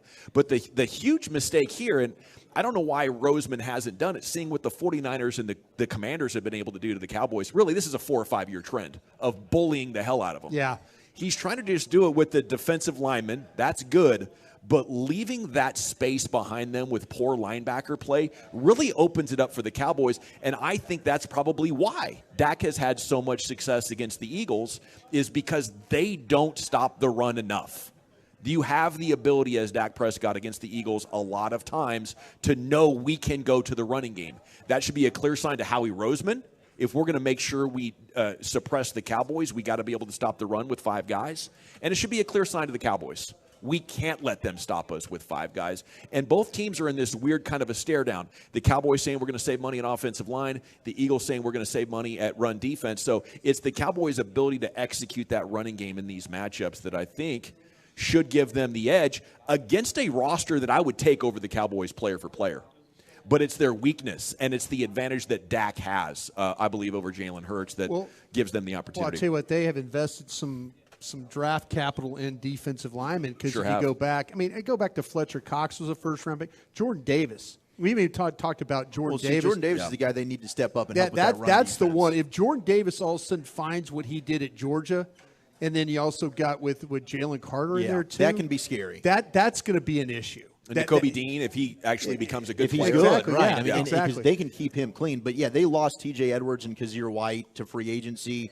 They both were fantastic for them last year. That's where the cap comes into play. And maybe linebacker is a smart position we're not going to overpay for. And Howie Roseman's smart in that area, and he can get something out of it in Kobe Dean. But those are the two. That's where they're weaker. And now the Cowboys seem like linebacker is improving for them. Elsewhere on Cowboys Twitter, Kay Adams went viral saying the league messed up on Deuce Vaughn. He should have gone like 4 or 5 rounds earlier. That one's interesting. We'll see. Maybe that'll be one of the big stories. The league wasn't going to let that happen. There's just too many people that have never seen a 5-5 other than a Darren Sproles or there's probably 2 or 3 of those guys. And there were a lot of good backs. There's a lot of good backs, but if you had a 5-5 back, that's just a hard look for scouts to see. And then Douglas Barraclaw, who runs the Cowboys radio network, tweeted a picture of Zach Martin, a wee bit of gray in Zach Martin's beard. The NFL better watch out for that old man strength. He's looking good there with the salt and pepper beard, by the way. Dude. Looks like an older version of Wolchuk. It usually works, That's what I'm hoping to be when I grow up. Doesn't the salt and pepper usually, it's working for Dawson as we speak. Do I got any more pepper in there? Yeah, little pepper? You still got a little pepper. I got a little white hair. You're heavy salt right now. Don't get me wrong. I want to scale it back on the salt. Looks like some pep. You got some pep underneath. A brisket or something with the salt content on it. It's a high sodium beard right here. But you're pulling it off. I earned it. Okay, it is the G-Bag Nation. We're live at Fat Daddy's in Mansfield. Come get some delicious food and beverage, and your opportunity to try out for the Fan Phenoms coming up at 7 o'clock. Little baseball stuff. Who should be the guy in center after the most recent exploits of the youngster? That's next right here. It's the G-Bag Nation on 105 through the Fan. I want to chat Diamonds Direct with you, though, because Diamonds Direct is the place to be 24/7, 365. They have set a new standard for diamond greatness here, and we get to benefit with the 2 locations in North Texas. If you have any diamond needs, go to Diamonds Direct. Go to diamondsdirect.com. It's one thing to get a good price on something. You're going to get that at Diamonds Direct, but for those important things in life, you need to know you can count on the people that you're buying from as well, and that's one of the main reasons I love Diamonds Direct. The trust there is impeccable. I don't know of any company that stands behind their product more than Diamonds Direct either. Zero risk with Diamonds Direct, and you get a no questions asked money-back guarantee on any purchase, nationwide price guarantee, that's nationwide, and a free lifetime warranty. So when you need that engagement ring cleaned, they will clean it for free. They'll resize it for you for free. If you even knock out like a side accent diamond, Diamonds Direct will put that back in there for you. Replace it at no charge. And only Diamonds Direct gives that 110% upgrade guarantee. So it's a future-proof there. It's called standing behind what you sell. And that's why I'm such a fan of Diamonds Direct. They get it. No games, no hype, no pressure, no risk. Best selection, value, warranties. It's the total package there. And you can get showroom hours, directions, and even shop online right now at diamondsdirect.com. At ease. Miss any show segments? Tisk. But fear not. You can go back and listen to our bad shows, and it's easier than ever on the Odyssey app. Check it out. Accidents involving 18-wheelers can be devastating. I'm Nate Newton, and if you've been hurt by an 18-wheeler, you know how life-changing it can be. That's why you need my attorneys at J. Alexander Law, offering you the chain of protection. Yo, Josh, let them know. You know that's right, Nate. The protection starts from the jump as soon as you call our office. Between our investigators and our experienced trial lawyers, we have the resources to help those hurt in a big truck wreck. For a free consultation, call J. Alexander Law 24/7, 1-888-88-INJURED. The Rangers' regular season is winding down. Just 4 more weekend series at the ballpark. And the next one starts Friday, August 18th, when Corey Seager, Marcus Semien, and the Rangers welcome Christian Yelich and the Milwaukee Brewers to town for a 3-game series. Be at the ballpark for these final home games of August and bring the noise, because the push for the postseason is on. Get your tickets at Rangers.com. Babe Laufenberg here at Classic Chevrolet Fleet and Commercial with Brad Robler. Now, Brad, how has Classic Fleet remained the #1 Chevy fleet and commercial dealer in the nation? Hey, babe, great to have you here. Our success can be summed up in one word: purpose. Our purpose to help great businesses grow with great vehicles, not just when they buy, but after the sale. Okay, how do you do that? We have the largest inventory in the nation. That means we can help you get the right vehicles at the right price. Long-term relationships come from doing what is right. I know your fleet management program really helps business owners. Plus, you're always in the market to buy existing fleet vehicles, too. That's right, and we pay max value. Come out and shop model year and savings on hundreds of work-ready vehicles, including service bodies, box trucks, flatbeds, medium-duty trucks, you name it. Go see why they are #1 in the nation. Classic Chevrolet Fleet and Commercial, driving business since 1978. Find new roads. Based on 2020 through 2022 GM small business and dealer fleet delivery. License number 9004E. And now, here's Elmer. When I was in high school, I had an air conditioning class. So I took one of the old air conditioners and as a class project, I put it at my parents' home. So now we have central air conditioning. That thing was already 28 years old. I kept that thing going another 17 years. It's not always in the budget to replace your old unit. So at Elmer's, we specialize in repairing old units as well to keep them going as long as you need it. That's part of who we are. Online at callelmers.com. According to the National Highway Traffic Administration, a car or truck accident occurs every minute of the day. The law office of Bailey & Gallion, the official law firm of the Texas Rangers, has been representing injured clients for over 40 years. We can help you get medical treatment with no upfront cost to you.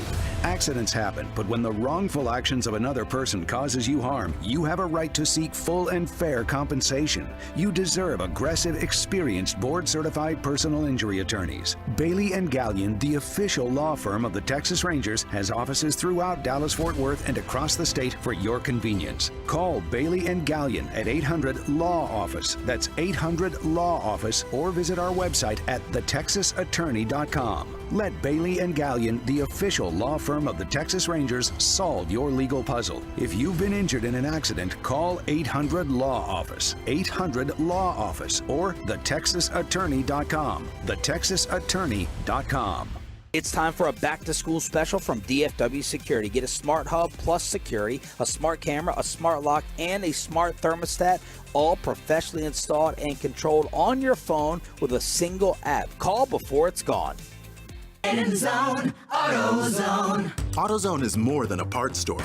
It's where we help you solve problems like, sorry I'm late, my battery died, and I need a jump again. At America's #1 battery destination, you can find the right battery at the right price with options starting at only $89.99. And we offer free battery testing and charging whenever you need it. Get the parts and help you need to get the job done right at AutoZone. Get in zone, AutoZone. Restrictions apply. For the ones who work hard to ensure their crew can always go the extra mile, and the ones who get in early so everyone can go home on time, there's Grainger, offering professional-grade supplies backed by product experts so you can quickly and easily find what you need. Plus, you can count on access to a committed team ready to go the extra mile for you. Call, click Grainger.com, or just stop by. Grainger, for the ones who get it done.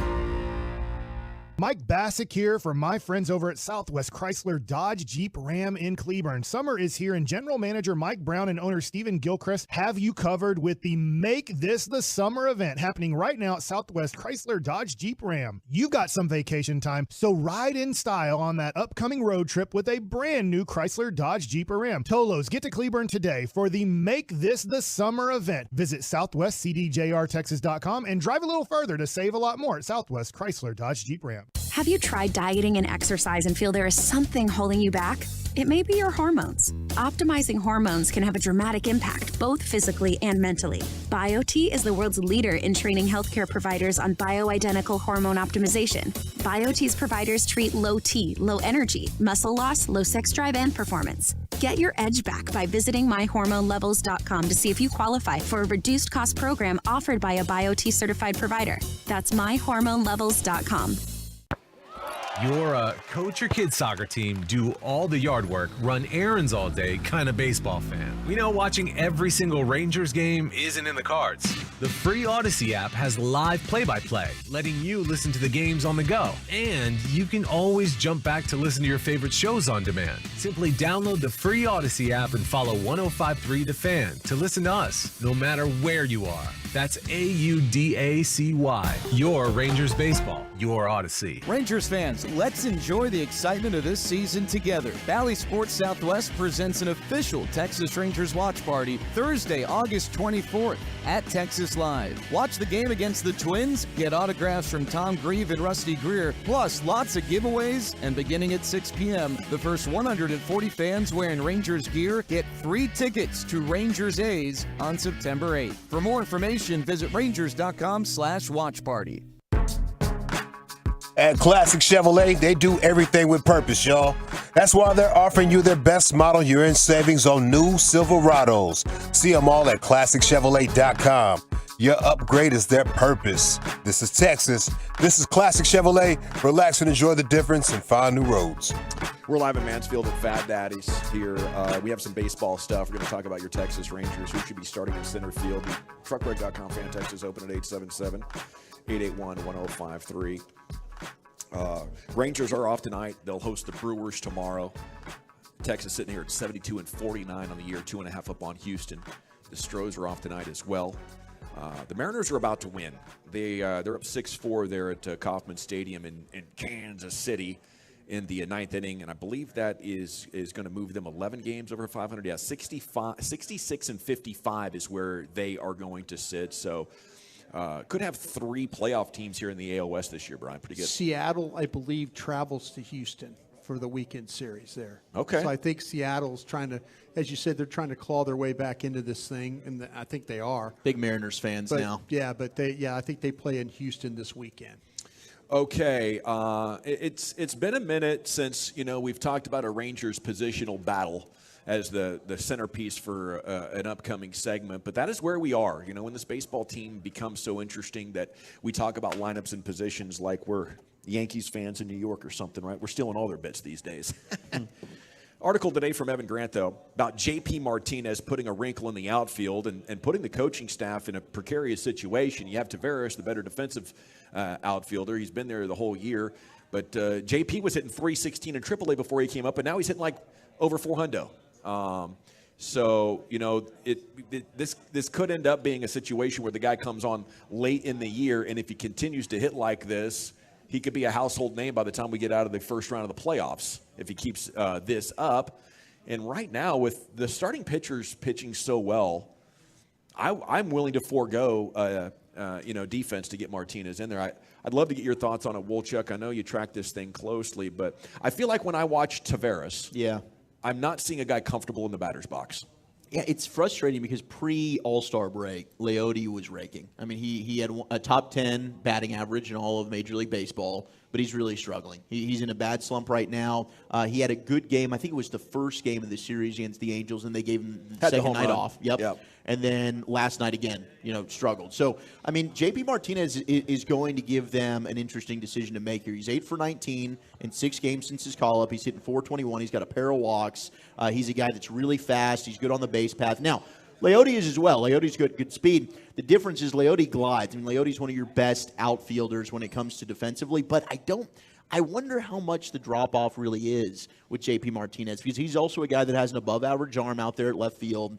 I don't think he's really a guy that's a liability by any means defensively. Certainly, if you're stacking it up, I think J.P. Martinez has a higher ceiling offensively than Leote. Leote's a better defenseman, but right now I think you kind of let this ride, let it play out. You've got about 6 weeks left of the season. If J.P. Martinez continues this type of offensive performance and Leote is not able to snap out of this funk, I think you go matchup-based in the postseason, but I think J.P. Martinez is forcing their hand to get more playing time. Gosh, what a great problem to have. And Bochy just kind of lights up when he talks about him. He does. And he's like, the calmness this kid has, Yeah. and the confidence with the job he's done. He can play every spot in the outfield, and he said you can put him anywhere in the batting order. Like Bochy really likes what he's seen from this dude, and if he has already sort of that veteran calmness and confidence as well, and then the speed jumps off. Yeah. I mean, the speed jumps off the screen. When he was talking about him last night and he mentioned the calmness, I was like, man, not only is he praising JP Martinez's calmness, but maybe talking a little bit about Tavares' lack of poise. And I wondered if the way we talk about Bruce Bochy and accentuating his positives, it's mostly compared to how bad Woodward was at organization last year. And when Bochy's talking about Martinez, I feel like the same thing is there. And, as we saw last night, this team's bats can still go cold. And if Tavares does not show me signs of life, then I think it's going to be an easy decision for Bruce and the staff. Is this good news or bad news, Wolchuk, baseball fans? Baseball America has updated their midseason organizational talent rankings. Okay. The Rangers come in at 10, which was kind of surprising. They did just make a couple of trades. They lost 3 of their top 15, I believe. Yeah. So with that, they went from probably 2 to 10? Yeah. I would say that's, to me, that's worth it. It's worth it to what they picked up. Sure. If you're going to drop, that just shows you maybe the other problems of the league with their farm systems, that the Rangers could trade away 3 prospects in the top 15 and still be in the top 10. I think that's probably a pretty good sign. You got a pretty deep farm system. But maybe the rest of Major League Baseball is not as good. Well, and Wyatt Langford, I think he's 13 right now among top 100 prospects. That dude's going to move up the list. And in doing so, he's going to elevate the Rangers up the list as well. So Lone Star Ball wrote about how it is impressive given that they are legitimate contenders and they made these trades. But is this homerism? They say one can also argue, even with those moves, it's a disappointment the Rangers' farm isn't better overall. Acuna was the only blue-chip prospect the Rangers traded. They lucked into not just the number 4 pick in the draft due to the lottery system for assigning picks, but they also got Wyatt Langford. Yep. And in addition, Sebastian Walcott's breakout has placed him on top 100 lists less than a year after the Rangers signed him. I don't know. I'll trust Baseball America over mine, but that's kind of the way I felt. Like, how did they fall so far without, giving up guys that we were talking about, the absolute gems? And to me, I'm getting the feeling like maybe this isn't a Braves type of farm system, but maybe like the Astros, where every year there's a guy or two coming up that you're like, holy crap, they have this many good players down there? I'll tell you what. Okay, we heard Walcott's name being mentioned for some trades, right? Mm-hmm. And now Walcott's on the scene. I think that just shows you right there that people are looking at their entire team and they're like, wait a minute, we know we can't get this guy or can't get this guy, but how about this guy? The fact that Walcott is, my friends around the league were saying, they were throwing his name. We were trying to figure out who Sebastian Walcott was. And then all of a sudden it's like, whoa, wait a minute, this guy's showing some promise. So I kind of look at it as really the opposite. That to me, that if you're going to if somebody's going to go after a player that nobody really knows about, that kind of shows you what that the Rangers have. Yeah. As far as the depth of the draft. Agreed. Of their team. What's hurt them is Jack Leiter and Kumar Rocker. Those were guys that were top 100 prospects. Rocker's now hurt, and Leiter hasn't been good, and that's having them drop as well. If you had those two guys performing to where they were expected, the Rangers would probably be top 5. Oh, by the way, what we learned, and I don't know if you guys heard this, the reason that they threw Jack Leiter out there's metrics they can get in the ballpark. The spin rates and all the things that makes perfect sense. They have the equipment, all those different cameras, the different cameras and equipment to be able to figure out, like, okay, how much break is he getting on this on his curve or his slider? Is his fastball moving? They've got all that ability to measure pitches. And it was an opportunity for them to take advantage of what they have in their ballpark. Broadus, that is freaking fantastic info, sir. Thank you. Yeah, terrific. That is really good to know. Chiefs are going to play their starters the entire first half. Wow. Andy Reid doesn't mess around, man. My God. Super Bowl. What? You win 2 Super Bowls. Hey, you're doing the right thing. If you have a healthy team, you could get away with that. Yeah, Seriously. but you only have a healthy team until that one play happens. And when is that one play going to happen? Is it going to happen in the first half of this next game? I'll tell you very what. well likely could. That just seems insane. But the to fact me. that they're in the championship game and the Super Bowls and stuff, that buys you so much leeway. Sure. If something happens where you lose, You one can of do your whatever star you want. players, Doesn't mean it's a good idea. Everybody go, oh well, hey, Andy's being he's being really smart here, but you lose one of those guys, and then all of a sudden it's like he's got leeway because he's got it built up already. He's got stuff banked away because his way has worked. When you're winning games and winning championships, you could do whatever you want as a head coach. For sure. You can play your whole team. When you're kind of just, you can't afford an injury, that's a little bit of a different story. All right, we're live at Fat Daddy's in Mansfield here. It's the G-Bag Nation on 105.3 The Fan. Got a good quarterback segment coming up. The NFL Quarterback Council has ruled once again. They'll rank the top 10 QBs in the NFL by trait. How many categories is Dak top 10 in? Plus, what the special teams coach had to say about Cavante Turpin and his role in the return game this year, though. We'll hear from Bones coming up next right here. G-Bag Nation, The Fan. Sports with lots of laughs mixed in. Sean and RJ, the KNC Masterpiece, G-Bag Nation, and the Get Right. Turn it on, leave it on. 105.3 The Fan and the Odyssey app. This Odyssey Sports Minute is brought to you by Bosch Power Tools and Autoflex Leasing. This is Jim Rome with an Odyssey Sports Minute. So not only were fights breaking out in NFL joint scrimmages across the league, Colorado Buffs had an issue with a couple of their own, and when a couple of other teammates started to walk off, Deion Sanders was not having any of it. Quote, "If one fight, we all fight," end of quote. It feels like the exact opposite of good advice, except up until now, almost everything Prime has said and done has worked. So until proven otherwise, I think I'm just going to have to roll with Prime. I'm Jim Rome.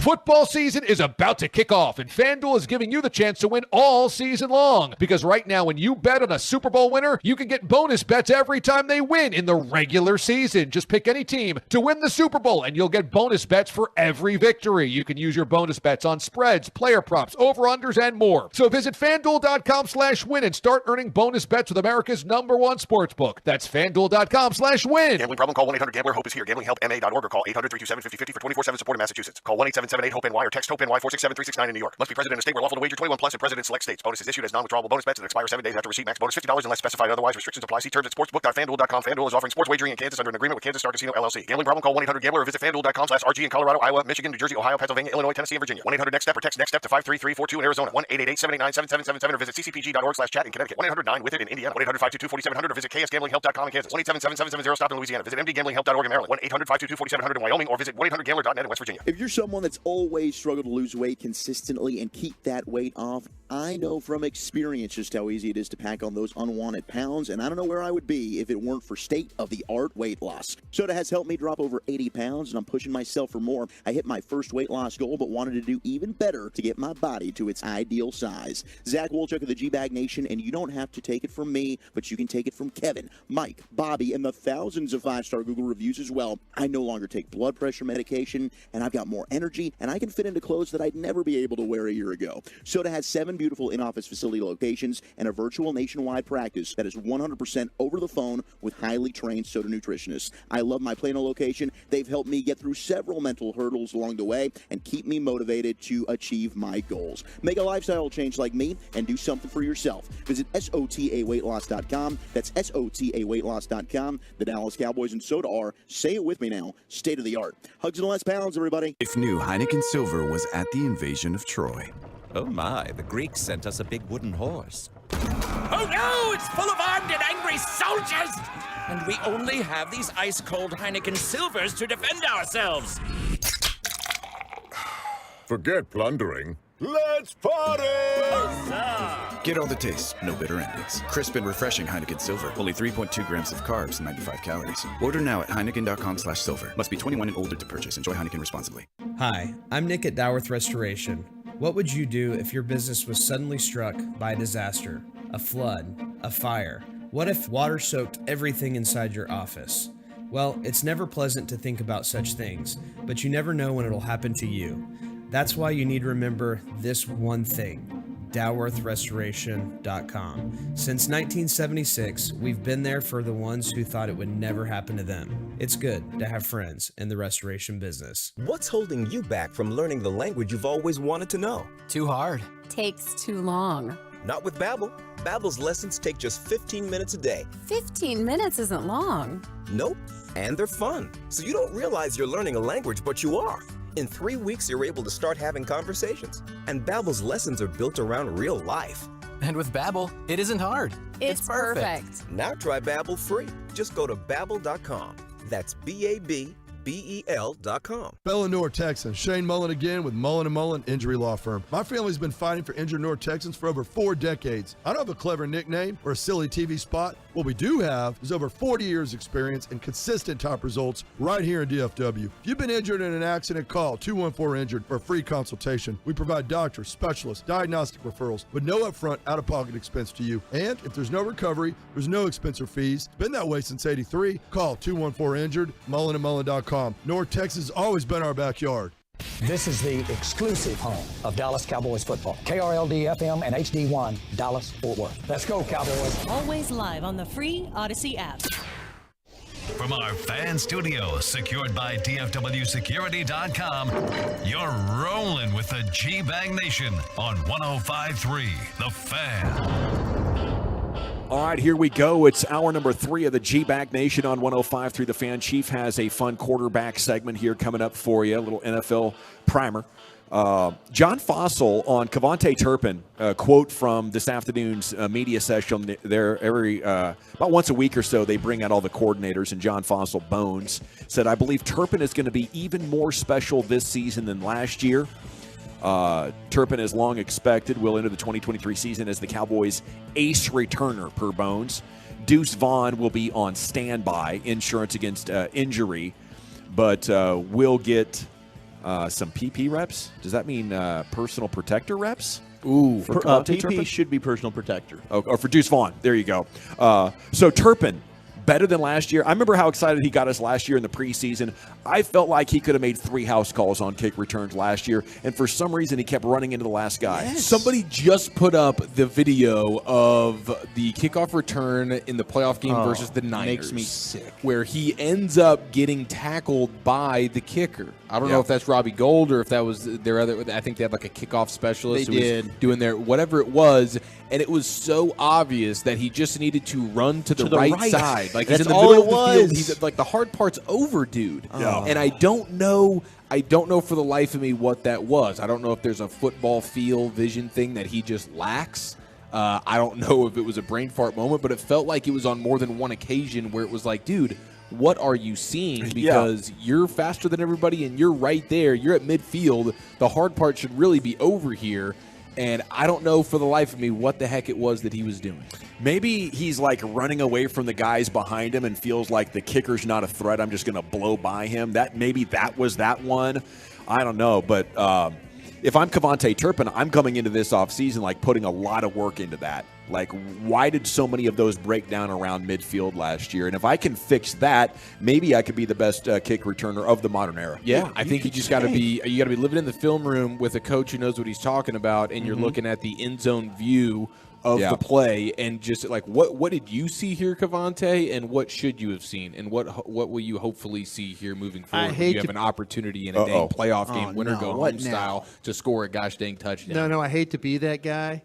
But the fact that he ran into Dowdle while he was trying to block, this kid might not have really good awareness. Right. He might not have that football, football vision, the football. You know, so the really you great. Can't really coach that, can you? You can't. No, you either have a feel for the game and your surroundings, or you don't. You have a feel for, like, you have that ability to take the ball and kind of understand if you see the double team, you see the kick out, you see this guy take. Now you're thinking like, okay, I know which one of their guys is the best cover guy, and we've eliminated their best cover guy. Yeah. Now I got to take the ball this way. You know, there's some guys that just they have that feel for how to weave through and how to avoid and all. I think he is one of those guys that just kind of plays with blinders on.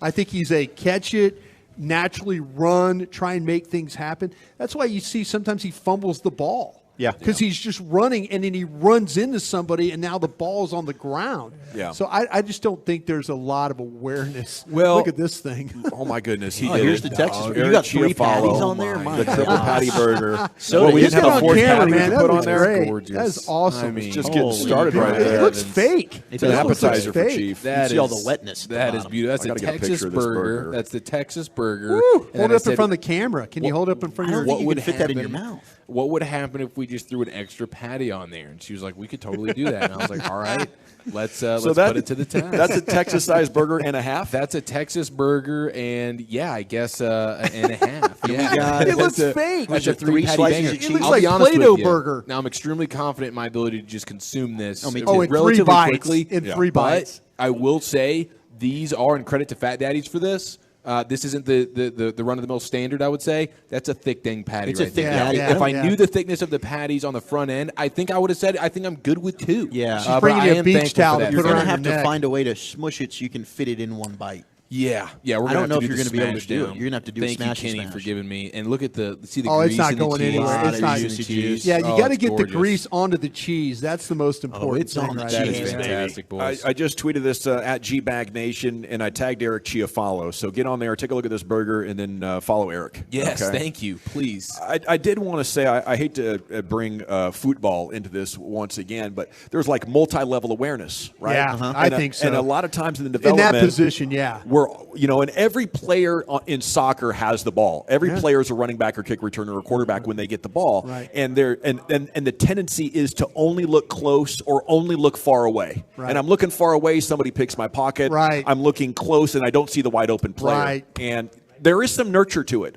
It can be improved significantly, but at this point in Turpin's development, it could be maxed out. This is a good test for the coaching staff. I feel like when you watch him play, he's almost like a magnet into other bodies. Yeah, he just Yeah. runs It's right like- into it's like his own he's- blockers. it's because like- he's not seeing them. Well, He's looking at the end zone already. Oh, no, there's no question. Yeah. And like I say, the other day, he's trying to get a block. He's trying to do the right Yeah. thing, but he runs himself right into the ball carrier. Yeah. You know, I mean, you got He's like a ball thrown by Dak. It just Yeah. keeps finding the defense. There's not another always. one. Jeez, not shots always. fired. Not always. Here's Eric Chiaf. That's an unfair shot. You know Dak's my guy. Oh, you lead the league in that. Here is Chief with a full report on the NFL Quarterback Council. Yes, and brought us when you had stepped away for a quick second. We had mentioned that John Fossil had mentioned Deuce Vaughn working on some PP when it comes to special teams. And that's not urine. Can you PP, confirm? personal protector? Okay, Yeah. thank you very much. That was That would Dawson's scare away the football defense. instinct. Yeah. That was Dawson's football instinct. So I guess that's what it is. We just Yeah. wanted to confirm that Yeah. PP is going to be the personal protector. Yeah. Okay. But you know what's like you said, that's a little bit of an opportunity that's a guy that, usually that's a bigger guy. That's a safety. That's something like you say, because what happens if they know that they can overrun the middle, if he proves that he can't handle somebody running over the top of him, then that's where all of a sudden it's like you're going to attack. You'll just overload and attack and make him have to block. Yeah. So but he's going to get work there. There's no question. Because the other day when he was catching punts, he does not look comfortable doing that. No, he didn't want to run up and go field that. Yeah, day. that was one of those things. You've got to, the one thing, Bill Parcells, you've got to, return punts. You got to get both feet in base and get there and secure. He was trying to get over there, but when the ball hits, it's another. You lose 12 to 14 yards. It was almost as if he didn't track it in the air well. Yeah. I could say I think whoever is the third running back on this team has got to be the one that makes up for special teams for him. Well, I mean, I don't like him as a returner either, but I do think if anyone can handle No, the PP, I he's think no. it's I'm not. Deuce. Hey, this kid is a hell of a football player.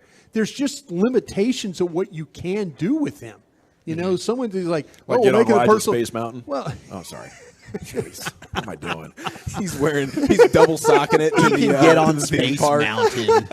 Spiking his hair and he's wearing got some cowboy boots. Yosemite Sam with his hand out. Like That's how my mom, when if we were you're younger, not tall enough. my mom used to have us wearing Stilts. cowboy boots back in the day when we were younger to give us the the leg You up and an walked around. opportunity. You walked around Cowboy up. Six Flags and cowboy boots. Yeah, the whole it thing? was really unfortunate. How brutal was No that? wonder you hate Six Flags. Yeah. Well, no, I literally need Dramamine just to be at the park. Oh, I'm the same Not way. even to I'm get on looking a at the ride. way. Just feeling watching sick. it, Yeah, I will get sick. I'm the guy that's like, I'll wait with everybody over here, and even watching the ride as I get sick. But the smell of those funnel cakes at Six Flags, man, that's what keeps me coming back. 100%. Dude, did you see KFC's got funnel cake fries? I'm sorry? Yeah, we drove by KFC on the way to Fat Daddy's today, and they're advertising funnel cake fries. We'll be right back, guys. Yeah. Bet payoff if you had to spend 5 hours at Six Flags, like 110 degrees. I would consume a ridiculous amount of funnel cakes. I do know that. My gosh, date dude, tonight. funnel cake fries at KFC? Yeah. What is the deal here, bro? They're KFC, man. They had, I think, 3 of that top 10 list yesterday. On the craziest. That's true. Yeah, that's They're- actually a they're good point. creative. This is on brand for them, but I think this might be one of their biggest home runs ever since I'm they with did you. the chicken as the bread sandwich. That double down. Now, is that a dessert or a side? Technically, it's a side. What? I like it as a side. Like a little coleslaw a and sweet funnel side to cake? accompany the salty. It's the same idea of having like chicken. donuts It's as your fried bun chicken. for the burger. It's got to be a dessert. It's that I don't think it has to be, but I think there's the versatility to where if you want it to be dessert, it can. What are you going to order? Like, give me a 2-piece and a side of funnel side of fries. There it is. You Fries. did. You It's nailed exactly it. what Look at we're you. doing. First try. I don't think we need a box in the funnel cake fry. Just let them breathe. Don't box it in. And funnel cakes are like beignets, It's just all the Yeah, same thing they're to me. beignets. The beignets. Get it right, damn it. Beignets. I said it right. That's the problem. Yeah, you did. For the third straight year, ESPN NFL analysts, whose name you don't care, other than you rest assured, Dan Orlovsky was one of these names. Okay, well, they this all list sucks. They all banded together and decided which quarterback was best, and they did a top 10 list in 10 distinct categories for the quarterback position. Now, I don't like this one as much. I like the next gen stats one because at least puts like some like legit parameters on what it is you can like when we're about to talk about arm strength. Is there not a metric that shows who's throwing the ball the fastest, the hardest, and the farthest? Like, why can't science tell me? These guys are just telling me based on their own eyeballs. And I think, for the most part, we know, like, who's got the strongest arm in the sport, boys? On 3. Allen. 1, 2, 3. Oh, Josh Allen. Okay. Sorry. Now, I think Pat Mahomes I'd might argue say, Pat well, for let's put everything. that up against a radar and watch my baseball arm spin this thing. But we just kind of give it to Josh Allen either way. You know what? It might be With Anthony even with the Richardson sore now. elbow? No, not with the sore elbow. no, he's if you healthy factor in now. the sore He's elbow, healthy it's now. definitely Pat Okay, Mahomes. Well, you got to be Debbie Downer and you bring up guys the all elbow. I said thought we were the past same the thing. elbow. Guys could have jumped in there and said Well, that. and what about Justin Herbert? I've seen that dude throw a ball to the moon. Yeah. I'd still go with Jamarcus Russell. That guy threw it 40 yards on his knees. He still does have the strongest arm in the world, if we're just talking about the world, but he's unfortunately not in the NFL. Josh Allen did Wait, come in what? at number 1. Jamarcus Russell. He's not? He's He's a good player. I thought he was. Jamarcus I Russell. thought he was still a Raider. I'm telling you that Mike Lombardi is an idiot. I didn't want to pick the kid. Lombardi, he's an idiot. I had to get rid of him. I think he's working on the Vegas network now. He's probably pretty terrible at that, too. Thank you, Al.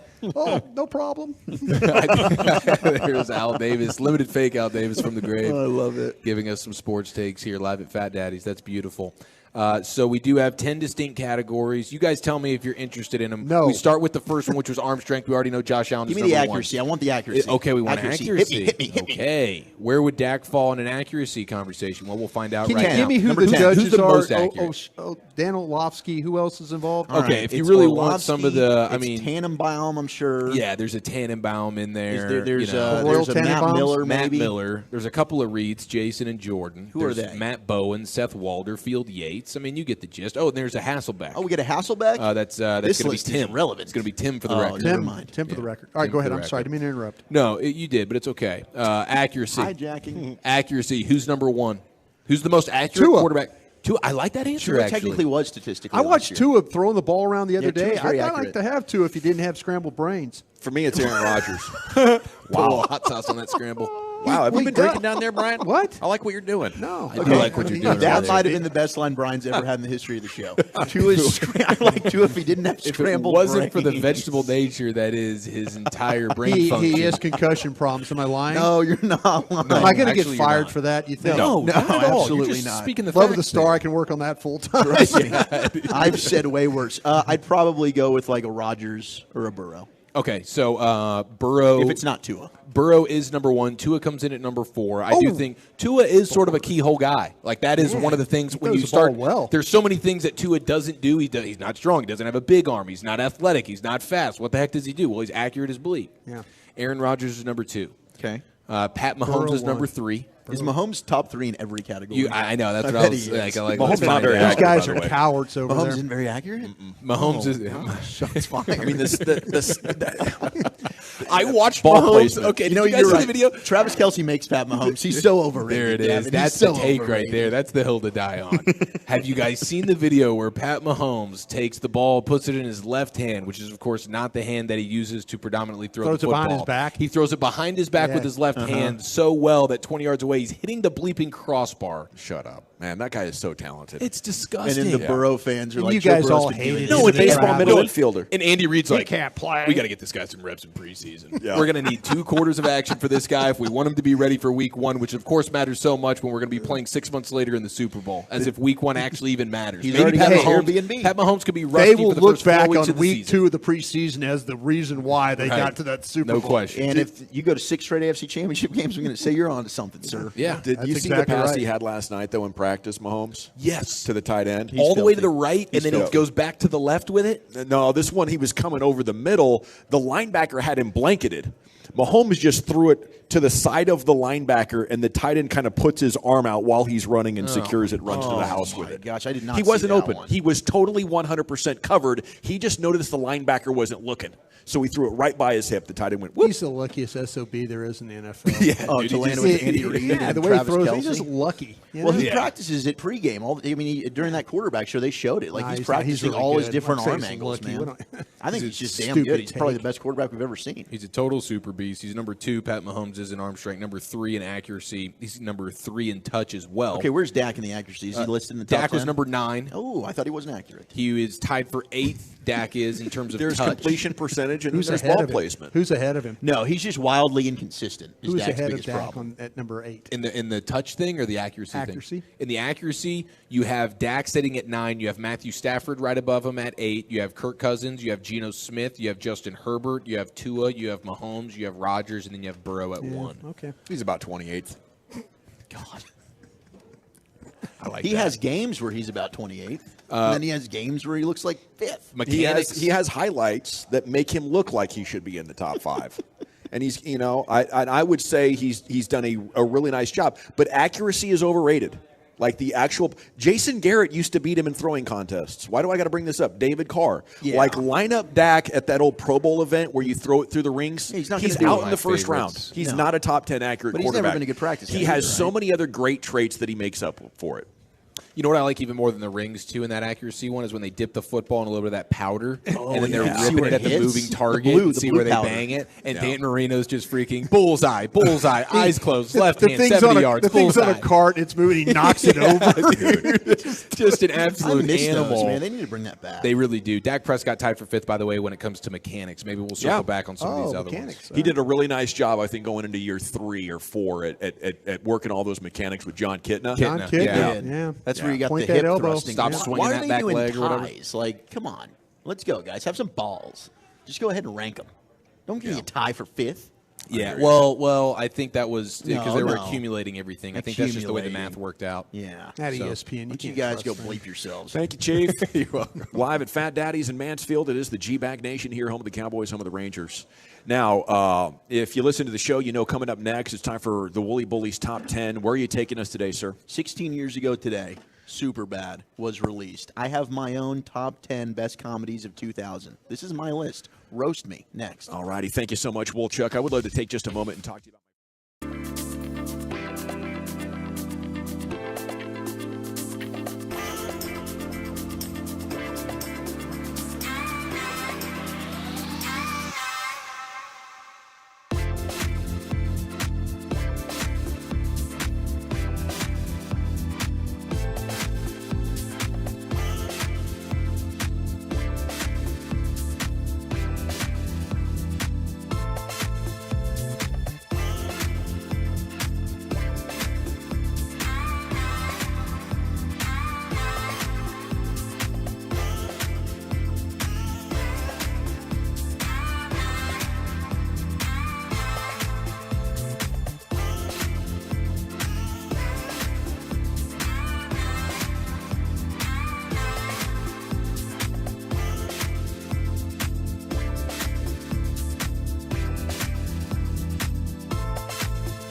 Welcome back. It is the G-Bag Nation here on 105.3 The Fan. Got some smart Tolos in the building. They're trying to win big prizes here, and we're going to hook them up. Salute to Rally House for giving us some ticket giveaways and special pricing. And they're available here at Fat Daddy's in Mansfield if you'd like to come by. 781 Debbie Lane. And Fan Phenom is tonight. Okay, they're going to have live music, and it's build your own pizza for $12, and they have a great wait staff here. They're taking great care of us. Salute to the folks at Fat Daddy's here in Mansfield for doing that. Every time we're here, it's special. Okay, and the segment here is brought to you by the Frankels. Life's unpredictable. Accidents happen. Franco and Frankel, the go-to attorneys for car and truck wrecks in DFW. If you or a loved one's been in an accident, contact the Frankels, 214-333-3333, or hit truckwreck.com. Now, here he is with his top 10, the Wooly Bully, Zach with an H. Thank you very much, General. It is 16 years ago today that Superbad was released. I can't believe it. Makes me feel old. But I've got the top 10 best 2000 comedies. 2000, huh? Just from the 2000s. And, man, I don't know that we're making comedies like that anymore. I don't think we are. In fact, a movie like Tropic Thunder, I don't think it could even be made today. That's kind of where we're at. I think you're right about that. That was one of the great ones, too. So good. So I was going through and I was looking at some of these top 10 lists, and I didn't like them. So what I did is I just made my own. There you go. Dude, you personalized it. I'm personalizing this because 2000s comedies is kind of my zone. It's your wheelhouse. It's my home. I would expect nothing less. Right here. It's exactly what I want for a list like this. And I saw the tweet from some Twitter account earlier today marking this anniversary. Mm-hmm. I'm like, my gosh, I can't believe it's been that long. Incredible. And I can't believe how well that movie still holds up. It really does. So very quickly, I did want to let you know the Mavericks schedule's out. They've got 28 nationally televised games, including 9 on ESPN, 9 on NBA TV, 8 on TNT, 2 on ABC. They will alternate road and home venues in each of their first 8 games of the season. They're slated to play 13 back-to-backs. I wonder how many of those Luka will be a part of. But 13 back-to-backs for the Mavericks. Those are some of their schedule highlights. And, of course, they'll open the season against Wemby and the San Antonio Spurs. Their first home game will be 2 days later, hosting the Brooklyn Nets, Kyrie's former team. You know, the first probably 6 to 8 weeks of the season when Luka's still got some of that carryover from the summer slim and trimness. Yeah. I bet he'll show up for a couple of those back-to-backs. For sure. We're going to be hearing about MVP Luka right up until about turn of the new year. That holiday season gets all of us. Yeah, you know, I sort of understand. All right, let's get into this top 10. Top 10 transitions to Fupa Doncic. Oh, geez, here we go. The top 10 comedies of the 2000s by me, 877-881-1053. What are some of your favorites? We got Accepted. We got School of Rock being texted in. School of Rock. I love School of Rock. It's a fantastic movie. I love Accepted. And I think School of Rock, is that it definitely has some comedy vibes to it, but there's some drama moments in there. You know, I don't consider it just straight-on comedy, so I don't have it in my top 10, but it certainly deserves a mention. Would you go dramedy there? I think dramedy is good for School of Rock, no doubt. Right. Talladega Nights is getting love. Oh, I love that movie. Great. Well, Chuck, I didn't realize it until you said at the top of the segment. I Googled the best comedies of 2020s. There's nothing. There's nothing. It's like Hollywood has turned their back on the comedy. They realize it's not the cash cow. It's not the same. It's not the same anymore. They're They're all like smaller independent movies that nobody's ever heard of that are the best comedies. They're actual art if you want to go look for them. Yeah. And I don't know. I got to fact check what year this one movie came out that we're getting texted in because I don't know if it was technically in the 2000s. Yes, Step Brothers does count, no doubt. Old School would count. That's going to be in there. Yes. A lot of good love. Scary Movie is getting texted How about Pineapple Express? That was a good one. Damn right it is. Fire, dude. So these are my honorable mentions, and this is tough. Like Accepted, honorable mention. Love that movie. Ooh, that really hurts, good. But I hear you. Euro Trip, honorable mention. Yeah. I think it's underrated. Forgetting Sarah Marshall. Not that. Just missed my top 10. And I love Forgetting Sarah Marshall. That's just, it goes to show you how many good ones there are, man. Dude. Anger Management, I think, is slept on. That's 2000? Hilarious. That's 2000s. Wow. Hilarious film. It is. Zoolander didn't quite make my top 10, but another great movie. That's huge. No doubt. I love Zoolander. Zoolander's fantastic. That Hansel's so hot right now. And just on the outside looking in, and I was fighting between number 10, and I went with number 10 because I think this movie's hilarious. I think it's slept on. I put Pineapple Express at 11. Mm-hmm. Oh, Rat Race is number 10 for me. Ooh. If you haven't seen Rat Race, one, the cast is star-studded. Yeah. It's a who's who. Mr. Bean. Mr. Bean's in there. It's a race. I'm winning. John Cleese is in there. Whoopi Goldberg's in it. Amy Smart, I think, is in there. It's a fantastic film. If you haven't seen it, that's a good movie. You should absolutely I check hope I it win. out. Yes. Number 9, Role Models.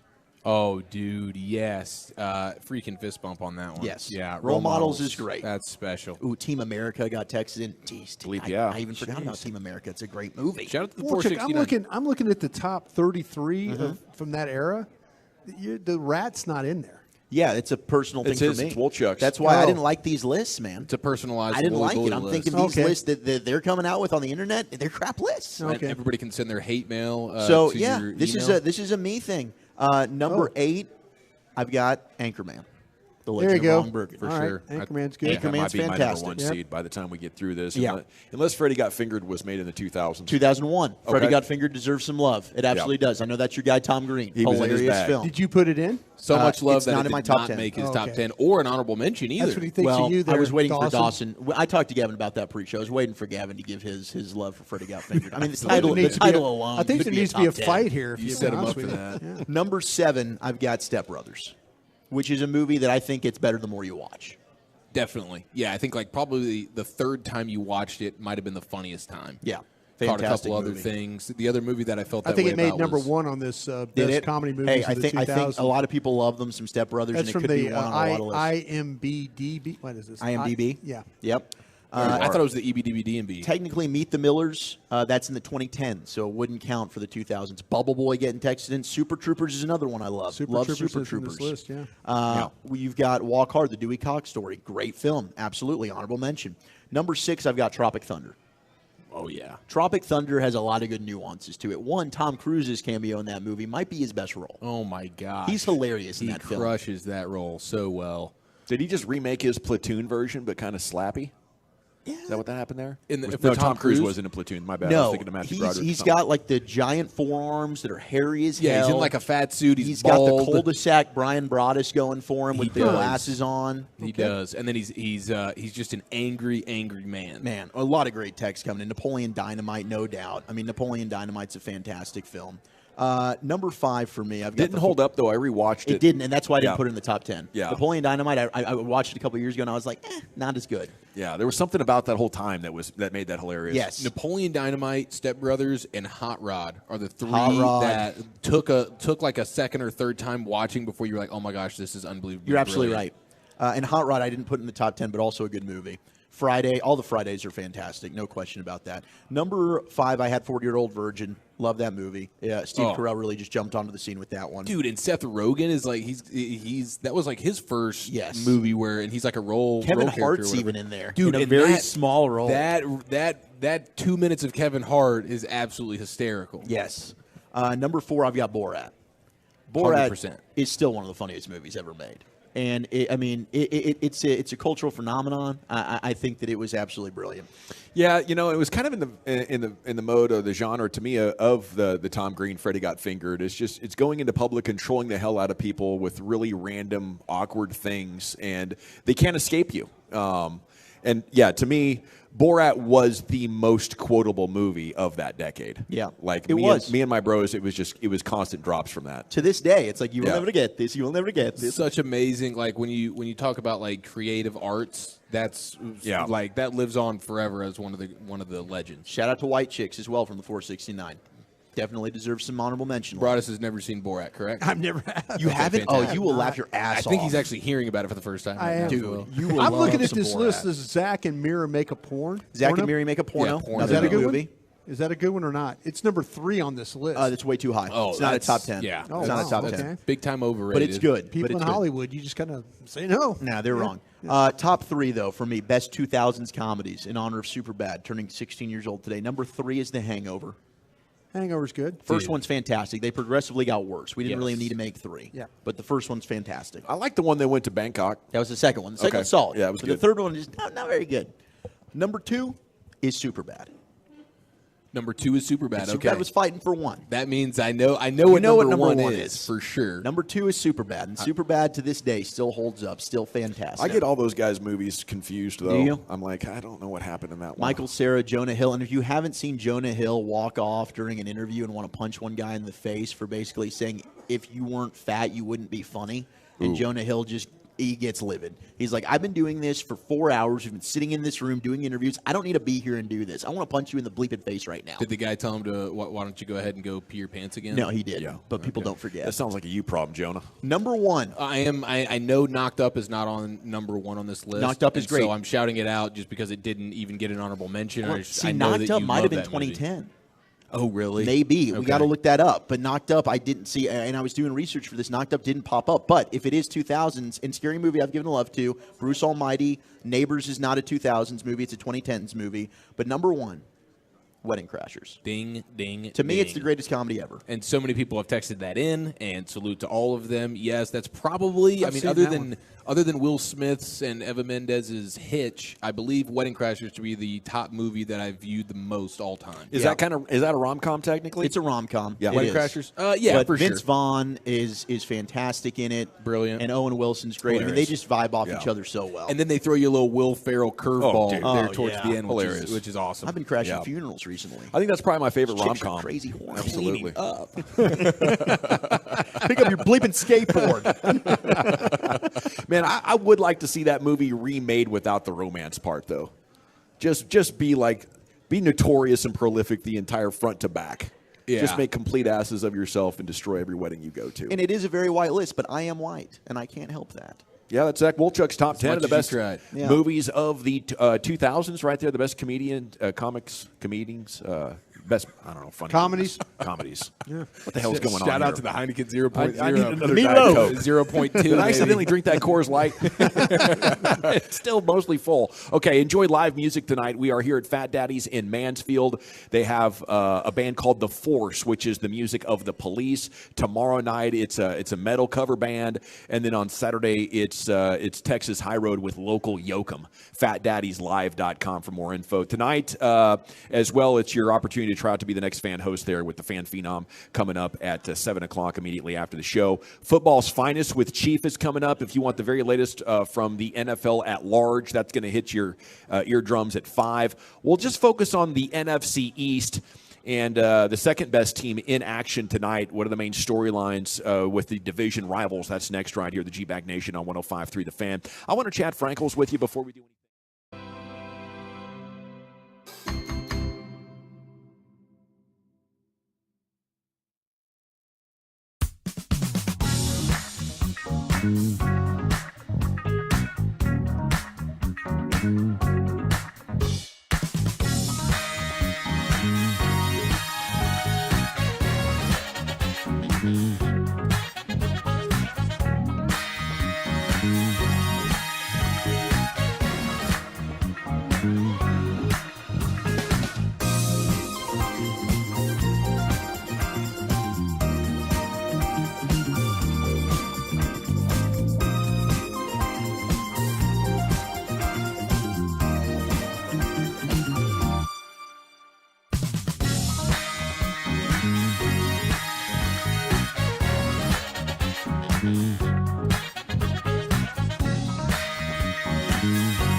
At Classic Chevrolet, they do everything with purpose. That's why they're offering you their best model year-end savings on new Silverados. See them all at ClassicChevrolet.com. Your upgrade is their purpose. This is Texas. This is Classic Chevrolet. Relax and enjoy the difference and find new road. Well, thank you, Lucius. It is the G-Back Nation here on 105.3 The Fan. We're live at Fat Daddy's here in Mansfield, 781 Debbie Lane. Tickets, giveaways, special pricing from Rally House. And the Fan Phenom is coming up at 7 o'clock here. CA is going to be in the house to chat it up with you, give you a chance to audition to be the next fan host. It is time to go around the NFC East. Thanks to all the Tolos that have come out already. Met some great people so far for the first time. Seen a lot of familiar faces as well. And can't wait to be back here next time. Fat Daddies in Mansfield. Okay, Eagles and Browns tonight, Thursday Night Football. This is on NFL Network at 6:30, by the way, if you want to scout up the opposition a little bit. I'm at least interested. I'm curious. You can't tell a lot from the preseason, but they've added some, really good young defensive players over the last couple of years. And, I'm just hoping to tune in and not see a guy like Jordan Davis or Nakobe Dean flying around and making all the plays on top of what their rookie two defenders are going to do. It's been a really productive year as far as getting value out of that draft. And now we see how many hit and how many are going to emerge as stars. That's really the key to staying on top is continuing to draft at a high level. And no doubt the Cowboys and Eagles have been two of the best at it. It is unclear who all is playing. If you're Nick Sirianni, there's no decision to be made on Jalen Hurts, right? We have our formula. We don't need anything crazy to happen. We saw how bad we played last year when he was in the game. We haven't changed anything offensively other than the offensive coordinator. So, is that enough for you guys to want to press Jalen Hurts into some action? Not for me, man. Not for me, but you guys know how I feel about this. Andy Reid, everybody does a little bit differently. Andy Reid's playing Pat Mahomes. So, I guess I could understand some coaches like to do this. I don't feel the need for it, and especially with the guy who has a tendency to want to take off and run sometimes, and maybe Jalen Hurts would know, hey, it's a preseason game. I am not running at all, and maybe it would be a 1 or 2 series kind of deal. You keep it simple, but to me, it's like, then what's even the point here? What are you actually getting out of this? So I wouldn't play with fire. But everybody's different. Tanner McKee, Ian Book, just go ahead and play those. Depending on what you think about Marcus Mariota, too. Are you trying to learn about Marcus Mariota? I would play Mariota. Or is this one of those things that you're like, he is going to be the backup and you got to figure out what you're going to do with McKee? McKee was one of those guys that came from Stanford, the rookie. Bag-ass. He was not very good. You and I hated him. There were a lot of times you watch Stanford football and you could kind of see why David Shaw got fired or left, with that situation. This kid was a highly touted player and, he did not play very well at all. Stanford had a really rough year, but, Ian Book is another guy, like I say, was at Notre Dame. Maybe you're trying to figure out those your third quarterback. I'd just go ahead and play those cats and go from there. Okay, so Eagles tonight in Thursday Night Football in New York here as we continue around the NFC East. Their second-year pass rusher, Kayvon Thibodeau, called out by defensive coordinator Wink Martindale. He's another one of those old-school guys. And I bet Eric Bieniemy would appreciate this reaction. He said, players love to know what they need to get better at. I have no problem being called out. The last thing anybody needs at this level of the game is for someone to blow smoke to them. And that's exactly the kind of mindset that you need right there. And that could turn into a really nasty Giants defensive line pretty quick if Kayvon Thibodeau realizes his huge potential here soon. With the Cowboys, I'm going to give you a Mike Fisher story. It says the Cowboys should look into former Broncos guard Dalton Risner. I don't know if I want them to sign him or not. I'd have to jump in the film room, see what the tape looks like from last year with Risner, who was in Denver. But I love the idea of being resourceful now and turning over every stone. Last year they brought in the former Eagle Jason Peters. I wonder if there is a veteran offensive lineman that you could add to this to give you a little bit better security. Or do you guys feel like what we've seen so far in camp with the depth is enough? If just, throwing it out there, Terrence Steele isn't 100%, or you have something happen when Tyron Smith has to miss games. Do you like the depth, or do you want them poking around here on Dalton Risner or somebody else? I would bring in Dalton Risner, and I do think that they got to be paying attention. And we saw this, I saw this up in the press box, and Brian can attest to this. They probably are sending scouts to other preseason games. There was a Baltimore Ravens scout who's dedicated to just, hey, I'm going to come and watch the Cowboys and Jags. So they're keeping tabs on other teams' personnel to see, hey, is this a guy, one, we might want to trade for? Two, is this a guy, if he gets cut, can that be a surplus that we can add to our roster? But I don't think that from what we've seen that I'd feel great about Matt Waletzko having to be thrust into duty right now, or TJ Bass, or a Matt Farniak, who now I think is your backup center. Maybe Hoffman ends up making strides there, but Mike McCarthy last week was saying Farniak's going to get more run as a backup center. Yeah, and, it's tough at this point in the summer to find quality. He has started 62 of the last 66 games. He has only given up 8 sacks in 4 years, and Spotrac, or Over the Cap, estimates his contract at 4 years and $40 million. So maybe it's a situation where he needs to be humbled by the market. And when that dollar figure comes into range, maybe it's 2 years and $12 million or something like that.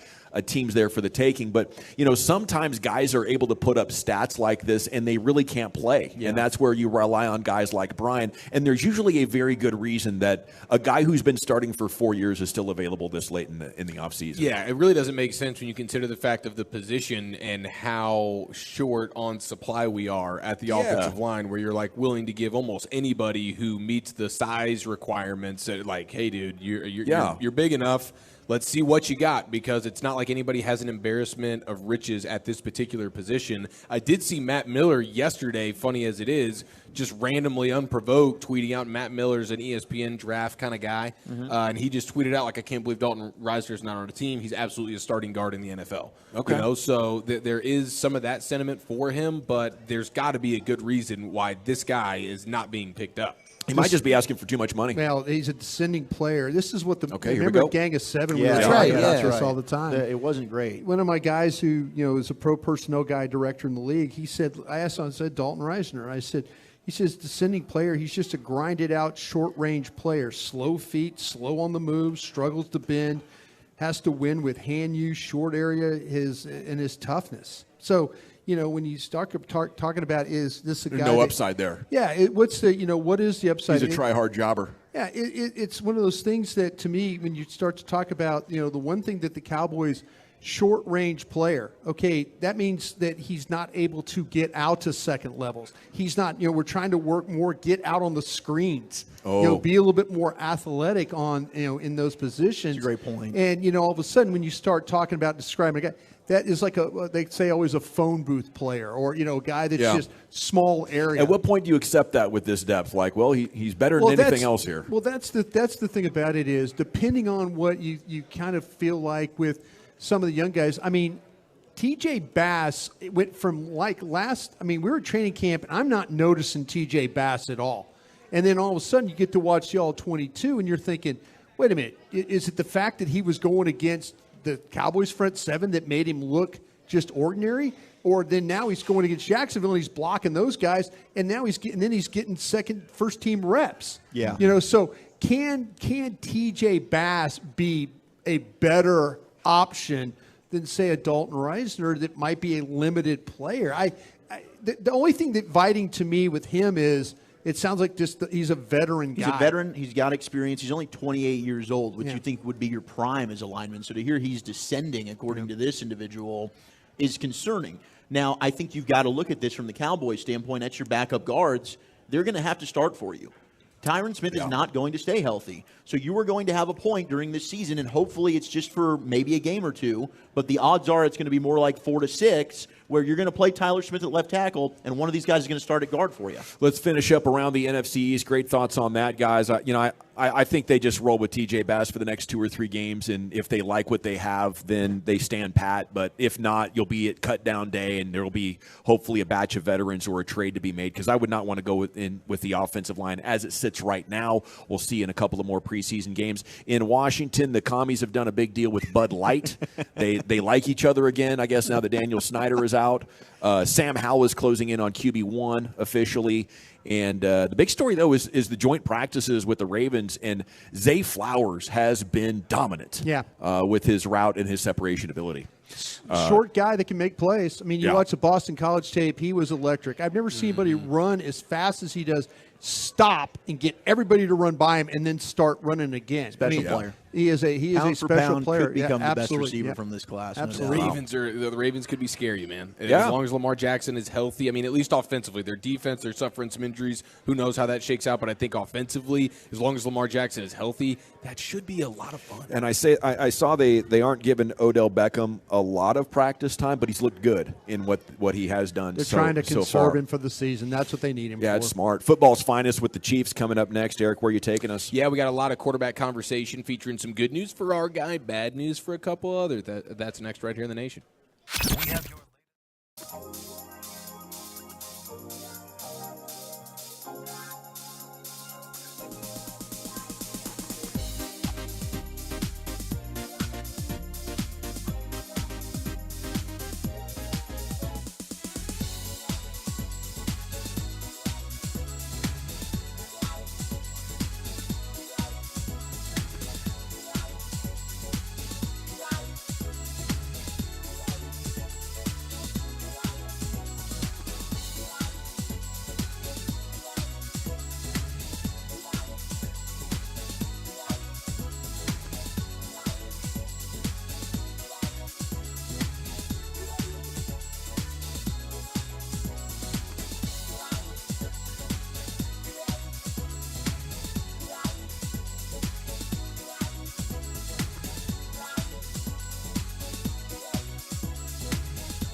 From our fan studio, secured by DFWsecurity.com, you're rolling with the G-Bag Nation on 105.3 The Fan. Here we go. It's Hour 4, G-Bag Nation, 105.3 The Fan. Hope you're having a great day. We are now just 20 minutes from hitting the expressway. You're about 40 minutes, 35 minutes from L.A. Live with Lucius Alexander, the #1 rated segment in all of Afternoon Drive here in our fair Metroplex. General at your service. There's Brian Broaddus. Lucius is in the Pimp Cup. Woolchuck and Chia follower here. Come say hi, and Carter Freeman is coordinating your video. We are now 2 hours from the start of Fan Phenom, your opportunity to audition to be the next fan host here at 105.3. And it is time now for Eric Chiafalo in another edition of Football's Finest. I wanted to put a bow on yesterday's Cowboys fighting situation. We know Biadasz decleated Sam Williams. We were a little bit concerned. What does that do to Sam Williams mentally, where you don't feel like you got the type of revenge on Biadasz that you wanted? You got decleated, then everybody comes together, and you're standing there, wait, I didn't get to punch back at all. That sits with you a little bit. That kind of angers you, I would imagine. Well, then I went back and reviewed the tape on that other fight where it's more Micah throwing the punches. Micah's throwing the punches at Biadasz, and you'll see Sam Williams from the corner come in and decleat Biadasz. So he was able to even things up a little bit. So Sam Williams walked into the locker room feeling just as good as Biadasz did. They both got a good decleat on each other. No harm, no foul. Boom, we move on. We got ourselves a truce. So I think it's a good sign. Yeah. Because if I was Sam Williams, I got decleated, and then everybody came in, and I didn't get a chance to really punch back. Now I'm like, gosh dang it, I'm still due for one. But he got his. Now we're all evened up, and we're good. Let's go win the Super Bowl, like Micah said. That is good to know. That's cleansing. That's therapeutic. That's healing. I'm not holding on to needing to decleat Biadasz now for the future, and that's how they can come together and be galvanized, Brian, overcoming adversity together. Well, I'll tell you what, this is a good start to this segment for sure. Am I watching Ruben put water in your jug for you over there, Dawson? Yeah. I asked him for a water. He delivered. What are you doing over here now? Well, you know what I did is I said if our wonderful server Sky comes by, I could use some ice water. Yeah. He said, I got you right now, bro. And he got up and he took my Stanley and he delivered some water. Wow. He's the man. I'll tell you what, that's impressive. High quality service, people man. hopping for you at this place. Amazing. Amazing. And the Tolo turnout's been amazing. And some of the stories that we've heard, our guy Tom shared one of the greatest stories with us ever in regards to the journey he's been on and how we've been able to sort of be a little bit of a reprieve for him. He's been on the Boston Nick over here. Yeah, and Tom's been on the soda situation as well. Tom's Changed our his life guy. forever. So big time Tolo, great story. Boston Nick's a huge stud. Aaron earlier was here. He provided some beers for us. And then we saw Aaron and Boston Nick lock eyes from across the bar. We're like, what's going on here? You guys are homies. Well, Aaron had a health situation at least a year or two ago where Tolo Aaron was in the hospital, and he was in there for a long time, so he was getting a little bit wrangly. The beard, the hair, the whole nine. He was getting dirty, and he was like, man, I would love to get a haircut. Well, another Tolo hears about it. It's Boston Nick. He's a barber. He pulls up on the hospital bed free of charge, gets him a nice little clean fade on the beard and the hair, and now we have Tolo friends for life. So that's kind of beautiful stuff that's going down at Fat Daddy's today. Which is you got your really, clippers really with you, Nick? I could use some. No? Okay. Right up the street. And I went by after one of our appearances. It might have been here at Rally House, and Boston Nick does a bang-up job. Was that when you were, like, leaving here? Have you ever been sober?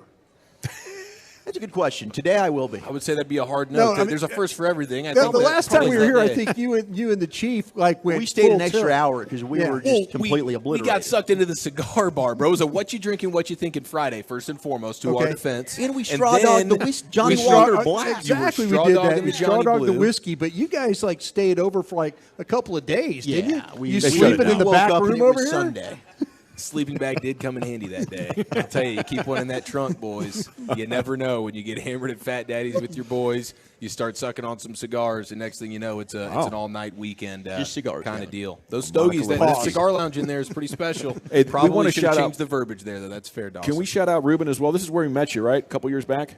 Yeah. You come in here? Yeah. He wrote came in here with handwritten notes talking about how he wanted to be a member of the fan and how much he appreciated us. He's a go-getter. I couldn't believe it when I saw him employed a month later. Yeah. He wasn't taking no for an answer. He was banging on hospital doors like, damn it, I guess I got to let this guy in. Seen that 500 times. He pulled it off. Must be something. It really is special. Okay, let's get to sort of the nitty-gritty, boys. We got the stock down report in Cleveland for our guy Deshaun. How do you think it is? It's probably he's throwing a bunch of interceptions. Quote, the passing game has been completely unimpressive. Anything that involves Deshaun Watson remaining in the pocket has been an adventure. And not since early in camp have we seen strings of consecutive completions in any 11-on-11 period. Well, you got to get him out of the damn pocket. You turn on the tape from Houston. Maybe you call up those coaches. Was it Bill O'Brien? Bill O'Brien. He had it working, okay? If you're trying to put Deshaun Watson in the pocket, you're like, man, I don't know what's going on here. We gave this guy $40 million a year. Why can't he play? Turn on the tape from Houston. It's more Sandlot-style football. Get him scrambling, get him throwing 60 yards downfield on broken plays. Deshaun Watson will score points for you. And you would think was old Stefanski running the show there with Cleveland. I mean, he's in trouble. That was his whole thing with Baker that they thrived with, was sort of getting out of the pocket and doing the play action, the boots and the waggles brought us. I know you love a good boot. I love a good waggle. Yeah. So we'll see how it shakes out. It's obviously it's training camp, so we take everything with a grain of salt I here. think he's a bag ass. But yeah, I think that might be like 3 great years. Yeah. But I mean, but what he's gone through now, that changes a person, and who knows where his confidence is at? Who knows how he's seeing things? I would like to see him. He's on TikTok a lot. Oh, you think it's the TikTok stuff? He's got a lady TikToker that does a lot. They were traveling quite a bit. See, I think she's figured out how to spend that cash. Oh no, lady TikToker. Yeah. Well, he got that guaranteed bag. This is what happens when you land in Cleveland. Yeah, the careers go to die, so to speak. Yeah, all of a sudden the talent is just sucked from inside of you. Yeah. That's 2 mentions of the suck word in this segment. I think we need to rein it in. Both instances, we'd like to have it back. Yeah, I apologize for that. Okay, Warren Sharp, percentage of quarterback pressures that turn into sacks. So this is like, okay, when you're pressured as a quarterback, are you getting the sack, or do you have the awareness and the pocket presence and the ability to get rid of the ball one way or another and avoid the disaster that is the sack? And so this is a huge metric. And of course, who's number one, ladies and gentlemen? Pat Mahomes. Of course he is. He doesn't get sacked. He's the best at being it's pressured. Preseason football. Yeah. It is. It's because he's playing in the preseason. Football players play football. No question. Damn it. Tell him, Brian. Learning how to avoid bad players while he's running around. Cowards. Oh, I'm scared of getting hurt. It's amazing. You heard it here first, folks. That's the secret sauce for Pat Mahomes. Playing against bad players, you get confident. He starts week 1. He's in midseason 4. There actually might be something onto that one. I think so. That's the Jack Leiter versus Austin Hedges. I was in football for a little yesterday. bit until they said I wasn't good enough to do it. It's true, but you had your time. I did. I had my day in the sun. Got that Super Bowl ring. You know what? Long time ago. So Pat Mahomes is the best, and you won't have to go too far to find Dak Prescott, which is pretty encouraging. I thought you say Zach Wilson. Well, how far are we going here? You're going to about 9th on that list. That's kind of where he is on this list. And you have to factor in sample size. This is a minimum of 200 dropbacks. So you have a couple guys like Joe Flacco who's ahead of him, but his sample size is much smaller because he barely passes the 200 drop back threshold, whereas Dak's dropping back. Joe Flacco? Yeah, Joe bleeping Flacco. Okay, well then this is erroneous. No, I mean it's no, it's black and white. These are force feeding us these numbers that are absolute bull bleep. The percentage of quarterback pressures that turn into sacks, and Mahomes is number one. So I don't know. Maybe if Mahomes was last on the list, then maybe I'd say okay. So this is avoiding the sack. This is running around avoiding the sack, right? Well, not necessarily running around, but avoiding the sack. Yes, maybe it's standing there in the Kyler pocket Murray and on this the dang list? football. Where's Kyler Murray on this list? Kyler Murray on this particular list here, as I click on it. He is going to be... He's right behind Zach Wilson. Bottom third, right behind Zach Wilson. Not great. Really? Not great. It always seems like he's avoiding sacks. Well, he's trying it a lot. Yeah, he's always scrambling around. Yeah, that line's terrible. For sure. But, I mean, a pressure is a pressure is a pressure. Feeling good about this list. And it's not that high a percent. I what love is it? Warren Sharp. 15%? Oh, this is a Warren Sharper? Yeah, this is Warren Sharp. Guys, this isn't like some opinion. This is fact of the matter. No, how often were you pressured, and how often when you were pressured did you get sacked? This isn't making stuff. This isn't anything. But it's the eye test thing, isn't it, a little bit? No. In fact, it's not. No. I mean, the eye test doesn't matter. How does Warren figure it out if he doesn't look at this? What is a quarterback pressure? We can all go find quarterback pressures. Right. So the percentage of time that you were pressured, how often did that pressure result in a sack, or how often did your quarterback overcome the fact that he was pressured, and maybe he made a play with his legs, maybe he made a play with his arm. I was thinking of the guys that know how to avoid the pressure and avoid the sack. Right, and that's what the eye test does to you. The eye test tells you Kyler Murray's good at it. The numbers and the facts tell you that he's actually not. And Flacco throws the ball away. Maybe your eyes are letting you down, Brian. I'd say. Every once in a while, mine sure do. I'm wearing glasses for a reason.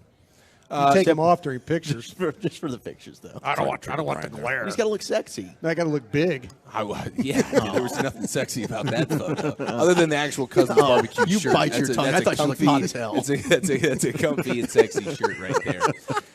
Okay, here, speaking of the level of difficulty at the quarterback position, folks, here's the sound. Maybe you guys have seen it. I actually see the video pulled up on Dawson's computer right now. Tua was at the podium yesterday, and for whatever reason, I guess the media was asking him about play calls, and he wanted to sort of challenge them, like, all right, I'm going to rattle off what one of our plays in the huddle sounds like. Yes. Tell me if you can, like spit it back to me. And so here is a little taste of what it's like to be a quarterback in the huddle, and you're trying to get out a very wordy play. I can give you guys a play, and then if you guys want to repeat it after me, as if you guys were in the huddle, you guys can. All right. Should I go once or twice saying it? Once? All right. We got North Right Clamp, South Fox, H-Top, Pass 38, Top Gumby, XP, Sweat. Let's go. Anyone?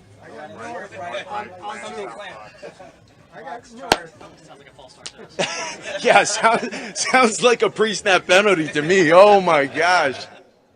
I mean, there's It's a lot going man. on there, dude. There's a lot going on. It's a mouthful. It is. And the quarterback position, where we grill these guys North for right, who's good, Freakland, who's not, all these different things. But, my gosh, even down to just spitting the play out in the huddle can be a little bit of a mental gymnastics. We used to have former Bengals quarterback Eric Wilhelm on our show. Oh. And talented kid out of Oregon State. Played a little bit in the NFL. But we would have so much fun just feeding him plays and having him bark it out because he had such a good radio voice. Sure. It's awesome, you know. And then we'd have contests where the callers would have to do their best quarterback cadence. It's badass. Dude, that is it's underrated. Awesome. I freaking absolutely love that. Trey Lance is going through it right now. Dude, he really is. Walchuk's guy. I know. He's upset. He's handling it with Do you grace. think the downfall of him really started by meeting Wolchuk at that party at Dutch's place? It definitely wasn't the downfall of him. Yeah, Wolchuk. You didn't know who he was. Well, I knew who he was once we got to talking. Destroyed his confidence. That's what I'm saying. Did he walk away thinking like, man, nobody knows me? It is pretty funny because I'm not the one Walchuk's in the him. conversation talking about how he's on the draft show and he's a football guy, and then Trey Lance wow, even kind of a big diehard football guys draft show guy. You know how much hair he had lost by then? Doesn't even know it's not my fault who I am or what I look like. Yeah, they call me the woolly bully. It was an issue. Poor guy got Scout back on the players. plane and goes, man, nobody knows me. Well, that's why they wear helmets all the damn time, boys. They have helmets It really on. is amazing. They're hard to recognize. I'm a big football fan, but nobody knows me. Broadus's guy, who was the best man in his wedding, Michael Lombardi, had a pretty epic quote when it comes to he Trey does not Lance. like Trey Lance at all. And he's informed. Michael I don't Lombardi's know informed. about that. Well, he's got sources. He's got his He son does, works on he coaching does. staffs. He knows. He knows that he's friends with the Shanahans. Okay, He yeah. worked with Shanahans. He knows these guys. Well, he's quoted as saying, in regards to Trey Lance, quote, when his mama lifted him from the crib, he just didn't have that quarterback instinct. And that's the end of the quote there. And I think that's one of those things where it's like, hey, if you're Trey Lance, you're going, okay, then this isn't even on me. I wasn't equipped with these things. So are you guys thinking maybe a long-term plan here, like pull Lance out of that environment, just start developing him, Geno Smith style? Because of the lack of experience, that's probably the more likely reason he doesn't have a feel for the position. I agree 100%. Right now would be a perfect time to have an NFL Europe. Or some opportunity for him to continue to develop. I wouldn't be willing to flush if I'm San Francisco, but dang it, I'm embarrassed that we took him in the first round. That's like a fourth-round player. They moved up to go get him at number 3. Yeah. They traded a fair amount of picks to do that. Is there any pick you would give up to try and help him? Yeah, you can have a 6 or a 7. Yeah, I'd give a 6 or a 7. Yeah, he could be our third quarterback. I mean, he's athletic, and as a backup quarterback, you can develop him. I mean, I'd rather have him than Will Greer. If teams had him in the second round, are they wrong about him? No, that's a good place to take him. Yeah. Is he a second-round quarterback? Second round is massive project, right? As it stands Most right of the time. now. According to Michael Lombardi, no. He should have gone undrafted. I was going to say, from everything that we've seen, I wonder it's if even worse Mike's than that. taken – because Mike was on that whole thing about the guy that ended up in New England. Mac Jones.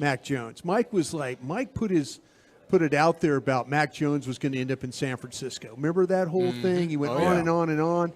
And then they took the other guy, and then Mike looked pretty bad, talking about it. Oh, you think he's salting? He's taking it out on Trey? I hope Absolutely. not. Mike's not. I don't think he's that guy. But man, that is a.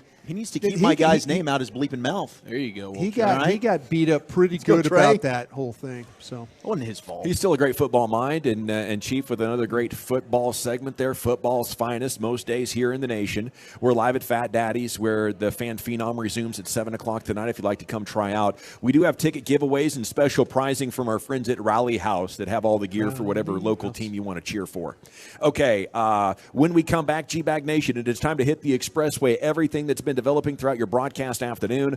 LA Live coming up at 5:40, and we're back with all that here in the G-Bag Nation. I got to chat with you about my friends at D&M.